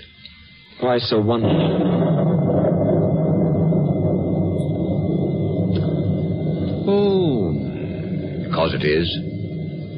I think the hour when London asks why, when it wants to know what it's all about, when the tedium and activity and the folly of pleasure are equally transparent. It is the hour of winking advertisement signs and taxis and buses, traffic blocks. It is the hour when jaded London theater audiences are settling down in the darkness to the last acts of plays of which they know the denouement only too well. They know that when the curtain's down, it'll be just a question of God Save the Queen, and they'll be bundled out into the chilly and possibly rainy night, where they'll have to fight for taxis or rush for trains or somehow transport themselves home to a cold supper. And the prospect of another day, tomorrow, exactly similar to that which has passed. For others, further horrors are waiting. The nightclubs and cabarets have not yet begun, but they will do so very soon. I could enlarge upon the idea indefinitely. 25 to 11. A horrible hour. A macabre hour. For it is not only the hour of pleasure ended. It is the hour when pleasure has been found wanting. There. That's what this hour means to me. And it has, moreover, been thundery. 25 to 11. Yes, Rupert. But by the time you have finished making your speech, it will be 11 o'clock. In brief, my dear Rupert, you see no earthly object in living. I fear not. Do you? I? Yes, of course I do. But then I'm interested in things. Why don't you take up exploring, or cricket, or making love, or golf, or finance, or lecturing? Or as you suggested this evening, murder. Or as you say, murder. Now, Rupert, if you've finished your drink, we've really got a bit of packing to do. Can't be so cruel. It's raining out. Can't I have another drink? Certainly, Rupert, but Grano and I really must pack. Oh, can't I stay and watch you? You know, I believe you're a bit blotto tonight, too. I wouldn't be a bit surprised. I'll tell you what, I'll stay and see you off. Pour me another drink, Brandon. You've had enough. Mind your own business.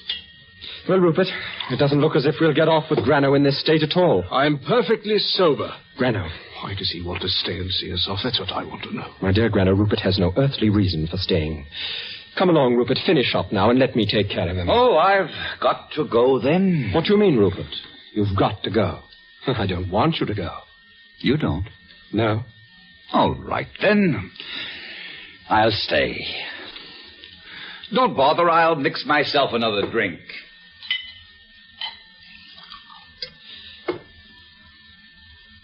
You're in a queer mood tonight, Rupert. One has inspirations, you know. Well, cheers. I shan't be long now. No hurry. Mind if I clear? You know, I don't feel like driving tonight after all. No, there's something in the air tonight. Did you notice Sir Johnson's exit? No. What about it? Rather subdued, I thought. And pathetic. Oh, Grano, I believe this is yours. What? This little blue ticket to the Coliseum, I fancy. He's got it. Brandon, he's got it. Hold your tongue, Grano. I believe it came from your waistcoat pocket, Grano. No. It was sticking out, you know, and I acquired it from you shortly after. He's got it. He's got it. Quiet, Grano. Quiet. Hold your tongue. Rupert, Grano is obviously upset. Would you oblige me by leaving us? Why don't you tell me your trouble, Brandon? I might be able to help. Are you going or are you not? No, Brandon. I'm not. You see, I'm rather awkwardly situated. You are something more than that, my friend. Oh? How's that? You are very dangerously situated. Perhaps not. I have a revolver, Brandon. It's loaded. Oh? With the safety off, you observe. I see Besides, I have a far greater weapon here. What's that? A whistle. A policeman gave it to me. I think we need a bit of air. And when did he give it to you? Right after I left here. Before I came back for my, cigarette case. He's waiting at the corner within earshot. What do you want from me, Rupert? The truth about this blue ticket and about that chest. The truth? What do you mean? Rupert, you're hopelessly drunk.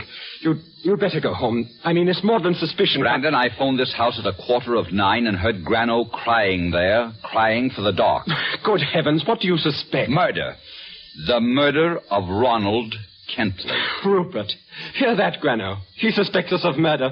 It's too rich. Are you trying to bluff me? Bluff you? You drunken sot. Get on out of here. Blow your little whistle. Bring in your policeman. Get out. Do what you like. What I like? I should like to see inside of that chest. See the inside of that chest. You can see the inside of 50 chests. Now get on out. You're drunk. Possibly. Nevertheless, may I look inside that chest? Yes. Very well. I will. Go on. What are you waiting for? Keep back. Sit down. Sit down in that chair. Sit down. Now the chest. It's locked, padlocked. What of it? Where's the key? I don't know. Why should I know? Upstairs, I think. Upstairs? Shall I go get it? Stay seated, Brandon, pray.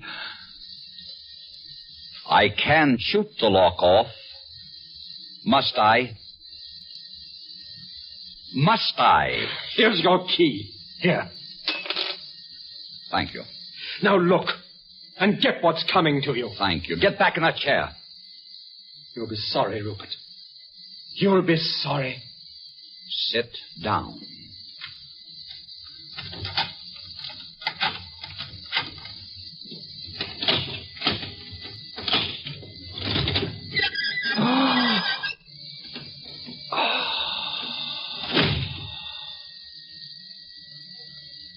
You dirty swine. Rupert, I want to talk to you. Poor Ronald Kentley.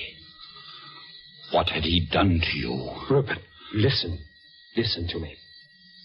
I want to explain. Explain? I'm at your mercy now. I can explain. Judge me, but listen. Well... Rupert, you're an enlightened man, aren't you? Yes.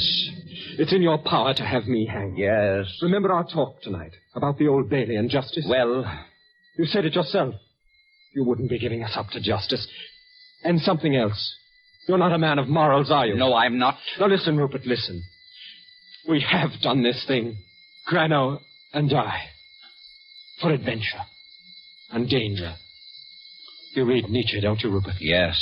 He tells us to live dangerously. You know he has no more respect for individual life than you. He tells us to live dangerously, and we have. We've done this thing. Others only talk. Do you understand? Listen, Rupert, you're the one man to understand. You can't give us up. 2 lives can't recall 1. Our lives are in your hands. You can't kill us. You can't kill. You're not a murderer, Rupert. What are you? You're not a slave to your time. In the days of the Borgias, you'd have thought nothing of this. You're an emancipated man. You can't give us up. Rupert, you can't. You've brought up my own words to my face. And a man should stand by his words. I'll never trust in logic again, ever. You imply I hold life cheap. You're right. Your own included. What do you mean? I mean you've taken by strangulation a very harmless and helpless fellow creature of 20 years. I mean that in that chest now lie the staring and futile remains of something that 4 hours ago lived and laughed and ran and found it good. Laughed as you could never laugh, and ran as you could never run. I mean that for your cruel and scheming pleasure, you have committed a sin and blasphemy against that very life which you now find so precious.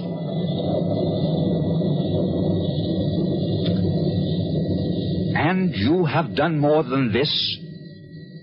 You have not only killed him, you have rotted the lives of all those to whom he was dear.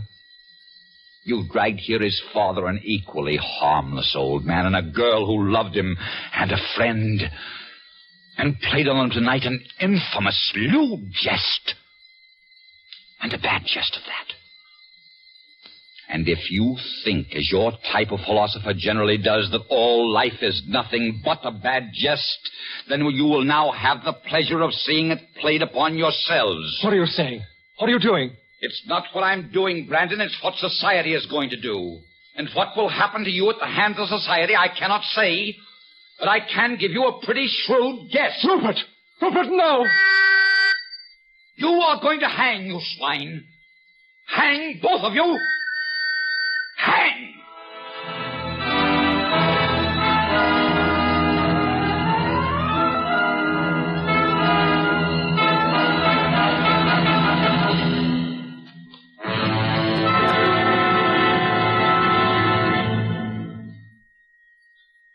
You have just heard the Best Plays production of Rope by Patrick Hamilton, starring Herd Hatfield and Victor Jory. And here again is your host, drama critic John Chapman. I suppose there are 2 morals to this excellent melodrama. It's been very well played by Mr. Hatfield and Mr. Jory and their company. I'd say that one of the morals is that murder is nasty business. And the other one is that very often it makes for good theater, as it has this evening, I think. And now, let's think about next week. We like to mix our plays up on this program, so the next one will be a comedy. Samson Raffleson's Skylark, which was a great success for the late Gertrude Lawrence and Donald Cook.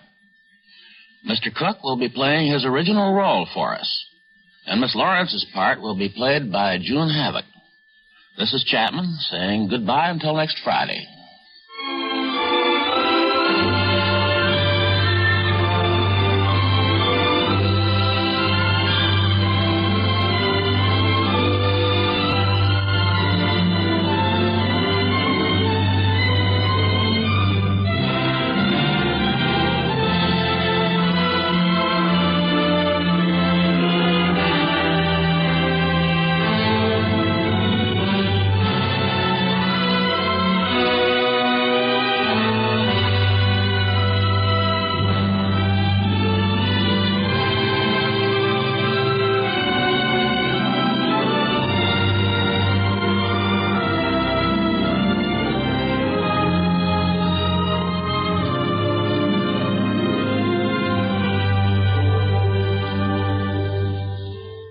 And again, may we call your attention to next week's program on Best Plays, the gay comedy of Samson Raffleson's Skylark.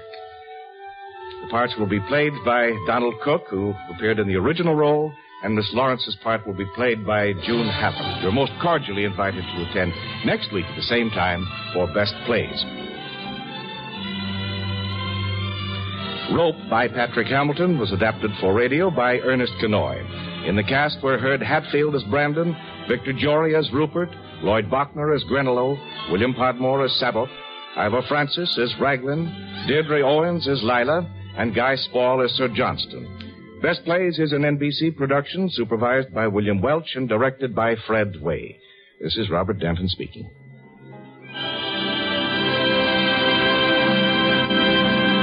Well, that'll just about... From New York, where the American stage begins, NBC presents Best Plays with John Chapman.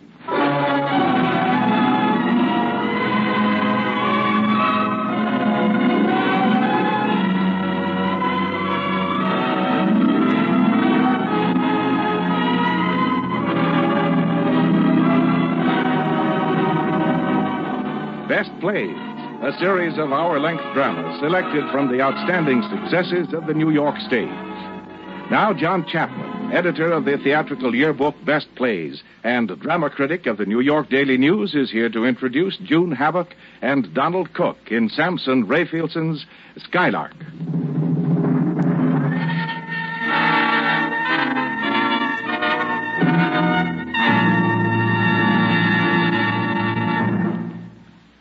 Mr. Chapman. That season back in 1940 certainly was one for laughter. Of the 10 best plays of that year, 8 were comedies or comedy dramas. People were roaring at such antics as The Man Who Came to Dinner, Life with Father, and The Male Animal. They were getting warm chuckles out of William Saroyan's The Time of Your Life. And they were finding sophisticated humor in the comedy which we have decided to play for you this evening, Samson Raffleson's Skylark.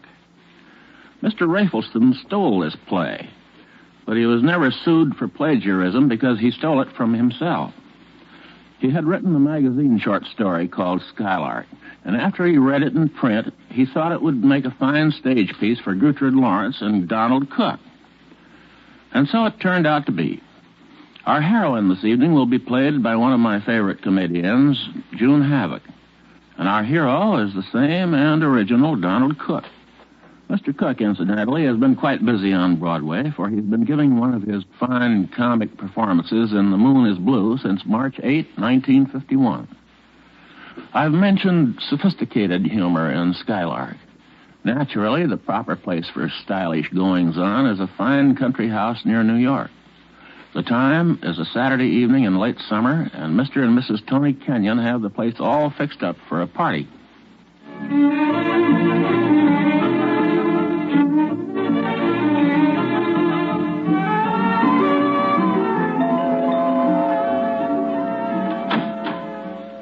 Good afternoon, Mr. Franklin. Hello, Theodore. Mr. Kenyon down yet? He's dressing, sir. I'll tell him that you're here. Excuse me, sir. Kenyon residence. Oh, yes, sir. Yes, the guests are invited for 8 o'clock.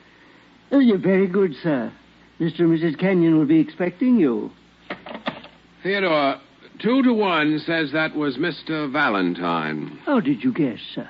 There was that extra note of deference in your voice that only a fat sponsor with a fat advertising account could evoke. Well, sir, I naturally take an interest in Mr. Kenyon's advertising business. You know, he occasionally consults me. You don't say. Yes, sir. He shows me his ads on the deluxe products. He says I'm his favorite snob, sir. Ah, here comes Mr. Kenyon. Hello, George. Did you get it? Right here. Finest wristwatch Cartier's had. Yeah, let's see. Happy anniversary to Lydia from Tony with love. Sounds dull. What else can a husband say to a wife after 10 years on the back of a watch? I said the same thing to Charlotte last year. Oh, where is she? I have to drive back and pick her up. I appreciate you doing this, George. That baby malt campaign has had me going day and night. You've really done it with that campaign, Tony. The whole agency's buzzing. Pictures of American society women when they were babies. That one of Mrs. Vanderbilt trying to swallow her foot. Brother. Yeah, I'm going after Valentine for $2 million on that account. Do you think you'll swing it? He's coming to the party tonight. Do you play politics with Valentine's wife, Myrtle? I haven't had to yet. Quite a gal. Used to be in the chorus, you know. Yeah, she scares me a little. I'd rather concentrate on selling her husband. Yeah, well, I'm going back for Charlotte. I'll see you later. Well, I'll walk out to the car with you and need some air. You know, I ought to get those layouts in shape for tomorrow's staff meeting, George. I've been thinking. Tony! Tony! He stepped out for a moment, madam. Oh, well, good. Then I'll have time to arrange this. Put it somewhere conspicuous, Theodore. Yes, madam. It's my anniversary gift to Mr. Kenyon. Do you think you'll like it? An album, madam? Oh, more than just an album, Theodore. It's a sort of a picture history of our marriage. 10 years. Yes, madam. I'll just put it here on the evening paper. That's good. Oh, hurry up. Here he comes. Theodore, did you hide my cigarettes? Mr. Benson of Red Wing Cigarettes is going to be here tonight. Yes, madam. And sunshine soap in all the bathrooms? Yes, madam. Very good. Now, make sure it's the new cake and the lavender wrapper. Hello, darling. Kiss. Say, did I tell you about the new baby malt account? Huh? I said, do I get a kiss? Oh, well, of course. He's up to $2 million. Yes, darling, you told me. Twice. I wonder where the evening papers can be. It's going to be tough. Valentine's wife wears the skirts, I understand. Say, how do you get along with her? All right. She said she'd like my cook. Darling, how would you like to have an album with the history of our marriage in it? That's good to know about the cook. I've always thought it would be nice to have an album with pictures and things like the blue ribbon I wore the day you were fired. Tony, are you listening? Mm-hmm. Yeah, just let me read this baby malt ad again. And the time the hippopotamus walked in and sat in my lap, you remember that, don't you, Tony, dear? Yeah, of course. This is terrific copy. It's good for you. It's good to you. Oh, what's the use? Here, darling. Yeah, my anniversary gift to you. Open it. Oh, well, aren't you cute? Huh? You like it? Well, I'll be darned. Look at that picture. Who's he? He's just the judge that married us. What's this? That's a Fifth Avenue bus. We picked each other up on a Fifth Avenue bus. Do you remember? Say, that's right. You were wearing a kind of a flowery dress, right? Boy, Tony, you do remember. Well, of course. And this Christmas card. Well, I remember. That was the Christmas you were going to have a baby. And oh, I see. I'm sorry. That's all right, darling. I've got you. That's what counts. I know, but, well, it's tough on a woman to know she can't have any children. That was still one of the loveliest Christmases I've ever had. Well, with me out of a job, not a buck in the bank, hanging around you like a kid, practically weeping. I loved it. What's this, reservations on a boat? That was the trip to South America we were going to take. We've been going to take it for 6 years now. Say, that's right. You know, I haven't had a vacation in all that time. Gosh, we really ought to go this year. Oh, gee, I'd love that, Tony. Oh, I could take 6 weeks off. I'm a third vice president. Honey, we'll do it. Tony, do you mean that? Well, why not? With a little luck, I'll have that baby malt campaign in the bag tonight. Then Sunshine Soap, Red Wing Cigarettes, Dillingham's Whiskey. We can start in a month. Huh? Rio de Janeiro. Mexico City. Buenos Aires. Oh, Tony, kiss me quick. Buenos Aires. Hey, you know what? What? I could open a branch office while we're in Buenos Aires. Oh, Tony. Oh, of course, Yes? Well, 3 months out of the business, I don't know. George has had his eye on my job now, and just one account lost. Well, thanks, darling. I had a lovely trip. Anyway, it was a nice impulse. If I sew up the Valentine account tonight, we can talk about it again. Mm-hmm. If we could just make some gesture. Say, you mentioned she likes our cook. Oh, no. What did she say? Well, she simply said she'd like to have a cook like Mattie. What did you say? I made it quite clear to her that this is a free country and that the slaves were liberated by Abraham Lincoln in 1864. That wasn't very bright, darling. I have no intention of giving Mattie to her, if that's what you mean. Lydia, Baby Malt is our #1 account. It's my account. I may get an additional $1 million in advertising tonight. That means 150,000 commission to the agency. It means I am sitting pretty. The answer is still no. All I am asking you to do is to appease our biggest client. Appease? That's a very good word. I've done nothing but appease your clients since the day you became successful. Well, you'll just have to keep your clients out of my kitchen. The living room is as far as they can go. Lydia, if you don't give that cook to Myrtle Valentine and do it with good grace... What do you expect me to do? Put Mattie on a platter and deliver her to the Valentines with an apple in her mouth? I'll tell you what I'm going to do. Mr. and Mrs. Franklin, madam.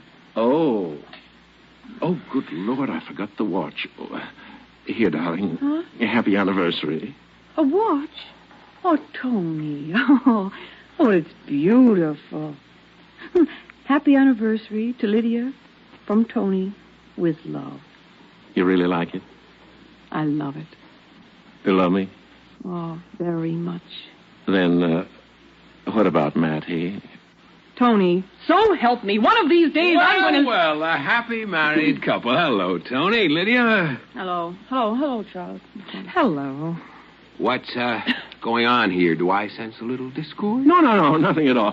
Come in the library, George. I want to show you some new drawings. Must we? Well, only take a minute. I want you to see them before Valentine gets here. Okay. Excuse me, ladies.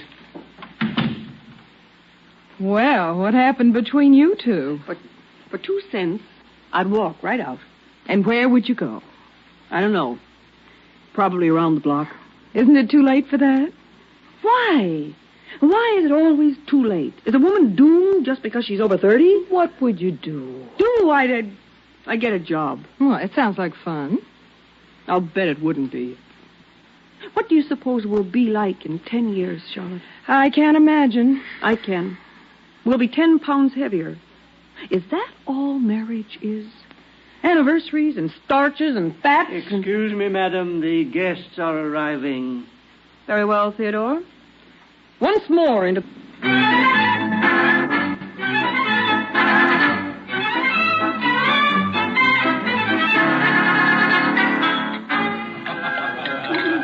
Are you the bartender, pal? Yes, sir. Scotch, rye, or brandy? A little of each. Beg pardon? I have a big weekend in front of me. I'm with the Emperor. With whom, sir? The Emperor and the Empress. They live in the big house up on the hill. Oh, Mr. and Mrs. Valentine. You have uttered their names. Yes, forgive me, sir. Here is your drink. Oh, thank you. Well, who's the pretty woman coming toward us? That, sir, is the hostess, Mrs. Kenyon. Thanks. Hello. Hello there. You the hostess? Well, yes. I'm the guest. Madam, the gentleman is sponsored by Mr. and Mrs. Valentine. Yeah, that's right. Sit down. Go ahead. Oh, thank you. You're supposed to entertain. All right. To you. My condolences. Nothing so sad as your wedding anniversary. Ah, I know you. You're a 10-cent store cynic. You always say the opposite to what's printed on the greeting card. Now, don't get me wrong. I'd like it to be wonderful. I'd like to see you sitting on a star. I'm rooting for you, see?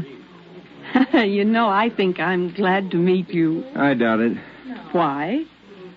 Any woman that's been married 10 years doesn't want to meet me. It's like meeting life. You want to play at it, that's all. You want to shoot the chutes with a happy, frightened little squeak, and then you want to nibble some popcorn, climb in your car, and go home and shiver gratefully at what you almost did. I can't figure out whether you're selling the sanctity of the home or fun on the side. Whichever rings a bell. Oh, what's your name? His name is Bill Blake, darling, and I've been looking all over for him. Bill, darling, have you forgotten you're my house guest? No, but I was well on the way. Oh, well, there you are. Mrs. Valentine, you know my wife, I believe. We've met. And Mr. Valentine? My warmest felicitations, Mrs. Kenyon. You're a lucky man, Tony. Oh, thank you, Mr. Valentine. Won't everybody sit down? Well, nice work, everybody. Nice work. Now, Bill, I suspect you've had a drink already, haven't you? I'm sitting on top of an iceberg. The wind is roaring over the waves, and I have no coat on. Oh, you're quite a character, Bill. Isn't he a character, Mrs. Kenyon? Yes, indeed, yes. What are you when you're not being a character, Mr. Blake? Just one of the best courtroom lawyers in New York, that's all. When he's not sitting on an iceberg, that is. Well, of course. You're the William Blake. You were in the papers. Bill is always in the papers. The judge wiped away a furtive tear, and the sentence was suspended. Bill has great possibilities, but he needs guidance. Oh, look, Myrtle, don't talk so loud I can overhear every word. May I propose a toast to the Kenyons? Oh, yes, do. Harley's a wonderful toastmaster, if I do say so myself. Go ahead, Poochie. Well, now, let me think. Yes, to the Kenyons. Here before us stands a couple who are young, healthy, successful, with a charming home and the best cook this side of the Rockies. Did you know we've been coveting your cook, darling? Really? Darling, may I make a suggestion? Oh, you're right, dear. The Valentines must come to dinner more often. Where was I? You just got kicked out of the kitchen. Oh, no, just a minute. You're all teasing the Valentines too much. Dear, shall we tell them? You tell them, dear. Only this morning, Lydia said to me, Tony, the Valentines enjoy Mattie's cooking so much, let's give her to them. Isn't that lovely? I really don't know what to say. It's such a generous offer, darling. I couldn't possibly. Oh, well, then. And yet, on one condition. You two must have dinner with us one of these days. Yes, you really must. And now I'll finish my toast. To the Kenyons, a magnificent, happily married couple. Amen. Very nice.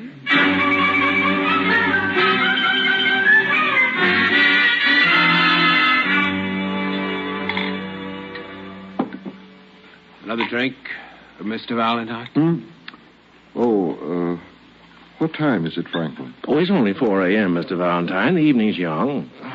Well, just one more, gentlemen. Where were we? Well, I just told you about my idea for having the society women posing as babies. Oh, yes, society women. You're quite right. They give a baby food dignity. Of course, we're going as far as we can, showing them toothless and bald, and waving a rattle for baby moral. Yeah, of course. Brilliant job, Kenyon. Brilliant. Well, George helped me with the layout, you know. We're all delighted with Mrs. Valentine, the way she likes the campaign. I've always said, gentlemen, that when it comes to a woman's instinct, there's nothing like a woman's instinct. Well, certainly no one has it the way Mrs. Valentine does, eh, George? Oh, she has it. Yes, she has both feet on the ground. She takes a great interest in everything I do. And when she disapproves, well, she doesn't exactly scold me, you know, but, well, I wouldn't know what to do without her. My father left me 11 corporations, and frankly, I didn't know which way to turn. And then you met her. What a break. I would almost call it a miracle, gentlemen. You know how we met? Through a mistake. My townhouse is number 51, and she was looking for someone at number 61, and she got them mixed. And that's how we met. Less than a week after I read the will. She has a fine business mind, all right.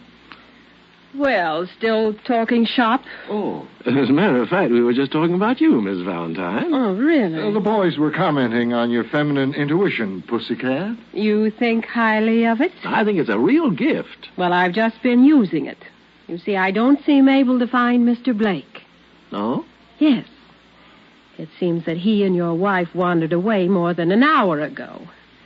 Now, my intuition, Mr. Kenyon, tells me that The Mr. Blake and you... boys meant that your intuition was helpful when applied to the new baby malt campaign, dear. Oh, that. Hmm. Well, as a matter of fact, I'm not so sure about the campaign. Aren't you, Pussycat? No, dear. Of course, I might change my mind tomorrow if, in the cold light of day, Mr. Kenyon is able to explain a few things about what's going on. Well, Miss Valentine, I'm Good sure... night, Mr. Kenyon. Will you give our apologies to your wife? I think she and Mr. Blake will understand that we couldn't wait much longer. Come, Poochie. Yes. Well, good night, Mr. Kenyon, Mr. Franklin. Good night. Well, if I'm not mistaken, there goes that extra $1 million out the door.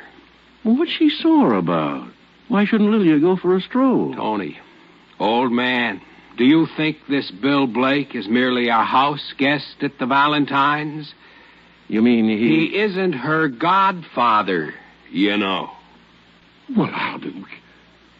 Say, who does that guy think my wife is? And why does she let him think so? Hey, where do you suppose they are right now? On the night of our anniversary, the night that's supposed to be the happier... When a woman is supposed to...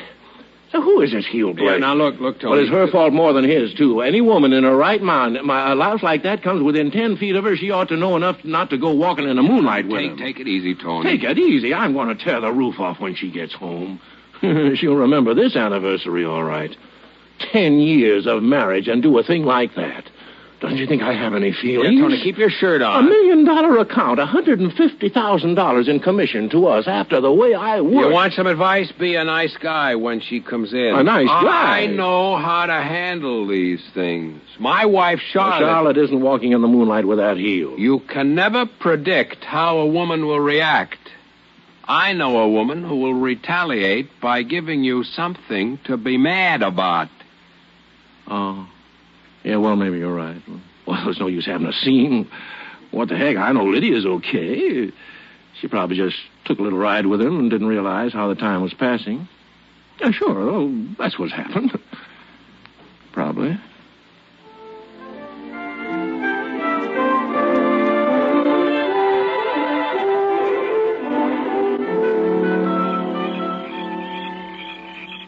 Hey. Wake up. What? Oh, where are we? In my car, on top of a hill. Huh? Dawn is about to break. The door's... Good heavens, what happened? Absolutely nothing. Oh.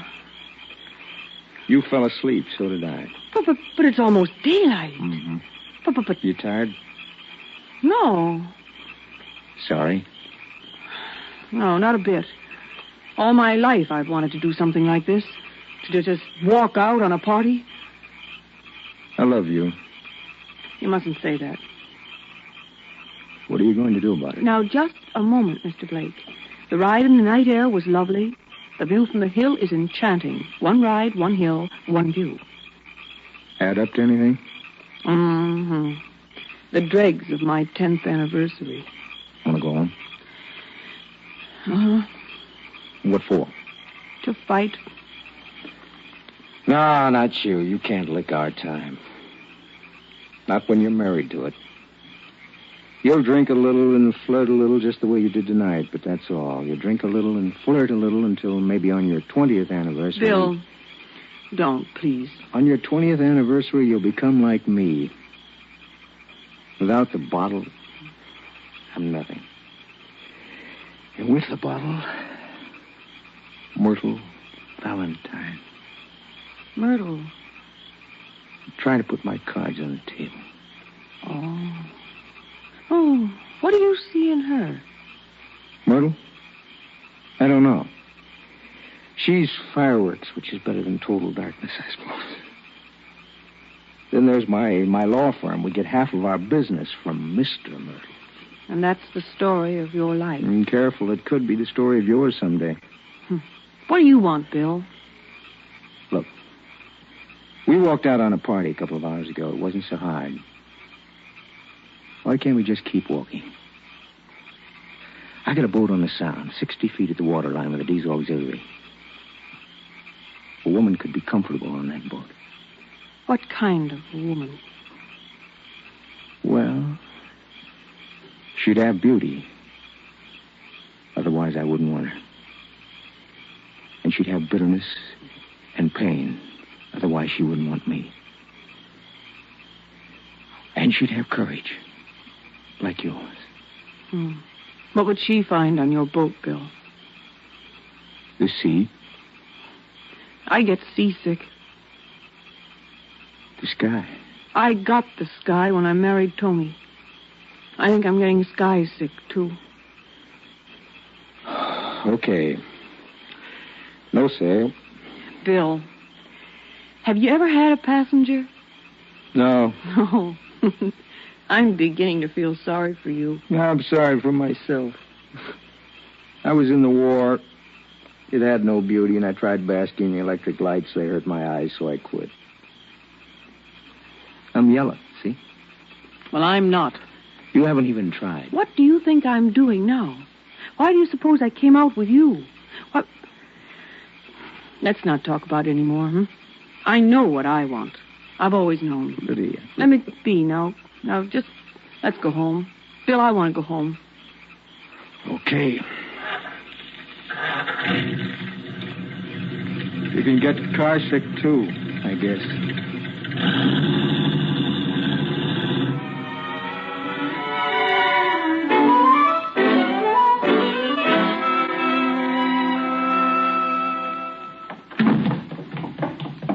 Lydia? Yes. Well, I've been waiting for hours. Where the devil have you been? Well? Darling, forgive me. I behaved terribly. I was furious about the cook, and I went off with this man whom I hardly know, who means nothing to me. Nothing, Tony, honestly. Oh, for heaven's sake, I'm not worrying about that. I wanted our anniversary to be something romantic and beautiful.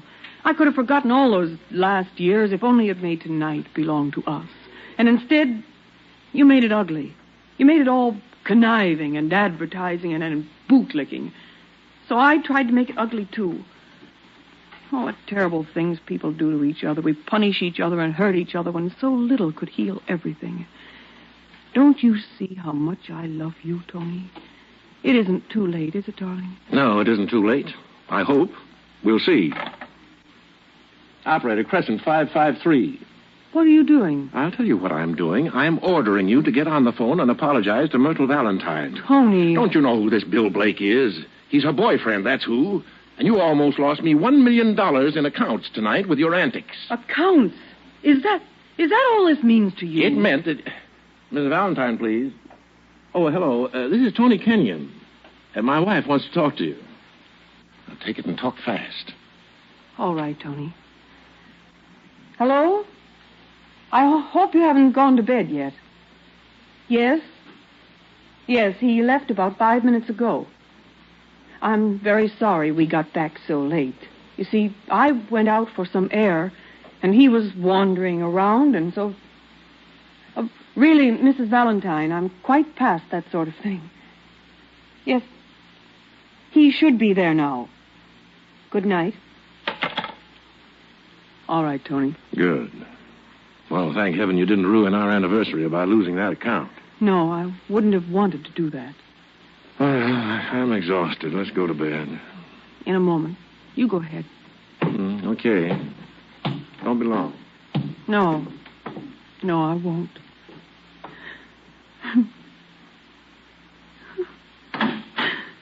Oh, is something wrong, madam? Wrong? No. Nothing's wrong, Theodore. I'd like you to do something for me. Yes, madam. I'd like you to bring my large suitcase down to the guest room. Don't let Mr. Kenyon see you, please. And then call me a cab. I want to take the 8 o'clock train. Yes, madam. Anything else? No. I guess that's all, Theodore. Yes, madam. Oh, madam, Yes?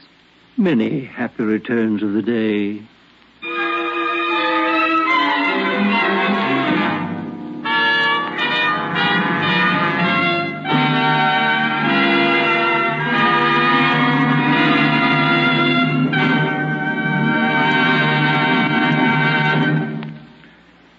In a moment, Act 2 of Samson Raphaelson's Skylark, starring June Havoc and Donald Cook. This is NBC, the National Broadcasting Company. KFI, Los Angeles. Here's a shopping hint that can save you disappointment. Today or tomorrow, when you shop at your nearest Thrifty Mart, Fitzsimmons, or Roberts Markets, let the familiar, famous brand names that are advertised daily over KFI be your shopping guide. Shop and save during this remarkable KFI Value Week. Answer. What is? Lie. Now, don't look at me like that, Tony. Whenever I get into a jam with Charlotte, I lie. It's the safest, most reliable thing a red-blooded man can do. Oh, just what do you mean, George? Whatever she wants me to say to her, I say. Oh, that means making promises. I've made hundreds of them. What about a showdown? I have been married to Charlotte for 15 years, and she's still with me. Knock wood. It's easy. It's easy. When things get tight, you just renew the promises. Oh, no, I don't know, George. Well, that sort of thing isn't in my line. I'm afraid you and I are constructed differently. Excuse me, sir. What is it, Theodore? Mr. Blake is here. Here? In the living room, sir. Oh, George, excuse me a minute, will you? Sure, go right ahead. What do you want? Hello. First of all, I'd like a drink. Help yourself. Thanks. Where's the missus? Don't you know? No, pal, I don't. She's gone. Gone where? That's what I want to know. Where did you go with her last night? Don't ask me, pal. I wasn't photographing your scenery. Now, listen. If you really want to know, she's having a look at the horizon. What horizon? Pal, there's only one. She examined it with great care. She thought maybe she could get it at a bargain price. I almost had it sold when she decided to go home and try on an apron. Well, the wind was blowing pretty hard and my banjo was out of tune. So we came home. You follow me? I don't know what you're mumbling about. You're drunk. Okay, I'll give it to you straight. The lady was unhappy. She doesn't like cigarettes, soap, whiskey, or your clients. She wants me to quit my job? Pal, I would say it's a necessity. Sine qua non. If I was married to a woman like Lydia, I'd spit in my boss's eye, take her by the hand, and climb to the top of the nearest hill. She's a woman. She's life, and she makes the grass grow. She's a Skylark. You seem to make a specialty of other men's wives. Now, look, don't get tough. I don't want to fight with you. Then get the devil out. Just as you say, pal. You mind if I finish my drink? Lydia. Hello, Tony. Hello, Bill. Oh, I was just leaving. Bill, would you wait for me down at the station, please? I'd like to consult you on a legal matter. The station? Oh, okay. Any place you say. Where have you been? I stayed with Joe and Jean Martin. Martin? Well, we haven't seen them for ages. Yes, it's a pity, too. They're very nice. They have an 8-year-old boy now. His name is Philip. And they're still in love after all these years. It was wonderful being with people like that. Well, where are you going? Upstairs to pack some things. Pack? Didn't I mention it in my note? I want a divorce, Tony. Oh, you don't know what you're talking about. I'm afraid I do. No, you're tired. Now rest up a few days and think it over. I've been thinking it over for a few years. Don't make it difficult, Tony, please. Difficult? Listen, baby, I'm going to make it impossible. Please, let go of my arm. You aren't going anywhere. Tony, let go, or you're hurting me. What do you think you're doing to me? Lydia, I love you. I love you, too, Tony. But it's no use. You know it, and I know it. Lydia, for Pete's sake. Excuse me. Oh, hello, Lydia. I thought I heard a woman's voice. I'm glad to see you back. Well, I'll be going, Tony. Guess you won't need me now. Remember, Tony, the old baloney. You'll never regret it. Well, goodbye, George. Thanks for the advice. Don't mention it. Well, so long, everybody. I think I'll skip the packing. You can send my... Lydia, sit down for a minute. No. At least hear what I have to say. After all, we have meant something to each other all these years. All right. Now, what I'm going to say may sound a little, well, like the old baloney, but believe me, Lydia, it's true. When I saw you on that bus 10 years ago, I knew just one thing, that I wanted to be near you. Well, I still want to be near you no matter what it costs. No, Tony. You couldn't afford the price. You can't serve your job and me at the same time. And I know where your heart is. Okay, then I quit my job. How's that? Well, it hurts me to see you like this. I know you couldn't possibly quit, even if you think you do mean it, but Tony, I'm deeply touched. Well, how about half-time? Come home early, no work in the evening, no Sunday conferences, vacation every year. Oh, gee, that'd be wonderful. Tony, can you look me in the face and say that that would be possible? No. No, I guess not. There's only one thing to do. I'll quit. You don't sound like yourself. What's happened to you? Well, it's a little difficult to explain. You see, I've been thinking a lot since I read your note. In my heart, I knew you were right, but I was fighting it. Tonight, though, when Bill came into the house and acted as if you were his property, and then you walked in and began to treat me like the party of the second part, well, I really knew what I wanted. Oh, Tony. Now, look, what you want is just the high living, the security, the 2 cars in the garage, right? Well, I agree with you absolutely. You're right 100%. Tony, I just can't believe my ears. I mean it, Lydia. We go right back to that moment on the bus. Here we are on the bus. We've never even heard of the advertising business. Or any other business. After all, you hadn't at that time. Oh, I suppose not, but I've heard of it since. Oh, well, the dickens with that. We just wanted each other. Or am I remembering it too romantically? No, not at all. I was crazy about you. Sweetheart, you were so beautiful. Well, not beautiful the way pretty girls are pretty. You were just all mine. Too wonderful for me. Too glorious. One look at you, and I had life insurance out in your name. I was fighting gangsters to rescue you. And we had a backyard with a kid playing around. Oh, I'm sorry, darling. That's all right. It's all right. I loved you then almost as much as I love you now. Lydia. Lydia. Oh, Tony, hold me close.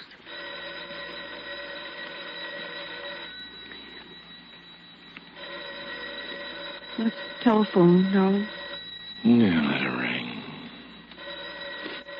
Well, it might be important. Okay. Hello? Oh, yes. It's Bill Blake. He's calling from the station. He wants to talk to you. Oh? Hello? Yes. Oh, I'm sorry. No. Yes. Well, I'm not sure. Well... give me that phone. Hello, Blake? My wife is not getting a divorce. No, give it to me, Tony. Hello, Bill. Well, maybe I'm not. Oh, what do you mean, maybe? Well, I have to think about it. Well, let me talk to him. Hello, Blake. Now, look, I have a very clear picture of what my wife wants. We've discussed it, and she's going to get it. Huh? Well, from me, of course. Here, you tell him. Bill, it's true. He actually offered to quit his job. What? What'd he say? He says, will you put it in writing? What? Hang up on him of all the... He says he means it, Bill. And well... Yeah. What's he saying? He says if you quit your job, you won't be Romeo. You'll just be Tony Kenyon, unemployed. Will you do me just one favor and hang up on that heel? Well, no, Tony, I will not. I'm glad he phoned. I was in danger of being swept off my feet. Hello, Bill? No, I want you to stay on the line. Where are you? A phone booth? Are you comfortable? What? Well, yes. Now what? As my representative, he feels that I'm entitled to a definite picture of the program. Yeah, well, tell him to... let me talk to him. Hello, Blake. Now, listen, we're going to take a year off. I'm going to let her lead me by the hand. Well, you've got a nerve. What's he want to know? He wants to know if we can afford it. I think that's an excellent question. Oh, now, look. What? What do you say? Oh. Huh? He's gone out to get some more nickels. Now, let's see. In the checking account last Wednesday, we had $4,000. Now, there's $5 in the savings account. Is that all? Well, there's the house. In 6 years, the mortgage will be paid. Well, I think that's disgraceful. Do you suppose it's my fault? Well, it's nobody's fault. It's just... Hello? He's back. Let me talk to him. Hello, Bill. I've decided to stay. Yes. What? Now, you see here, Bill, nobody is going to talk to me like that, not even a lawyer. Goodbye. What did he say? He said you were a liar. The whole thing's a hoax. Oh, forget him. You know, he's already forgotten. Oh, darling, how long will it take you to clean up the office? Well, let's see. I could be out in, 5 weeks. That long? Oh, well, we can wait. We have a whole lifetime. Yeah, it certainly looks like it. You happy? Oh, yes. Sleepy? A little. I bet you 10 cents I can get upstairs faster than you can. Done. Ready? Ready. 1, and 2, and 3.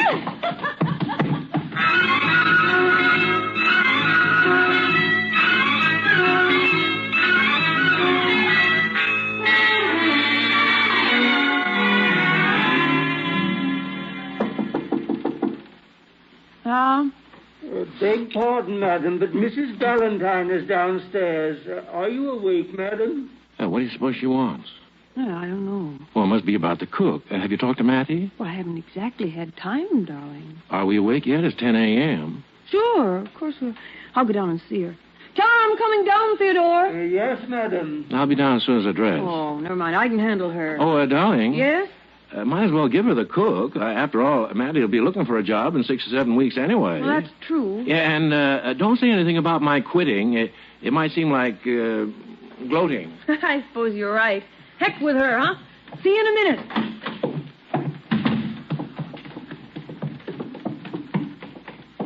Well, good morning, Mrs. Valentine. Isn't it strange? Now, Tony and I were just talking about our cook. That is, your cook. Were you? How nice. Isn't it a lovely day? Yes. Mr. Blake is very charming, isn't he? He has a remarkable mind. Are you kidding? What do you mean? You don't fool me with that mental stuff, dearie. Well, I assure you I have no intention of seeing Mr. Blake again, if that will ease your mind. Are you trying to imply there's something between Bill and me? Aren't you trying to imply it? Listen, dearie, when you called me last night, I was polite. I decided to hear what Bill had to say when he came home. Well, he never came home, and you know why. It's news to me. What was he doing in your home yesterday? Why did he phone you from the station? Oh, I see you've had him watched. I'd hate to tell you what I think of that. I don't think you know who you're talking to. Well, you bet I do. You're putting on a lot of airs for a woman in your position. Who are you, anyway? A nobody from a squirt college in Boston whose husband doesn't make in a year what mine makes in a week. There's nothing you can do, honey, that I can't do better. I can be a better wife.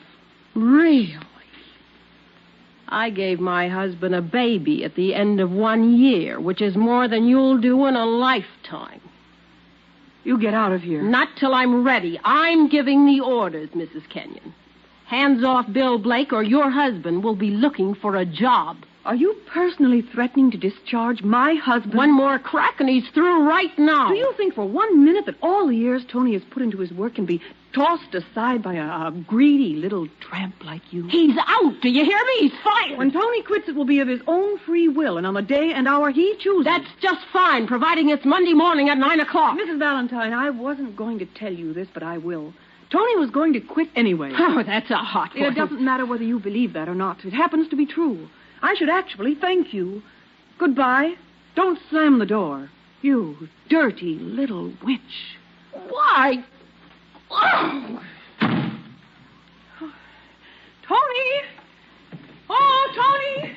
Yes, dear. Oh, is she gone? Yes. Yes, she's gone. And, darling, I have the most exciting news for you. Yeah, have you? Yes. You don't have to wait 7 weeks or even 6 or even 1. You're fired. We're free, darling. Right now, this very minute. Oh, Tony, think of it. 10 minutes ago, you had an office, a desk, a telephone, 1,000 things to do. And in one easy stroke, I wiped it all out. Now, that's what I'd call genius. Wouldn't you? Yeah, that's right, darling. Yeah, that's what I'd call it. Genius.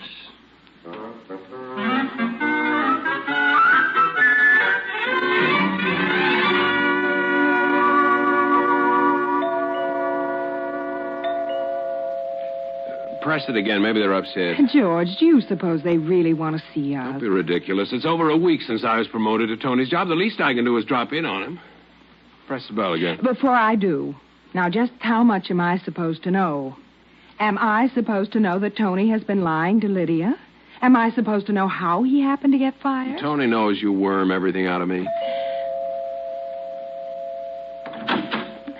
Hi. Well, George, hey, it's good to see you. Come on in. How are you, George? I'm fine, Tony. Hey, I hear you got my job. Well, Oh, forget it. You have my sympathies. It's good to see you so cheerful, Tony. Well, why not? You're the one who should be miserable. Me? Why? Well, George won't be able to call his soul his own now. He'll work like a dray horse. You'll never see him. He'll never see himself. Have you received any offers lately, Tony? Honey, I've stepped off the express train. I'm in the woods by a babbling brook, and I love it. Now, Tony, Lydia isn't listening. You don't have to kid us. No, I really mean it, George. Word of honor. You know where we went last night? Coney Island. Yeah, what a time. Night before we did the theater. 2 shows. You mean that you're really happy? First time in years. This morning I played golf. This afternoon I'm going to relax with a good book. Why, I haven't read a book for years, and neither of you. And tomorrow... George, dear, we'll be late for the Valentine. Oh, yeah. Before I go, Tony, how did you make out with the baby angle? Did you ever do anything about that? Unfortunately, I did. What baby angle? Your husband convinced me that if a woman had a baby, she wouldn't want her husband to lose his job. So, I finagled a baby into Lydia's life.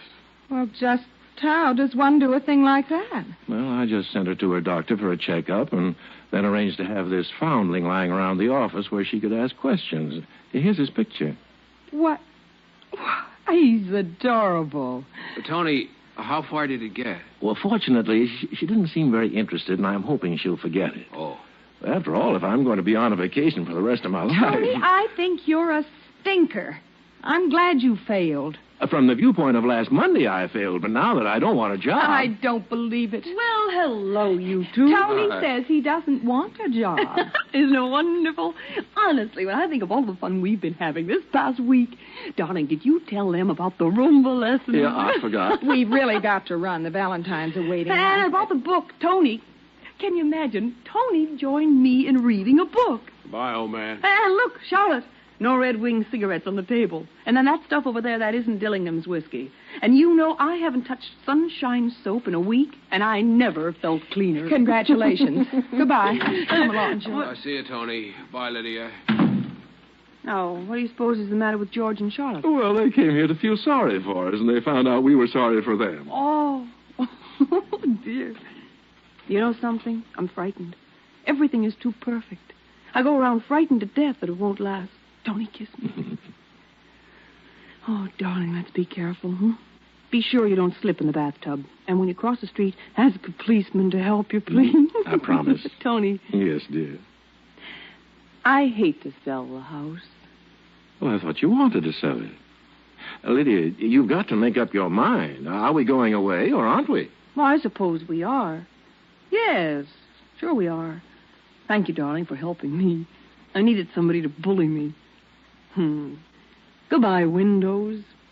Goodbye, chairs. Goodbye, stairway. Now, don't get sentimental. Goodbye, and nuts to you. Now, come on, let's plan our trip. We'll start Monday. Tony. It's so beautiful here in the autumn. Couldn't we sell the house in November? I'm sorry, darling. I guess I'm just a stick in the mud, huh? Hello? Who? Oh, just a minute. It's Bill Blake. Are we supposed to be sore at him? No, of course not. Hello? Yeah, sure.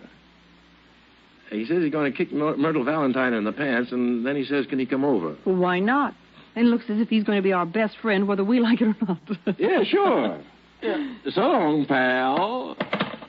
Well, now we've got to take that trip. We can't let old Bill down. Oh, you were just like this when you picked me up that day in the bus. Yeah, pretty glamorous, huh? How about a kiss? Nah, no. No, go on. No monkey business. We got to work. Now, first, we make out a list. 1, sell the house. 2, make advances to Lydia. Stop that. 2, buy passage to Mexico. 3, make more advances to Lydia. Stop it now. 4, disconnect doorbell. Hey, George. Well, I thought you were at the Valentine. Yeah, I was, but I came right back. Come on in. I ran all the way. I was sent here. Sit down. Tell me what it's all about. Yes, just so long as it isn't a job. Yeah, well, as a matter of fact... Oh, dear. Yeah, well, go ahead, George. Yeah, well, no sooner had we set foot inside the Valentine's door than you'll never guess who I bumped into. Who? Sonny Sheldon. Who's he? Who's he? Just the president of Sheldon Motors, that's all. Oh? First thing he says to me is, George, where can I get in touch with Tony Kenyon? I hear he's no longer with your agency. Well, what do you want? Nothing much. Just want you to be vice president in charge of advertising and sales. Well, I hope you told him I'm not interested. Tony, shut up. Go on, George. I'm interested. You are? Well, it's nice to know people want you. You know, it's flattering. Sheldon Motors. They're terribly big, aren't they, Tony? Yeah, the biggest. Oh, which reminds me, make a note to sell our car. Oh, yes, sir. And you better go out in the kitchen and give the servants 3 weeks' notice. Right now, darling. Yeah, she can't hear us now. What's the deal, George? For a minute, I thought you'd gone completely nuts. Here it is. Sheldon will give you carte blanche, no interference. Holy mackerel. He said he'd even let you dictate the redesign of the car. Yeah, that car needs redesigning. If he changed the hood and the rear fenders, well, I could double his sales by March. If you're interested, to meet him at the advertising club at 6 tonight. He's in a hurry. He wants to get going. Tonight?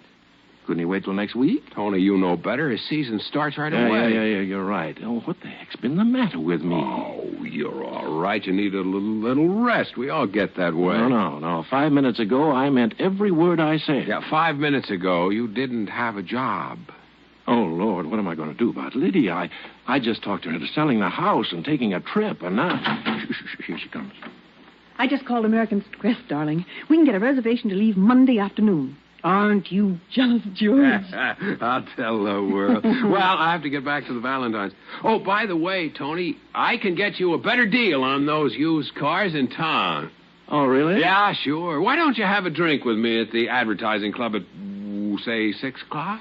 Yeah, I'll be there. Good. Well, so long, Lydia. Bon voyage. Bon voyage, Tony. Bon voyage. See you at 6. Now, let me see. What next? Darling... Mm-hmm. About the trip, don't you think that Monday is rushing it a bit? You think so? Well, I don't know. I because mean... if you'd rather wait... Well... There are a few things I'd like to do. I have to return these pictures to Dr. Standish. Pictures? Yes, I suppose I should have told you. Well, told me what? Well, let's see those. Well, he's not quite a year old. I call him Fuzzy. Oh, I don't know why I kept his pictures. It's just that... Well, last Tuesday, when I went to Dr. Standish's office... Well, you remember. Oh, yeah, go on. Sure. Well, it seems there's a baby doctor across the hall from Dr. Standish, and he had Fuzzy. And a nurse brought him in for Dr. Standish to examine, and I happened to be there, and... Well, I diapered him. So what? Well, now, it seems that this child comes of very good stock. They don't tell you that, of course. It's against the rules. But it was obvious to me at a glance. He's just at the age where they're heavenly.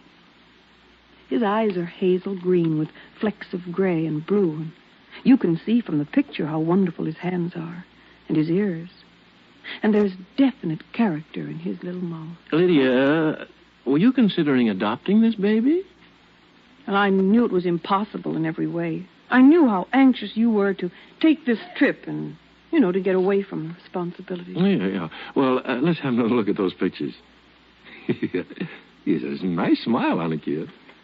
Do you get the impression of unusual vitality? Yeah. Yes, I do. Mm-hmm. He has a kind of a football player's face, don't you think? Darling, you obviously worship this child. Oh, don't be silly. I only worship you. Now, look, suppose we don't go to Mexico. After all, we've had a gorgeous week. This Sheldon job might not be so awful. Oh, Tony, I'll never forget this moment. Oh, why not? Do you realize that in 6 years, you never gave a thought to me, and now after 1 week of being human, you're ready to sacrifice your newfound happiness, aren't you? Well, not exactly. No, sir, I couldn't do it to you. You have your trip. I'll get over this baby. Now, wait a minute. Hey, mind if I come in? The doorbell wasn't working, or maybe I forgot to ring. No, come in, Bill. We're just looking at some pictures. Whose? Just a baby. How'd you come out with Pussycat and Poochie? I said everything I had to say very fast and took off. Oh, what now? I'm heading for the open sea. Let's see the pictures, huh? Nice hands, nice ears, nice mouth. Who is he? A foundling. And when you leaving town, Bill? Where'd you get the pictures? I came across the child accidentally in the doctor's office, and he had some pictures. How big a boat you got, Bill? Tony's trying to change the subject, aren't you, Tony? Oh, of course not. I just... Well, why should he want to change the subject? Well, I told Tony about the baby, and he thinks I should adopt it. Oh? He thinks it'll make me happy, but it means Tony would have to take a big job with Sheldon Motors. Oh, really? Lydia, do you know this doctor? Of course. And Tony knows him? He's our family doctor. You don't say. Now, what is this, a courtroom? Well, as a lawyer, I'm always a little suspicious of coincidences, that's all. I suppose Tony suggested you see this doctor? Well, yes. What are you driving at, Bill? He's trying to say I deliberately placed that baby in your arms. That's ridiculous. It isn't ridiculous, Lydia. It's true. You mean you knew all about it? Yes, I arranged it. Then you lied to me last Sunday night. Yes, You didn't mean a word when you said you'd quit your job. I didn't. And when Myrtle Valentine walked out, you weren't glad. You hated me for doing it to you. Yes. The trip, selling the cars, you didn't intend to go through with any of it. You intended to work for Sheldon. That's right, Lydia. Your reservations on my boat are still good, Lydia. Oh, shut up, will you? Then get out of here. No, don't you go, Bill. Well, then I'm going. No, you are not. You're not going anywhere, not until I've told you what I think of you. You sit down. Sit. Okay. I suppose I've got it coming. You most certainly have. Anybody who gets himself into such a mess, sneaking off to doctors' offices, picking up babies from foundling homes, playing golf, reading books, going to theater, and all for a woman. Tony, it's a miracle you didn't crack up. Is that all? Not yet. Tony, you're the man that Bill here has been talking about all his life, and you don't even know it. You're the great lover. You work 24 hours a day to deceive me. And why? So you wouldn't lose me. You worked harder to keep me than you did for the baby malt account. You actually learned to dance the Roomba for me. Do you know what I think, Tony? I think you're wonderful. I don't get this. The lady is kidding you, pal. No, I'm not kidding you. Tony, when I think of the things that you've done for me, I could cry. My error. I should never have come to your party that day. No, I'm glad you came, Bill. I want to thank you. In fact, I want to thank everybody. But most of all, I want to thank Tony for consenting to be the father of my child. No way for me. I'm still catching up. Darling, have you accepted that Sheldon job yet? I'm meeting him at the advertising club at 6. Well, I'm going with you. Oh, darling, really. Don't you try to stop me. I just found out that I had a husband a few minutes ago. And Mr. Sheldon better find out right now that you have a wife. Well, I leave you both with my compliments. Lydia, you had the moon if you wanted it. But you're trading it in for twin beds and a baby. Well, maybe you know better than any of us which is really worthwhile. Good luck, both of you. Bill, wait a minute. Yeah, Lydia? This. I'll treasure that kiss.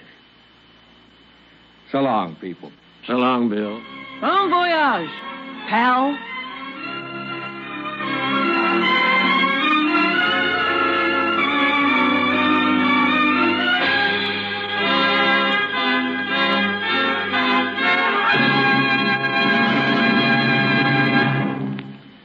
You have just heard the Best Plays production of Samson Raphaelson's Skylark, starring June Havoc and Donald Cook. And here again is your host, drama critic John Chapman. Well, this play seems to show that all the entertaining you have to do in a country house can have some important and lasting result. I hope you've enjoyed Miss Havoc, Mr. Cook, and their playmates as much as I have. Now, let's have a look at our playbill for next week. It's going to be George Kelly's ironic comedy, Craig's Wife, which won Mr. Kelly the Pulitzer Prize. This Mrs. Craig, a strong-minded female, if there ever was one, will be played by Judith Evelyn, and Miss Evelyn is no stranger to the role, for she played it in a Broadway revival a few seasons back. This is Chapman saying goodbye until next week. Skylark by Samson Rayfieldson was adapted for radio by George Lefferts. Heard in the cast were Lawson Zerby as Bill, Eileen Palmer as Myrtle, Mary Patton as Charlotte, Mason Adams as George, Joseph Boland as Valentine, and Edgar Staley as Theodore. Best Plays is an NBC production, supervised by William Welch and directed by Fred Wade. Your announcer is Robert Denton.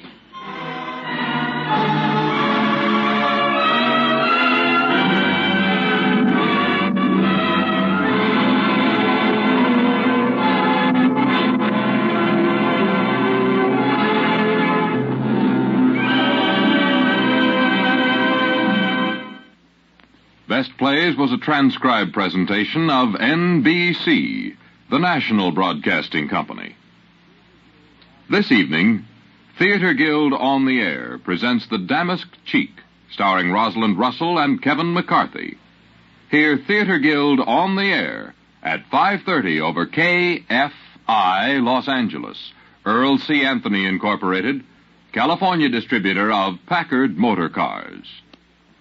Eat at Entree Cafeterias. Select each dish you'll like to eat. You'll like to go to Wilshire Entree for a snack or meal complete.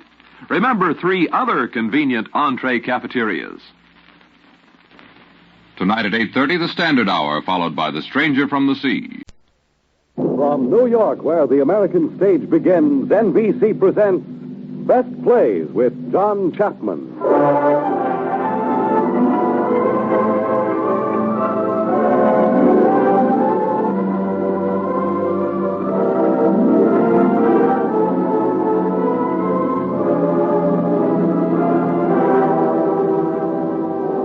Plays, a series of hour-length dramas selected from the outstanding successes of the New York stage.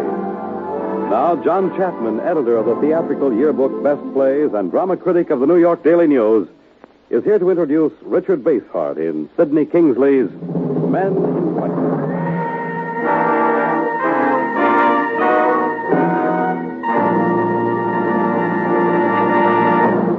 Mr. Chapman.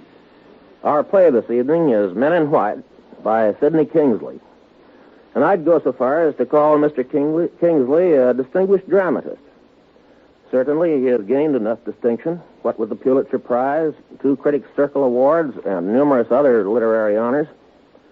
Men in White was Kingsley's first play. Its success was so great that it inspired a practically unending series of hospital dramas in the movies and on the radio, some of which, unhappily, have been terrible. One word of caution, however. Men in White was produced 20 years ago. Its clinical realism was completely accurate then, as witness the fact that it won the Pulitzer Prize. But since that time, 2 decades of rapid medical progress have taken place, and many of the things that you will hear in this drama, while true when they were written, are no longer true today. But we are proud of this play. It is an adult play with an adult theme that has become a true milestone of the American theater. Our leading actor this evening is Richard Basehart, who won real recognition in The Hasty Heart on Broadway, playing the young Scottish warrior in a jungle hospital. Hollywood took him from there, and Basehart has appeared in a number of good films, including The House on Telegraph Hill and 14 Hours. Now, for this evening, we are taking Basehart from Hollywood to play Men in White. And here is the curtain for Act 1. I swear by Apollo the physician, and Aesculapius, and Hygeia, and Panacea, I will carry out regimen for the benefit of the sick, and I will keep them from harm and wrong. Into whatsoever houses I shall enter, I will work for the benefit of the sick, holding aloof from all voluntary wrong and corruption. And now if I shall fulfill this oath and break it not, may the fruits of art and life be mine. May I be honored of all men for all time. The opposite if I transgress and be forsworn.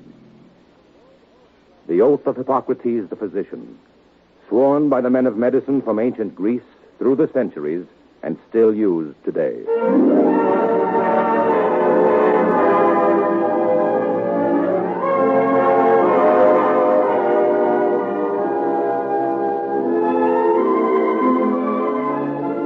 St. George's Hospital on the corner of 3rd Avenue and 24th Street.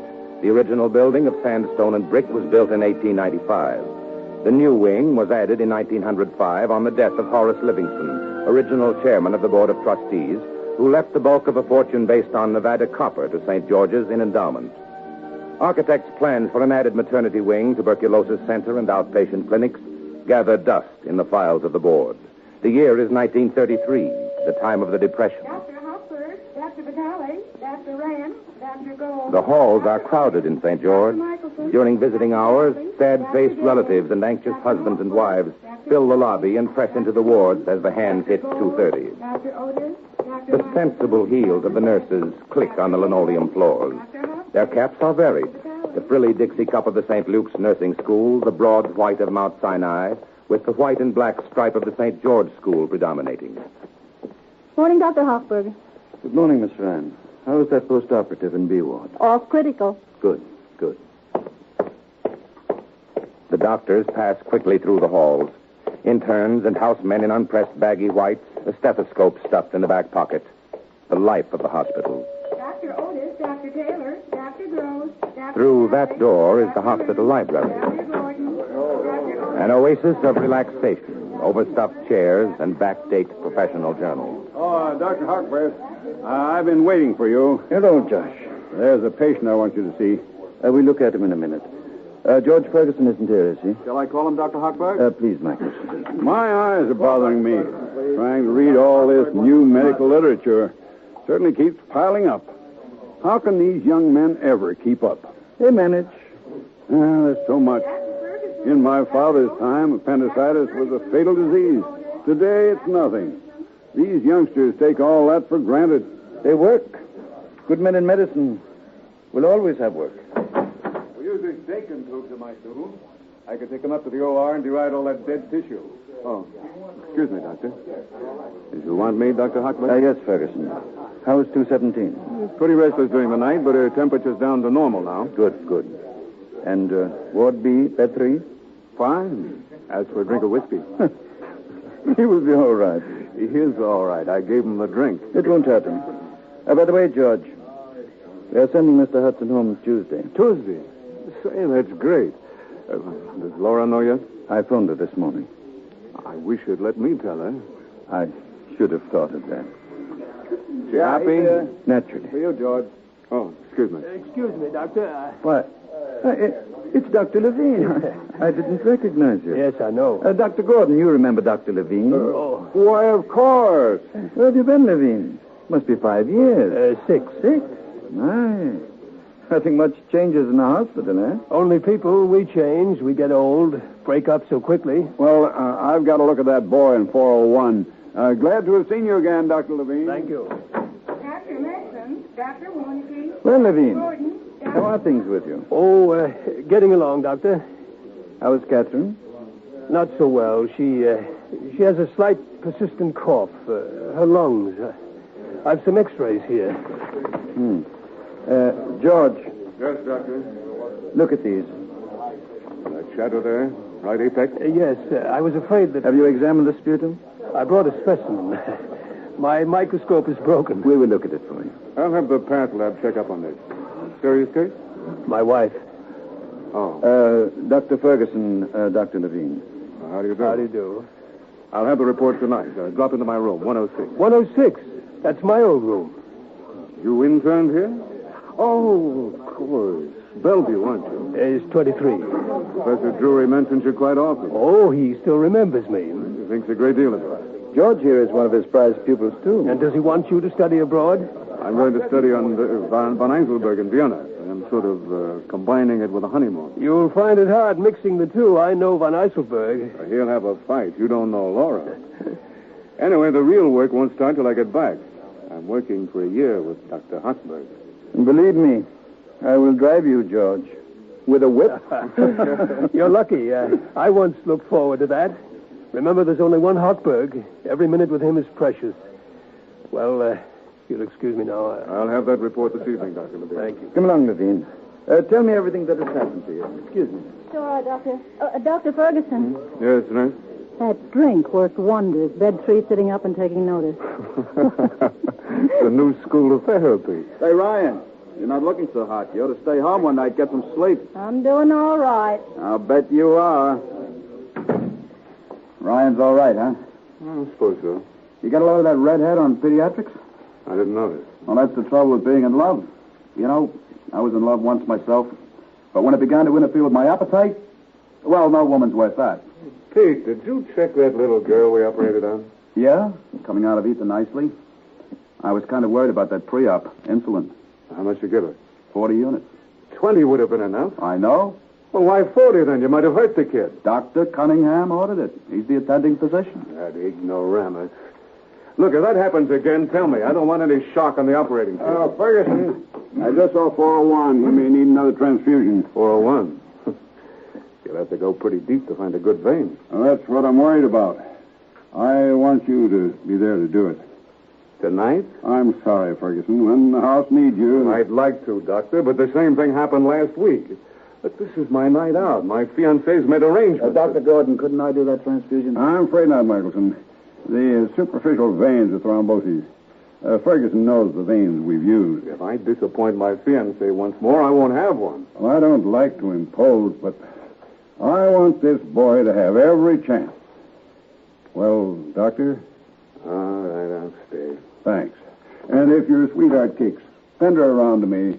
I'll tell her about my wife. Up at 4:30 this morning to answer the phone. Somebody had a belly. How do you like that? Haven't had a night with Laura since... nuts. Tough, George. Laura's going to be real hurt. You'd think they'd have enough... Dr. Ferguson, a woman just came into emergency with a lacerated throat. She's bleeding terribly. They can't stop it. Get her up to the operating room. Pete, order the OR. Get anesthesia. Yeah. Ryan, locate Dr. Hochberg. Try the X-ray room. All right. Operating room. Find Dr. Emergency, quick. Hochberg right away. Oh, I'll set up right away. Lacerated throat. Dr. Ferguson, yes.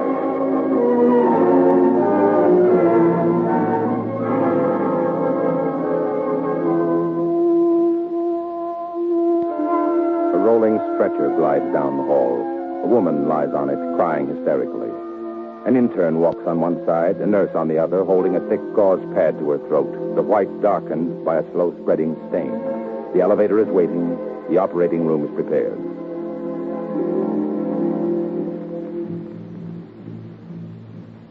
The heart of the hospital is the staff. The laboratory is the operating room. But the purse is the private pavilion. Each room tastefully decorated in an attempt to disguise the clinical facts of life. But white porcelain utensils and handles on the bed defeat the most expert decorator. Still, patient on this floor can try to imagine himself in a luxury hotel or in his office. Hello, Mooney. It's on that 3rd Street property. Set up those dummy corporations. I'll call Allen and have him put the papers in the works. Mr. Hudson. A minute. You got it straight now? All right, take it with me later. Business running all right, Mr. Hudson? Falling apart without me. Enjoying that cigar? Now listen, Whitman's sending me home Tuesday. I am no invalid. What harm is one cigar going to do me? Just that. You'd better sit down. I'm all right. I know. You'd better sit down. Whitman is the best cardiac man in the country, but he cannot give you a new heart. Are you such a fool? What's he done now, Hockey? Nora. Hello, honey. How's my dad today?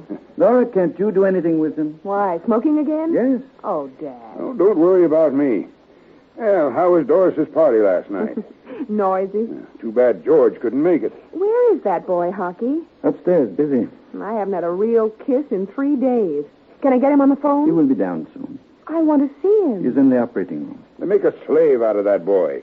And he doesn't get a dime. I can't see it. He is not here for money. He is here to learn. If he wanted to make money, he would not have chosen medicine in the first place. You know, when he comes with me, his pay is going to be $20 a week. There's a chance to work. 16, 18 hours a day. For $20 a week? Yes. George is a fine boy with great promise. The next 5 years are crucial in that boy's life. They're going to tell whether he becomes an important man or not. George is an important man right now, Hockey. To me. Yes. To you? Well, don't I count? Of course you do, dear. Of course you do. Dr. Hochberg, Oh. George. Hello, darling. George, my secretary is taking care of the wedding invitations. Better get your list to her. I still can't believe it's happening. Vienna's going to be lots of fun. Wait till you've seen the Prater. It's like like Coney Island with a lift, and the whole place tinkling with music. When I was with von Eiselberg in Vienna, his students spent all their time working. That is what George's Vienna is going to be, Laura. Don't you listen to that old fogey. You kids enjoy yourself. Hochberg, wheel me out to the sun deck. Since when are you so interested in heliotherapy? Hockey. All right. Let's go, John. I'll call you when I want you.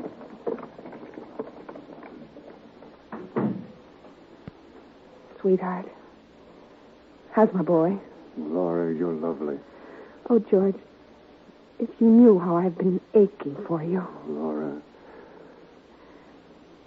You're getting thin, young man, and your eyes are tired. Oh, I didn't have much sleep last night. It was a pretty sick house. You're overworked. You know, you've spoiled things for me. I don't get any kick unless you're around. And that's not often, is it? Darling, we'll make up for it all later on, honestly. I don't know if we can, George. If you're not there, it's just gone. Laura, I don't know how to explain, but about 7 months ago, we operated on a boy here who was blind from birth. And one night I showed him the stars. He looked and he began to cry. I feel that way, Laura, when I look at you. I can't tell you how... Dr. Ferguson. Don't move. It's no use, Laura. That's my call. Dr. Ferguson. Yes? Oh, yes, sir. Yes, sir. I'll be ready. All right, go on. Go to work. I won't be needed for a half hour yet. Well, I have to go get my hair done for tonight. Laura, dear. And what a night we're going to have. All by ourselves. We can take the car. Laura, you won't be upset, will you? Why? I can't make it tonight. I've got to stay in. Oh, George, again? I tried to duck out, but there's a transfusion I have to do. Well, I'll wait. You better not. It depends on the patient. I've just got to be around and ready. Well, George, it isn't fair. I don't mind so much for myself. Oh, well, I do. Oh, George, what's our life going to be like? I could strangle Gordon. Michelson could have done that transfusion. George, I know this is important to you, but when we get back, let's arrange our lives like human beings. You can open up an office and have regular hours. If I work with Hochberg, darling, I won't have the time to practice. That's just it. I'll never see you. But, Laura, I've plugged all my life just hoping that someday a man like Hochberg... George, I couldn't go on this way. I'd rather break off now and try to forget you. Laura, don't ever say a thing like that. Listen, darling. Dr. Ferguson. They're calling you. I know. Laura. Dr. Ferguson. Dr. Ferguson. Yes? Who? South 218. Well, call Dr. Cunningham. It's his case. When? Well, what's the temperature? The pulse? Is she pale, perspiring? Did she ask for food before she became unconscious? No more insulin, absolutely. I'll be right down. I have to go now, Laura. Please, don't worry. George. Laura, things will straighten out. No, they won't. I'll see you tomorrow night. We have to come to some decision. Laura, please. I mean it, absolutely. All right.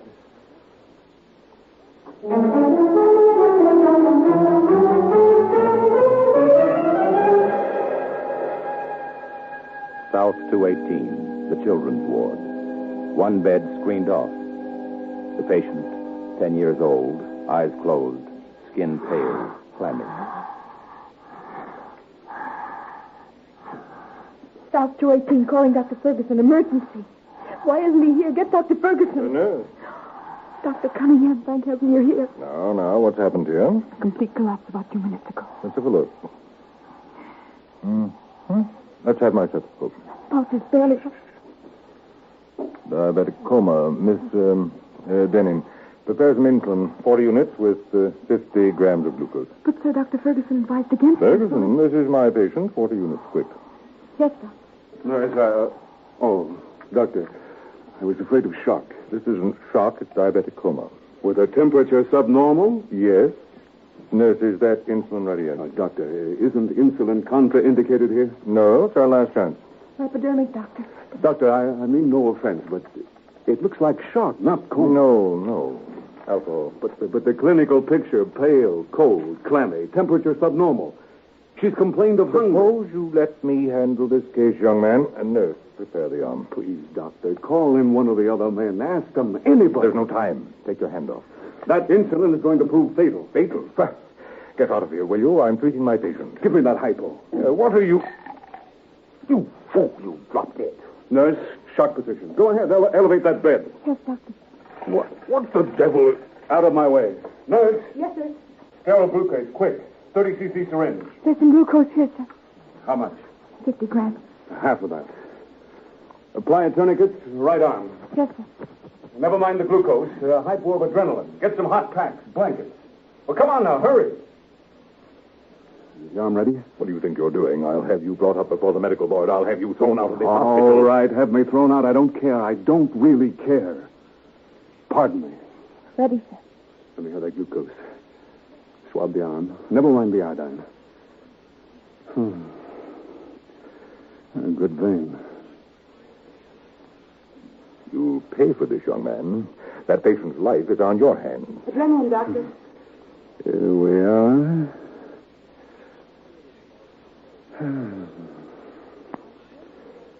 That's about all we can do. You report downstairs at once. What's it?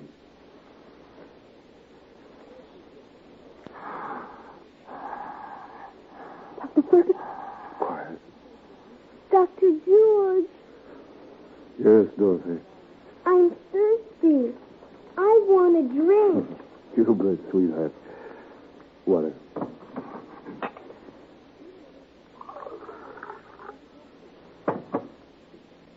Here you are, Dottie.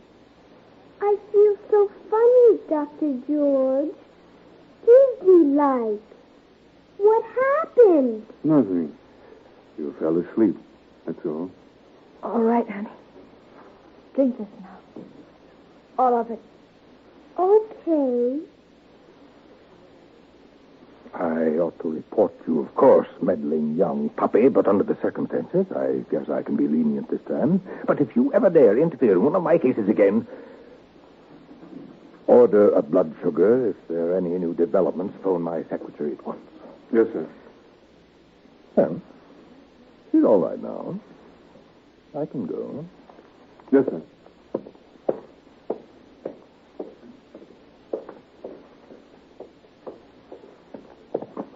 She's almost asleep. What's he going to do? Nothing. She's a pretty kid, isn't she? I was scared we were going to lose her.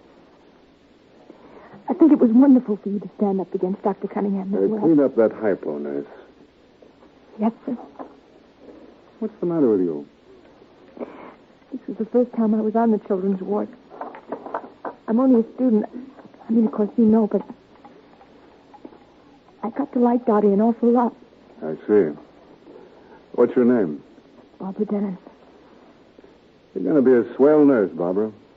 Thanks. Sometimes I'm not so sure. You take my advice. You get as far away from here tonight as you can. Have a good time. Relax. And forget about the hospital. I can't. I have an exam in Materia Medica tomorrow. Huh? I think I've got some notes on that may help you. I'll leave them with the orderly on the first floor. Dr. Ferguson. Thanks. Dr. Harris. Dr. Ferguson. All right, I'm coming.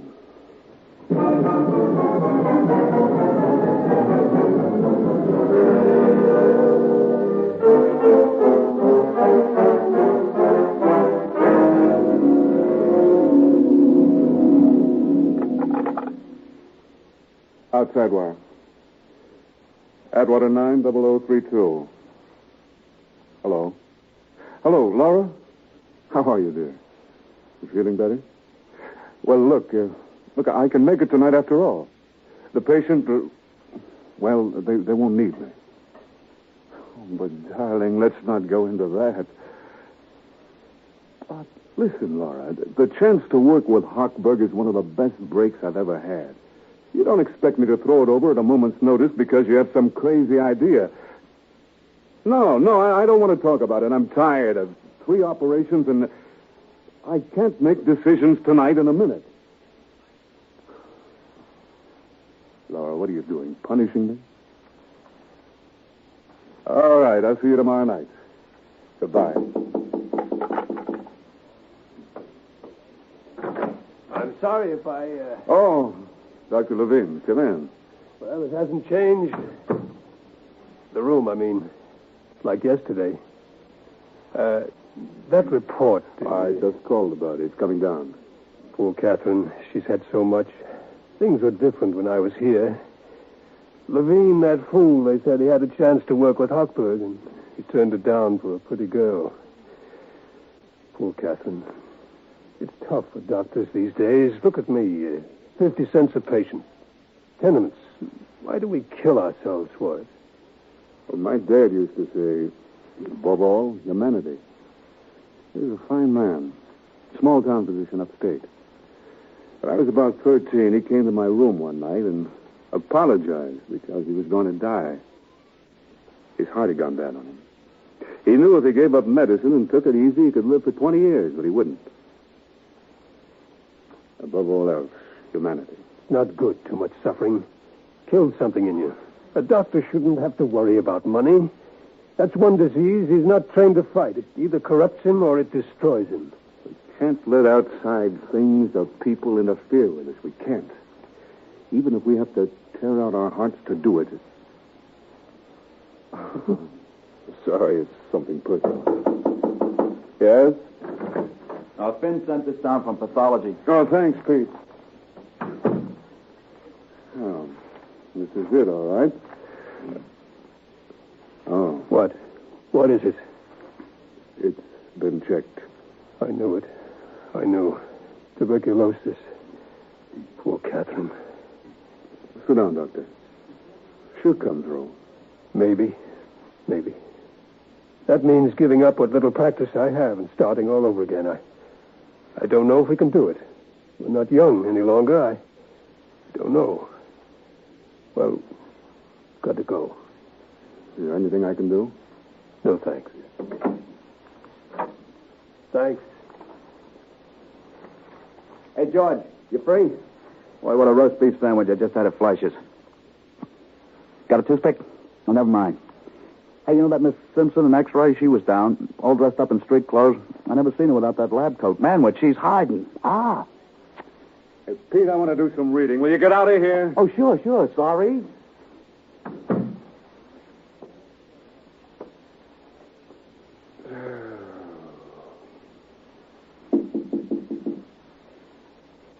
Come in. Come in.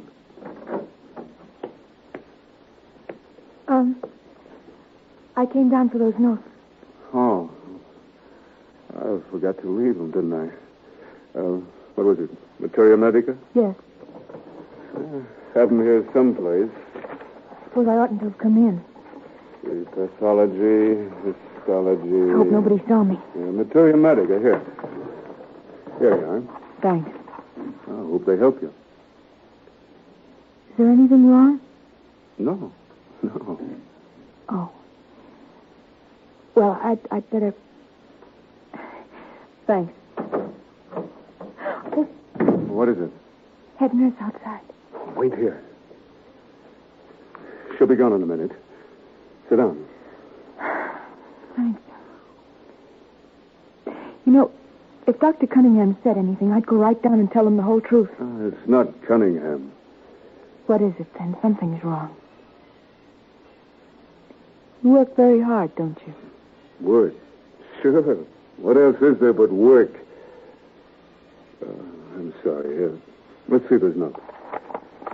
If you memorize this outline, you've got it all... You know, when I thought Dottie was going to die, I got the feeling like...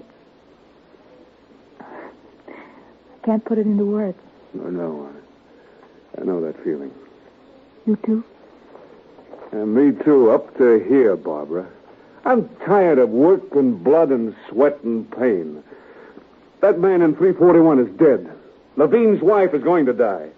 You begin to wonder what it's all about. Does it make any difference? Get so lonely. And you feel tomorrow it's me. The only thing that matters is being alive now, isn't it? You students have a pretty tough time of it, don't you? Grind all day, Lights out at 10 o'clock. One night out till 12:30. I haven't taken mine in 2 months. There's just nobody... You're a very sweet girl, Barbara. I'm sorry. This page covers the whole field. The diagrams over here and... Look, please don't feel that I just... No. Oh, no. Thanks. I'm going up to Ward C and look around for a few seconds, sir. You better go now before I get back.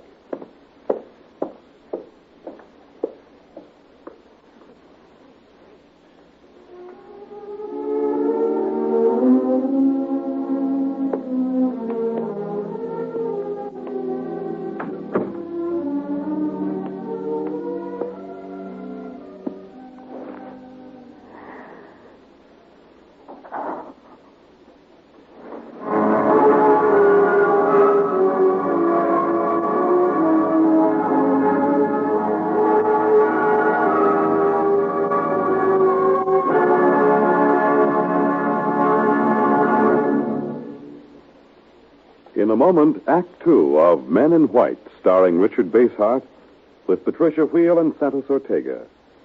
This is NBC, the national broadcasting company. KFI, Los Angeles. Michael Redgrave and Edna Best star this evening as Theater Guild on the Air opens a new year of radio entertainment with S.N. Berman's recent Broadway comedy hit, Jane.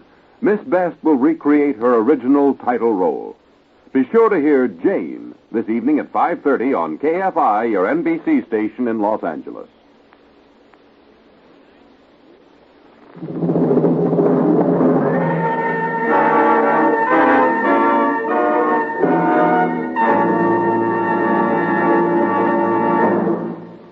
Now, Act Two of the Best Plays production of Men in White, starring Richard Basehart as Dr. Ferguson, with Patricia Wheel as Laura, and Santos Ortega as Dr. Hochberg.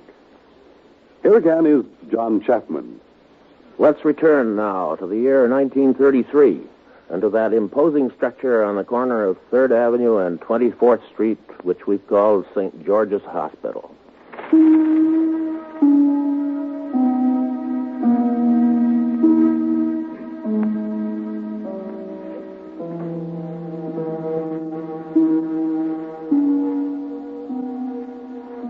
The rise and fall of the temperature and the pulse rate are not the only mathematics at St. George's Hospital. 28,000, 19,000, 35,500. St. George's is governed by the Joint Committee, representing the Lay Board and the Medical Board. The final authority being, as is usually the case, not with the men who carry the stethoscope, but rather those armed with the textbook. Adding up to a total deficit of $163,000 so far. You'll have to cut expenses, doctors. Oh, but we have cut to the bone already. Interns are allowed only 2 outside telephone calls a month. An absurd economy. The Board of Trustees, 2 of our trustees lost everything they had in the bank figures last year. They won't be able to meet their usual subscription this year. I've been looking around for a new trustee. I finally found one. Oh, wonderful. Who stands ready to underwrite our deficit. A man well known for his philanthropies, his generous soul, his civic and social services. John Hudson, the real estate Hudson. A friend of yours, I believe, Dr. Hochberg. I didn't recognize him by that description. He's definitely interested. Now, it just happens that one of our interns is marrying John Hudson's daughter in a few weeks. Of course, doctor's appointments lie completely in your hands. But we feel that here is an opportunity. We suggest the medical board offer Dr. Ferguson an associateship. What? Impossible. He's not ready for the job. Have you any personal prejudice against the boy? Of course not. I think he has promise of becoming a good surgeon someday, but not overnight. He has years of intensive study ahead of him. No man will work for something he can get for nothing. An associateship now simply means he will go into practice and drop his studies. He would never be worth a tinker's dam as far as medicine is concerned. After all, Dr. Hochberg, that's his concern, not ours. But that boy has unusual ability. But he doesn't know enough yet. He is apt to make mistakes that will hurt not only himself, but St. George's Hospital as well. Oh, come now, Dr. Hochberg. What do you think, Dr. Gordon? Well, he isn't ready for it, but we could see he was always covered by an older man. And to give him nothing to do? Make a figurehead of him? Fine. Well, Ferguson's not a fool, and we do need Hudson. But, Josh... Now, Leo, we've got to face facts. The wards upstairs are full now. You want to have to shut them down, cut back staff? I know. It's a social crime, gentlemen, that hospitals should have to depend on the charity of a few individuals. Oh, really, Dr. Hochberg? Fine. We need Hudson. Promise Ferguson an associateship. When he's ready. When will that be? 5 or 6 years. Yeah. Well, you're dealing with a businessman, not a child. He wants the boy to open an office and settle down. He does. Well, Ferguson will not be ready. He will not accept the appointment. What makes you say that? I know the boy. He is too honest to sacrifice his career for a nice office and an easy practice. Besides, he will not have the time. He's going to work with me. We're wasting time talking about it. As a matter of fact, Dr. Hochberg, I had dinner last night at the Hudsons. I spoke to Ferguson about the appointment, and he's delighted with the idea. He said that? Why not? It's a fine opportunity for him. Well, nothing else, gentlemen? No? Meeting adjourned.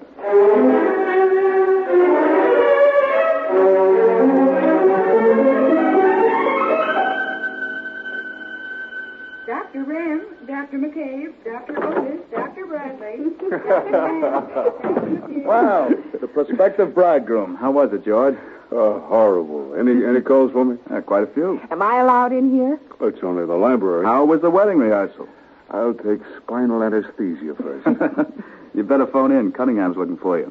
What'd you do, kick his mother? Oh, what's the difference? 4 more days and I'm an ex-intern. Can I smoke in here? Sure. See you later, George.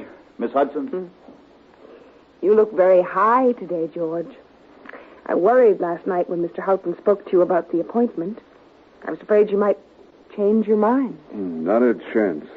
I just wanted to talk to Dr. Hochberg first. Why are you so afraid of hockey? I'm warning you. If you think you can sneak back with him when we come home from Vienna, I'll just drop right out of the picture. He'll probably find someone else. Of course he will. Isn't a man I know wouldn't give his right eye for a chance to work with Dr. Hochberg. Somebody called me? Oh, hi, Hockey. Hello, Laura. That accident case this morning, Ferguson. You gave him a shot of tetanus antitoxin? Michelson took care of it. Where have you been since 12 o'clock? Michelson covered for me. 2 hours? But your record is clean, only a few more days. George, I heard something this morning. You want to accomplish something in medicine, don't you? Still? Certainly. Laura, you love George, don't you? You know I do. You want to help him, but not this way. That appointment, George, you will not be ready for it. After a year with von Eiselberg, I thought... 1 year? After all, George has worked so terribly hard till now, Hockey. It's going to make things easier. There are no easy roads in medicine. But if he goes into practice, we'll have some time for ourselves, Hockey. Time? How? There are only 24 hours in a day. He's working with me, and if... Where is he? Are you? I want a little more out of life than just my work. I don't think that's asking too much. I see. So you have decided not to come with me next year? After all, Hockey, we feel we'll be happier that way, and I really think that... How's your father? Still smokes, I suppose? Not when I'm around. But you know, Dad, he usually has his way. Yes. You better get dressed, George. We may have to operate shortly. New case has just come in on surgical service. One of our own nurses, what is her name? That nice little girl up in pediatrics. Yes, Denon, Barbara Denon. You remember her? Oh, yes, I remember her. Excellent nurse. Poor child. Such a nice little girl. Sepsis. She bad? Temperature 105. Blood count way up. What was it, a ruptured appendix? No. Septic abortion. Abortion? Poor girl. Shame. Meet me up there. George, That accident case is still unconscious. Something the matter with his lower jaw. What? Torturing, somewhat rigid. Thought it might be tetanus. You gave him antitoxin, didn't you? Why, no. What? Don't you know yet that TAT is routine in this hospital? Well, yes, sir. I thought... George, you didn't tell me. I thought you gave it. Dr. Ferguson. I intended to mention it. I guess I forgot. Forgot? Is that a thing to forget? It's my fault, Hockey. I dragged him away. We were late. He is not supposed to leave the house at all. And a very sick house, too. Hockey, it was important, terribly important. It was a rehearsal of our wedding. That's nice. Nice. Upstairs there is a boy all smashed up to bits. There will be no wedding for him if he develops tetanus. Dr. Ferguson, inject that antitoxin at once. Yes, sir. Laurie, you deserve to be spanked. Don't you know what that boy's work means? Of course I do. No, you don't. Would you like to see it, perhaps? Yes. Why not? Dr. Michelson. Yes, sir. Take Miss Hudson here upstairs. See that she gets a cap and gown and have her in the operating room in about 20 minutes.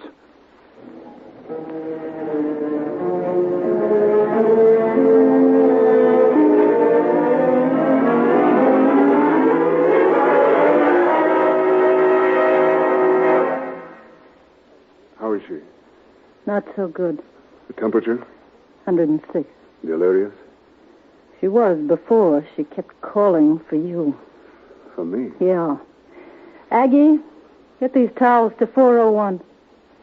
You better not go in, Doctor. Dr. Hochberg's in there. She's quiet now. If you went in, she might start talking again. I never dreamed this would happen. Well, men don't, usually. Well, why didn't she come to me? Why didn't she tell me? I guess that was my fault. I told her you were in love with someone else and she ought to keep away from you. I didn't know then she'd already gotten it. I just thought she realized after that night how crazy we'd both been. Crazy. She's a nurse. I never thought... She should have told me. Why did you let her do this? I didn't know. Till last night. She's just a green kid. She didn't realize what it was all about. Where is that hypo? In a second, Doctor. Miss Ryan, is this Miss Denon a friend of yours? Yeah, in a way. Well, she's a mighty sick girl. You'd better notify her relatives. There aren't any that'd be interested. No? Her friends?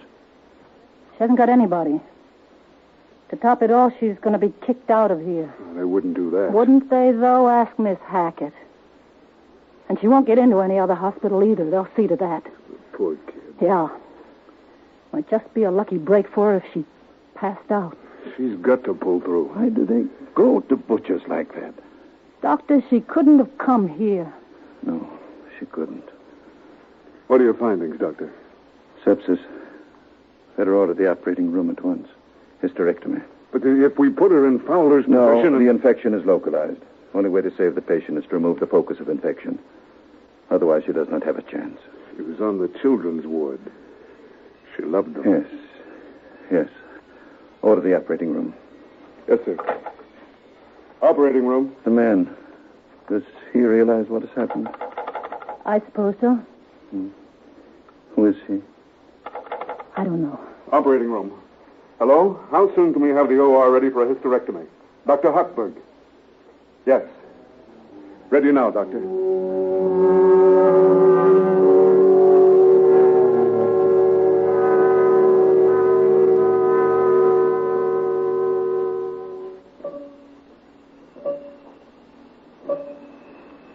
The operating room. Sharp, white, gleaming cleanliness. The corners rounded to prevent accumulation of dust. To one side, the sterilizing room. Polished nickel autoclaves bubbling and steaming. 3 nurses, one sterile wearing cap and gown and gloves, 2 dirty nurses, no gloves. Dr. Hochberg is on his way up. In the corner, a row of a half-dozen sinks, the faucets turned on with a knee pedal. Over each sink, a sand glass that tells off 8 minutes. Oh, I told him it was my night out. I wasn't going to eat hospital food if I could help it. Boy, what a dinner. In the middle, a stand with 2 basins, blue bichloride and alcohol. Ready in a minute, nurse. Towel. A sterile towel, followed by sterile powder. Gloves, Doctor. Tuck in the left. Sorry. At the foot of the operating table, the sterile nurse arranges the instruments, checking twice. Hochberg using general? Final. In here, Laura. This gown seems awfully wrinkled. They're never pressed. That will unsterilize them. George, we have company. Laura. Surprise. Stay away from him. Stand in the corner. You're contaminated. Nurse, see that Miss Hudson gets a mask. Yes, sir. Find a stool for her next to the table. I do not want her to miss anything. Thanks, Hockey. Don't mention it, Laura. Come on, George. Scrub.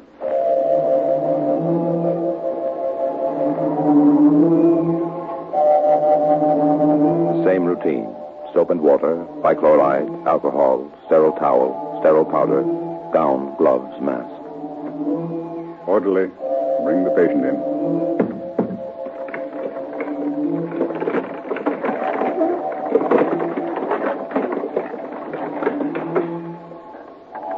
How is she, Dr. Gordon? George, Yes.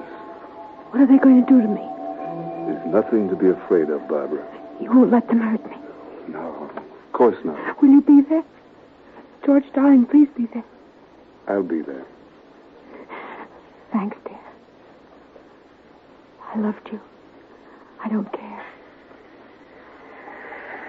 Come on. Come on. Careful now. George, what was that all about? Laura, I'm sorry. George, is it what I... Don't touch me. You've unsterilized me. Stand over there. Nurse, sterile gowns, gloves, towels, quick. Laura, I'm sorry, but... Ready, Doctor. Bichloride, alcohol, sterile towel, sterile powder, gown, gloves, mask. Did you have an affair with that girl or what? Yes. Oh, that's a funny one. Dr. Ferguson? Ferguson. Patient is draped and ready. Doctor. All right, I'm coming.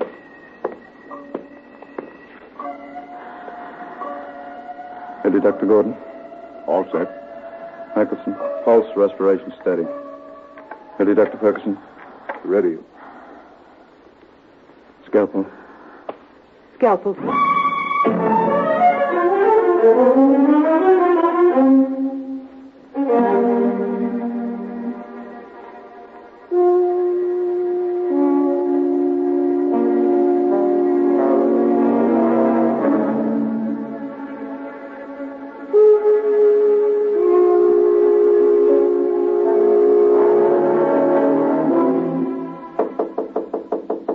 George? You in there?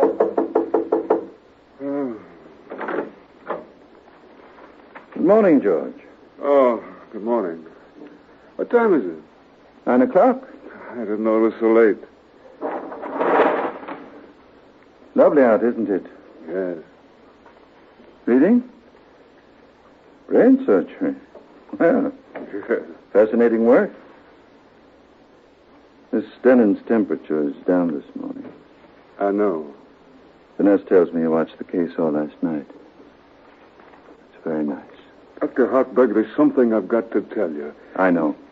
Gordon told me. Great field, brain surgery for young men. You must think it was pretty low of me. George. I didn't know anything about it until yesterday. I wouldn't have let her. I swear I wouldn't have. It's a bad job.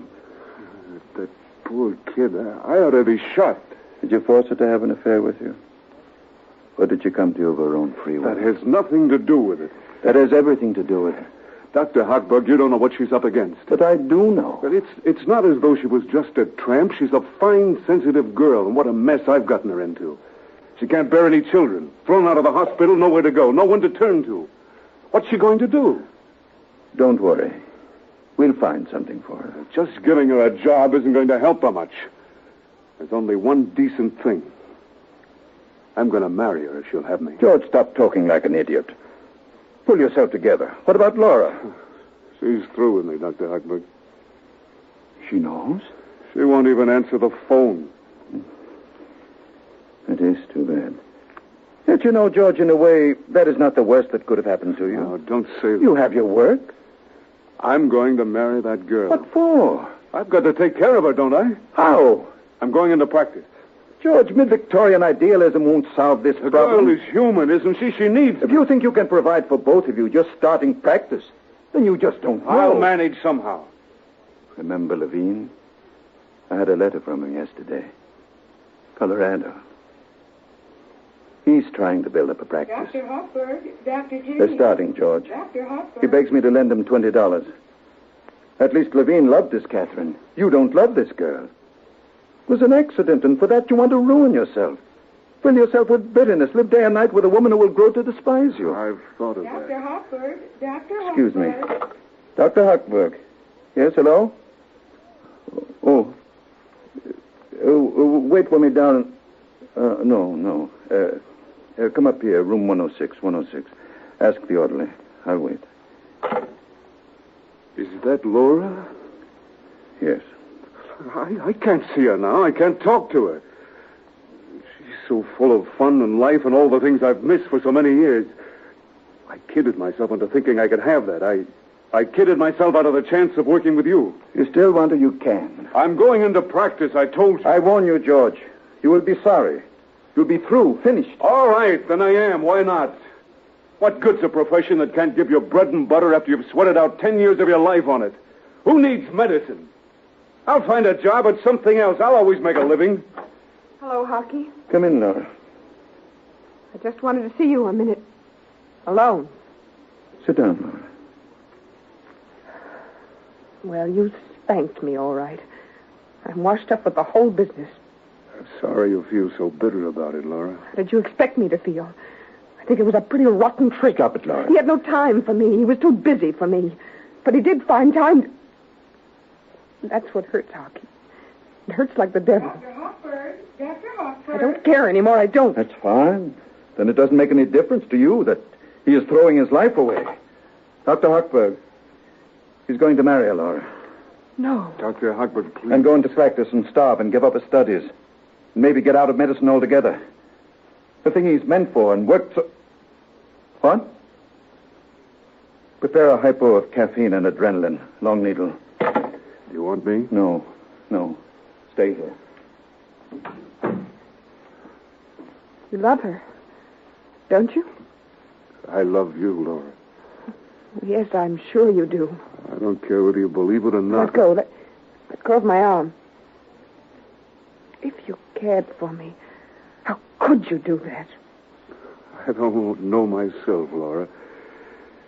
Everything had gone wrong that day. 6 long operations. I had a battle with Cunningham. I lost a patient.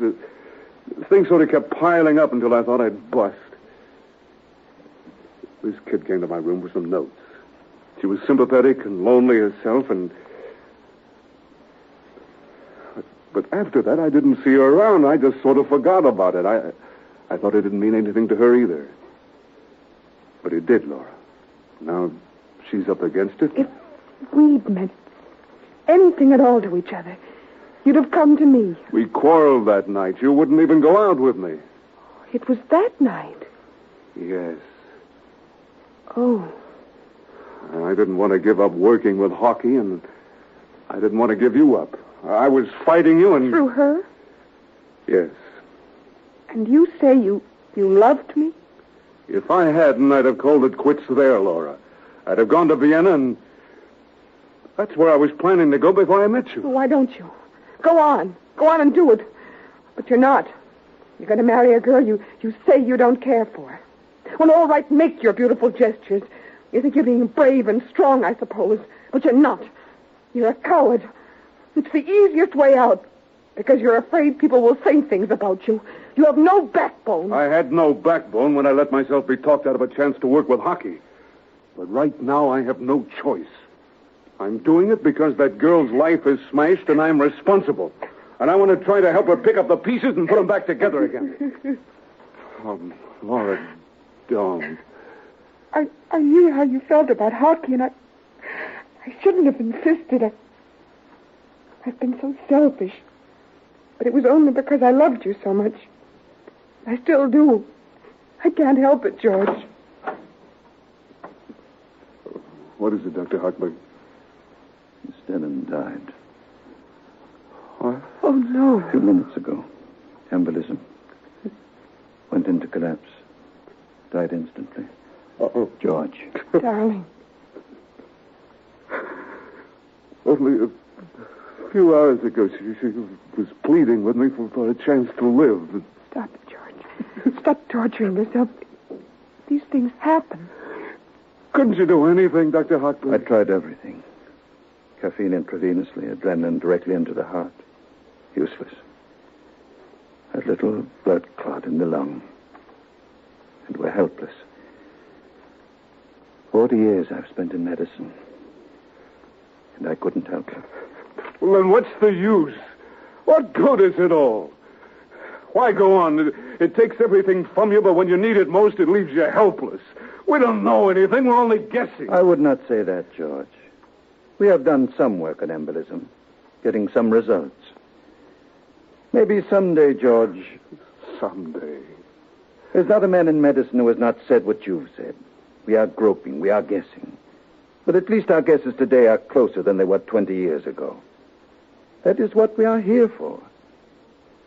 There's so much to be done, and so little time in which to do it, that one life is never long enough. It's not easy for any of us. But in the end, our reward is something richer than simply living. Maybe it is a kind of success the world out there cannot measure. Maybe it's a kind of glory, George. Question as much as we will. When the test comes, we know.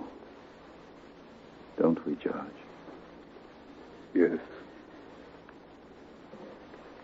We'll reduce that fracture at 10. Schedule the appendix at 3. Yes, sir. Oh, darling, I'm so sorry. George, when you come back from Vienna, if Hockey will let you off for a night, give me a ring. I'll be around. Maybe someday we'll get together anyway. Dr. Ferguson. Dr. Ferguson. They're calling you. Yes. Work hard. So long, Laura. Yes, Dr. Ferguson. Who? Oh, Mrs. Gandra. Sure. Goodbye, Dr. Ferguson. No, your boy's all right. Yes. Now look at you, mustn't cry, Mother. He's all right. We'll fix his leg this morning. He'll be home in a week. Yes, he's going to live. Now don't cry. He's going to live.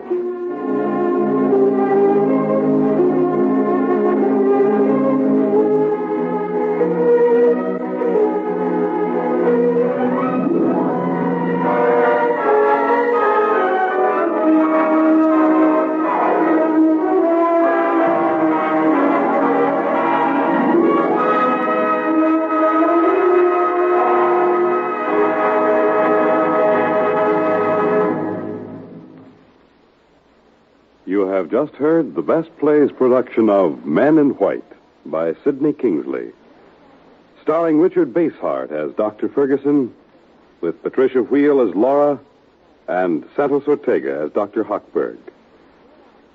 And now here's your host, drama critic John Chapman, with a closing word. A well-made play, well acted, is what we're always hoping for in the theater and don't always get. I think we've had it tonight. Thanks to the author, Sidney Kingsley, and to Richard Basehart and the members of our company. Next week, we're happy to lend our Best Plays time to an exciting special event in broadcasting. A summary of world events titled End of an Era. The narrator will be Burgess Meredith, who has starred several times on our Best Plays series. I should like now to take this opportunity to express the thanks of all of us here on Best Plays for the many letters we have been receiving from one side of the country to the other, from listeners who've told us that they have been enjoying this series of dramas and comedies. 2 weeks from now, we will be back with another Best Play. This is Chapman saying goodbye until then.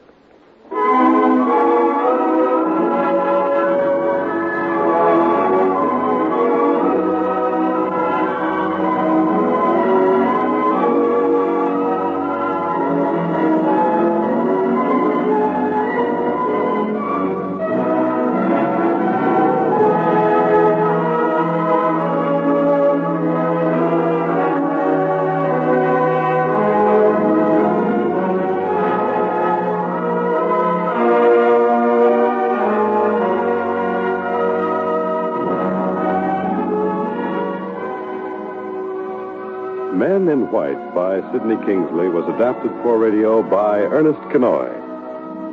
Heard in the cast were Joan Loring as Barbara Denon, Bill Adams as Dr. Gordon, John Sylvester as Michelson, Ann Shepard as Nurse Ryan, Cameron Prudhomme as Mr. Hudson, John McGovern as Dr. Levine, Ted Osborne as Dr. Cunningham, Matt Crowley as Mr. Houghton, Barbara Karen as Dorothy, Marion Carr as the nurse, and Carl Weber was the narrator.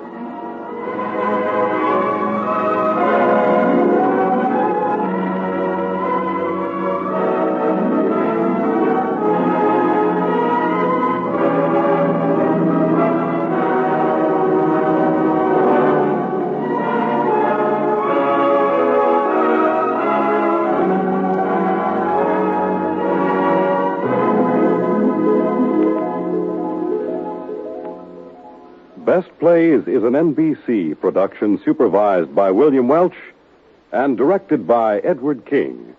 Your announcer is Fred Collins.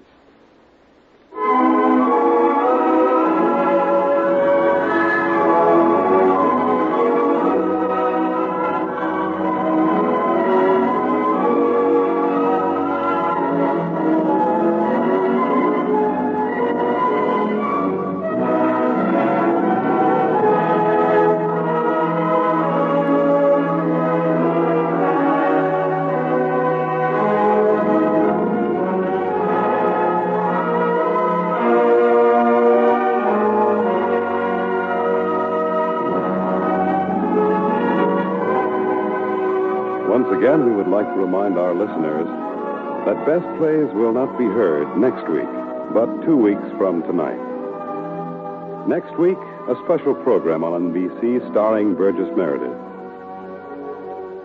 We would at this time like to take the opportunity to ask those of you listeners who enjoy our Best Plays productions here on NBC to go to your local bookstore and buy Mr. John Chapman's Best Plays books, published by Dodd Mead and Company.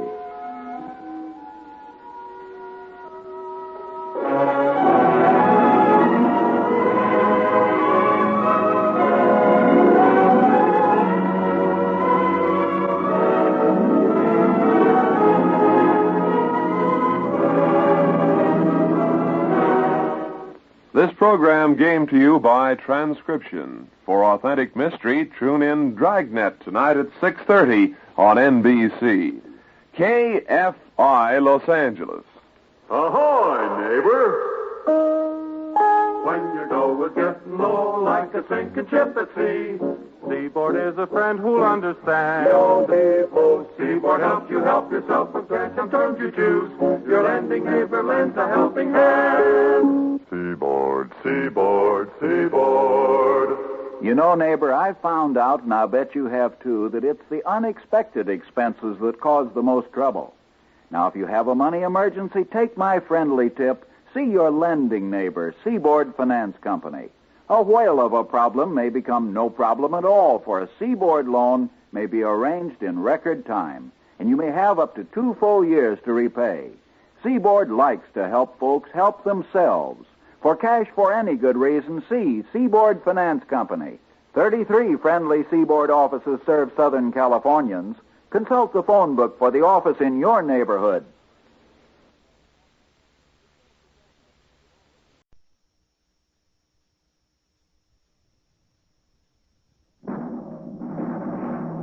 From New York, where the American stage begins, NBC presents Best Plays, transcribed with John Chapman.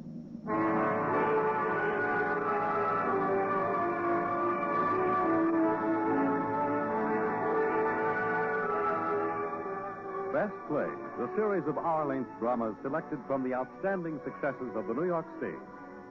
Now, John Chapman, editor of the theatrical yearbook Best Plays and drama critic of the New York Daily News, is here to introduce Frederick March and Florence Eldridge in Robert E. Sherwood's There Shall Be No Night.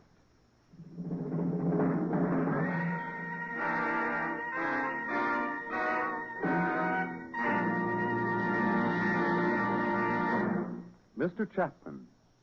Soon after Russia invaded Finland, Robert E. Sherwood heard a broadcast from Helsinki. a broadcast for help from America. This broadcast aroused Sherwood to anger, to pity, and to a desire to do something. What he did was to write at white heat his Pulitzer Prize-winning There Shall Be No Night. When Alfred Lunt saw the script, he too was aroused, because he had been brought up by a Finnish stepfather.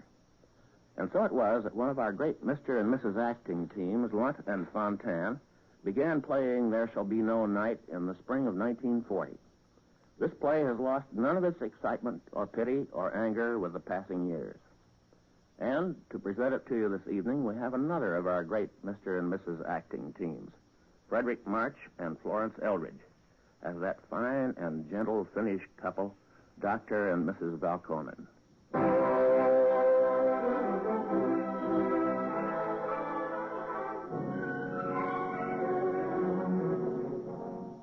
Ready, Doctor? Yes, Mr. Corwin. Just talk into the microphone. What shall I say? Say something profound, darling. 1, 2, 3, 4, 5. Keep going. We want to test the line. More? How do you do, my dear friends in America? How are you? I am well. And do you know that the human digestive tract extends for 25 to 30 feet and consists of the following main parts: the mouth, pharynx, esophagus, stomach, small intestine. That's fine, Doctor. How was it, Gus? Good. Just talk the same way, Dr. Balkan. But please, Collis, just read what's written. Don't discuss the digestive organ. You see what happens, Mr. Corey, when a Finn marries a squeamish American woman. This broadcasting equipment you brought into our house looks even more complicated than the digestive tract. How does it operate? Well, roughly, your voice travels from the microphone to that box Gus is fooling with. That's called the mixer. Then it goes to the broadcasting station here in Helsinki, then under the Gulf of Finland to Geneva, where it's broadcast by shortwave to America. They will listen in New Bedford, Massachusetts? They listen to all sorts of strange things on Sunday in New Bedford. Mrs. Valkonen is from New Bedford. You've been there, Mr. Corwin? I couldn't be sure. Depressing place. But good people. All of the pictures you see in our living room came from New Bedford. This is my wife's father on the wall. A most degenerate man. Ah, Uncle Valdemar. Mr. Corwin, this is my uncle, Mr. Sadestrom. Mr. Corwin and Mr. Gutz of the American Radio. How do you do, Mr. Hi. If you'd like some music, Uncle Valdemar can play the piano. He's very good, a very great musician. Well, thank you, Mrs. Valkonen, but I think we can manage without it. Look, Uncle, look. My voice goes in here, and then it gets mixed. And then it goes all over America. Even Minnesota, Mr. Corwin? Oh, yes. That's frightening. You know, I've been broadcasting for a year all over Europe. And I still get mic fright when they say, "Go ahead, Vienna," or "Come in, Prague." You were in Prague during the crisis? I just came from there. And Munich. Munich also. You know, when we read in the papers, we couldn't believe it. I believed it. I lived in Germany. I studied music there. Carlos, it's almost time. You'd better read over your speech. Oh, yes, thank you. Hey, excuse me, please. Yes. How did you and your husband meet, Mrs. Valkonen? We met in Russia in 1914. That was when my father was coming to the end of a brilliant career as the family spendthrift. Carlos was a medical officer in St. Petersburg. Oh. That's what they called it then. Oh, he was so handsome. Thin, dark, tragic-looking. I was 17. Then came the war, and we had to leave for America. It was the end of the world for me. I pestered him with letters regularly, and after the revolution, he came to America to study. After considerable effort on my part, we were married. Then he brought her back here to Finland, and we all said, "Is she rich?" And he said, "No."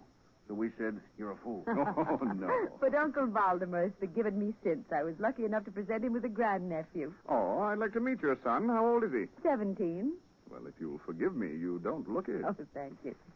Eric's on holiday working, but we expect him any moment now. They spend all their holidays in this country working. You've never seen people with so much energy. I suppose your son is completely a Finn. He hasn't quite made up his mind. But now that he has a girlfriend, she'll probably make it up for him. He's a good Finn. Oh, my rheumatism. Oh, haven't those treatments done you any good? No. Well, we're going to Italy soon for a holiday, and we'll take you. That should make you well. Holidays. I know what those holidays are like. All Carlo does is visit lunatic asylums. My husband considers the study of neurology pleasure as well as work. We're getting Geneva. It's almost time, Dave. Okay, guys. Ready, Doctor?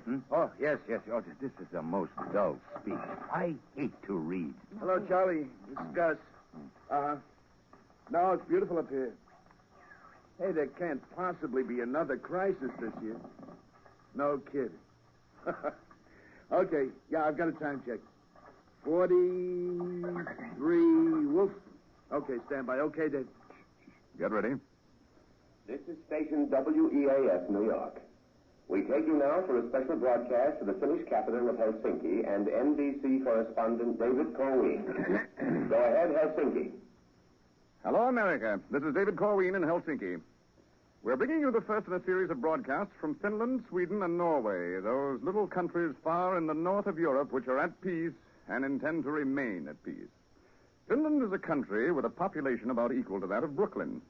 Like many other small nations, it achieved its freedom 20 years ago, but unlike some others, it has consolidated that freedom. It has made democracy work.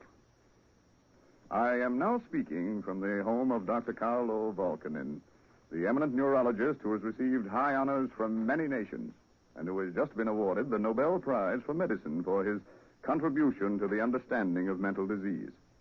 And many of you have read his book, The Defense of Man, and he is known to many others as he has lived much in America. And Mrs. Volkanen is a native of New Bedford, Massachusetts. I give you Dr. Volkanen. Never heard so much introduction.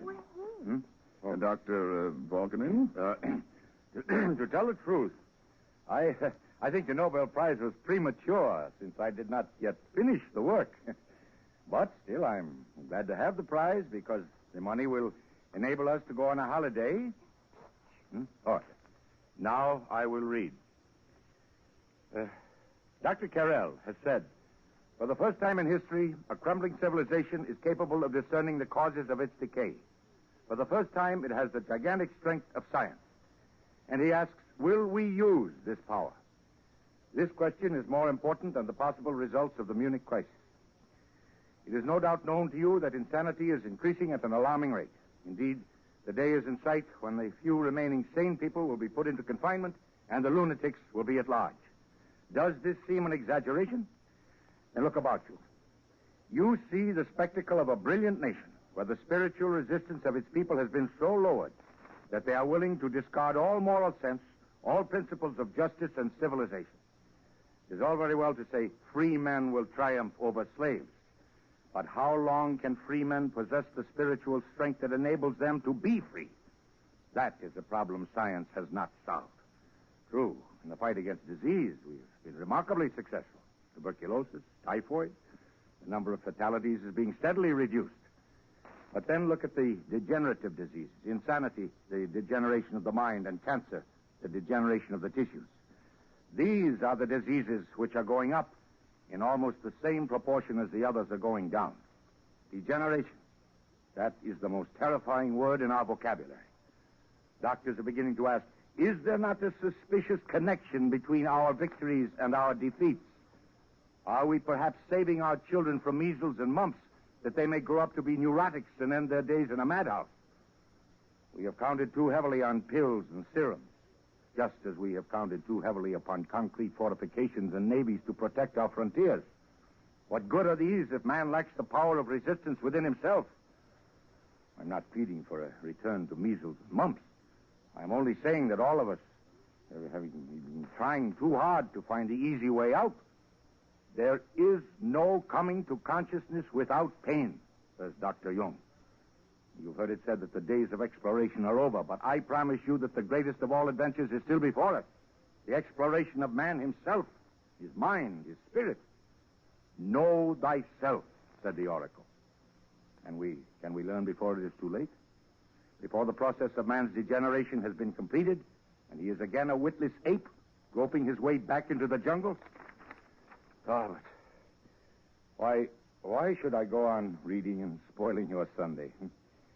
I want to send greetings to New Bedford, Massachusetts. And to them and to all my friends in America, I say thank you and God bless you and goodbye. Thank you, Dr. Carlo Volkanen. This is David Corwin in Helsinki, returning you now to NBC in New York. Okay, everybody. Ooh, hey, That's all, was it? never will I speak into one of those evil things again. Darling, you were wonderful, wasn't he, Uncle Valdemar? If they'll listen to that, they'll listen to anything. Oh, no. Very good, Doctor. You really think so? Came through fine. I liked it myself. I'm going to get your book. Why, thank you. I'll pack up, Dave. Right, Gus. Hey, what a charming man, that Mr. Gus. You know, the other day in Munich, when I got word to come up here, I tried to buy your book. Huh? The bookseller assured me solemnly that there could be no such book. If my books weren't forbidden in Germany, Mr. Corwin, I'd be ashamed of myself. Anybody home? Eric, Miranda, Eric's home. And Patsy, hello, my dear. Hello, Doctor. Look, I brought this from Viipuri. Viipuri in the Rinkelia. I'll have it in my coffee. Mr. Corwin, this is our son, Eric. And Katri Alquist. How do you do? You missed it. I was wonderful on the radio. I tried to get back, Papa, but we had work to finish. You see, Mr. Corwin, I'm an object of contempt to my 17-year-old. While I talk, he's a man of action. He's been working on the Mannerheim line. Oh, I seem to have heard of it. It's on the Isthmus, on the Russian frontier. Our own little Maginot. You don't say. I tell him it's silly, but he won't listen. These little concrete pillboxes and tank Well, caps. what's the difference as long as they enjoy doing the work? Oh, I suppose it's good exercise. Hundreds of students do it. Katri here also goes and works. They have a lot of fun, maybe a little romance in the evening, Katri? In the evening, we have discussions. Mostly. Well, right now we'll have a drink. I made some Parker House punch just to celebrate Papa's broadcast. The Parker House bar was the first place my father headed for after they read the family will. I may not be able to do much else, but I can make the best rum punch in Europe. If you're here on New Year's Day, you must join us, Mr. Corwin. And Mr. Gus, too. Oh, I'm sure we won't forget. How about a toast? Oh, let me. To the late Alfred Nobel. The dynamite king. Eric. I don't care where the money came from, Eric. $40,000 to Alfred Nobel. What are you studying in school, Eric? Economics and sociology. Yeah, and skiing. He can't make up his mind whether he wants to be another Karl Marx or an Olympic champion. Oh. Have you been much in the Soviet Union? Oh, yes. We lived there when Father was working with Pavlov. And you really believe they might invade Finland? We have to be prepared. I admit the Nazis have been highly successful in in terrifying people of the Bolshevik menace, but all the times I've been in Moscow, I've never seen anything but a passionate desire to be let alone in peace.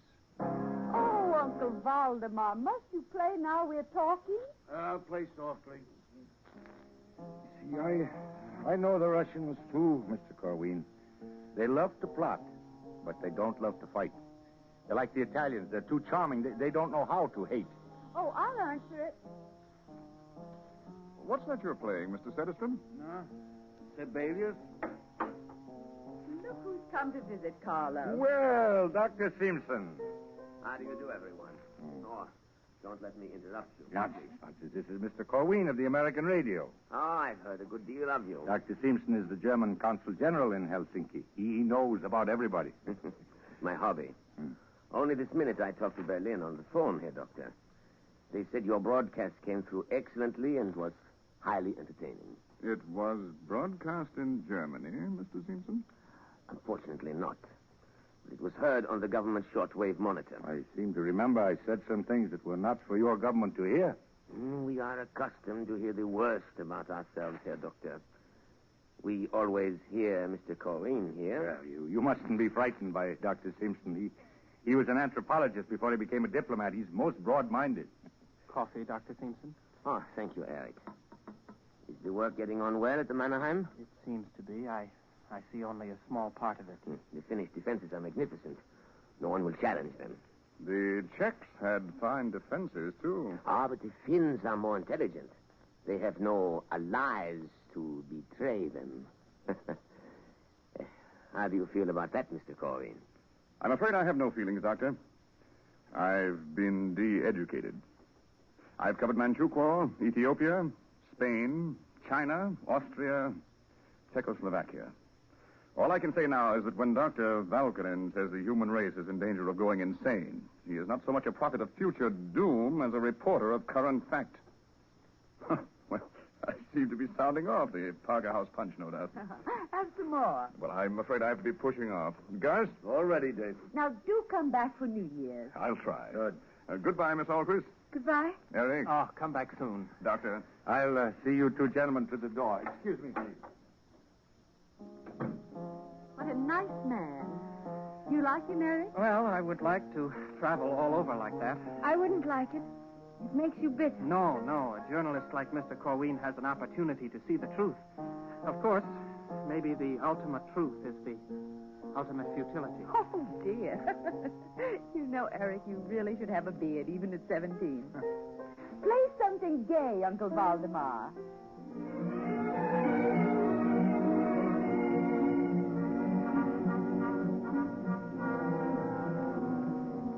This is David Corwin in Stockholm. The November skies are gray over little Finland this week. Tonight, many Finnish eyes look toward the skies.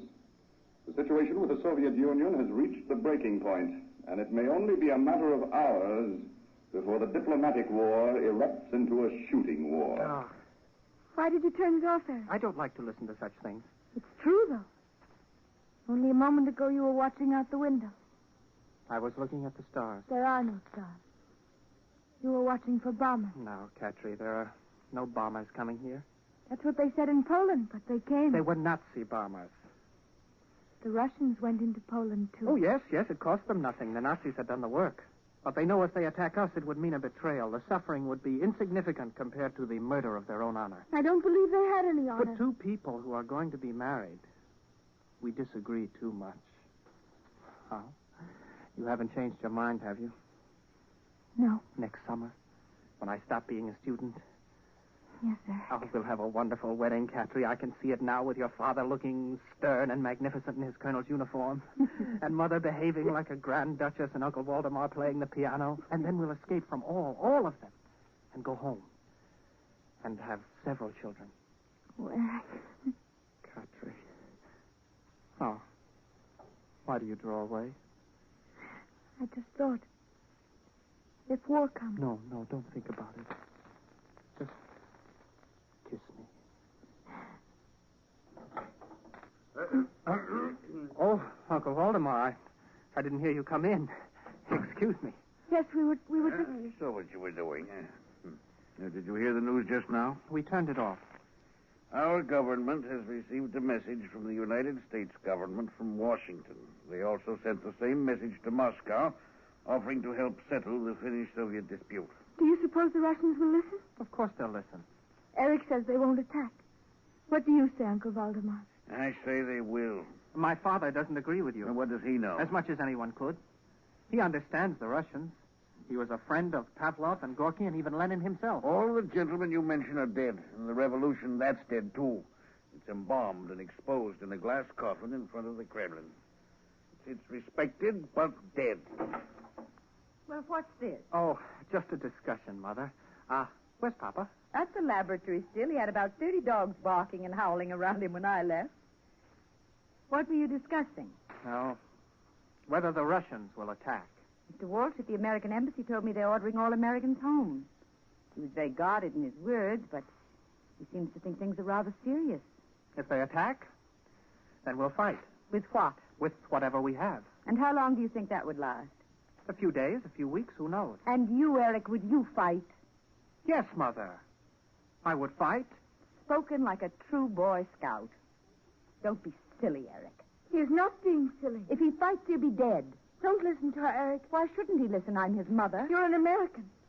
You don't understand. I understand that Eric is my son. It's his life. What good is his life if it has to be spent in slavery? How could an American understand? No, Katri, of course.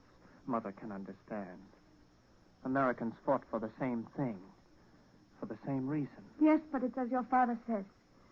When life becomes too easy for people, something changes their character. Something is lost. Americans are too lucky. Mrs. Valkonen, in your blood is the water of those oceans that have made you safe. Don't try to persuade Eric that life here should be as easy as it is in America. He's a Finn. The time has come when he must behave like one, please. Oh, Katri. Dearest. Katri. Eric calls you dearest. You'd love it, each other. Yes, Mother. We're going to be married. Oh, I'm glad, very glad. I started to speak to you as children just now, and I find you're grown up. Miranda, you know that litter of puppies? Out of 31, 7 are definitely... What's the matter? Carlo. What is it? Tell me. Carlo, Eric and Cartry are going to be married. No. Yes, Father. Well, now, you see, ever since he was a baby, I've been training him to be a gentleman of taste and discrimination. I congratulate you. It's almost unbelievable. We must have some schnapps and a big supper to celebrate. Well, I'm afraid it will have to wait, Carlo. We're all going to church first. To church? At night? Are you mad? There's going to be a great service. The president and everybody will be there. What for? To pray that we'll be able to defend ourselves. Defend ourselves? Against what? I won't hear any more of this talk. You must hear it, Carlo.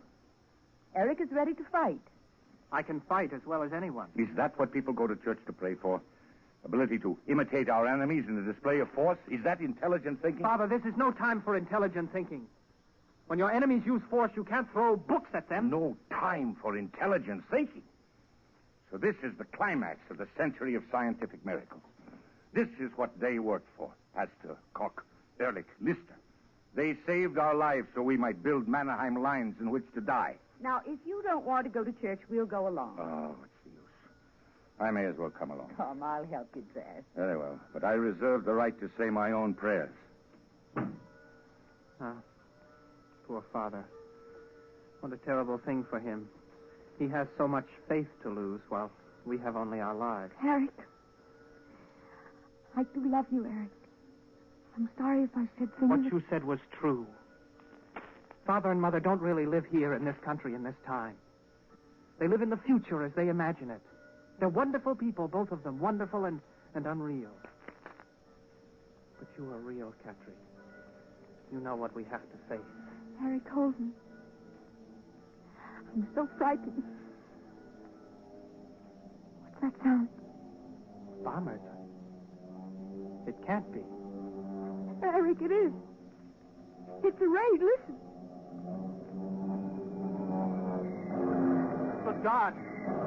Those are Russian planes. What is it? What's happened? It's an attack, Father. Those are bombs. God have pity. For that which we have greatly feared has come upon us.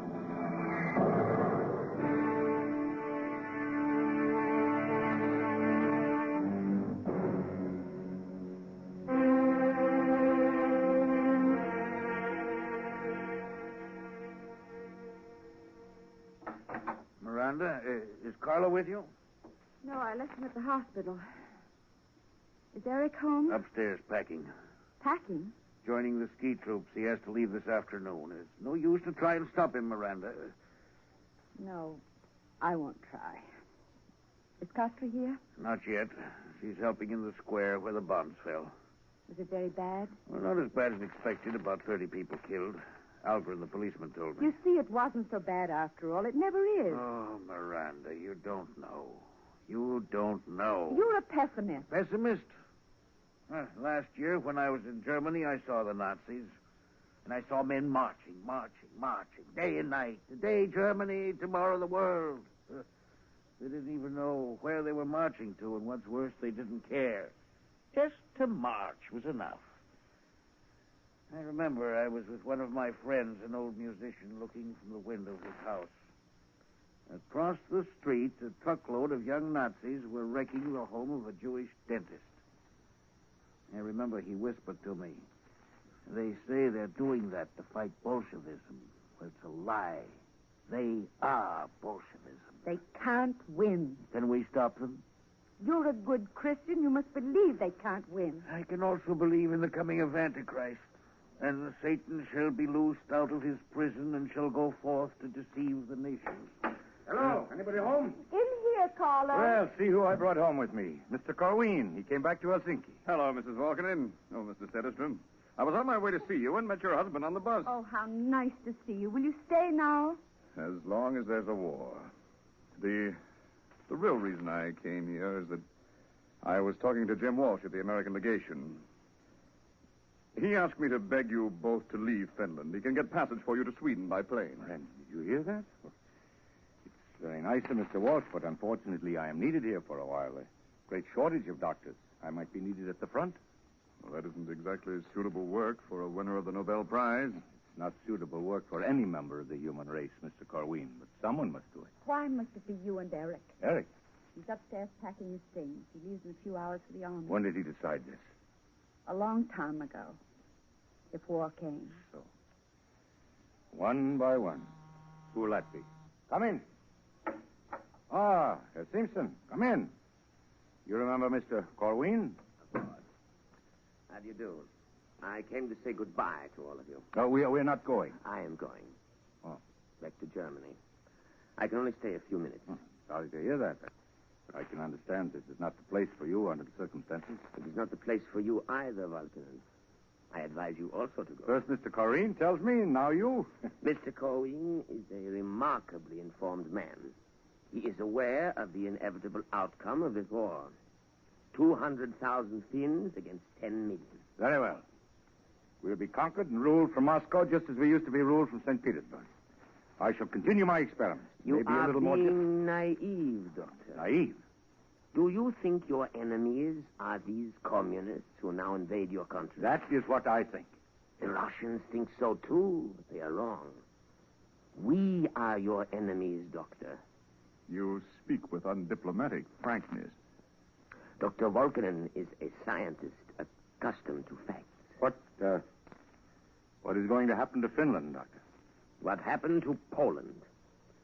It is dead. It will never rise again. Today, the remnants of the Polish people are scattered from the Rhine to the Pacific coast of Siberia. This is a studied technique, a process of annihilation. It was not invented in Moscow.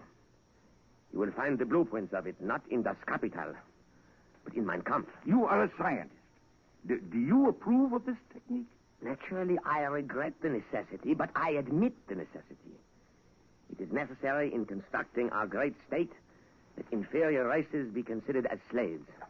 As a scientist, how can you establish proof that these races are inferior? You know it's a lie. Of course it is a lie biologically. But we prove it by the simple expedient of asserting our superiority. If you resist, you will die. Where can one go to escape? I assure you, the United States is secure for the present. Well, Doctor, I appreciate your motives in warning me. I understand all you say is confidential. Oh, no. If it were confidential, I would not say it in front of Mr. Cohen.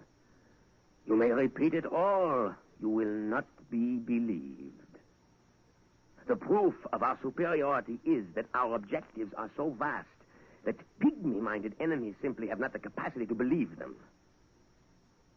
I advise you to believe me, Dr. Volkanen, and to make haste. I say goodbye, Herr Doctor. I hope we part friends. Frau Volkanen, Mr. Cohen, Macogam. I'll see you to the door. Mr. Corwin. Yes? You're going back to the American legation? Yes. Please do for me a favor. Tell your Mr. Walsh that Mrs. Balkonen would like to go on the airplane to Sweden. Ask him to arrange passage at once. But does your wife know about I'll it? explain to her later. Shh, please. She's coming back. There's something about Beastman I don't like. Well, I guess I'll be going. It's nice seeing all of you again. You'll take care of our little matter. Yes, yes. Goodbye, all. Now, don't bother. I'll find my way. What is this little matter between you and Mr. Corwin? There's nothing at all. Carlo, I know you too well for that. Very well. I may as well tell you now. I want you to go home to America. It's all arranged. What? What about you? Naturally, I will stay. Afterward, I'll come to America for you. Suppose you're killed. I am a doctor. A bombing plane can't tell an ordinary person from a Nobel Prize winner. Don't argue, Miranda. You must go. Why? Why, Carlo? Why? Because this is a war for Finnish people. Every one of us knows what he must do.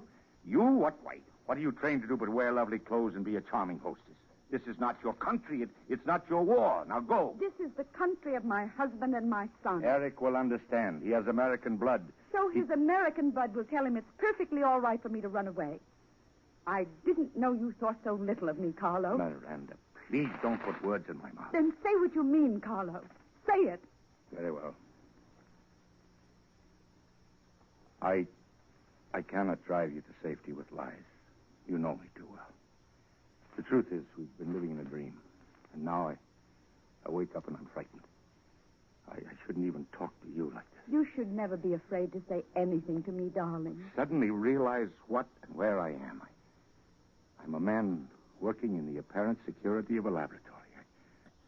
I'm trying to defeat insanity, degeneration of the human race. And then a band of pyromaniacs sets fire to the building in which I work. What can I do? Until the fire is put out, I cannot continue to work. There can be no peace of mind, no freedom from fear. Nobody is immune, not even a scientist in his laboratory. Darling, I can stand this ordeal if I know you are safe, that you are beyond their reach. I love you, and that's the only thing left in my world which is real. I love you. If you love me, Carlo, then this is where I want to be. With you. Mother, Papa, excuse me for interrupting. I have to leave now. We're due at the station at 5, and I want to see Capri before I go. Of course. To think I should see my son in a uniform. You're going to the north? I'm joining a ski detachment. I take it you know what you're doing, what chance you have against what you face? Yes, Father. I think I know about that. Very well, Eric. There's nothing for us to do then but say goodbye. You're not angry at me for enlisting without telling me? No. I'm not angry. And good luck, son. Goodbye, Mother. Goodbye, Eric. Goodbye, my son. Before I go, I want you both to know that I'm sorry. I know this is worse for you than for me or Katri. If it's any consolation to you, I hope you'll remember you have a son who at least obeys the fourth commandment. I honor my father and my mother.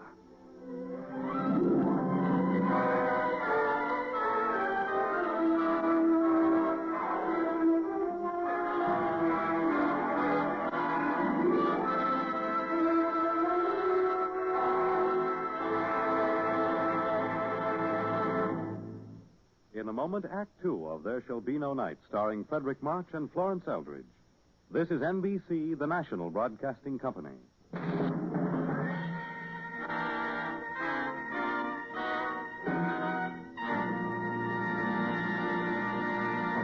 Now, Act Two of the Best Plays production of There Shall Be No Night by Robert E. Sherwood, starring Frederick March and Florence Eldridge. Here again is John Chapman. The play we're enjoying now won the Pulitzer Prize in 1941. Well, we're happy to announce that Best Plays has won a modest award of its own when the publication Radio and TV Life selected this program as the best dramatic radio show of the year. We appreciate it very much. Now, let's return to New Year's Day, 1940, and the Helsinki home of Dr. Valkonen.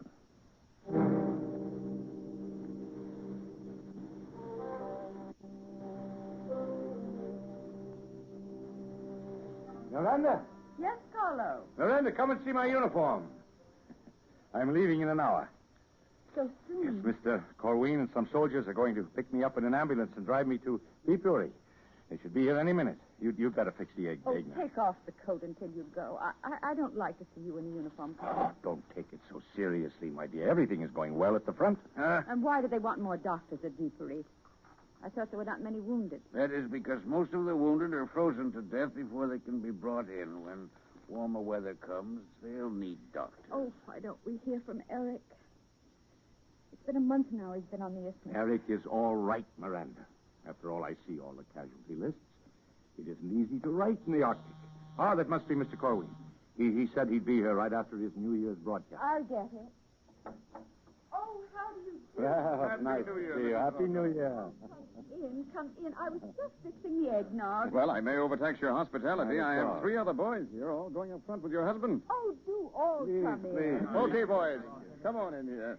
Major, Mrs. Volkonin, Dr. Volkonin, this is Major Rutkowski. Major. And this is the American Expeditionary Force in Finland. Ben Gitchner of Cincinnati. How do you do? And Joe Burnett of Haverford, Pennsylvania. Oh, by the way, Ben's an ambulance driver. He used to work for American Express in Paris. Joe here flies airplanes. He went to Princeton. Just until they threw me out. Well, Joe writes poetry. I guess they couldn't stand it. What about you, Major? Where are you from? I was in the Polish cavalry. Oh, really? How did you manage to get here? The survivors of my regiment were driven into Lithuania by the Nazis. I was working my way to Sweden when the Russians invaded, so I stopped. How did you get here, Mr. Bennett? I was languishing in a medieval dungeon in Spain for the past couple of years. Oh, he's a little crazy, like most Americans. Ben here is a pacifist. Oh, really? I used to be. Well, I suppose many of us are in that position. Well, gentlemen, suppose we have a toast. Mr. Colwyn, you will propose, please, huh? I really can't think of anything, Doctor. I have a toast, gentlemen, if I may. Please. I think this will come as a surprise even to my husband. Oh? I learned of it myself only now when I was upstairs with Cartry. Gentlemen, to my grandchild. May he or she live in a peaceful world. Oh, congratulations. A baby. He learned of it just today. But this is an occasion. You know, it takes a good deal of courage to have a baby in these times, Mrs. Volkanen. It's almost like being born under a curse. No, Mr. Colwyn. Whatever happens, this child will not be born under a curse. It will be born to the greatest opportunity that any child has ever known. Remember that, Miranda, and be brave. Well, mustn't keep the army waiting, gentlemen. Goodbye, Uncle Valdemar. Goodbye, darling. Before we leave, Doctor, I'd like to propose one more toast. Long life to the Republic of Finland. Yeah.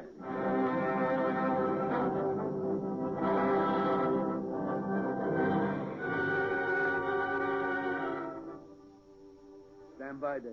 Okay, Gus. This is David Corwin in Helsinki. Last night, January 6th, 1940, the Russians, in a determined attempt to surround the Finnish army on the Karelian Isthmus, began making determined attacks along Viipuri Bay. The Mannerheim line has been totally shattered. The bombardment has reached 300,000 shells per day. And looking at the ruination of Viipuri this morning, I could not help but think of H.G. Wells' awful prophecy in Things to Come. Here was the collapse of Western civilization, the beginning of the age of frustration. I return you now to New York. Was my level okay, Gus? Well, we're lucky if they hurt us at all with all the interference flying around. Guess they're in a pretty rough spot up there in Viipuri, huh? Yeah, it's pretty bad, Gus. Isn't that where Valkonen went to set up a field hospital? I think so. Joe'll know more about that. Huh? Tell me, how was the bath, Joe? Like a dream. Hey, you got a drink? On the dresser. Last bottle of scotch in Finland. Help yourself. Thanks. Joe, when are you going back to the front? Oh, when they get that flying fish of mine operating again. Almost fell apart this morning. If they don't hurry up, the war will be over before they get it off the ground. You think so? Well, it won't be long now. Well, how do you know, Joe? Because this morning I... Oh, look, can you keep this confidential?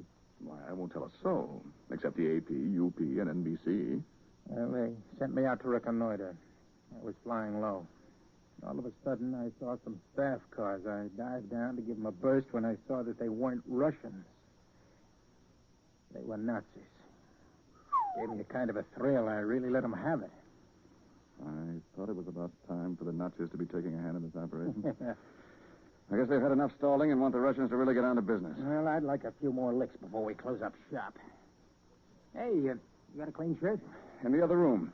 Gus, fix Joe up with some clean stuff, will you? Right. Come in here, Joe. Sure, thanks. Oh, who could that be? Come in. Hello, Dave. Am I disturbing you? Why, Miranda, come in. Not at all. I heard about Eric being wounded. I haven't been able to get to the hospital yet, but I'm... You needn't go, Dave. Eric died this morning. Oh, I'm terribly sorry. Would you... Is there That's why I came. You met Cotty Alquist. Well, yes, we'd like a toast. Well, Cotty and Eric were married this morning in the hospital before he died. Oh, I didn't realize. War makes for strange arrangements, Dave. She isn't well, and I've made arrangements to get her to Norway and then to New York. What can I do to help? I need $50 in American money. Why, of course. Will it be enough? Yes. You see, our Finnish money is completely worthless in other countries now. I hope it doesn't inconvenience you. Miranda, I'm very proud that you came to me. Here. Thank you. We had an awful time persuading her. I wish you were going with her. Oh, I wish I could. She'll have a bad time all alone there. Perhaps she'll have a son. And he'll grow up to be a nice, respectable New Englander and go to Harvard and wonder why he has an odd name like Volkanen. Did your husband know about Eric? Well, I sent a letter, but you know how disorganized everything is. Do you know where he is? He was on Viefly when I last heard. He wrote that things were going badly, and he was trying to organize a field hospital. The other one was bombed out. They're getting closer all the time, aren't they? I'm afraid so. It won't be long now before they reach us. That's why I'm so desperate to get Cartry out of the country. It means one little link with the future. It gives us an illusion of survival.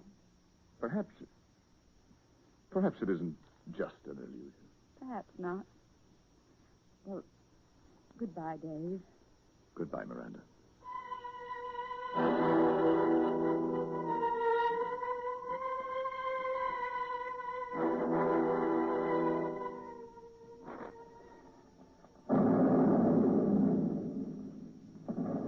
Doesn't look as if we're going to find any place for a hospital around here, Doctor. Keep going, Ben. Okay. How's the arm, Major Rakowski? Not bad. It'll be all right. This is one heck of a war. I don't even know if this is Russian-occupied territory or not. There's the building. Stop up there. Looks like a schoolhouse. What do you think, Major? Might as well try. I'll scout it. You two wait here. Right. Hello? Anybody there? Lift your hands and come in. Who are you? We're not Russians and we're not armed. Okay. Lower your hands. Well, glad to see you. I'm a bit jumpy these days. Sitting here for 6 hours now. English? Name of Gosden. I don't rightly know what my rank is, but I call myself sergeant.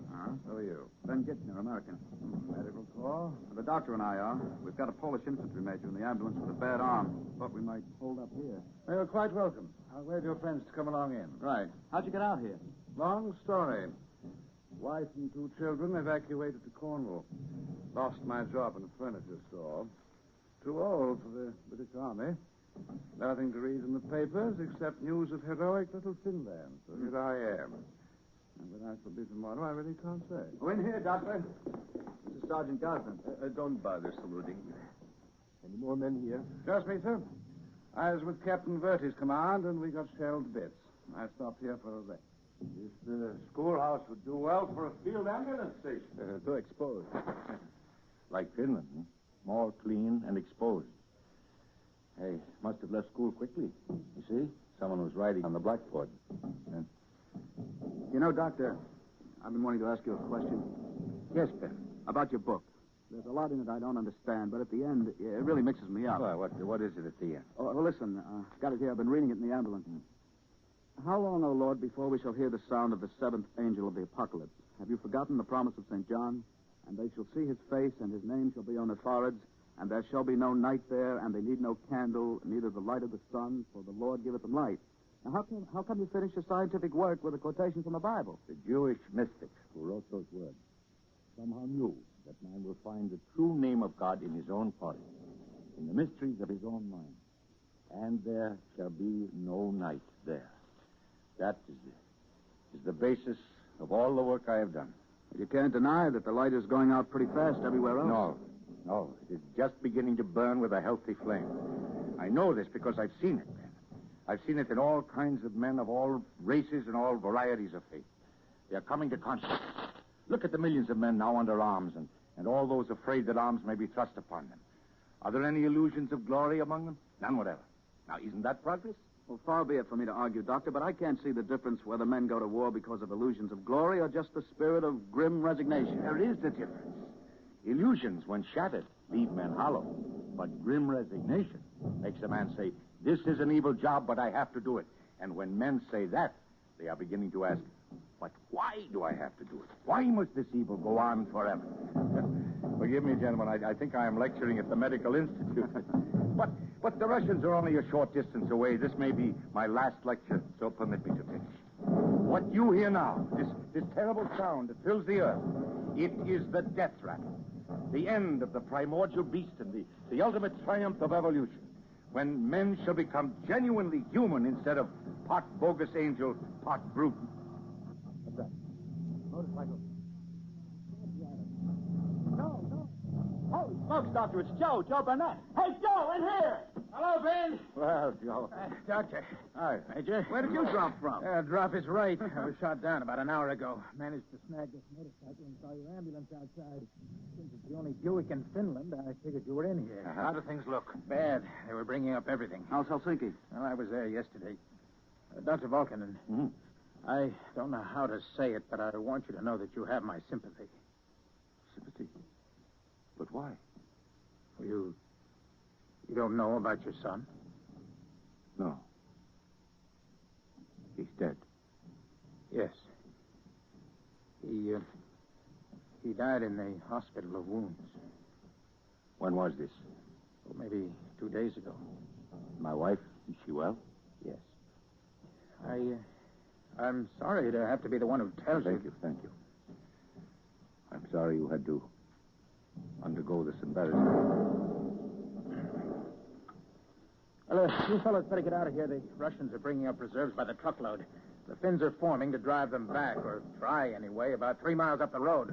They don't have many men. There are 5 of us here. I'm a non-combatant, Major. So is Dr. Balkan. There's no compulsion if you don't wish to go. Well, I was headed to the airbase at Ranconen, but if they need another infantryman... I think you are much more valuable as a flyer. You'd better keep going to Ranconen. I hate to do it. It's an order. Yes, sir. I'll go to join the reserves. I've had my rest now. Doctor? I'll go with you and the sergeant. First, I'd like to write a letter, if I may. Perhaps you could take it with you, Mr. Burnett. I'll try to deliver it, Doctor. Excuse me for a moment. I'll write it in the next group. Go right ahead. You fellows know he believes in the teachings of Christ. He believes them just like they were scientific facts that can yet be proved. He told me you can't resist evil by building marginal lines, but the true defenses of man himself. So now there's nothing left for the great thinker to do but take a gun and go up there and shoot. How about you, Ben? What does the conscientious objector have to say about shooting a gun? An ambulance is one thing, but a gun kills men. What do you think I say, Major? I think of the times I've sworn never to kill. Once I lost a good job back in the States because they thought I was a Red. I've spent hours arguing that the Soviet Union was the greatest sociological advance in history. Now go ahead, kid me. What do you think our chances are, Major? Nothing. I take it you fear we're all condemned to death. Yes. Sort of a silly way to end one's life, isn't it? Oh, well, I know a fellow who was hit by a taxi cab in Downing Street. Dr. Volkanen is the one who suffers most. He's an optimist. He will be better dead. Why do you say that? My wife, my baby, my mother, my father are in Warsaw, or were there when the Nazis came. My wife is 24 years old. She's very beautiful. I read in Cardinal Holon's report to the Pope that the good-looking women had been sent back to Germany to be whores. Well, time to go, gentlemen. Here's the letter, Mr. Burnett. Good luck, man. If you ever get to Cincinnati, Joe, send a word to my mother, Mrs. Bessie Gitchney. She's in the phone book. I will, Ben, if I get back. Come on. All right, gentlemen. Major. Yes? Do you have a gun for me? A revolver. Thank you. Mr. Gosden, can I use your rifle? I'm ready. Before we go, yes? I think you'd better take off that Red Cross armband.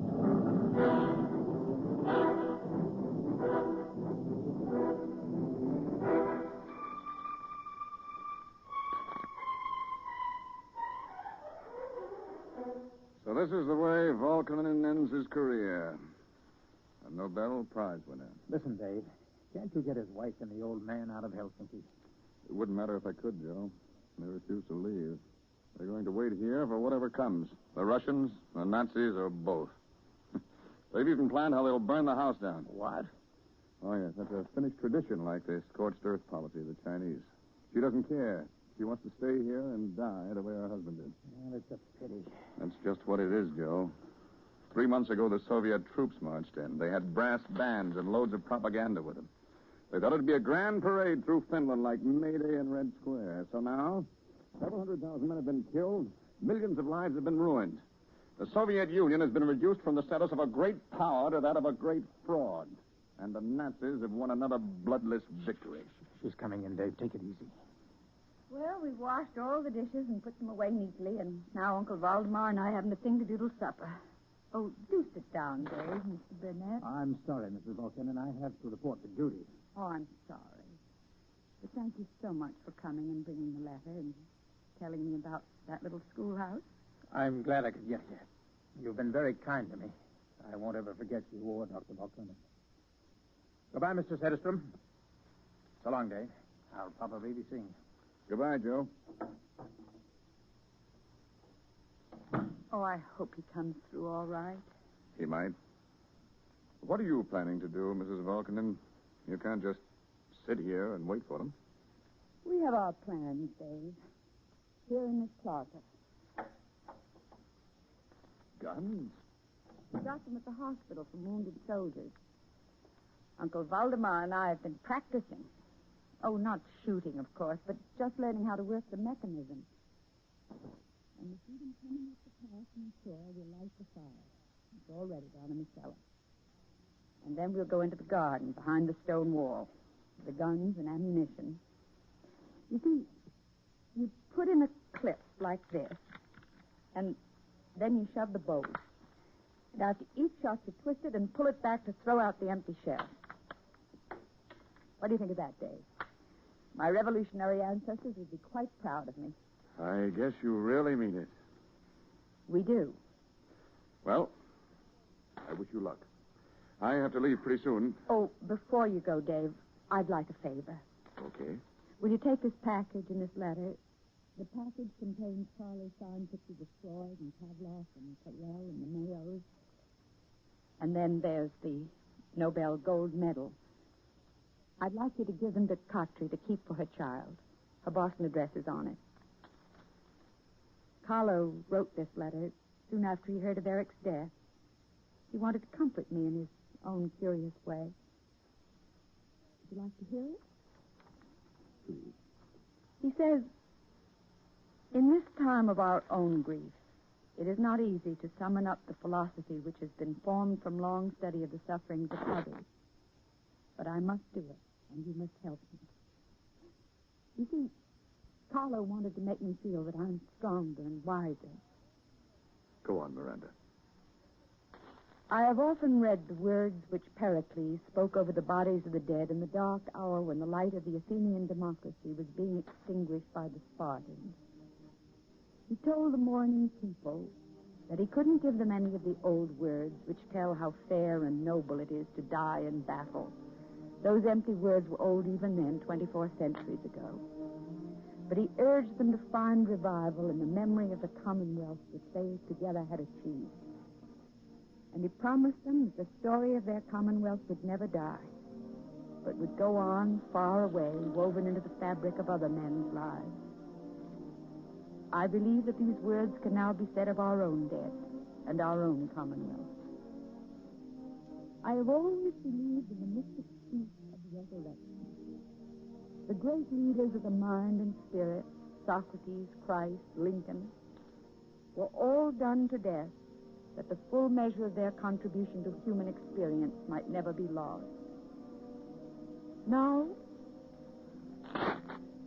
the death of our son is only a fragment in the death of our country. But Eric and the others who gave their lives are also giving mankind a symbol. A little symbol, to be sure, but a clear one. Of man's unconquerable aspiration to dignity and freedom and purity in the sight of God. When I made that radio speech, you remember, Dave? Yes, indeed. I quoted from St. Paul. I repeat those words to you now, darling. We glory in tribulation, knowing that tribulation worketh patience, and patience experience, and experience hope. There are men here from all different countries, fine men. Those Americans who were at our house on New Year's Day, and that nice Polish officer, Major Rakowski. They're all here. They're waiting for me now to unclose this with all my love. Here it is, Dave. Take good care of it. I shall, Mrs. Malkin. But it may be a long time before I can deliver it. It'll be a long time before my grandchild learns to read. I have to be going now. Goodbye, Mr. Setterstrom. You'll Goodbye, write Mr. to us Corwin. from Stockholm. I promise. We'll miss you very much, Dave. You've really become part of our life here in Helsinki. Thank you. Goodbye.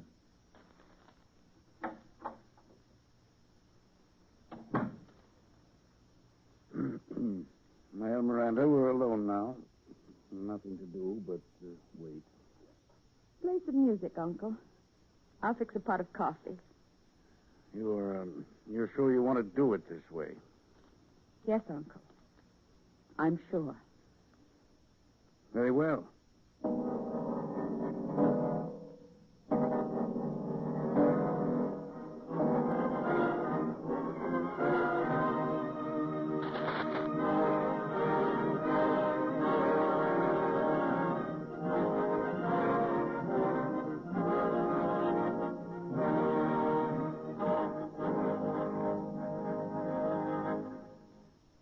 You have just heard the Best Plays production of There Shall Be No Night by Robert E. Sherwood, starring Frederick March and Florence Eldridge. And here again is your host, drama critic John Chapman. Those were tragic days and brave days. They are not forgotten. And this evening, Mr. March, Miss Eldridge, and their acting company have made them vivid once again. Now, our thanks to all.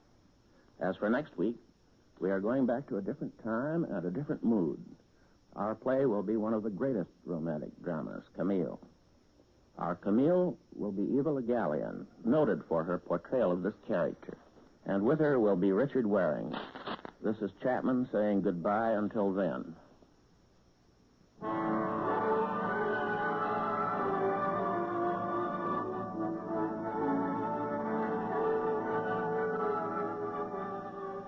There Shall Be No Night was transcribed and adapted for radio by George Lefferts. Featured in the cast were Robert Carroll as David Corwin, Joan Loring as Katri, William Redfield as Eric, Louis Van Ruten as Uncle Valdemar, Leon Janney as Dr. Ziemsen, William Zuckert as Gus, Bill Lipton as Major Rutkowski, Donald Buca as Joe Burnett, John Sylvester as Ben Gishner, and Ivor Francis as Sergeant Gosden. Best Plays is an NBC production supervised by William Welch and directed by Edward King. Your announcer is Fred Collins.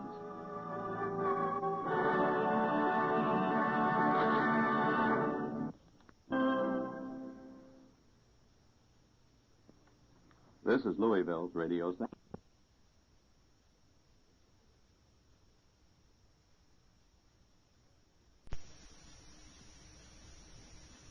In just a moment, hear Best Plays on NBC. But here's a not-too-secret formula for daytime pleasure. Each weekday, NBC has a lineup of stars who are experts at entertaining you. There's Bob Hope and Dave Garroway, a visit with Carlton E. Morse's One Man's Family, and the newest of the quiz games, The Phrase That Pays with Red Benson as your MC. Of course, NBC brings you the newest news, too, when Morgan Beatty calls in correspondents from home and abroad to make their reports on news of the world. Indeed, there's wonderful listening every day on NBC. Now it's Best Plays on NBC. From New York, where the American stage begins, NBC presents Best Plays, transcribed with John Chapman.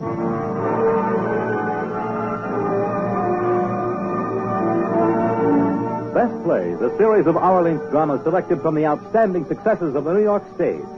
Now, John Chapman, drama critic of the New York Daily News, is here to introduce Arthur Kennedy in Mr. Roberts by Thomas Hagen and Joshua Logan.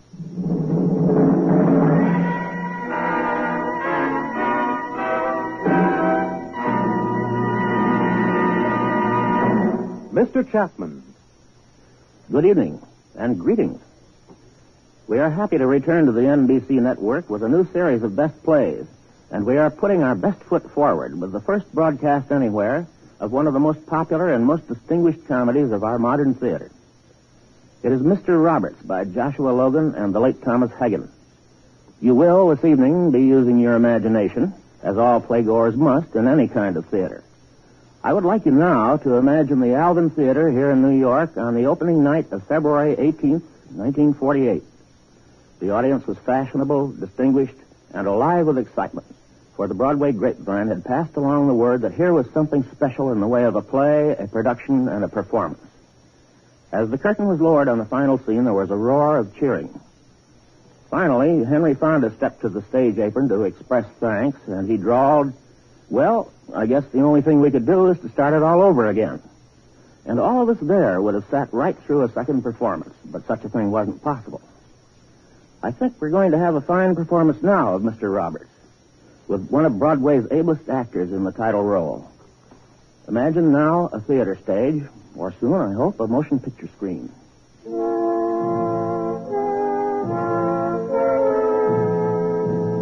The time, a few weeks before VE Day.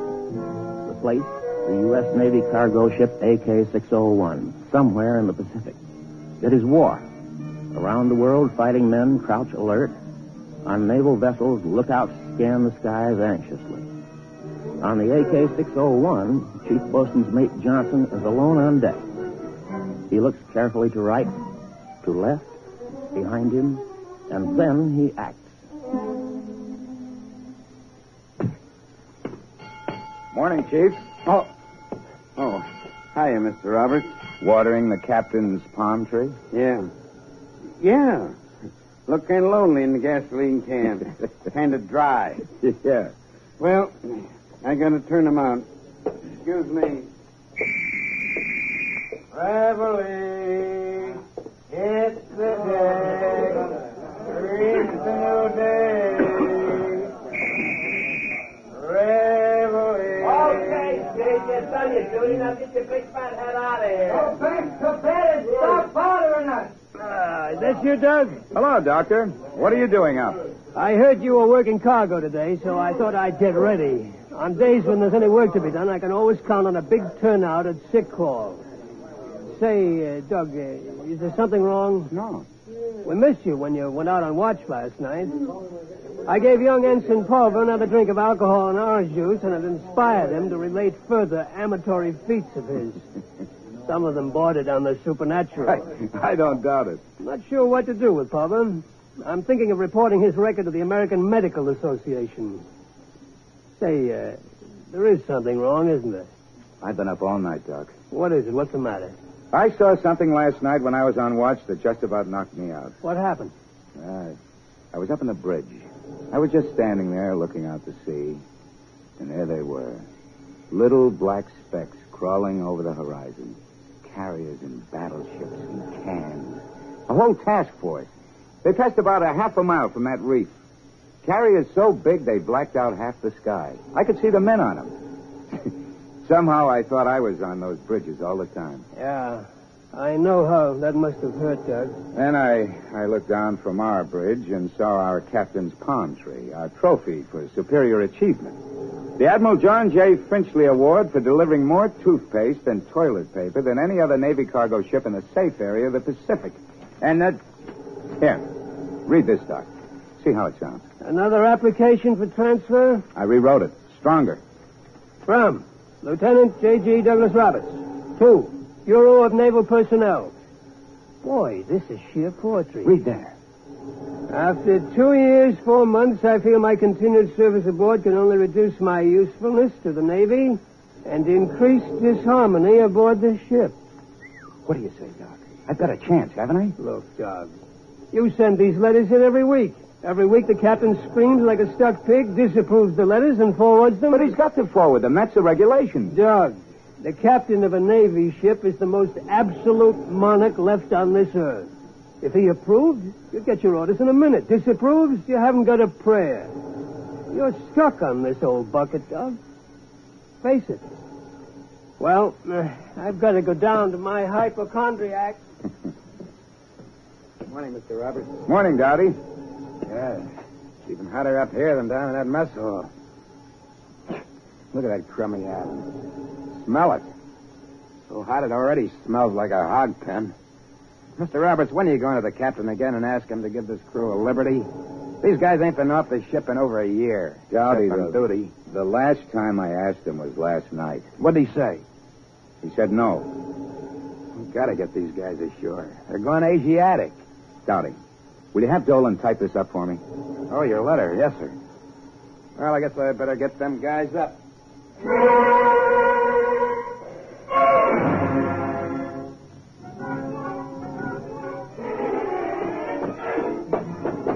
Stefanowski. Yeah. You take these guys and get this rust patch here. Mm-hmm. Signer, got a real special job for you. You and Mannion clean these binoculars. Clean them good. Hey, look. I can see myself in a lens. Terrifying, ain't it? Now, I wonder if you could get sent back to the States if you cut off a finger. Hey, they got a new building on that island. You know, I had a girl in San Francisco wore flowers in her hair. Instead of hats. Never wore a hat. Hey, Stefanowski. Yeah? Which end of this you look through? It's optional, Insignia. Depends on what size eyeball you got. I got it. Hey, the Japs must have taken over this island. That's a red and white flag on that building. Japs, it's a hospital flag. Anybody ask you? Hey, they got a fancy hospital. Big windows and a big... What's the matter? Holy... She's taking a shower. Gee, it's a bathroom at night. Give me those binoculars. Save a pair for me. She's a blonde. Oh, I've never seen such a beautiful girl. Hey, honey, come over here, by the window. There's another one over by the wash basin taking a shampoo. Yeah, with a bathrobe. What a stupid way to take a shampoo. Uh-huh. She's coming out of the shower. She's coming over to the window. Criminy! Yeah. Hey, what was that red mark when she turned around? It was a birthmark. Birthmark? What do you think it is, white guy? It's paint. She sat in some red paint. I'm telling you, it's a birthmark. No. What happened? She put her bathrobe on. Same color as that stupid bag taking a shampoo. Bag, huh? Look at her now, with her head out of the water. Ooh, she's as beautiful as the other one. Hey, they look exactly alike with them bathrobes on. Maybe they're twins.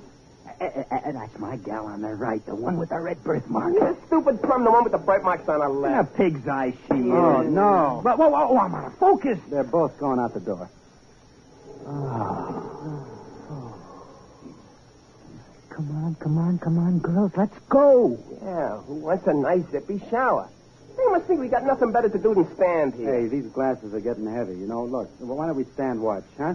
Mannion, you take it first. Sure. You guys, rest your eyes. Well, I don't trust that slob. All right, Mannion, anybody in there now? Uh-huh. Oh, no, not yet. Let me see. Oh, you dirty, miserable cheat. Yeah, you should have seen her a second ago. All right, you low-down peeping Tom. Trying to hold out. You loudmouth. Shut up, man. You're the worst no-good loudmouth in the whole... Keep your big yap out of this. You heard me. Come on, you heard me. All right. Break it up. Let me go, Daddy. I'll stand. Hey, now what's going on here? There's no good loudmouth here. Shut up, both of you. I'm going to give it to the first one that opens his mouth. Now get to work, all of you. Go on. Okay. Mannion, take those glasses up to the bar to work on them. Yes. Stefanowski. Yes, sir. Keep those two apart. Yes, sir. Seen that, Mr. Roberts? Last night I stopped 3 of them fights. They gotta have a liberty, Mr. Roberts. Yeah, they sure do. Dowdy, call a boat for me. I'm going ashore. I got a new angle. You going over the captain's head? No, I'm going around his end, I hope. Now get the lead out, Dowdy.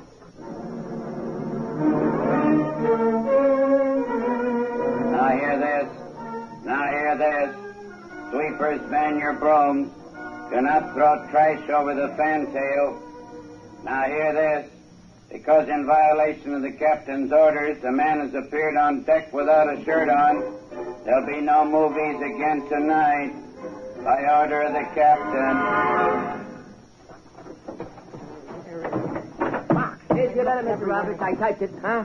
Oh, it's only you, Mr. Pulver. You seen a shoebox, Dolan? No. Ain't Mr. Roberts back from the island yet? No. Well, when he gets back, will you ask him to sign this letter? What is it?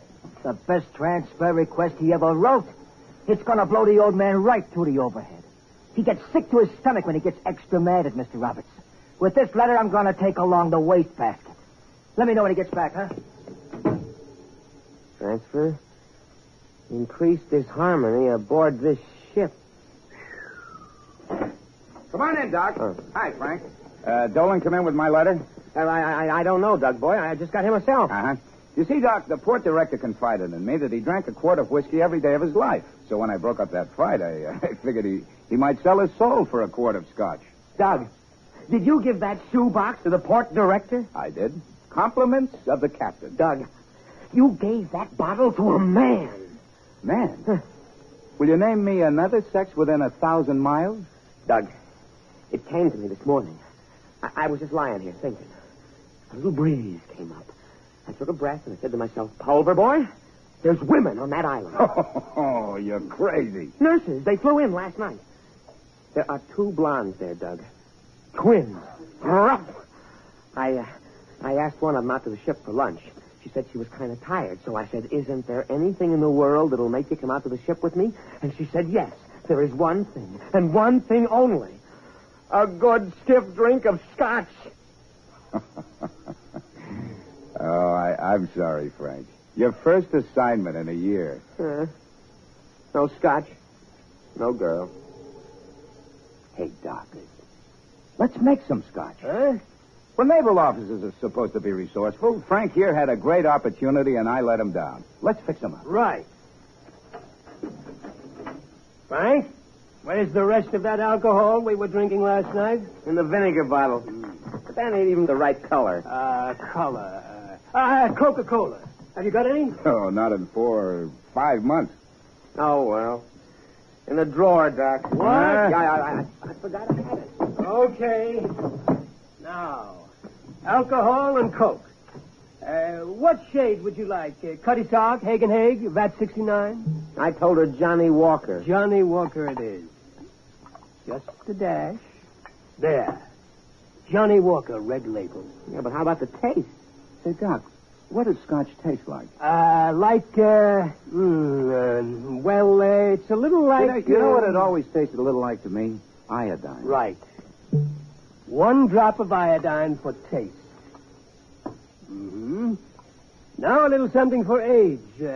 What have you got, Doug? Let's see. Bromo seltzer, wild root wave set, fruit salt, Kreml heads on it. Kreml. It has a coal tar base. This'll age the ears off it. There. Try some, Doug? It does. It does taste like scotch. It's delicious. Dumb little blonde won't know the difference. Here you are, Frank. Doug and I have made the scotch. The nurse is your department. She won't know the difference. Oh, boy, you guys are good to me. Oh, don't mention it, Frank. You almost deserve it. You give me the old needle again? What do you really think of me, Doug, honestly? Frank, I like you. Huh? No one can get around the fact that you're a likable guy. Yeah? But what? But I also think you are the most hapless, lazy, disorganized, and in general the most lecherous person I've ever known in my life. I am not. Not what? I am not disorganized, for one thing. And you're scared of the captain. Well, I'm not scared of the captain. Then why do you hide in the passageway every time you see him coming? Well, I'm scared of what I might do to him. Then what happened to your idea of plugging up the captain's sanitary system? Oh, that. And those marbles you're going to put in the captain's overhead so they'd roll around at night and keep him up. Well, I've been collecting marbles. I got one right here in my pocket. I'm looking for marbles all day long. Frank, you asked me what I thought of you. Well, the day you have the guts to put those marbles in the captain's overhead, then knock on his door and say, Captain, I put those marbles there, That's the day I'll look up to you as a man. Okay? Okay. Well, what's keeping Dolan with my letter? I'm going to find him. Oh, Doug, wait. I wouldn't send him that letter if I were you. You've got it. Now Me? give it to me. Oh. So what's the idea? Here. You can't send it that way. It's too strong. Well, you'll get transferred and get your head shot off. Now, tell him what you said to me last night, Doc, about how stupid he is. Yes, Doc. Maybe you'd like to tell me to my face. Yes, I would. You said anyone who doesn't want to fight is half alive. That's for the birds, Doug, for the birds. Whether you like it or not, this sorry old bucket does a necessary job. And you're the guy who keeps the lumbering along. You keep this crew working cargo, and more than that, you keep them alive. It might just be that right here on this bucket, you're deeper and more truly in this war than you ever would be anywhere else. In a minute, you'll start quoting Emerson. That is a lousy thing to say. What is it you want to be? A hero or something? Hero? Doc, you haven't heard a word I've been saying. Look, Doc, the war is way out there. I'm here. That task force that went by is on its way to our last big push in the Pacific. And it went by me, Doc. I've got to catch it.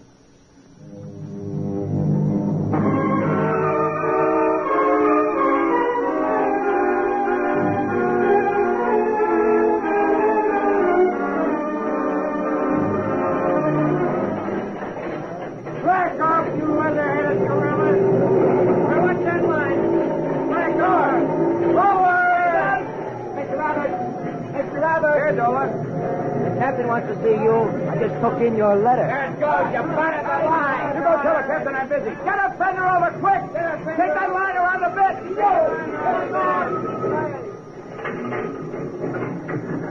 All secure.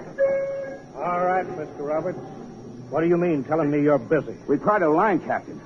You didn't want me to leave the deck with a ship coming in on us. When I tell you I want to see you, I mean now. Mister, I mean jump. You understand? You think you're pretty cute with this letter, don't you? Trying to get me in bad with the Admiral, ain't you? Ain't you?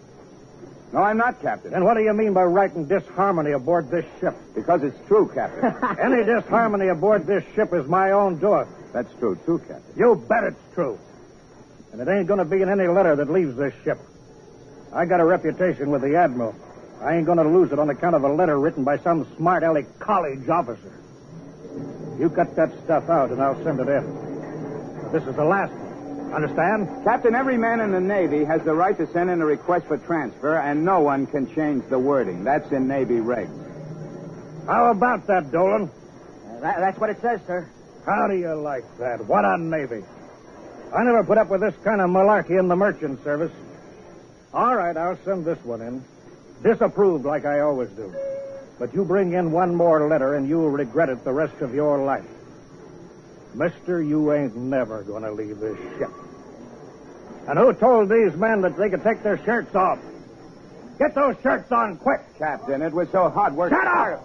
I said get them shirts on. I'm giving you an order. I said put those shirts on. I'm sorry. Put your shirts on. Aye, aye, sir. Who's the captain of this ship? That's the rankest piece of insubordination. You've been getting pretty smart playing potsy with Mr. Roberts, but you've gone too far. I'm giving you a little promise. I ain't going to forget this. Every one of you men is on report. Roberts, you've just got yourself 10 days in your room. 10 days, mister, 10 days. See how you like that. Yes, sir. Here's the cargo list. Manifest. Well, what are you doing? Going to my room. You get back to that cargo. I'll let you know when you have 10 days in your room. You're going to stay right here and do your job. Now, get going. Go on, Mr. Roberts. Oh, beautiful. Real beautiful. You going to send that letter in next week, Mr. Roberts? Are we, Dolan? You bet we are. What do you think he'll do? Yeah, you got a promotion coming up, haven't you? He could stop that. Promotion? This is Mr. Roberts. You think he cares about another lousy, no-good stripe? Yeah.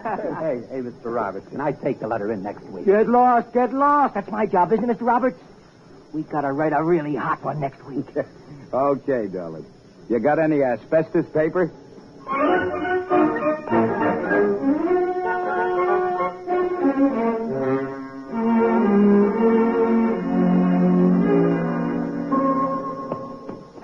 Oh,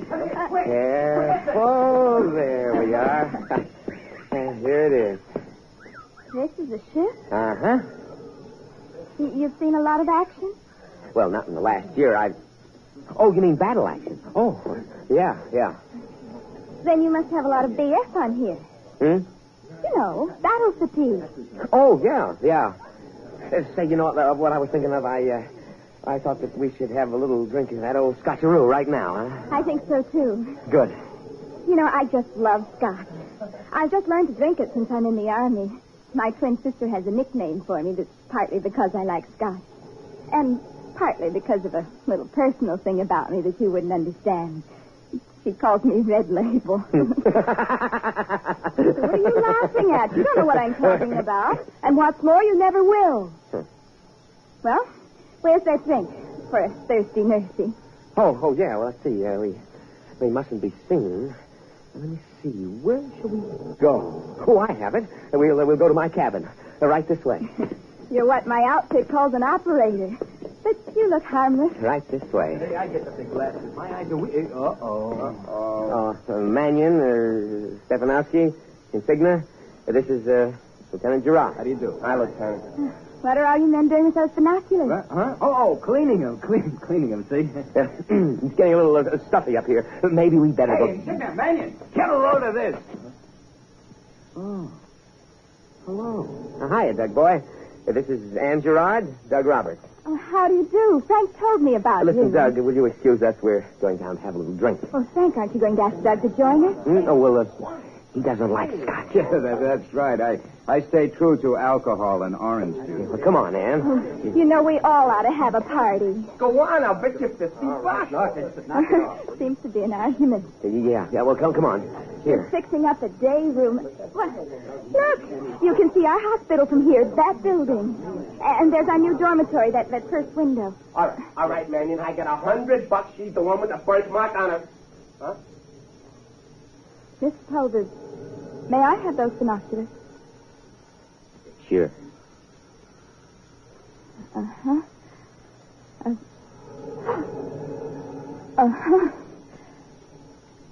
Mr. Pulver, will you call the boat, please? But, Ann... Goodbye, Mr. Roberts. It was nice knowing you. You see, I promised the girls I'd help them hang some curtains. And I think we'd better get started right away. Goodbye, everybody. What's your name? Mine? No. Yours. Oh, me? Oh. Mannion.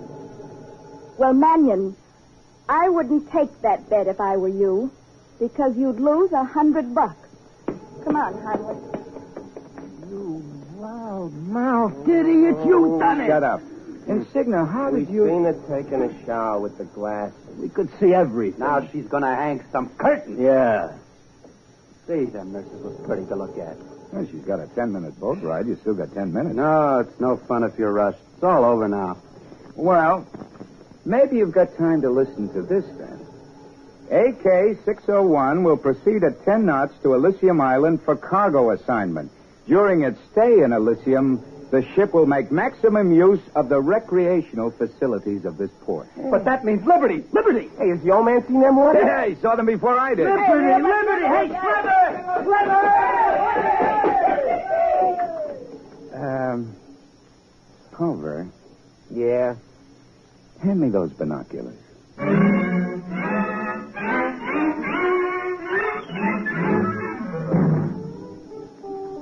Who do you see now, Sam? A lot of canoes, all filled with flowers and stuff, and there's women in them boats. Paddling. Women, where? Hey, Dowdy, you've been here before. Where's that park where all those good-looking women hang out? Told you 50 times. What is keeping us? When is the old man going to loosen up? Hey, here it comes. Now hear this. Liberty will commence immediately. Now hear this. The captain will now make a personal announcement. Oh, it will not be long now. Hey, Insignia, get into them whites. We'll be the first over the side. Hey, you got shoe polish on my pants. Here it comes. Right in my eye. This is the captain speaking. I just woke up from a little nap, and I got a surprise. Uh-oh. I found out there were men on this ship who were expecting liberty. I'm getting a sick feeling. I'd like to clean up this rumor. Because of cargo requirements and security, there'll be no liberty. What are you talking about, no liberty? We're in this here port. Oh, no. No liberty. Oh. That is all.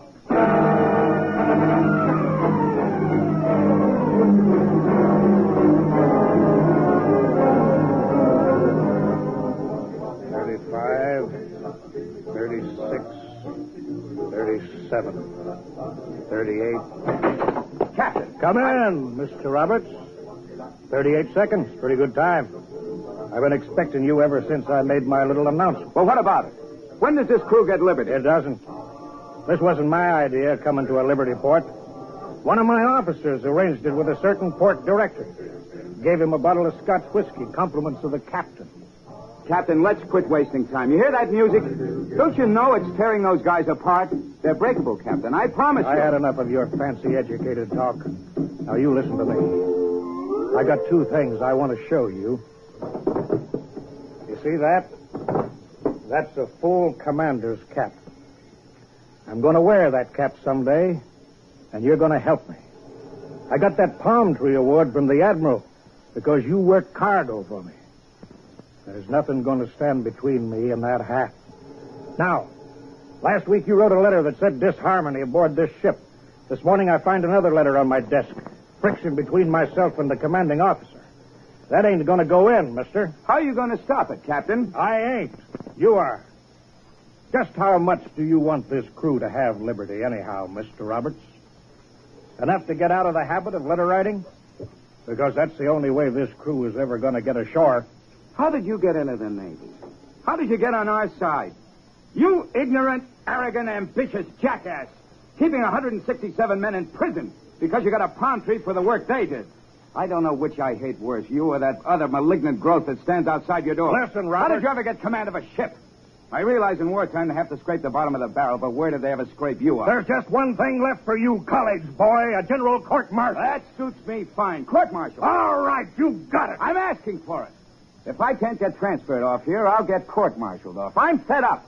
But you need a witness. Now, go ahead. Call your messenger. Go ahead. You want me to call him? No. I think you're a pretty smart boy. I know how to take care of smart boys. Let me tell you something. Let me tell you a little secret. I hate your guts, you scummy college slob. You think you're better than I am. Listen. I worked since I was 10. I worked for your kind. A busboy steward on a ship. I took it from your kind. But now there's a war on and I'm captain, and you're going to take it from me. The worst thing I can do to you is to keep you on this ship, and that's where you're going to stay. Get out of here. Well, get out!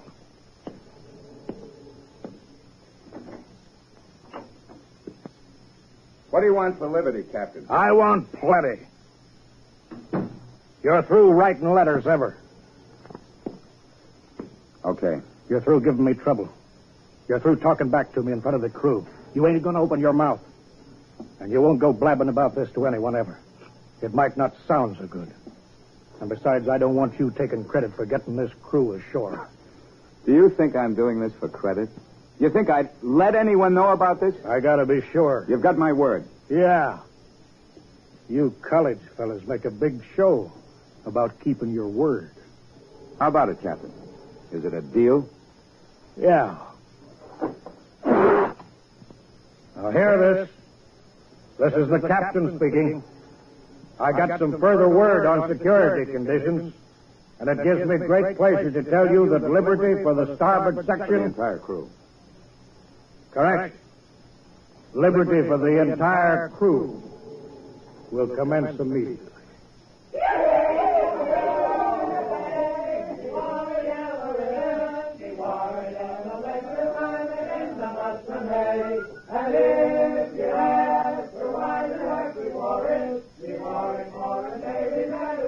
Listen to them crazy girls.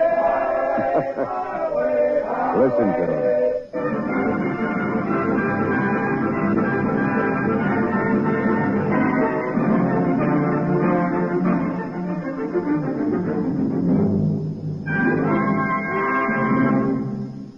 In a moment, Act Two of Mr. Roberts, starring Arthur Kennedy.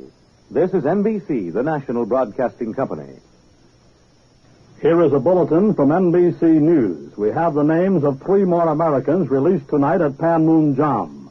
Master Sergeant Gilbert Christie of Montezuma, Indiana. Corporal William L. Conley of Morristown, Arkansas. And Corporal John L. Walters, Jr. of Beckley, West Virginia.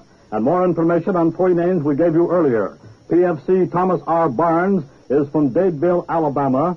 PFC Theodore A. Jurin is from Forest Park, Illinois. And Corporal John King is from Orlando, Florida. Keep tuned to your NBC station for the later news.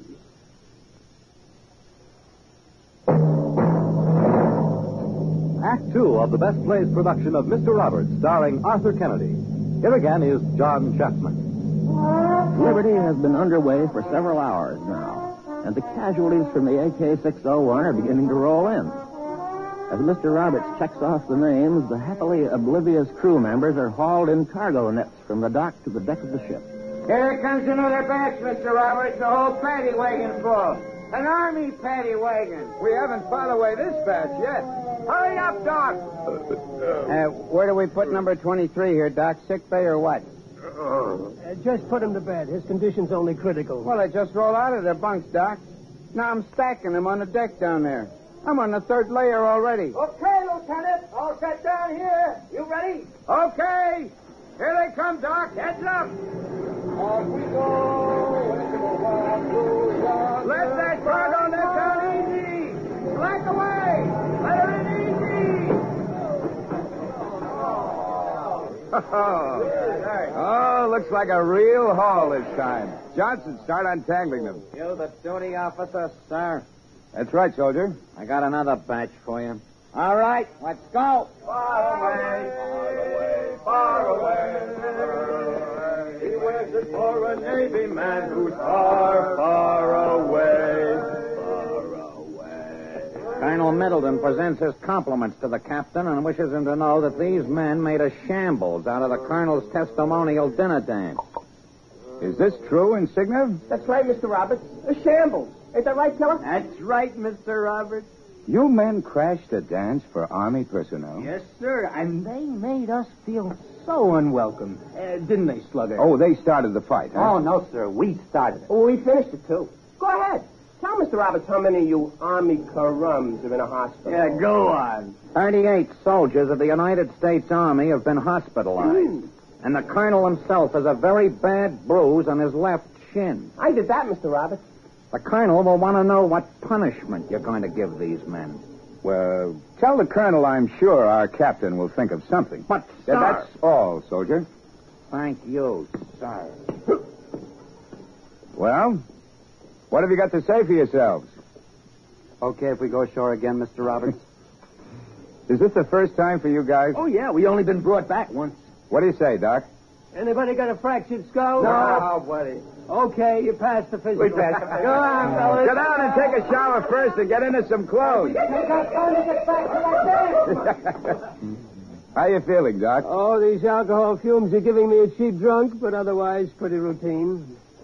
What are you grinning like a skunk for? Maybe it's because for the first time since I've been on this ship, I'm seeing a crew. What do you think you've been living with all this time? Just 167 separate guys. There's a big difference, Doc. I think these guys are strong enough now to take all the miserable, endless days ahead of us. I only hope I'm strong enough. Lieutenant. That MP again. I just got orders at the post, sir. This ship is restricted. For the rest of it, stay in Elysium. I posted armed guards at the gangway. Your captain is to report to the island commander at 0700. He's mad. Sir. Good night. Well, there goes the Liberty. But it was worth it. That liberty was worth anything. I think you're right, Johnson. Huh? I think you're right.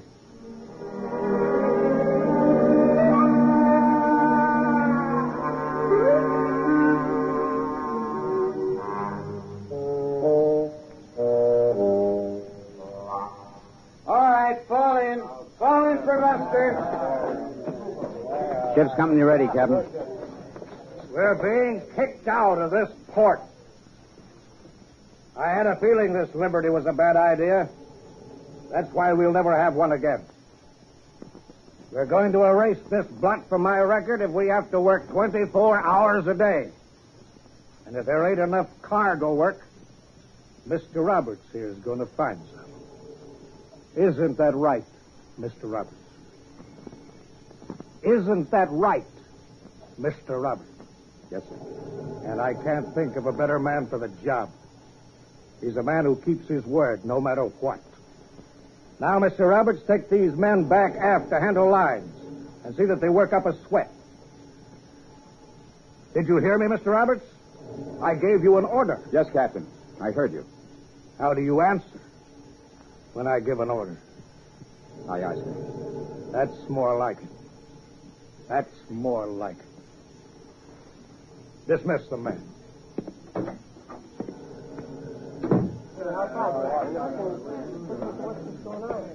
What do you mean, Mr. Roberts?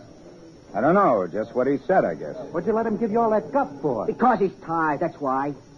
Hey, Mr. Roberts, something came for you in the mail this morning. Get a load of this. To all ships and stations.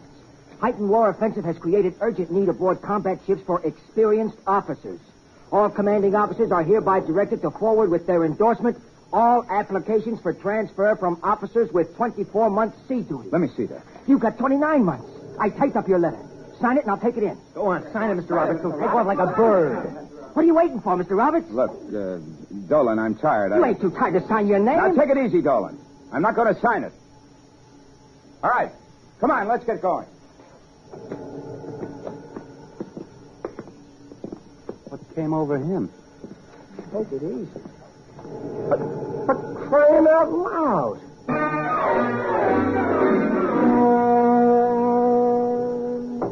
Come in. Hey, Doc. Mr. Culver, can we see you officers a minute? Sure. What is it? Tell him what happened, Mannion.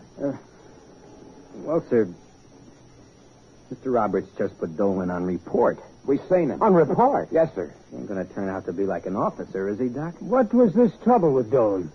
Dolan was just kidding him about not sending any more letters. And then all of a sudden, Mr. Roberts turns white and he yelled, "Shut up, Dolan. Shut your mouth. I've had enough." Dolan naturally got snotty back at him, and Mr. Roberts put him on report. I don't... Oh, hello, Doug boy. All right, Doctor. We'll get that medical storeroom cleaned out tomorrow. Come on, man. Doc, I want to talk to you. Frank, why don't you get some coffee in the wardrobe? I don't want any coffee. Will you go out anyway? I want to talk to Doc. Oh, sure. I'll go to the radio shack and listen to the war news. Doc, transfer me, will you, to a hospital on this island? You can do it.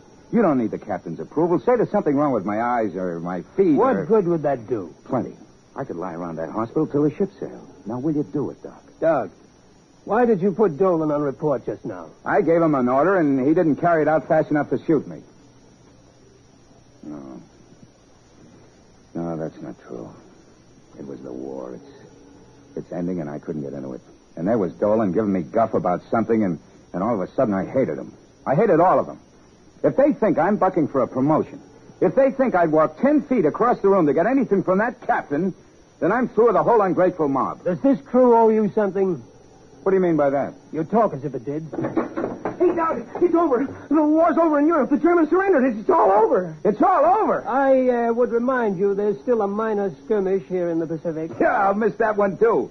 Hey, we've got to celebrate. Well, what'll it be? Alcohol and orange juice or orange juice and alcohol? No, that's not good enough. Say, we've got to think of something that'll lift this ship right out of the water and turn it around the other way. Doug, why didn't I think of it before? What an idea I got. What a wonderful idea. Doug, you said I never had any ideas. You said I never finished anything I started. Well, I was going to save this for your birthday. Here. What is it? It looks like the cardboard tube from a roll of toilet paper. Yeah, it was, but I made a firecracker. We're going to throw a firecracker under the old man's bunk. Bam, bam, bam! Wake up, you old buzzard! It's me! Frank, that's the most beautiful idea I ever heard of. Say, will it work? I'll take it down to the laundry and test it. That's my laboratory. I got everything hid down there behind the soap plate. Yeah, Frank, take off. Say, what did you use for powder? The fulminator mercury. I'll be right back. Fulminator mercury? Hey, that stuff's murder. You think he means it? Of course not. Where could he get fulminator mercury? Well, I don't know. He's pretty resourceful. Didn't he dig up that nurse? How about a drink, Doug? Doc, I've been living with a genius. How else could you celebrate VE Day? A firecracker under the old man's bunk. Here's your drink. Well, to better days. Okay. And to a great American, Frank Thurlow Pulver, soldier, statesman, scientist. And friend of the working girl. He wasn't kidding. That's fulminated mercury. What's wrong, sir? Doc, we gotta run and get him. Hey, this may be pretty bad. Boy, oh boy, that stuff's terrific. Pulver, you all right? What's that white stuff? Soap suds, this. The laundry's kind of beat up. The mangle's on the other side of the room now. And there's a new porthole on the starboard side where the electric iron went through. And I guess a steam line must have busted or something. I was up to my ears in lather and soap suds flying around. It was absolutely beautiful. It's a miracle he isn't even scratched. Come on down and see it, Doug. It's a winter wonderland. Hey, Frank, our celebration's just getting started. The night's young and our duty is clear. You're going down and get the rest of your stuff. You proved it'll work. You just hit the wrong target. We're going to make another firecracker and put it right where it belongs. Well, the rest of my stuff was in the laundry, Doug. It all went up. There isn't any more. Oh, I'm sorry, Doug. I'm awful sorry. Oh, that's all right, Frank. Maybe I can scrounge some more tomorrow. Sure.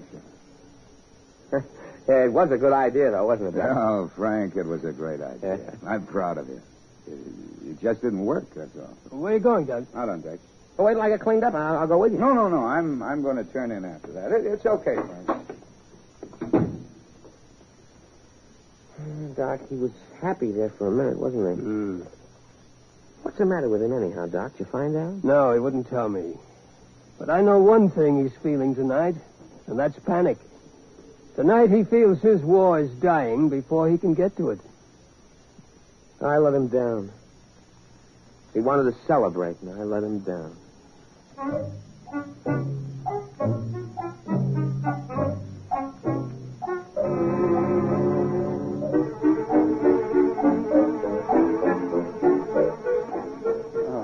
You should have seen that passageway with solid soap suds. Hey, what was in them croquette things we had for chow tonight? Hold it, Flash. Good evening. Did you hear the news? The war's over in Europe. Yes, sir, we heard. Dolan, I guess I kind of blew my top tonight. I'm sorry. I'm taking you off report. Whatever you want, sir. Well, I guess I'll hit the old sack. Yeah. Me too. Oh, it's late, huh? I didn't realize how late it was. Hey, Doug, come down and listen to the radio. Churchill was on. No, thanks. Yeah, you should have heard him. You and you alone must recognize our enemies, the forces of ambition, cruelty, arrogance, and stupidity. You must destroy them, tear them out as you would a malignant growth. Oh, he was great. He was... Well, good night, Doug. Malignant growth. Tear them out as you would a malignant growth. Malignant growth. So long, you malignant growth. And so, to bed.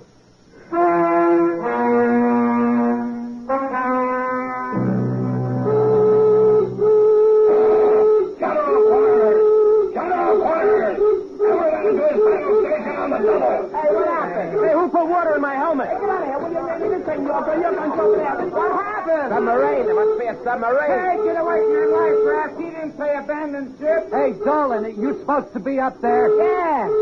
Hey, Slammer, you're supposed to be there for sure. Yeah, he was there last year. What's the matter with you? Hey, Dolly, where's my battle station? I don't know. Look around. Hey, all men are ready. All battle stations, men are ready. Yeah, all but mine. All battle stations, manned and ready, Captain. Give me that flanger. All right, who did it? You're going to stay here all night so somebody confesses. It's an insult to the honor of this ship. I'm going to find out who threw that palm tree overboard if it takes all night. Let me see that rotten chair. Find some battle station, will you? Look, the palm tree's gone. What do you know? Roberts, he's the one. Get him up here. Roberts, you get up here in a hurry. I'm giving you an order. Here he comes. Mr. Roberts, if you remember where my Oh, Father. Did you want to see me, Captain? You did it. Don't lie to me. You double-crossed me.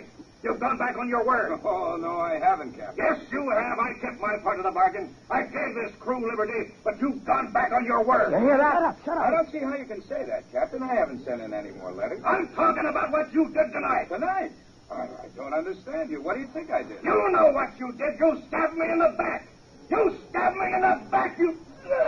Oh, Captain, Joe, at the wash basin, quick! What happened? What? Will the doctor please report to the captain's cabin on the double? Gangway. Hey, Doc, tell us what's going on, huh? Okay. Hey, Stefanowski, you can see in the porthole what's happening. We got him on the couch, What's the doc doing? holding the wastebasket. Look out, here he comes. Howdy. That's the word to the crew to secure from general quarters. And tell the men to be quiet. The captain's resting nicely now, and I think that's desirable. Sure. Well, guess I'd better get back inside. Good night, Mr. Roberts. Good night, Mr. Roberts. Good night, Mr. Roberts. Good night, Mr. Roberts. Good night, Mr. Roberts. Huh? Oh, good night, Dolan.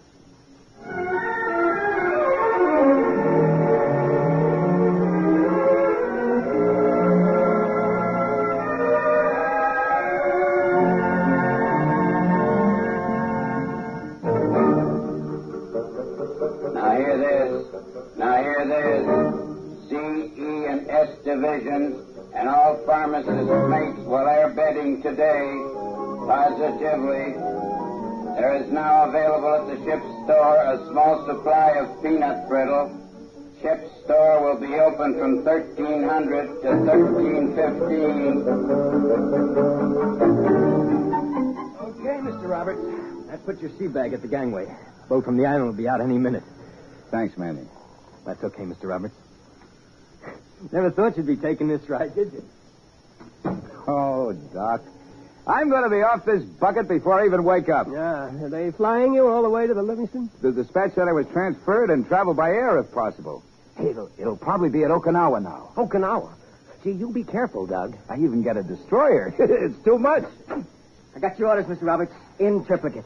You're now officially detached from this bucket. Let me be the first. Thanks, Dolan. Say, Dolan, how about these orders? I haven't sent a letter for a month. You know how the Navy works, Mr. Roberts. You better get cracking.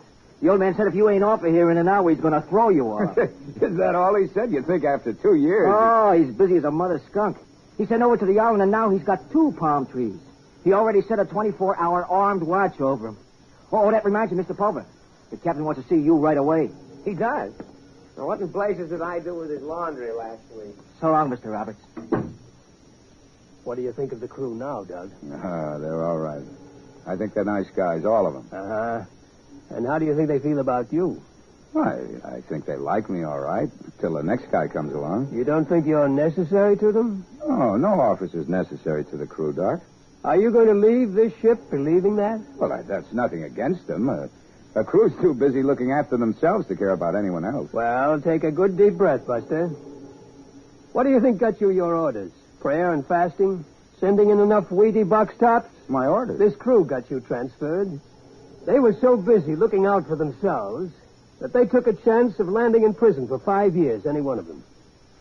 Since you couldn't send in a letter for transfer, they sent one in for you. Since they knew the captain wouldn't sign it approved, it didn't bother him. They signed it for him. What do you mean? They forged the captain's name? Which one of them? They had a contest. Every man on the ship had a crack at it. And the closest to the captain's signature won. How did you find out about this? I was a contestant. I was also a judge. Also, my department contributed 4 gallons of grain alcohol to the contest. It was quite a thing to see, Doug. 167 guys with one idea in their heads. To do something for Mr. Roberts. I wish you hadn't told me that, Doc. I was afraid to say before what I really feel. I love those guys. I think they're the greatest on earth. All of a sudden, I feel there's something awful wrong in leaving them. What can I say to them? Nothing. You're not supposed to know. I'm supposed to write you on your new ship and tell you. At the bottom, I'm supposed to write, thanks for the liberty, Mr. Roberts. Thanks for everything. Oh, how do you like that? I'm the new cargo officer. And that's not all. I got to have dinner with him tonight. He likes me. Come in. What's this? A fire and rescue party, sir. Heard you had a fire in here? No, but... False alarm. Happens all the time. Well, we might as well drink the stuff in this fire extinguisher. Hey, pour it, will you, Dolan? Well, let me have your glass, Mr. Roberts. Mr. Roberts, there's a story going around that you're leaving us. That's right, Insignia, and I... Well, excuse me. We thought, well, we ought to give you a little going-away present. Go ahead, Dowdy. Here, Mr. Roberts. Go ahead, open it. What is it, Doug? It's a palm tree, see? It was Dowdy's idea. Stefanowski thought up the words. A Mannion cut it out of sheet brass in the machine shop. Read the word, Mr. Roberts. Go ahead. Order of... You read it, Doug. Order of the Palm. To Lieutenant J.G. Douglas Roberts. For action against the enemy, above and beyond the call of duty on the night of 8 May, 1945. Stefanowski thought up the words. They're fine words. The boat's here, Mr. Roberts. They want to shove off right away. Thanks. Well, goodbye, Doc. Bye, Doug. And thanks, Doc. Okay. Goodbye, Frank. Goodbye, Doug. Now remember, I'm counting on you.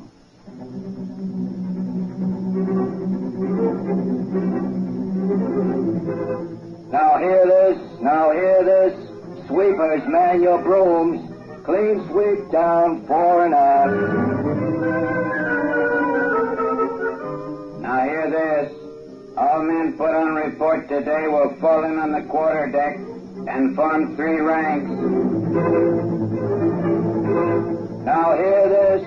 All divisions will draw their mail at 1700 in the mess hall. Oh, man, got your mail yet? No, I got the palm tree watch. So what's your news, Doc? My wife got some new wallpaper for the living room. Mr. Pulver, we'll be finished with the cargo in a few minutes. I just found out what the captain decided. He ain't going to show a movie again tonight. Why not? He's still punishing us because he caught Insignia without his shirt on 2 days ago. You got to go in and see him. I did. I asked him to show a movie yesterday. Mr. Pulver, what good does that do us today? You got to keep needling that guy, I'm telling you. Now, don't worry. I'll take care of it in my own way. Oh, great. No movies again tonight. Hey, Doc. This letter's from Doug. Yeah, what does he say?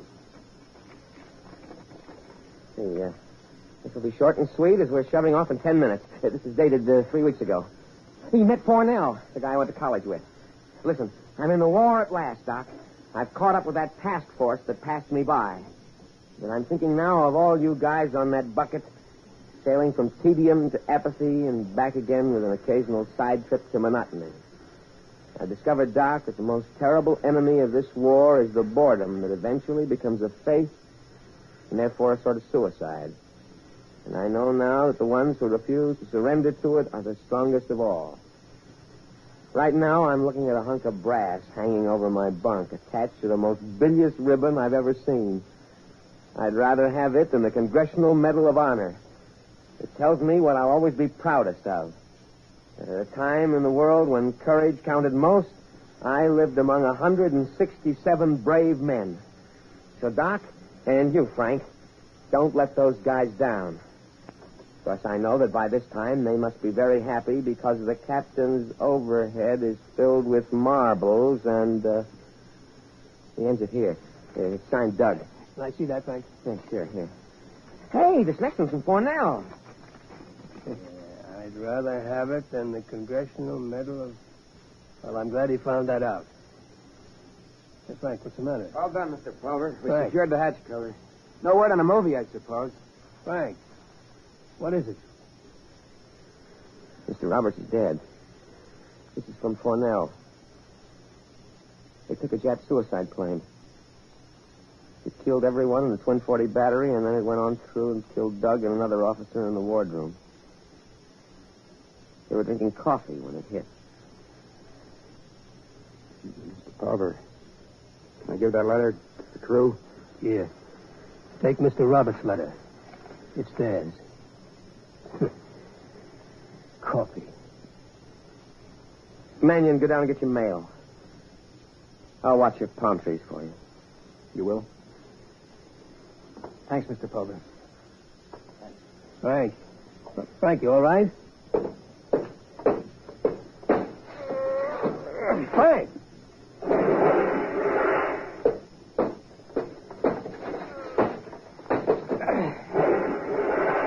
Frank! Yeah?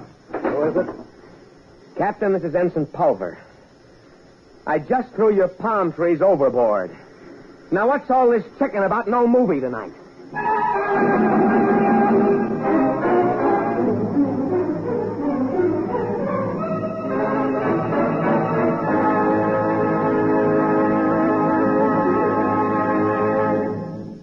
You have just heard the Best Plays production of Mr. Roberts, starring Arthur Kennedy. And here once more is your host, drama critic John Chapman. I don't suppose radio listeners cheer much for fear of astonishing the neighbors or waking the baby. But if you feel like it, go ahead. Mr. Roberts is a grand play, and Arthur Kennedy has given a grand performance. He is giving another fine performance on Broadway, too, in Arthur Miller's drama, The Crucible. And now for next week's Best Play. It will be Rachel Crowther's witty comedy drama of manners, Susan and God. Our star will be Judith Evelyn, and with her will be Paul McGrath. This is Chapman saying goodbye until next week. Mr. Roberts was transcribed and adapted for radio by Ernest Kenoy, and the cast were Leon Janney as Ensign Pulver, John McGovern as Doc, Wendell Holmes as the Captain, Joe Julian as Dowdy, Josh Shelley as Insignia, Bill Lipton as Mannion, Elaine Ross as the Army nurse, James Stevens as Dolan, Alan Hewitt as the MP, and recreating their original Broadway roles, Rusty Lane as Chief Johnson and Stephen Hill as Stefanowski. Best Plays is an NBC production supervised by William Welch and directed by Edward King. This is Fred Collins speaking. And this is NBC, the national broadcasting company.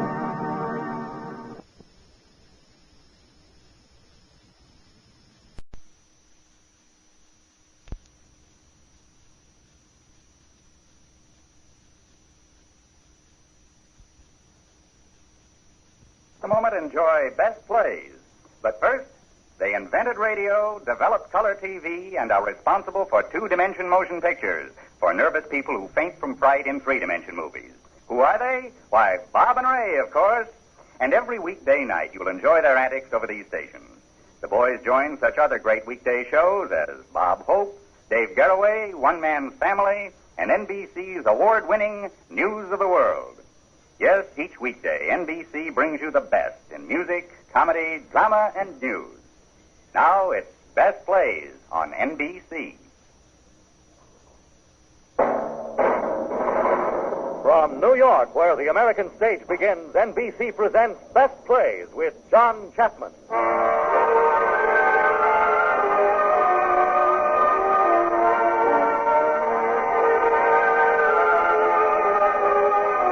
Best Plays, a series of hour-length dramas selected from the outstanding successes of the New York stage.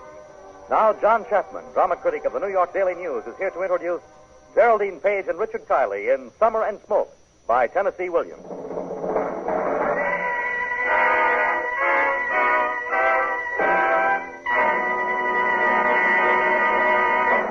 Mr. Chapman. Thank you. Our play has had an interesting career. Summer and Smoke was first produced by Margot Jones in her Theater in the Round in Dallas. Then she brought it up to Broadway, where it had a moderate run of 100 performances. Later, this work by Tennessee Williams went back to another Theater in the Round in Greenwich Village, where it had an amazing run of 1 year. Much of this new success was due to the acting. An unheard-of young woman, Geraldine Page, was giving a luminous performance as the maidenly music teacher. Later this season, Miss Page came uptown into a comedy titled Midsummer, and the professional Broadwayites hailed her as a new star. This week, a poll of drama critics put her in a tie with Oscar-winning Shirley Booth as the season's best actress. So, now we're going to have what I might call a theater-in-the-ear performance of Summer and Smoke. And we're happy to have Miss Page in our company. Happy, too, to have Richard Kiley as young Dr. John Buchanan. Imagine now that we're in the fancifully named town of Glorious Hill, Mississippi. Here we first encounter a Mrs. Bassett, who is a town gossip.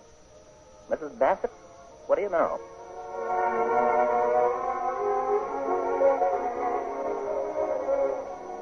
I'll tell you, somebody used to have a pretty voice, and that was Miss Alma Weinmiller. Of course, she doesn't sing anymore, but back before the First World War, in all of Glorious Hill, Mississippi, there was nobody could sing like Miss Alma. I remember one 4th of July, she sang at a band concert they had down at the park. Kind of nervous little thing, Miss Alma was. Remember that day after she finished singing how scared she looked when she came off the stage and looked around for her father and that poor old mother of hers. Here we are, Alma. Where is the ice cream man? Mother, hush. Alma, here we are over here. Oh, Father, my fingers are just frozen stiff. Oh, I don't know what came over me. Absolute panic. Oh, never, never, never again. As long as I live, it isn't worth it. The thought is that I go through. You're having one of your nervous attacks. Oh, my heart's beating so. It seems to be in my throat the whole time. Was it noticeable, Father? You sang extremely well, Alma. But you know how I feel about your singing in public. Well, I don't see how anybody could object to my singing at a patriotic occasion. Where is the ice cream man? Mother, there isn't any ice cream, man. No, there isn't any ice cream man, Mother. But on the way home, I will stop by the drugstore and pick up a pint of ice cream. Well, Mother, we'll run along now. Don't stay out late, daughter. No, Father. This way, Mother. Come along.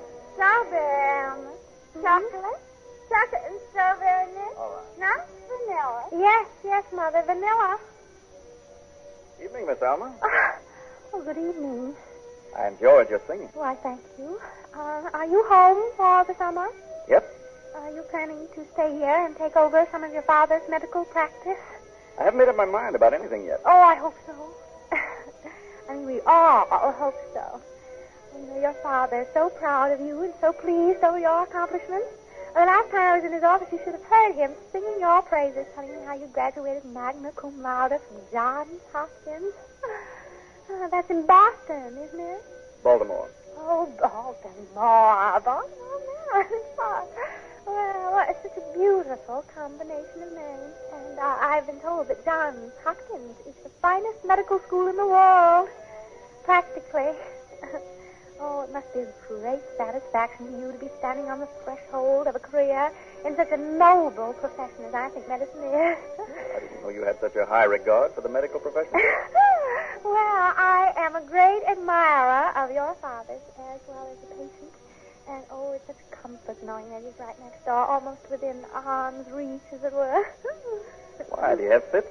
Fits? Well, no, but I do have attacks of nervous heart trouble which can be so alarming that I run straight to your father, and he always reassures me. You know the trouble with you, Miss Elm. It isn't nervous heart trouble at all. Well, what is it then? You have a doppelganger. Oh, my goodness. And the doppelganger is badly irritated. An irritated doppelganger? Oh, for that sound. Well, I shouldn't have said anything. I'm not your doctor. Who's that? Well, I'm surprised that you don't know. I've been away quite a while. Well, that is the Gonzalez girl. Her father's the owner of the gambling casino on Moon Lake. Well, what can she be laughing about? Maybe she thinks we're funny. I hope that you have a strong character. Solid rock. The pyrotechnical display is lately starting. The what? The fireworks. Oh.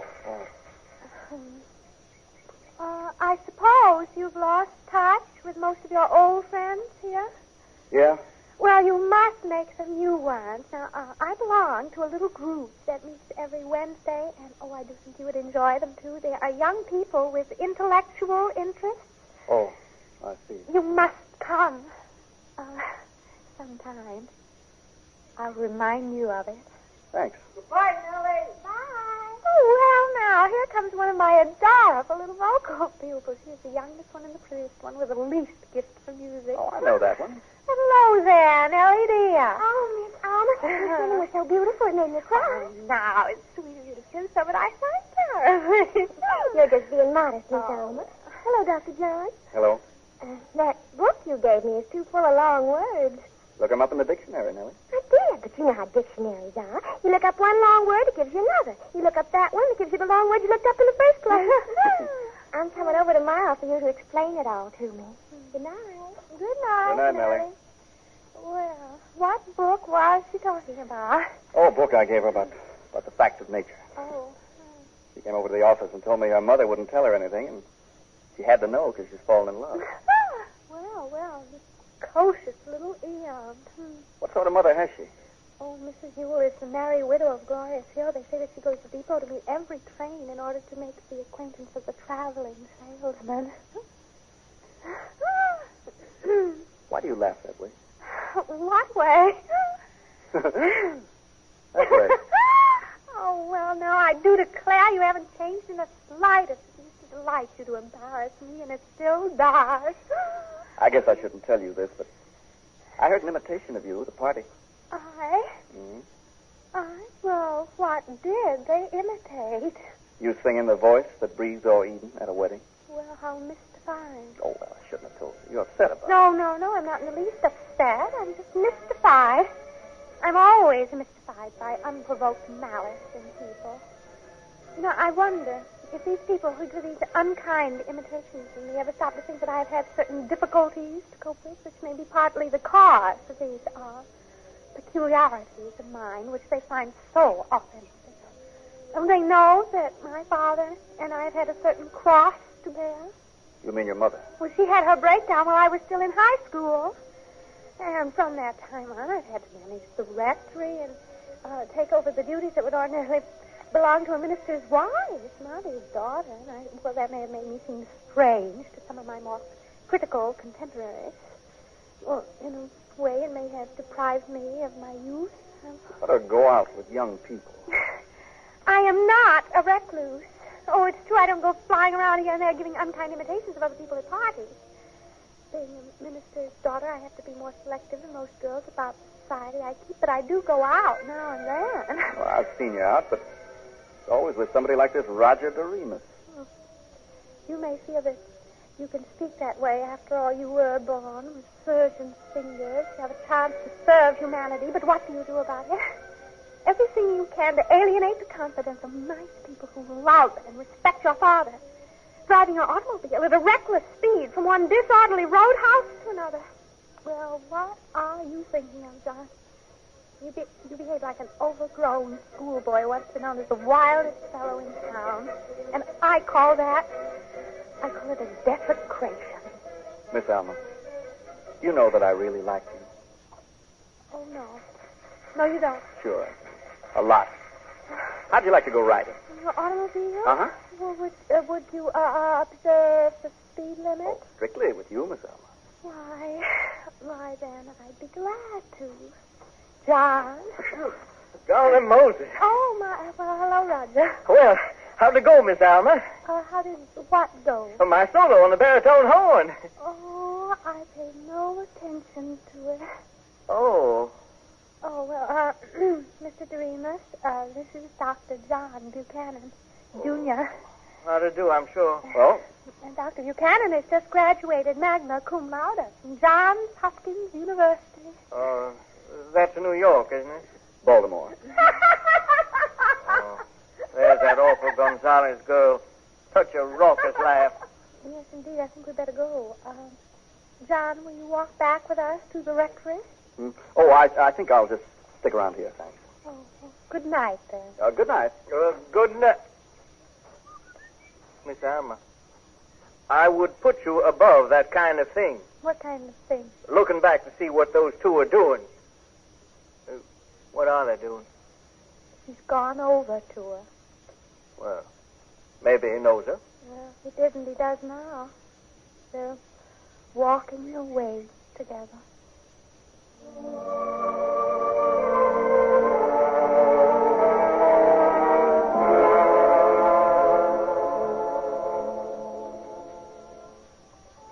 I guess if anybody really knew Miss Alma, it was old Dr. Buchanan, young John's father.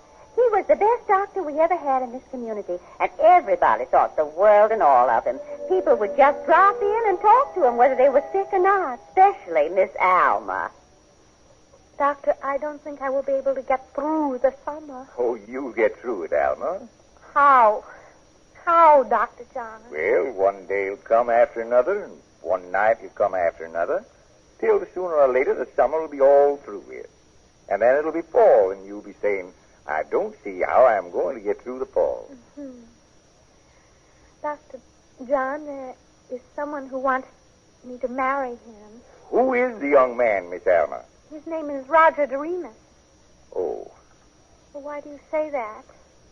Now, please say what you think. Well, I think he's a very nice young man. Well, then what is your specific objection to him? What are yours? Well, I have none. Then what are we talking about, Miss Alma?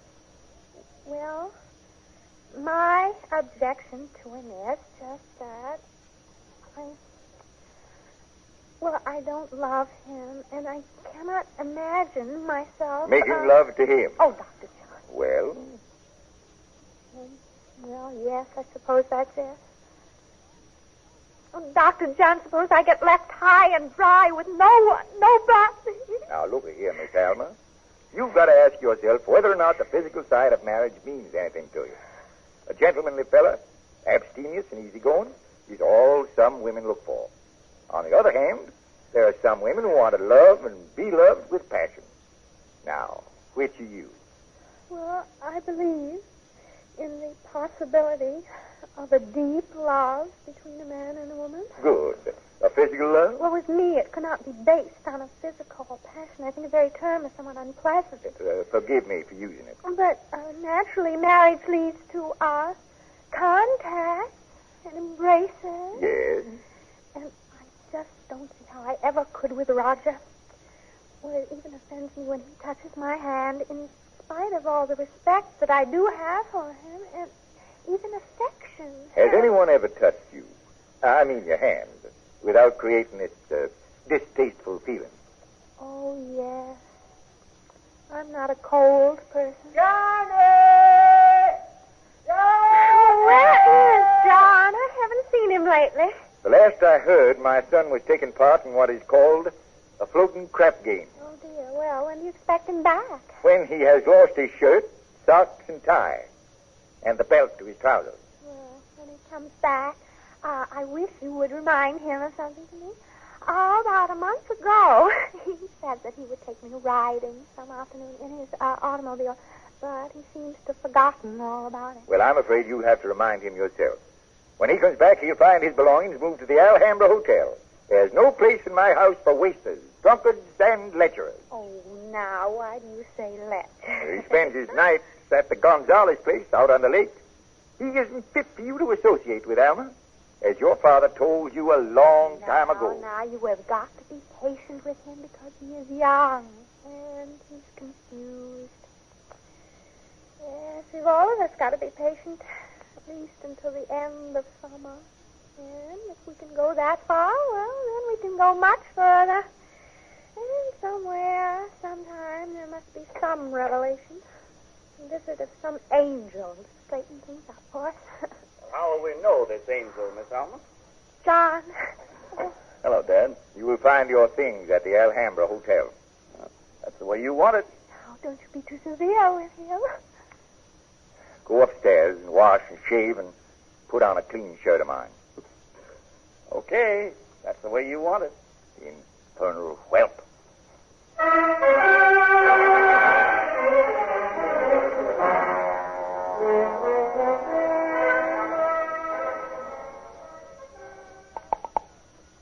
Hello? Oh, John. Miss Alma? I have a bone to pick with you, sir. What's that, Miss Alma? Well, at the time of our last conversation on the 4th of July, well, you said you were going to take me riding in your automobile. Oh, did I say that? Oh, yes, indeed you did, sir. And all these hot afternoons I have been breathlessly waiting and hoping that you would remember that promise. But what I was really calling you about is, do you remember my mentioning that little club that I belong to? Oh, yes. Those intellectual meetings. Oh, now, don't you call it that. It's just a little informal gathering. And we talk about the new books and read things out loud to each other. Is this an invitation? Oh, well, didn't I promise that I would ask you? And it's going to be tonight at 8 in my house at the rectory. So all you have to do is cross the yard. I'll try to make it, Miss Alma. Oh, don't say try, so it requires some Herculean effort. All you have to do is cross the yard. Oh, excuse me, Miss Alma, but Dad's got to use this phone. No. I will not hang up until you said you will come without fail. All right, Miss Alma. I'll be there. You can count on it. Hello, Miss Alma. Oh, Nellie, where did you come from? Oh, Miss Alma, something marvelous has happened. What is that, Nellie? Well, you know about Mother. How I was brought up so nobody nice, except you, would have anything to do with me. Mother's meeting all the trains to pick up traveling salesmen and bringing them home to drink and play poker. All of them acting like pigs. Pigs! Oh, Nellie. Well, I thought I'd always hate men, loathe and despise them. But last night, well, I'd heard them downstairs for hours, but didn't know who it was.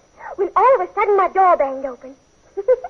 We thought it was the bathroom. Nellie, I'm not sure I want to hear any more of this story. Guess who it was? Well, I couldn't possibly guess. The wonderfulest person in all the big, wide world.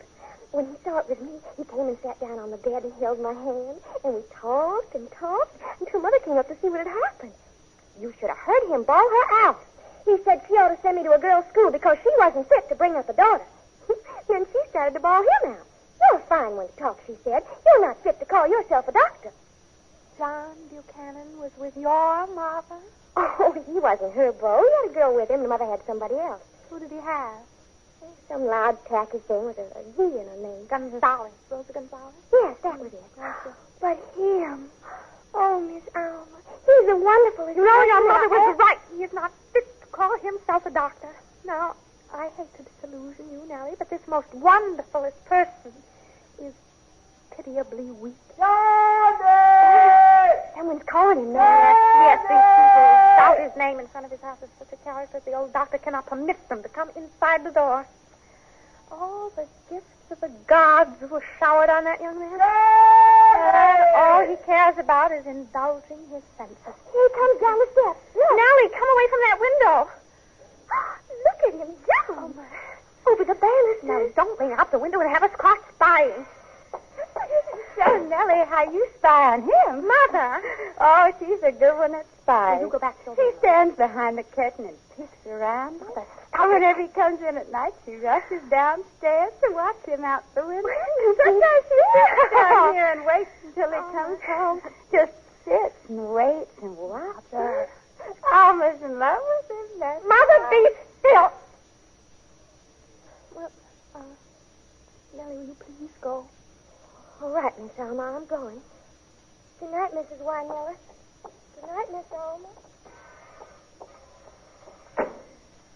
Mother, if ever I hear you say such a thing again, if ever you dare to repeat such a thing in my presence or anyone else's, then it will just be the last straw.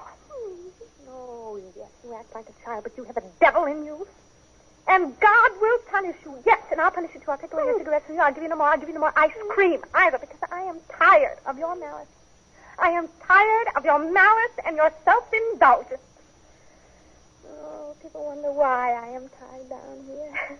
They pity me, thinking me as an old maid already. And I'm young. I am still young. Well, it's just you. You have taken my youth away from me. Oh, now listen here. Don't you ever dare to tell a disgusting lie about me to that girl or anybody else.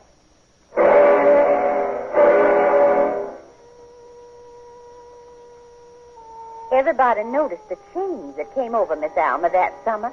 The first chance I had to notice it was the night we had our regular monthly literary meeting. Miss Alma had promised us a surprise visitor, and sure enough, she had one. Ladies and gentlemen, Please. Before we begin our meeting tonight, I would like to introduce our guest of honor, Dr. John Buchanan, Jr. Hello, everybody. Well, now, we are all completely assembled. And I believe the first item on the agenda for this evening is... Vernon has his verse play with him tonight. Oh, we decided to put that off till colder weather. Yes. Miss Alma is supposed to read us a paper tonight on William Blake. Those dead poets can keep. Mrs. Bassett, everybody. Now, this is the way I feel about the verse play. Now, it is much too important a thing to be read under any but most ideal circumstances. I mean, not only atmospheric, on some cool evening, with music planned to go with it.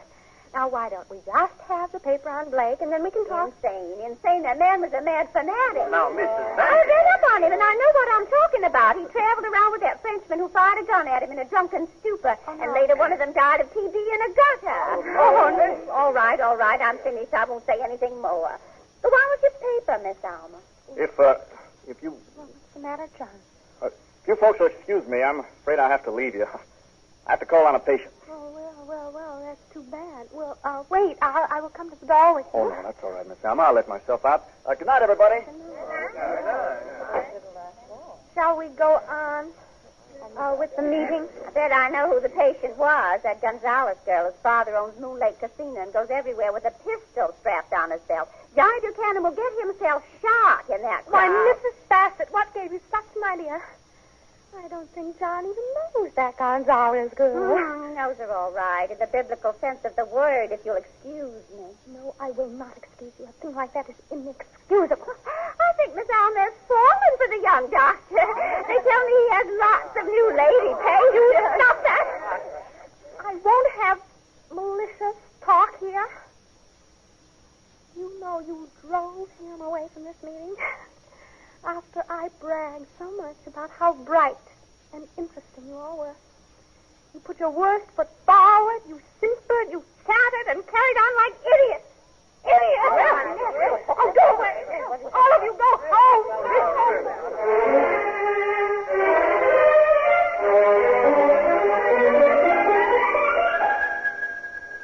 Father, would you tell me what time it is, please? 5 of 8. I'm working on my sermon. Why don't you work in the study? The study is suffocating, so don't disturb me. Father, would there be any chance of getting Mother upstairs if anyone should call? Are you expecting a call?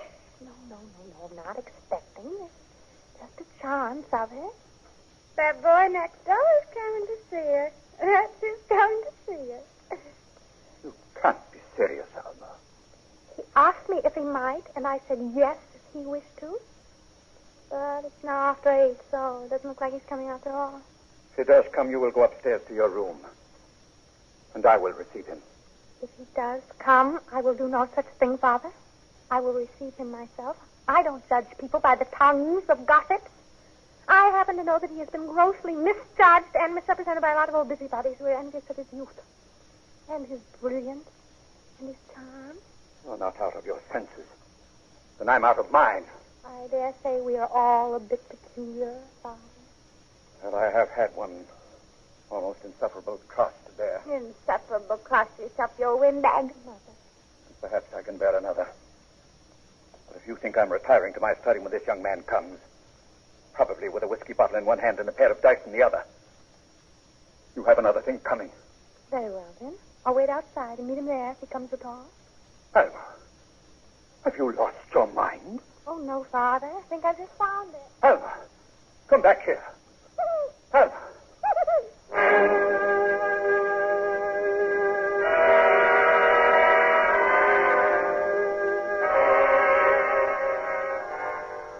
I don't understand why we have to sit out here in the arbor. Why can't we go into the casino? I am a minister's daughter. That's no reason. Well, you're a doctor. That's a better reason. You can't afford to be seen in such places any more than I can. Less, Hey, Dusty. really. Hey, Dusty. Yes, sir. Bottle of Vino Rosa. Yes, sir. Right away, sir. What you got there? Some sleeping tablets all Father gave me. I need one. You want to turn into a dope fiend taking that stuff? I need one. I feel faint. Well, stop swallowing air. You'll get over it. Here you are, sir.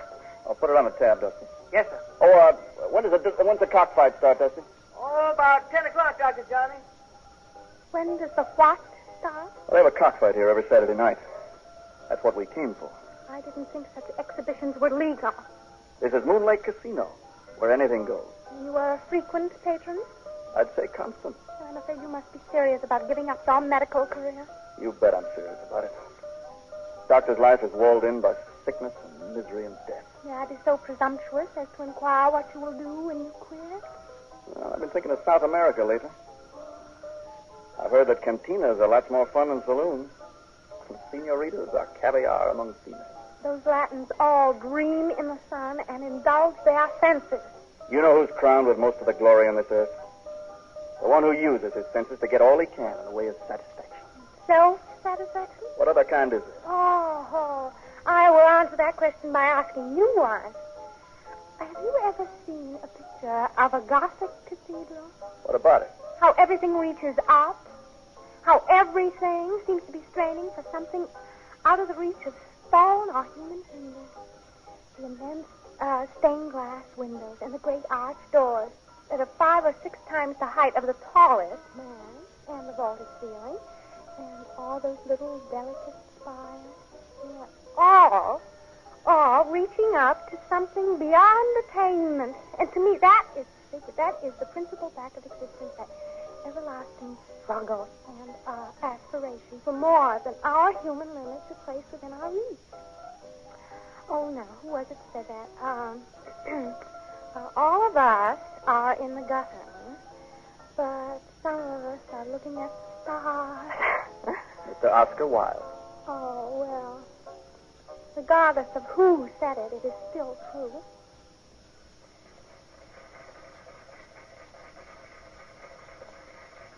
You know, I've only gone out with 3 young men at all seriously.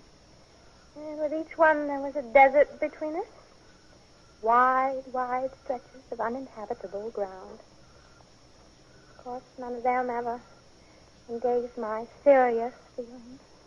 You do have serious feelings of that kind. Well, doesn't everyone sometimes? Some women are cold. Some women are what is called frigid. Do I give that impression? Under the surface, you have a lot of excitement. A great deal more than any other woman I met. Well, of course, the soul. Oh, the soul again. Gothic cathedrals. Your name is Alma, and Alma is Spanish for soul. You know, sometime I'd like to show you a chart of the human anatomy I have in the office. It shows what our insides are like. And maybe you can show me where the beautiful soul is located on that chart. Oh, well, come on, the cockfight started. Let's go watch. No. I know something else we could do. I had heard that you made suggestions like that to girls you go out with, but I refuse to believe that such stories were true. What made you think that I might be amenable to such a suggestion? What you wanted all along, isn't it, Miss Alma? I want to go home, but I won't go with you. I'll go home in a taxi. Boy, call a taxi. I'll call one for you, Miss Alma. You are not a gentleman. Taxi! You are not a gentleman.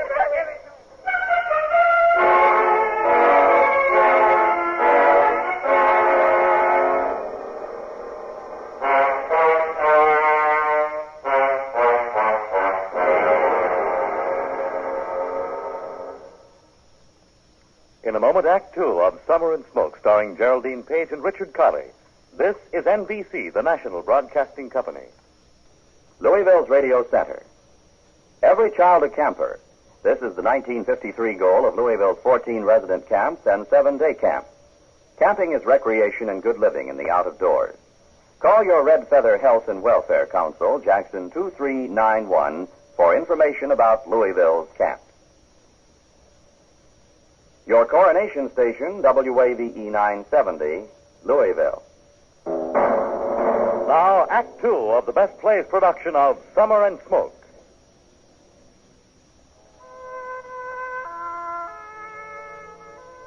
A while after her date with Johnny Buchanan at the Moon Lake Casino, Miss Alma seemed to act more like herself. If she had another date with him, none of us found out about it, and it was commonly thought that something might develop between her and Mr. Roger DeRemus, who came to the rectory more and more often.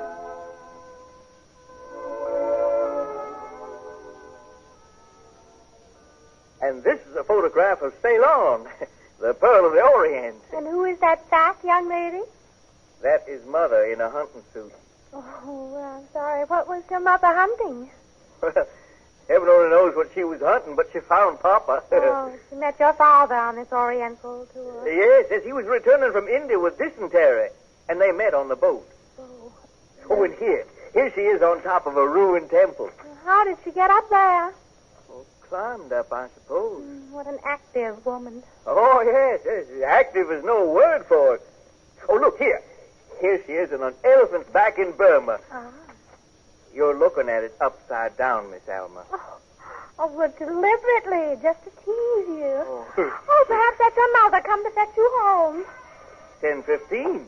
I'll never leave till 10:30. The door was unhooked, so I just walked in. Why, Mrs. Bassett. I was just wondering who I could turn to when I saw the rectory light, and I thought to myself, Grace Bassett, you trot right over there and talk to Mr. Winemiller. Father has retired. Oh, Alma, we'll just have to wake him. If it isn't too late for human intervention, your father's the one right person to call up old Dr. Buchanan at the fever clinic at Lyon and let him know. About what? Well, not 5 minutes ago, a friend of mine called to inform me that young Dr. John and Rosa Gonzalez have taken out a license and are going to be married tomorrow. Are you quite certain? I'm always certain before I speak. Why would he do such a thing? August madness. They say it has something to do with the fallen stars. Of course, it might also have something to do with the fact that he lost $2,000 or $3,000 at the casino, which he can't pay except by giving himself to Gonzalez's daughter. Alma, what are you going to do? Hello? Long distance, please. Hello. Long distance. Please get me the fever clinic at Lyons. I want to speak to Dr. John Buchanan.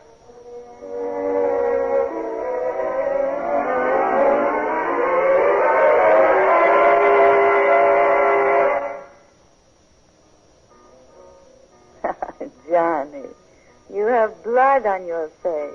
Bit my ear. Turn that music off. No, I like it. Never make love without scratching and biting, Rosa. If I leave you, I have a little blood on me. Why is that? Because I know I can't hold you. Well, tomorrow we leave here together. We sail out of Galveston, don't we? You say it, but I don't believe it. I have the tickets. 2 pieces of paper that you can tear in two. Oh, we'll go all right. Live on fat remittances from your papa. You know, not long ago, that idea would have disgusted me. But not now. Did anyone ever slide downhill as fast as I have this summer, Rosa Gonzalez? Hey, tell me, why does your papa want me for a son-in-law? I want you. I want you. Rosa. In here, Papa. I don't want him coming in this house. Le doy las guerras y las guerras no bastan. Sí, Papa. Aquí estoy. Johnny, happy yes. Happy yes. Papa, Johnny asked why I want him. Listen, when my girl Rosa was little, she see a string gold bead. And I don't have money to buy string gold beads. So next day I walk in dry goods store, I say to the man, please give me string gold beads. He say, show me the money. And I say, here is the money. And I reach down to my belt and I take out, not the money, what is gone. Now I have the money, but I still have this gun. She got the gold bead. Anything that she wants, I get for her with the money. Or this gun. Keep your stickered breath out of my face. Quieto, chamaco. Déjalo, Papa. What's going on here? Dad, this is Mr. Gonzalez and his daughter, Rosa. Senor. I know who you are. What is going on in my house? John's giving a party because we're leaving tomorrow. What? Yes, together. I hope you like the idea. But if you don't, it don't matter because we like the idea and my father likes the idea. Sky's the limit. Gonzalez, get your swine out of my house. That's what I say. Get your swine out, I say. Get him out. Get him into the Papa, Let me. no! What? Oh, God.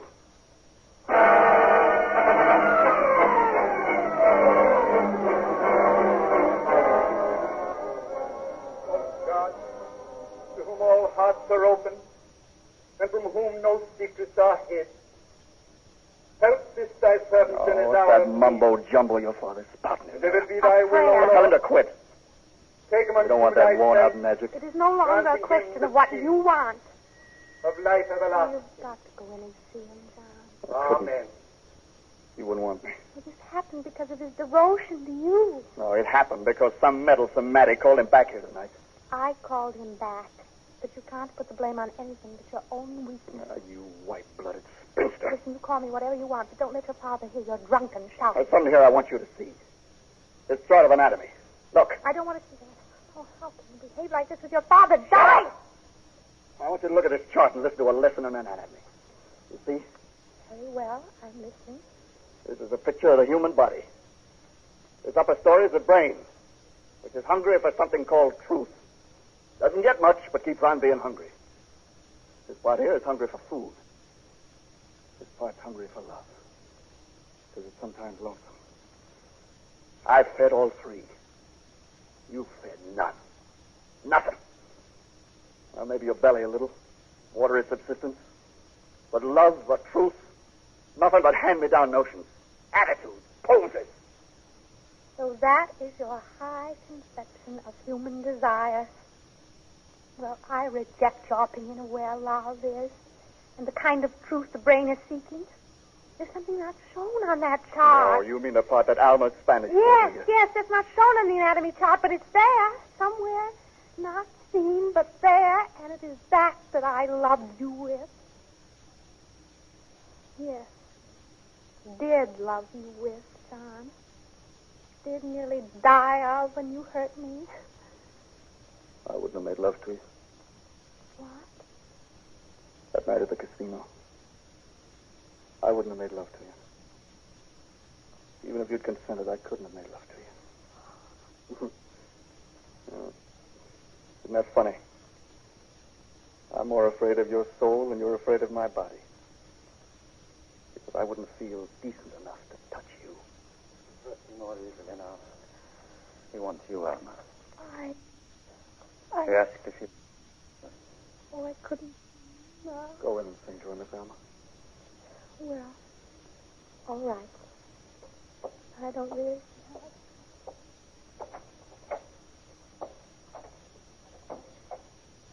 Sir? Yes. Do you think I might... Yes, John. Let's go on in. I think he'll want to see you. John, Dad? Dad? it's too late, John. Too late.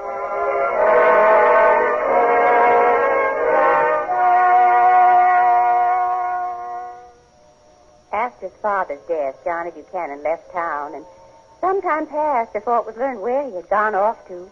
While he was away, a kind of strangeness came over Miss Alma. She very seldom left the house, and if anybody called at the rectory, they would come away with stories of the funny way she acted and dressed. Is there a parade in town, Father? Haven't you looked at the papers? Well, no. No, not lately. He's finished the work his father started. Sent out the fever. And gotten all of the glory. Well, that's how it is in this world. Alma, come away from that window. Oh, there he is. He's home. Then why don't you rush right over? That's what you want to do, isn't it? Oh, that's exactly what I wanted to, Father, but I'm afraid someone else has already gone to welcome him home. Oh, that Gonzalez creature. No. Here she looked like Nellie Ewell, but you know that little girl used to be one of my music students? But I couldn't be her. Why, Nellie is just a child.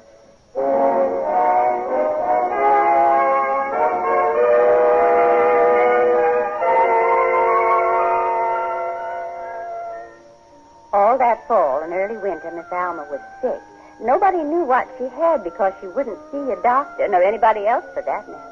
I'll never forget the first time I saw her after her sickness. It was down in the park just a few days before Christmas of that year. Hello, Alma. Oh, good afternoon, Mrs. Bassett. Such wind. Ooh, such wind. Yes, nearly swept me off my feet. I had to sit down for a while to catch my breath. It's good to see you out again after your illness. Thank you. Our poor little group broke up after you dropped out. Oh, what a pity. I think next spring we might reorganize. Well, would you look at that? Oh, that's Nellie Ewell, isn't it? The image of her mother. Disgusting. Miss Alma, hello there. Hello, Mrs. Bassett. Goodbye, Alma. Come to see me. What's the matter with that old frump? Nellie. My, how you've grown. I was by the rectory, just popped in for a second. The holidays are so short, but every minute is precious. They told me you'd gone to the park. Yes, this is the first walk I've taken in quite a while. You've been ill? Oh, no, not exactly ill. Just not very well. Oh, how you have grown up, Nellie. It's just my clothes. Since I went off to Sophie Newcomb, I picked out my own clothes, Alma. I'm sure it must be very fashionable to school. Oh, yes. They're preparing us to be young ladies in society. What a pity there's no society here to be a young lady in. You will find other fields to conquer. What's this I hear about you? I have no idea, Nellie. That you've quit teaching singing and gone into retirement from the world? Well, naturally, I had to stop teaching while I was ill. But as for retiring from the world, it's more a case of the world retiring from me. I brought you something, Alma. It's a Christmas present. Oh, Nellie, you shouldn't have given me anything. Go on, open it. Oh, Nellie, what an exquisite handkerchief. There's a card, too. Oh, yes, so there is. Joyeuse Noël to Alma from Nellie. And John? John of Buchanan, Dr. John. He helped me wrap presents last night. When we came to yours, we talked about you. Your ears must have burned. You mean he spoke well of me? Well, we raved, simply raved. Oh, he told me the influence you'd had on him. Influence? He told me about the wonderful talks he'd had with you last summer when he was so mixed up, and how you inspired him. And you, more than anyone else, were responsible for his pulling himself together after his father was killed. And he told me about... Where are you going, Miss Alma? I'm going home, Nellie. You run along and deliver the rest of your presents. But wait a minute, I told you the most wonderfulest thing. No, I'm going home now, Nellie. Goodbye. Goodbye, Miss Alma.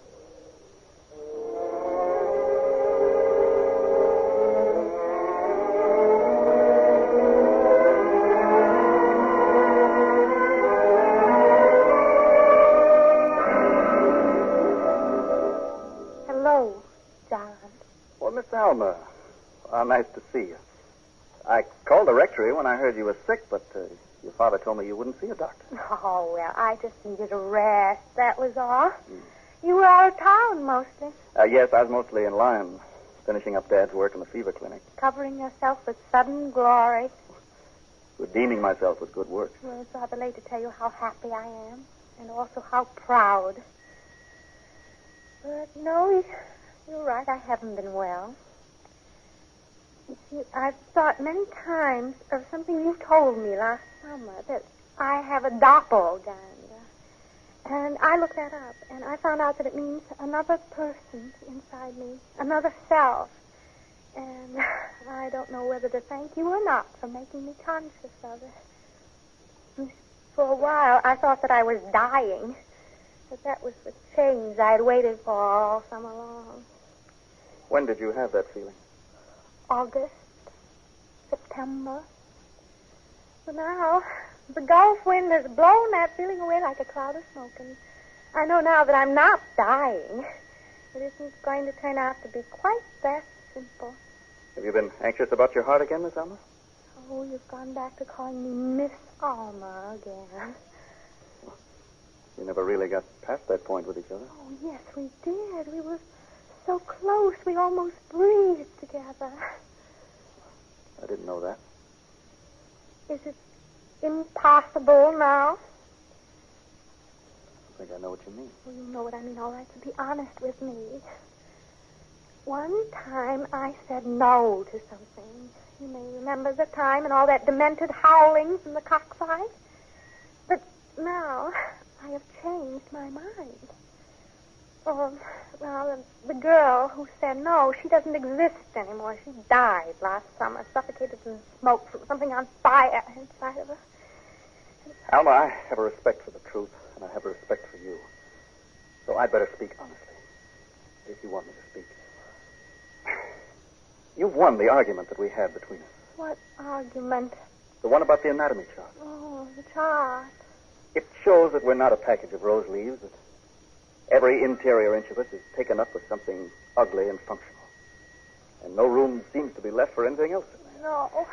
But I've come around to your way of thinking. That something else is in there. An immaterial something, thin as smoke, which all of those ugly machines combine to produce. And that's their whole reason for being. It can't be seen, so it can't be shown on the chart, but it's there just the same. And knowing it's there, within this whole thing, this unfathomable experience of ours, it takes on a whole new value, like some wildly romantic work in a laboratory. Don't you see? Oh, yes, I see. But, you needn't try to comfort me. Now, you said let's talk truthfully. Well, then let's do unsparingly truthfully, even shamelessly then. After all, it is no longer a secret that I love you. It never was. I have loved you as long ago, as long as I can remember. I remember the long afternoons of our childhood when I had to stay indoors, practice my music. I heard your playmates calling you, Johnny, yo, Johnny. Oh, it went through me just to hear your name called. And I was rushed to the window to see you jump the porch railing, and I stood at a distance halfway down the block, only keeping sight of that torn red sweater as you raced around that vacant lot you played in. Oh, yes. It's begun that early. This affliction of love. And it has never let go of me since, but kept on growing. I have lived next door to you all the days of my life, a weak and divided person who stood in adoring awe of your singleness, of your strength. And, well, that's my story.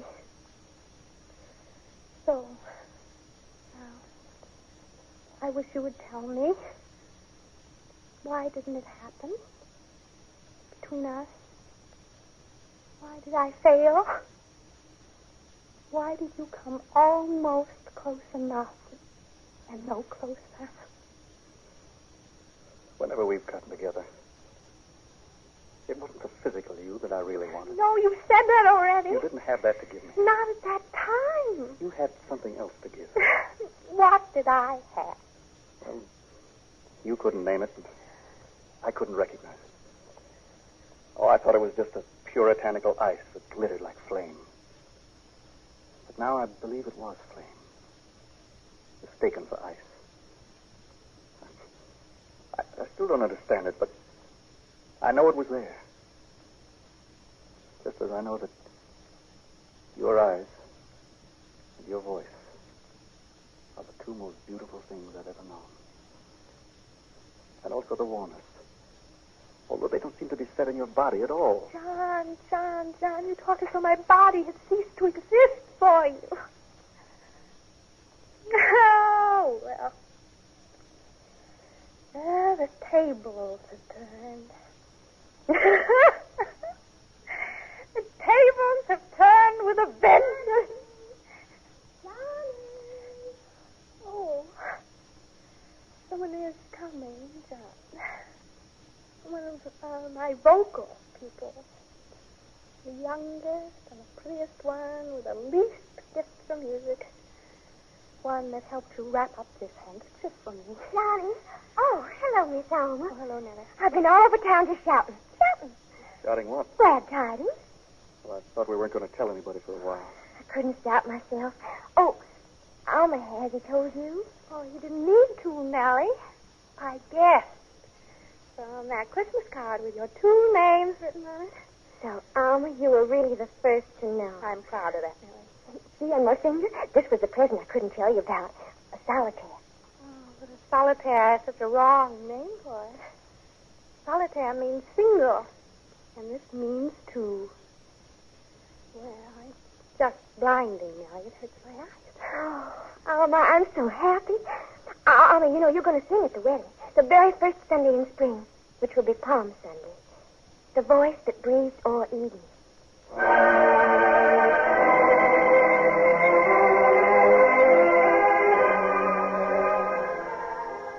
Young man. You say something, miss? A train at night makes a lonely sound, don't you think so?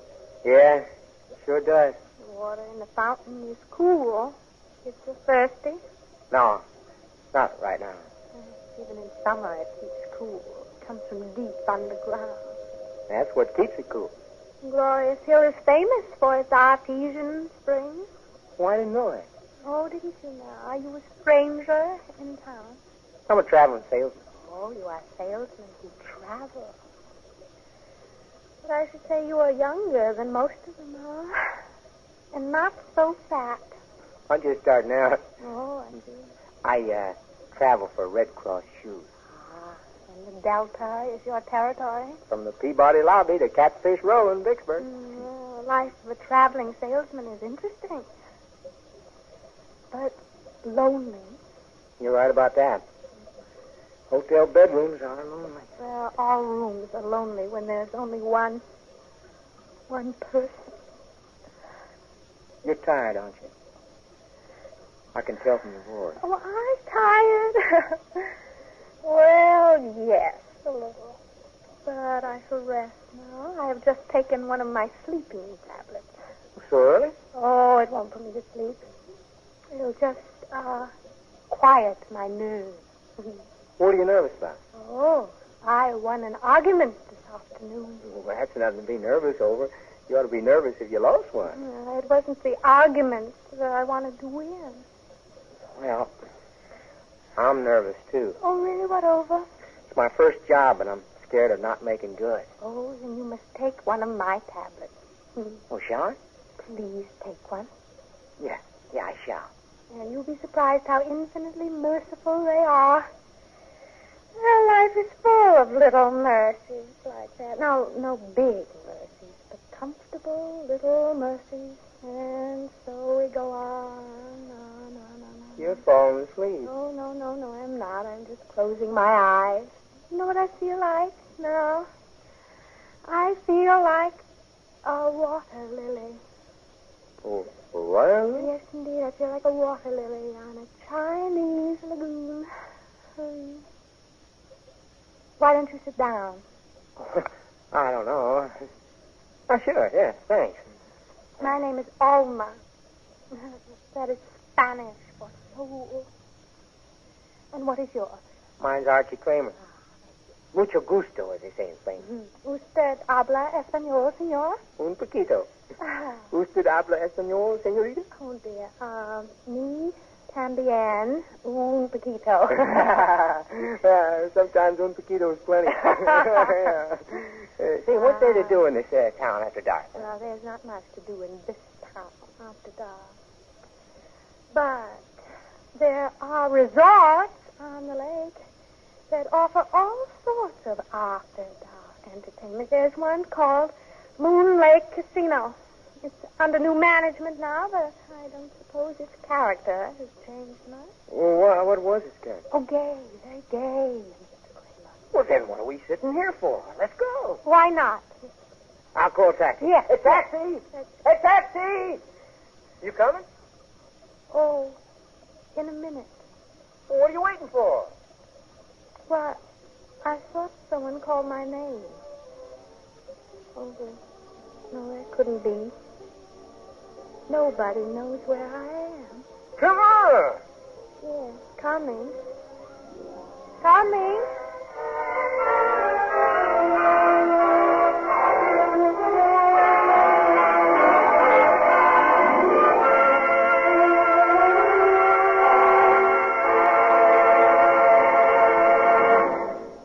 You have just heard the Best Plays production of Summer and Smoke, starring Geraldine Page and Richard Kiley. And here once more is your host, drama critic John Chapman. A touching drama, don't you agree? And fine performances by Miss Page, Mr. Kiley, and their fellow players. Our thanks to them all. Next week, we are going to try one of those melodramas the English know how to make so well. This one is Barry Lyndon's The Amazing Dr. Quitterhouse. Dr. Quitterhouse is a reputable man who becomes an extremely clever criminal in a spirit of pure psychological research. I think you'll enjoy it. And we'll be pleased to learn that our Dr. Quitterhouse will be the star who created the role on Broadway, Sir Cedric Hardwicke. This is Chapman saying goodbye until next week.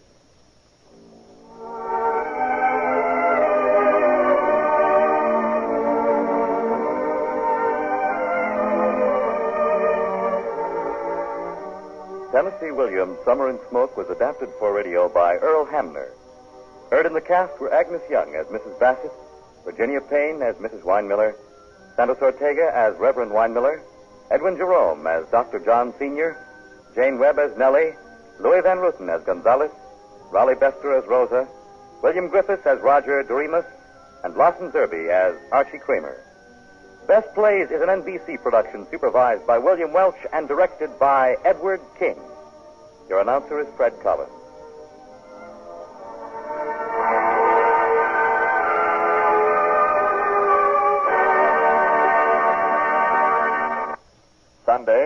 Theater Guild on NBC.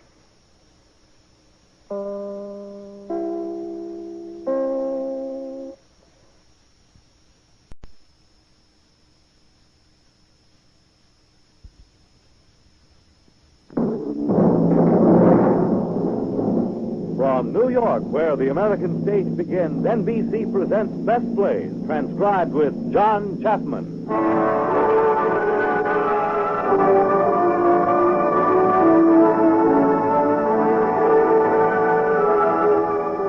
Best Plays, a series of hour-length dramas selected from the outstanding successes of the New York stage. Now, John Chapman, drama critic of the New York Daily News, is here to introduce Wendell Corey and James Westerfield in Detective Story by Sidney Kingsley.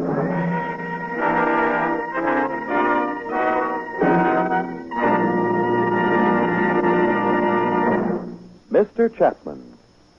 The oldest and the wisest piece of advice in the writing business is this. An author should concern himself with something he knows about. But that does not mean that the author should hold himself down to past experience and knowledge already acquired. One playwright who is not afraid of tackling a new subject is Sidney Kingsley, the author of our best play, Detective Story. Kingsley spent more than a year with the police of New York, learning and listening before he started putting his play down on paper. This is one reason why Detective Story is an uncommonly good drama. Its author knew what he was writing about and whom he was writing about. The other reason for Detective Story being a best play is that Sidney Kingsley is one of our best playwrights. For our performance now, we have Wendell Corey and James Westerfield as the two plainclothesmen who are most concerned in exciting events. Our setting is, obviously, a drab, dingy, but efficient station house.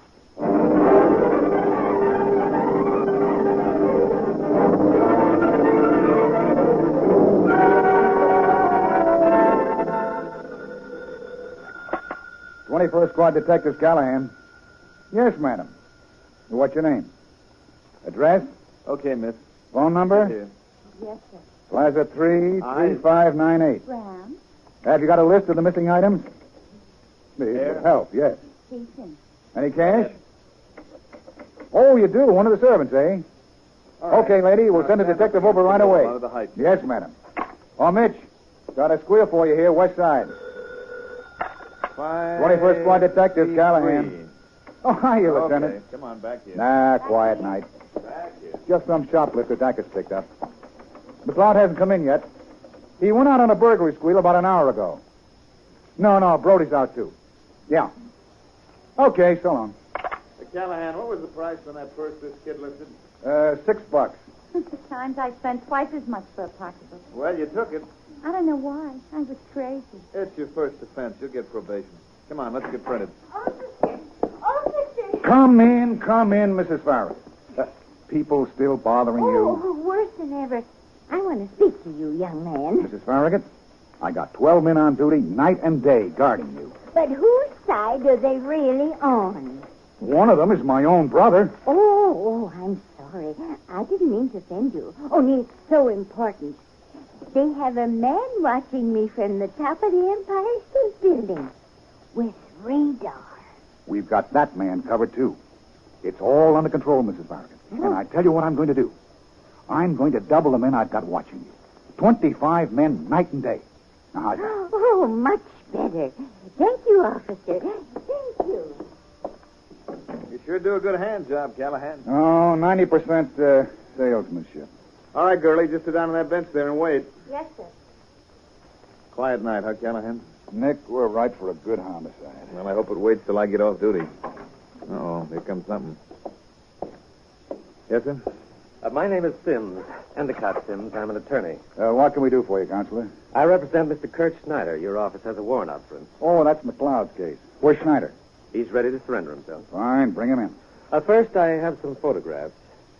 He had these taken half an hour ago. Oh, naked. Ugly, ain't he? He's no Mr. America, I'll admit, but the purpose is not aesthetic. I don't want any rubber hoses used on my client. We don't assault our prisoners. I've heard about this man McLeod who's handling the case. A law unto himself, they tell me. So I'd like you to tell Mr. McLeod... Tell him yourself, Counselor. He's coming in now. Hello, Jim. Hello, Callahan. Okay, Buster, sit down over there. Can't we get this over with? All in good time, Buster. Callahan, I want this kid booked on a robbery charge. There's a counselor here to see you, Jim. Detective McLeod, Mr. Sims. How do you do? He's here for Kurt Schneider, Jim. Kurt Snyder's a successful truck farmer from New Jersey. With illegal operations for a sideline. I got a real yen to see your client, Sims. I'm aware of that. Take a look at these pictures, McLeod. Mm-hmm. Well, there's no doubt from these photos that the process of evolution is reversing itself. You'll observe that there are no scars or lacerations of any kind on his body. This is how I want him back. I should think that any changes whatsoever would be an improvement, Counselor. I'm not going to allow you to violate his constitutional rights. You're not going to abuse him physically or degrade his dignity as a human being. Understand, Detective McLeod? Did you happen to see the girl your client operated on last year? On a slab in the morgue? Not much human left and very little dignity. My client was acquitted of that charge. He was guilty. Are you setting yourself above the courts of the land? There's a higher court. And do you presume to speak for it? I don't. God doesn't speak to me. If you finished, I have a case to book. You know, you're quite an anomaly, McLeod. College man, I understand. So? Nothing. It's going to be quite a pleasure to examine you in the witness stand. Anything to give you a thrill. Oh, we may have a thriller or two in store for you. Meaning? Meaning we've done some investigating, McLeod, and your interest in my client may not wholly be impersonal. Good day.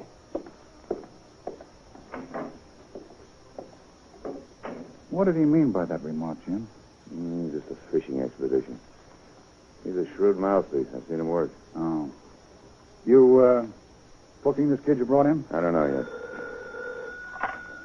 21st Detective Squad, Callahan. Oh, sure. Jim, your wife. I'll take him in the office. Arthur, you sit right there. Don't try running for it. Bullets are supersonic. You just about reached that door and suddenly you put on weight. Don't worry. I won't either way. Hello? Hello, darling. What'd the doctor say? Yeah? Oh, good. Good. Nothing organic. You sure? You sure now, Mary? Well, how does he explain those palpitations? Psychosomatic. How does he explain that? Yeah? Oh, Mary, you're wonderful. I love you. I'll call you later, darling. Yes, darling. I love you very much.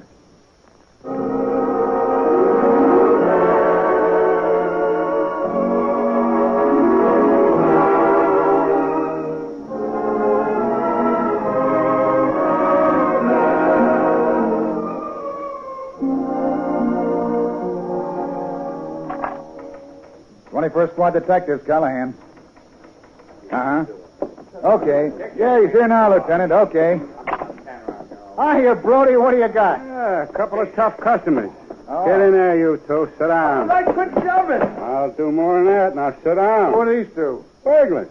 Patrolman Barnes caught him. I was right across the street when he hears him scream. Yeah, they come running down the stairs. He collared him. The big skinny one put up a struggle. I was walking down the stairs minding my own business. See, the copper jumps on me and starts beating me up. All right, loudmouth. Sit down. We'll come to you. Hey, where's my partner? Jim, inside. His wife's on the phone. What's doing? Oh, one shoppy, one thief.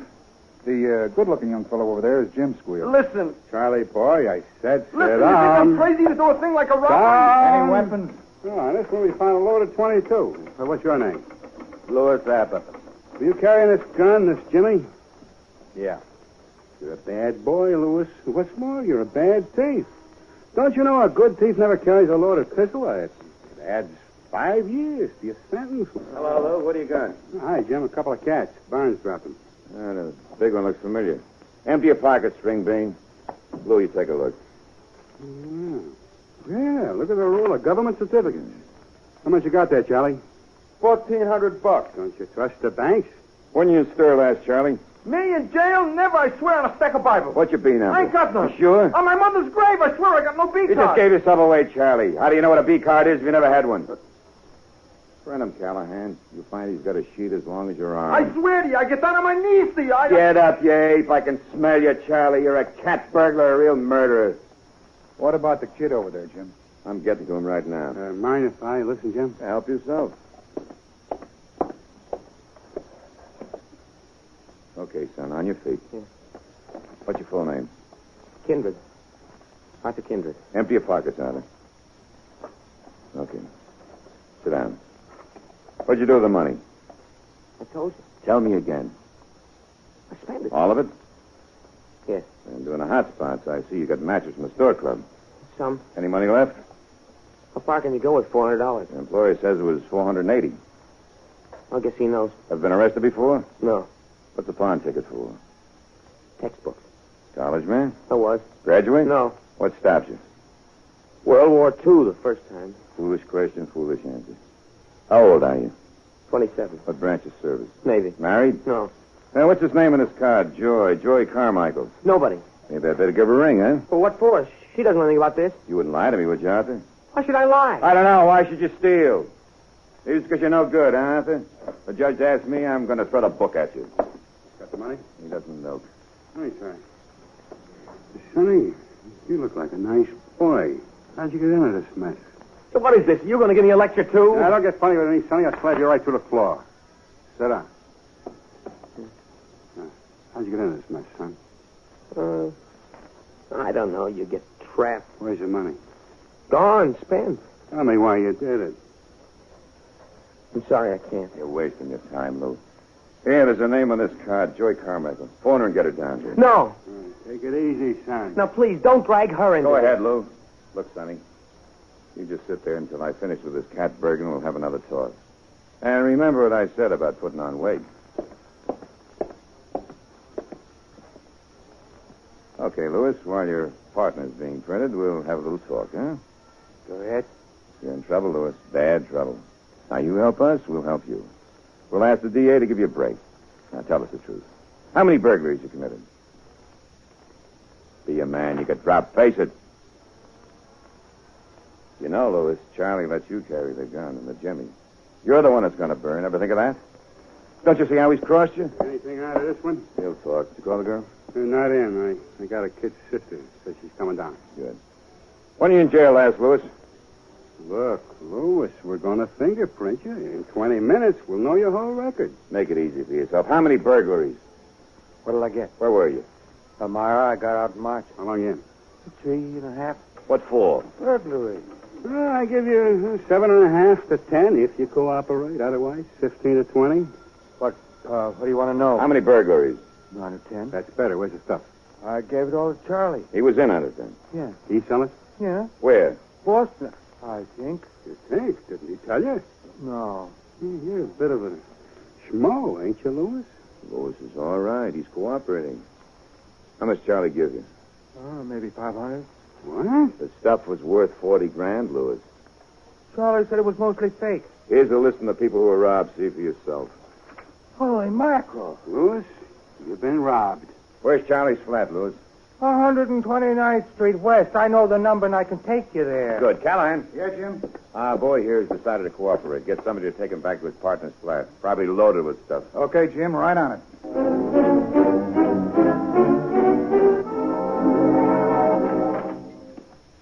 Yes, miss? What is it? Excuse me, I'm Susan Carmichael. I was told a friend of my sister's is being held here. What's his name? Arthur Kindred. I was told to see a Detective McLeod. Oh, yeah. Jim, somebody hear about your squeal. Okay. Hold on, miss. You Miss Carmichael? I'm Susan Carmichael. Contact your sister? No, I couldn't reach her. Is Arthur all right? He's in the office. How well do you know him? Very. We lived next door to each other all our lives. Kind of a wild boy, isn't he? Arthur? No, he was always very serious. You give your sister any money? My sister earns $300 to $400 a week. She's a successful model. What is this all about? Let me ask the questions. Do you mind? Sorry? Arthur was in the Navy? 5 years. He got a dishonorable discharge. What are you talking about? That's a question. You didn't punctuate. Correction. Did he? Arthur was cited 4 times. He got the Silver Star. Hear that, Lou? Uh-huh. Detective Brody's boy was killed in the Navy. That's too bad.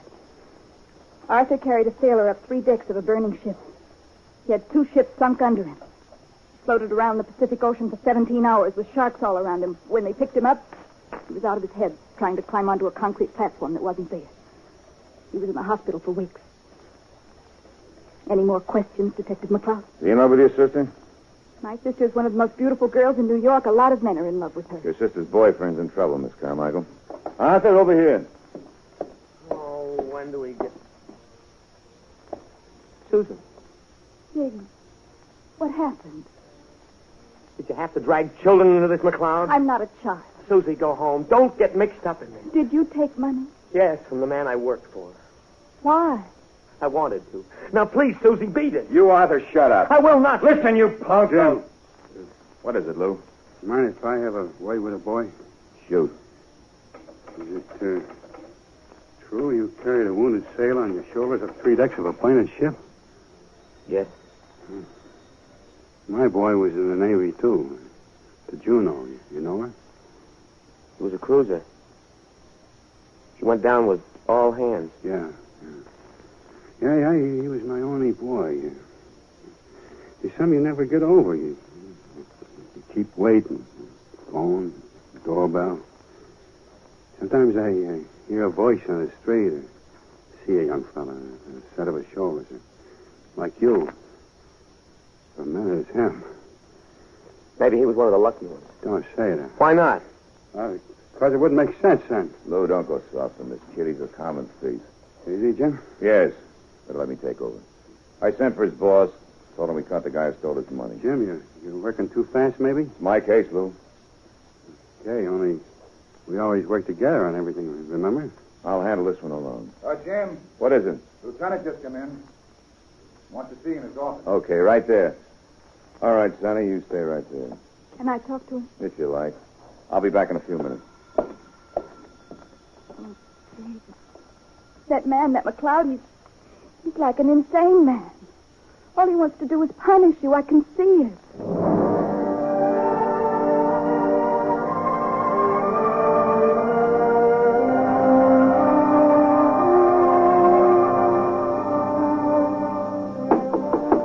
Come in.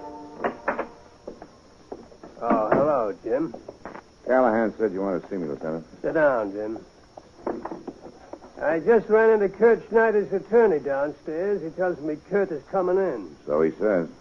Been waiting a long time for this, haven't you, Jim? A long time. You have some personal angle? No, why? Schneider's attorney hinted that you might have one. Station. You sure, Jim? I'm sure. What do you imply? Oh, nothing specific, just vague hints. You can write those on the air. Now that he's coming in, just what sort of a case do you have against him? There's a girl, Miss Harris, in the hospital. Critical. I called the DA's office, and I'm taking Schneider over to the hospital as soon as he comes in. Anything else? I've located a corroborating witness, Gloria Hatch. She can identify Schneider as the man she assisted. Well, it sounds like a good case. It'll be perfect. When I get a signed statement from Schneider himself that he's been performing illegal operations. And how do you expect to get that? Persuasion. That's why I called you in. Jim, keep your mitts off him. Now, that's an order. Lieutenant, you ever seen that railroad flat where he operates? You see that kitchen table? Those blood-stained, dirty instruments? Now, listen, Jim, this is an impersonal business. Your moral indignation is giving me a pain in the neck.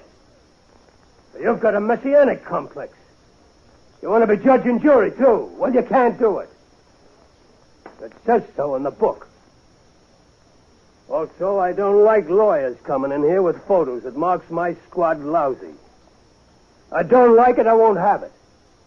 You understand? Yes. Can't you say yes, sir? Without making it sound like an insult? Yes, sir. You think you're superior. That's your trouble. Well, for the record, I don't like you any more than you like me. But you've got a value here, and I need you on my squad. That's the reason you're not wearing a white badge again. You wouldn't want it back now, would you? When I want your badge, I'll ask you for it. Good, because you can have it. With instructions. Okay. Now, Schneider's coming in. Get what you can out of him, but no roughhouse. You know the policy of this administration. I don't believe in coddling criminals. Well, who tells you to? You do. The whole system does. McLeod, you talk like a maniac sometimes. May I? No! You got your orders. Now, that's all. I was going to say, may I have the keys to the files, sir? Here. You've always got to have the last word, don't you?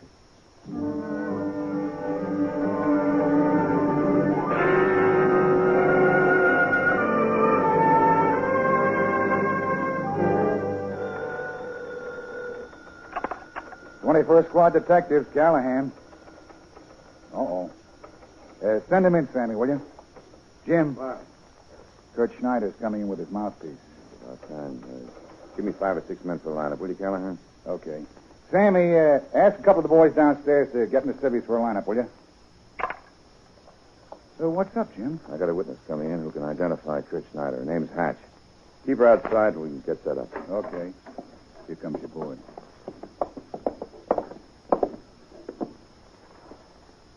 Hello, Kurt. What do you want, Sims? I've advised my client of his legal rights. He'll answer no questions other than his name and address. Remember, Kurt, name and address, that's all. Is that understood? As you say, Counselor. When do you plan to book him? In a couple of hours. He's got a few others here ahead of him. I want to arrange his bail bond. You'll have to get Judge Trader to stand bail for him. Suppose you attend to your business and I'll attend to mine. I'll be glad to if you get out of here. Remember, Kurt, name and address, that's all. Sit down, Kurt. How you been? So. Some coffee? You got enough? Sure, plenty. Looking well, Kurt? Could be better. How's the farm? All right. Wasn't it a drought in Jersey this year? I irrigate my farm. Does it really pay for itself? If you work it. How much can a man average a year? Varies. 2,000 a good year. It's pretty good, clear. Sometimes you lose a crop. How long you had the farm? 11 years. And you average 2,000 a year? About. So how'd you manage to accumulate 56,000 in the bank? How? Who says I have? I do. I checked. Here are the statements. I got it honestly. How? How? I don't have to tell you that. Oh, come on, Kurt. How? Make it easy for yourself. You're still running your little racket, aren't you? My name is Kurt Schneider. I live in Oakdale, New Jersey. That's all I have to answer. You operated on Miss Harris, didn't you? No, I did not. I identified your picture. Here's the statement. Now, go on, sign it. You think I'm crazy? We got you dead to rights. I'm not saying any more. You better. I'm getting impatient. I'm standing on my constitutional rights. Hold your hat, boys. Here we go again. Look, Kurt. Why don't you cop a plea and help yourself? You've got nothing on me. No? Miss Harris is waiting to identify you at the hospital. And what you don't know is we got a corroborating witness right outside. You're getting pale, Kurt. What are you laughing at? A joke, McCloud. Big joke. And you're on the bottom. What does that mean? It means I know why you're out to get me. Why? You know why, McCloud. You know. Why, Kurt? This is your last chance to talk. My name is Kurt Schneider, and I live in Oakdale, New Jersey. Callahan, let's have a lineup. On your feet, Kurt. Get up there and stand with those other men. What's this all about? You'll find out. Just pick a spot. Stand anywhere. Okay. And no alibis later. Bring him, Miss Hatch, will you, Lou? Okay, Jim. This is it, Kurt. You're going to get it now. We'll see, McCloud. We'll see.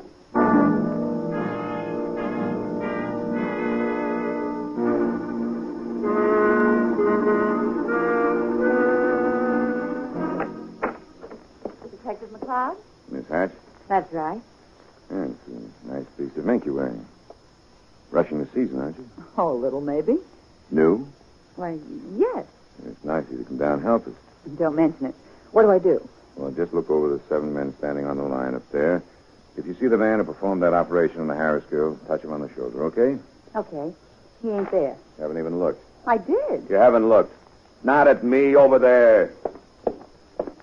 I never saw any of these guys in my life. You identified a picture. What are you trying to do? Make me give a wrong identification? I never saw You're them. a liar. That's what I get for coming down here. You cops are all insane. Give you a lousy tin bag and you think you can push the world around. Listen, you little tramp. What did you call me? What did you call me? Just a minute, Luke. Now listen, Miss Hatch. Jim. What? Private. Okay, what? The DA's office just phoned. The Harris girl died. When? A couple hours ago. Why would we inform? Search me. There goes the case. What about Gorgeous? Somebody reached her. I guess you just have to go through the motions now. The DA says you can't get an indictment on thin air. Okay. Let me handle it. You still want me? You can go. You've earned your mink. I hope you enjoy it. Say, who do you think you are, anyway? Get out. Take a couple of drop-dead pills. I'm Get going to see my lost. lawyer about this. why do I do this to myself? Why am I wasting my life here? I could make more driving a hack. I like books. I like music. I have a wonderful, wonderful life. I should have my head examined. All this work, these hours. What for? It's phony. The hatch curl was reached, huh, Jim? Democracy in action, Lou. A Rube Goldberg contraption. 3,000 wheels. It goes... Yeah, that's why I like it. Get an aspirin? Yeah, right here. Yeah, I was talking to Judge Mendes last week. He just got on the bench last year, you know. 29 years, a lawyer. He figured this would be a cinch. He's lost 40 pounds. He's a nervous wreck. He said to me, Lou, I got to sentence a man to death tomorrow. Who am I to do that? It takes God to judge. Bunk. Yeah, I'm quoting Judge Mendes. Then he's corrupt. Evil has a stench of its own, Lou. A child can spot it. I know. My own father was one of them. No good. Every day of my life, I saw him abuse and torment my mother. I saw him a no-good sadist drive my mother right into a lunatic asylum with a criminal mind of his. Every time I look at one of these babies, I see my father's face. Jim, you still want the lineup? No, thanks, boys. Okay, Kurt. Step over here. Take it easy, Jim. Sure, take it easy. Let him fill the morgue. Congratulations, Kurt. Harris girl just died. That's too bad. That's too bad. What do you got in place of a conscience, Kurt? Don't answer, I know. A lawyer. I ought to fall on you like the sword of God. The sword's got two edges. You might get hurt. Get in that office. What for? Get in there, Kurt. Okay.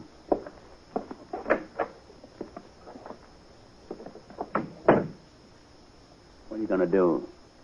I want a confession, Kurt. A signed statement. Look, McLeod. As soon as you book me, I'm out on bail. You don't frighten me, McLeod. You know why? Because I got plenty on you, too. I know why you're so vindictive, and I'm telling you, watch your step. Because I've got friends, too, downtown, with pull. Lots of pull. Have you? What do you know? Aren't you the big shot? You got any friends with push? Like this? Shut it out. Stop the clock. Please, you scum. Everybody else is going to let you go. The courts, the juries, the judges. Everybody except me. I'm just going to kick you right in that yellow belly. What's going on here? Get up, Kurt. Get up. I can't. Something inside. Wrong. He hit me. Take it easy, Kurt. You'll be all right. Nick, Jackus, get an ambulance quick. Yes, sir. What happened? Did he resist you? No. No. Why, you lunatic. Didn't I just get through warning you to lay off? He's trying to kill me. Tommy Jacopetti. Same thing. She got him after me, too. Tommy Jacopetti. What? Tommy Jacopetti? Well, who's he? What about him? Well, try to tell me, Kurt. See? He's unconscious. Nick, wet some towels. Hurry up. Okay, McLeod. Who's Tommy Jacopetti? I have no idea. What happened? He got fresh. He begged for it, so I let him have it. Don't con me, Jim. That ain't all. What about Jacopetti? I know Jacopetti, Lieutenant. He's a policy man, a cheap racketeer. Find him. Bring him in. There's something fishy going on between you and this one, McLeod. And if you're holding out, so help me, I'll have your head served up on a plate.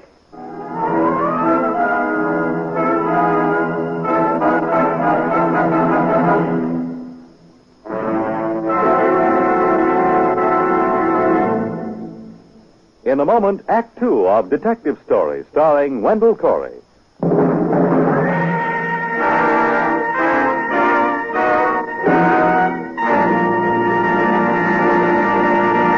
Now, Act Two of the Best Plays production of Detective Story, starring Wendell Corey and James Westerfield.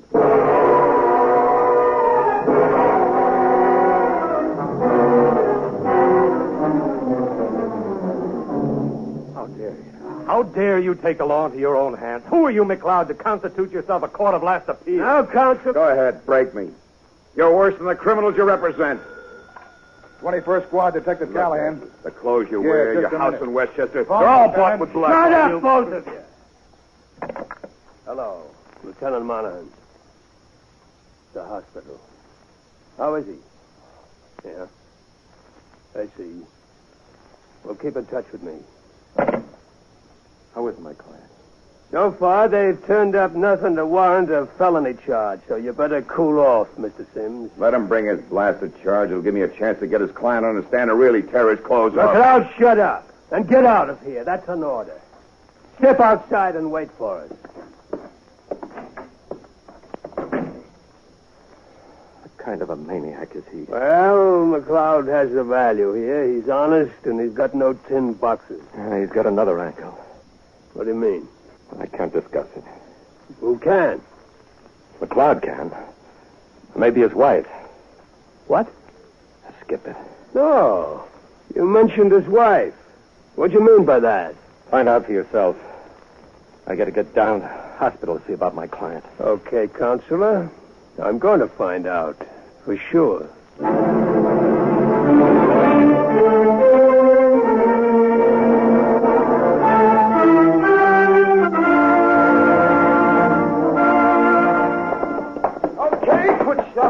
Get in there, Charlie. Okay. Now, take a look at this stuff we found in your apartment.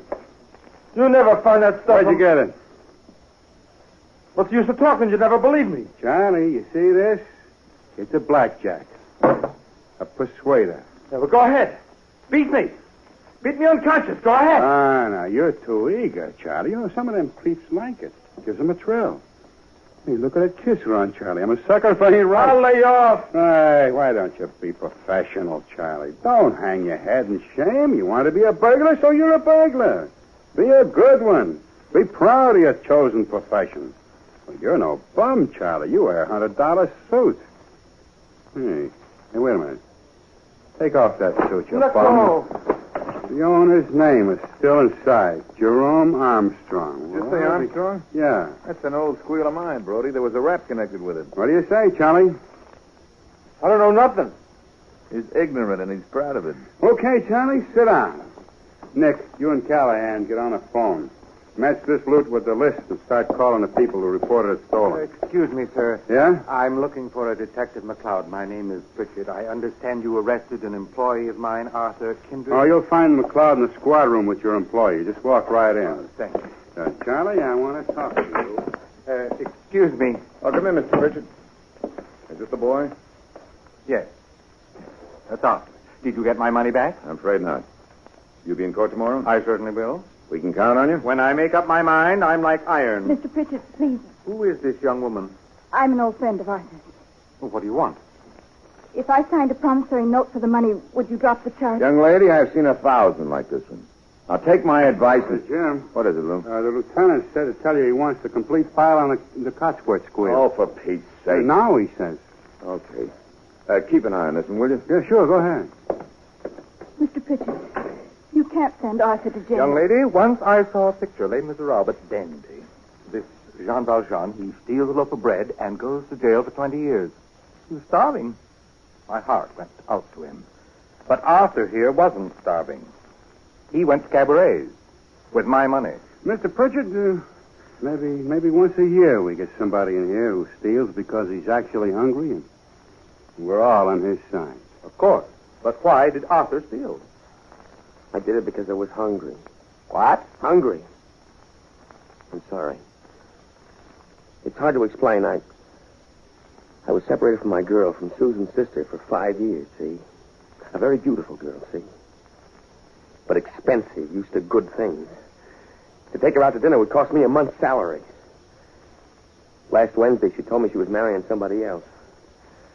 I decided to make a final grandstand play, shoot the works. I took your money and blew the works on her, and we had a wonderful time and said goodbye, and that's all. You admit you did wrong? Yes, I admit it. You're willing to make restitution? If I can. I'll have the money tomorrow morning. Well, that's in his favor. How do you feel about it, Mr. Pritchard? Well, The kid has a fine war record, too, remember? I don't want to press the charge if The lieutenant says he never asked for those files. Oh, that's funny. I could swear he did. Oh, while you were out, Jim, I had a long talk with Mr. Pritchard here. Well, he's willing to drop the charges against this boy. Mr. Pritchard, I thought you were going to go through with this. I'd like to give him a chance. To steal from somebody else? Now, wait a minute, Jim. I advised Mr. Pritchard. But, Lord, don't you ever make a mistake. Yes. When I was new on this job, we brought in 2 boys who were caught stealing a car. They looked like babies. They cried. I let them go. 2 nights later, they held up a butcher in Harlem, shot him through the head. Now, Mr. Pritchett, I warn you, I'm not going to let this go. But if I decide not to bring Then charges... I'm going to book him anyway and subpoena you into court. Well, I guess I'll have to leave it up to you, officer. I say prosecute. You know best. Mr. Pritchett. I'm sorry, young woman, but he had no right to rob me in the first place. That was a terrible thing to do. We won't take up any more of your time, Mr. Pritchett. In court tomorrow morning at 10. Yes, I'll be there. I'll walk out with you. Can I talk to Arthur for a minute? Talk away. Be your last chat for quite a while. Jake. Oh, Jake. Susie, don't. Do you want me to call Joy? No, I don't want Joy. You sure? I wouldn't know what to say to her now. For 5 years, I've been in love with a girl that doesn't exist. That's finished. Jiggs, why couldn't you have fallen in love with me? Oh, I've always loved you, Susie. You were always my baby. I've got news for you. I voted in the last election. I love you. I'll wait for you. You'll wait for me. You're worth it. I'll be a common criminal, an ex-con. I don't care. Oh, Susie, darling. Arthur, sweetheart,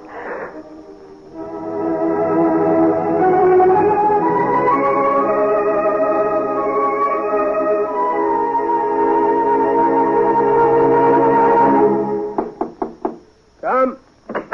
Dr. Petty, Lieutenant. Bring him in. Is Mrs. McLeod here yet? No, not yet.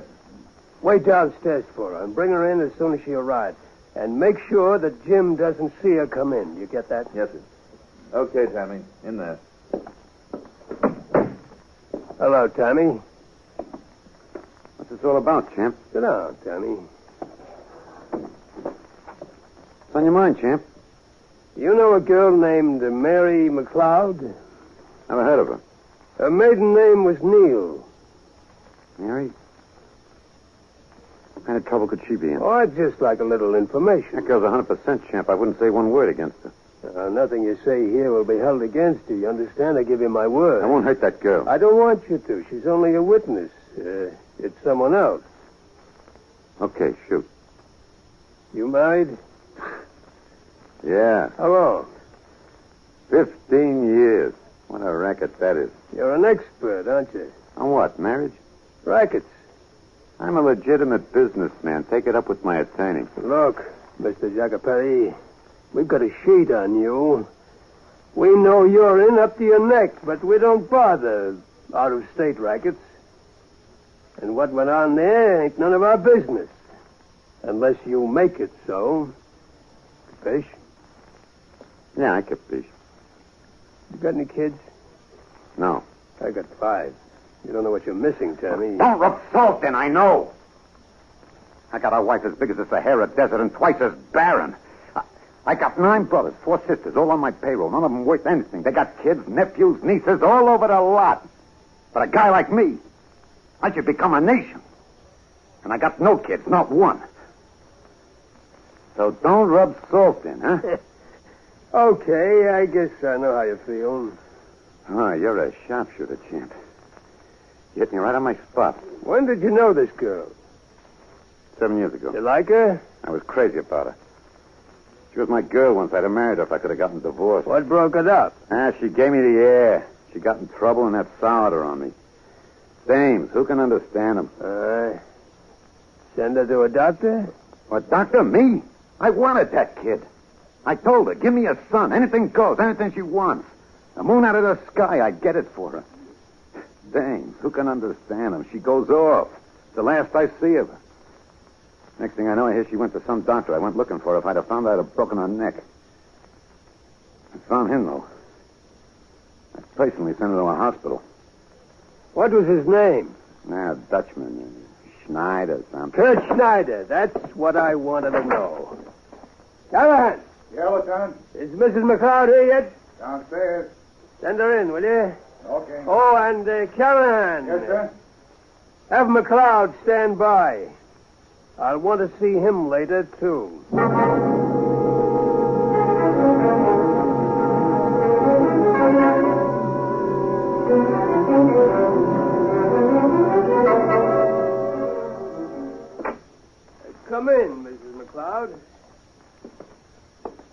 Hello, Mary. Oh. Hello, Tim. How are you? Pretty good. Mrs. McLeod, Tammy told me why your husband is after Kurt Schneider. Oh, well, Jim never knew about that. Schneider's lawyer thinks he did. No, he never knew. Careful now, weigh your words. Any minute that phone will ring. If Schneider is critically hurt, this case goes to homicide. Schneider's hurt? Your husband beat him. Oh, but he didn't know. I swear he didn't know. That's something I had to find out for myself. Send in McLeod. Now, don't either of you say a word until I talk. You wanted it. Well, Mary, what are you doing here? What's this, Lieutenant? What's my wife doing here? I sent for her. Why? This is Tammy Jacopetti. Hi, champ. What's this about, Lieutenant? Schneider! Why did you lie to me, Jim? I never lied to you. Lieutenant, may I please? Yeah, go ahead. Jim, the lieutenant won't believe that you know nothing about this. I tried to tell him. About what, Mary? Dr. Schneider. What's he got to do with you? Jim, this man you struck was Dr. Schneider. Don't keep saying that, Mary. He's no doctor. Not? I thought he was. I had occasion to see him once. What? It was a long time ago, Jim. Lieutenant, I told you he didn't know anything about it. What's this hoodlum here got to do with it? Well, Tammy and I, we were going together. I see. It was long before I met you. Okay, diagrams aren't necessary. I know how you feel, champ. I beat up Schneider myself when I found out why I even... Shut up! I don't have to take that from you, champ. Touch me again, I'll tear your arm out of the Cut that out, McLeod. 1 second, I'll flatten you myself. You mind if I talk to my wife alone? Come on, Tammy. Let's go. Sure. So long, champ. Goodbye, Mary. Good luck.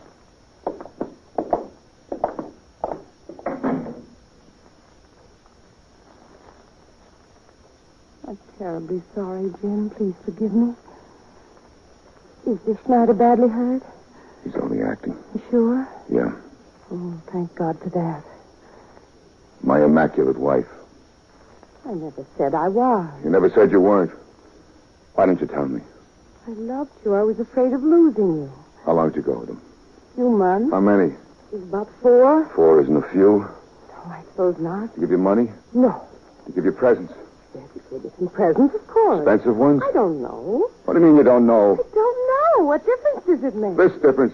I just as soon Snyder died. I just as soon go to jail for 20 years and find out this way that my wife was... Don't say that, Jim. I didn't invent the word. I don't care what anybody says. I only care about you, Jim, and it's not true. You know it's not true. I thought I knew you.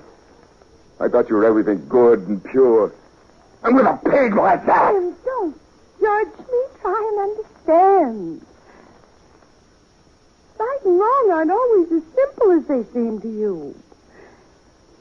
I was alone. I was big city lonely. This man paid me a lot of attention. I was flattered. I thought he was romantic and glamorous. I thought I was in love with him. You trying to justify yourself in those terms? No, not justify. Explain. I was wrong. I know it. I discovered that for myself. When? Just now? Oh, Jim, I'm trying to make my life everything you want it to be. If I could make my past life over, I'd do that too, gladly, but I can't. I made a mistake, I admit it, and I paid for it plenty. Isn't that enough? Jim, please understand. What's it understand? You kissed him. He held you in his arms.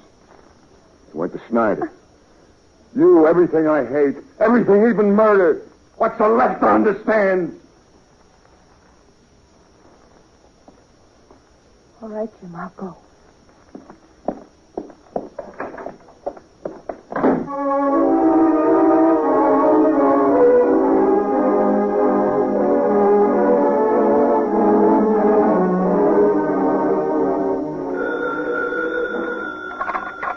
21st Detectives, Callahan. Make it fast, Callahan. I need the phone. What?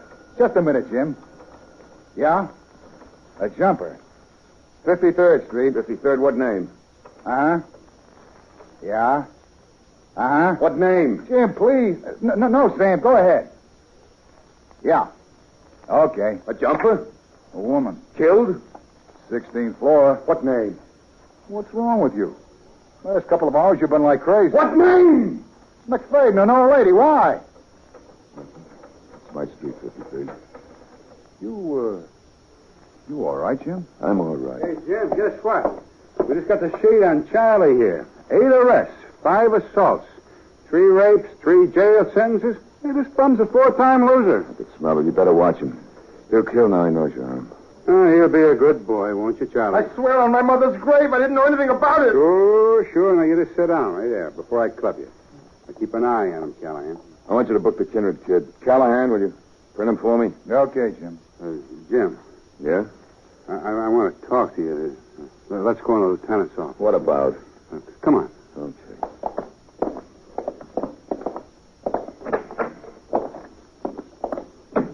Well? Jim, I've been your partner for 13 years. I ever asked you for a favor? What is it, Lou? Hurry up. I got a headache. That kid outside, that Arthur Kindred. I want you to give him a break. You know better. I can't adjudicate the case. What do you think you're doing? What makes him so special? Well, he reminds me of my boy. How can you compare? Mike was a hero. Why? Because he got killed? Listen, Jim, there are thousands like this kid. We don't even understand him, but we got to help him. I didn't understand Mike until it was too late. How about it? I can't do it. Louder, please. I don't seem to hear so good out of this ear.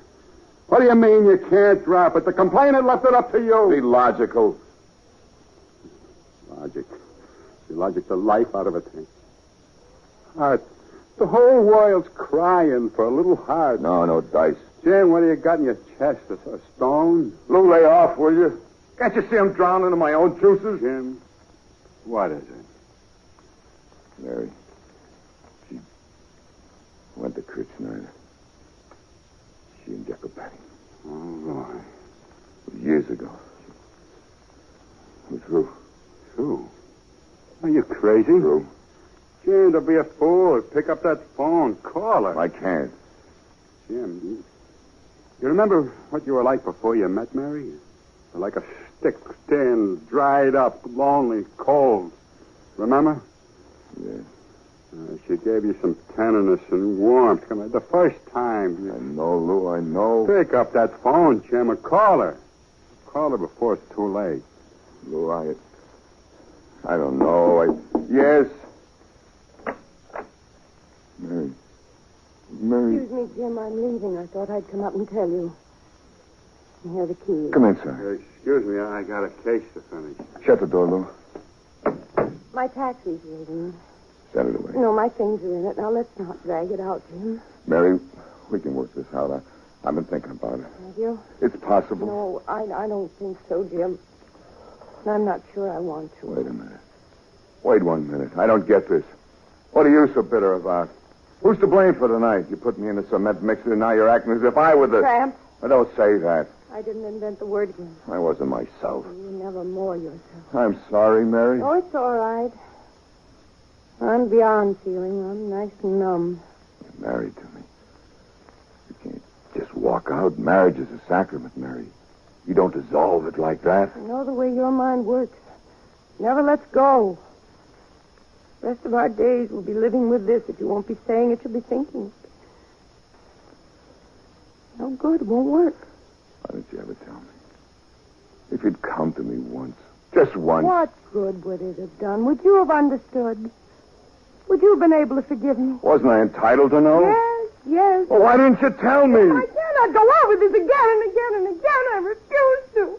If I didn't love you and need you so, it'd be so simple. Simple. You go home now and wait a little while. No, that won't help us. Now, please, I'm so tired. Let me go now, Jim. To what? What do you go to?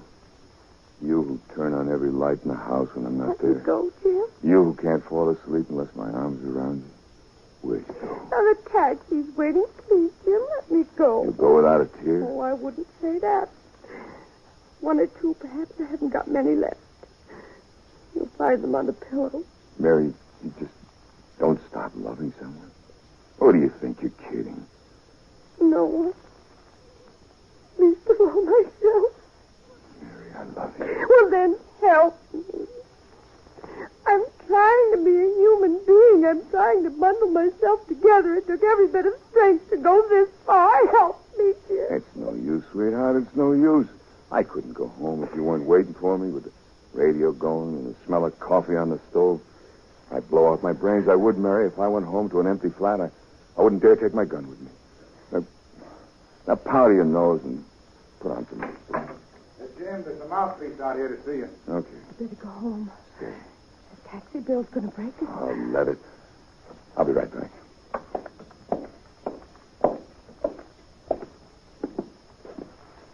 Yes, Councilman? I came here to tell you my client is better. He was acting. And to warn you, you're lucky you're not facing a murder charge right now. I could always get you to defend me. Yes, you probably could. I don't presume to judge a client before he's had a trial. I know the theory, Counselor. If you're so high-minded, how come you buy witnesses and perjure testimony? Look, McLeod, if you're so set on hanging Kurt Snyder and you need a corroborating witness, why not ask Mrs. McLeod? Good day, Detective.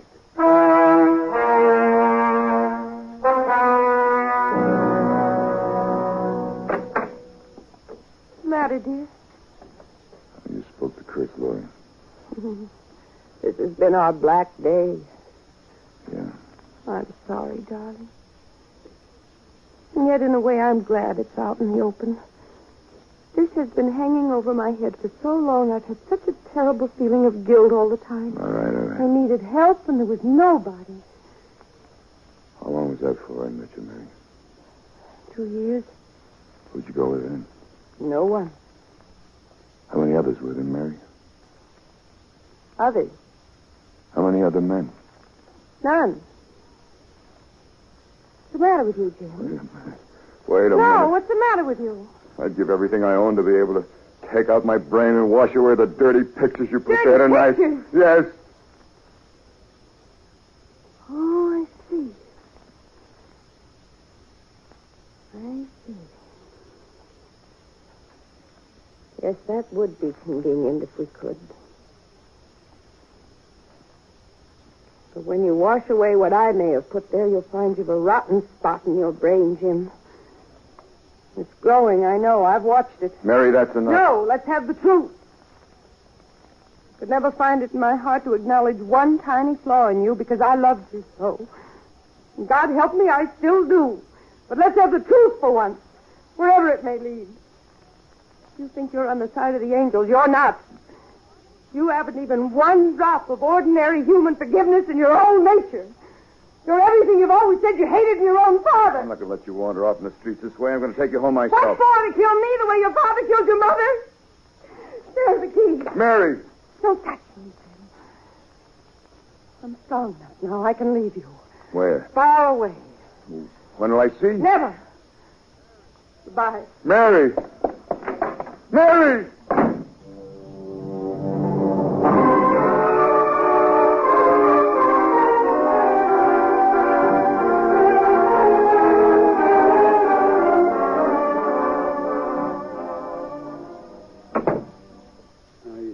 Sit there all night. Go on home.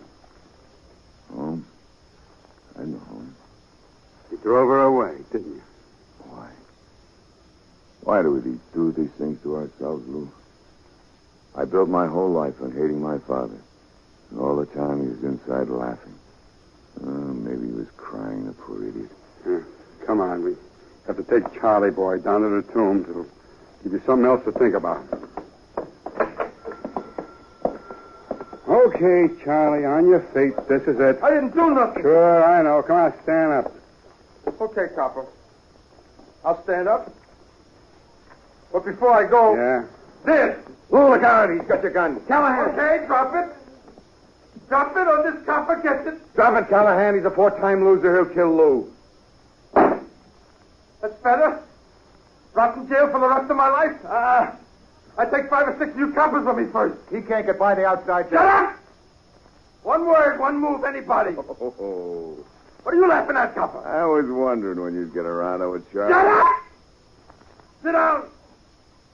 Give me the gun, Charlie. Don't come closer, copper. I said give me the gun. Copper! I'm coming, Charlie. One more step. The gun. Jim, look out. Okay! Grab him. Okay. He's out. Jim, you hurt bad? Slightly killed, Lou. Oh, Mary. Well, what happened? Charlie shot Jim. Hello, Lou. communications. Get an ambulance, quick. Never mind the ambulance. Jim. Give me a drink. With a belly wound? What difference it make? Look at him. Don't whisper, Lou. I can hear you. Lou? Fine. Fine, Mary. Just forgive me. I will, Jim. Lou? Yeah, baby? Prince. Arthur's Prince. Yeah? Tear him up. No case. Fine withdrew. Lieutenant. In the name of the Father, Son, Holy Ghost. Give you all the free. Oh, my God, I'm hardly sorry for having offended thee. I detest all my sins because I dread the loss of heaven.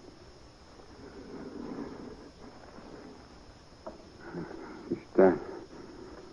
I firmly resolve, with the help of thy grace, to confess my sins and to do penance and to amend my life. Amen. Okay, Arthur, go on home. Don't make a monkey out of me. I won't, don't worry. Hello, Communications Bureau. Don't mention it. Notify the commissioner, the DA, the homicide squad. 21st Precinct detective shot. Killed. Name, James McLeod. Married. Wife, Mary.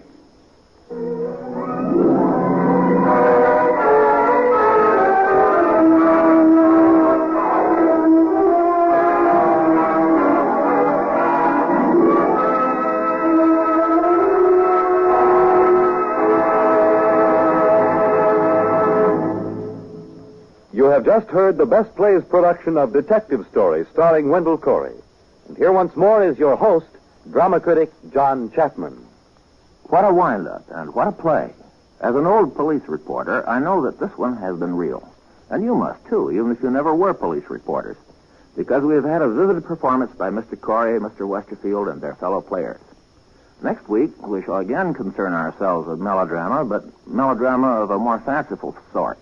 The title is Ladies in Retirement, and our actresses will be Carmen Matthews, Evelyn Varden, and Mildred Natwick. Quite a cast, I might add. This is Chapman saying goodbye until next week. Detective Story was transcribed and adapted for radio by George Leffert. Heard in the cast were Charmaine Allen as Mrs. Farragut, William Lally as Sims, Matt Crawley as Callahan, Peter Capell as Kurt, Raleigh Bester as Miss Hatch, Ted Osborne as Pritchett, Elspeth Eric as Mary, Mandel Kramer as Docus, John McGovern as the Lieutenant, Elaine Ross as Susan, Nat Poland as Charlie, and Leon Janney as Arthur. Recreating their original Broadway roles were Alexander Scourby as Tommy and James Westerfield as Brody. Best Plays is an NBC production supervised by William Welch and directed by Edward King. Your announcer is Fred Collins. Tonight, listen to Confession on NBC.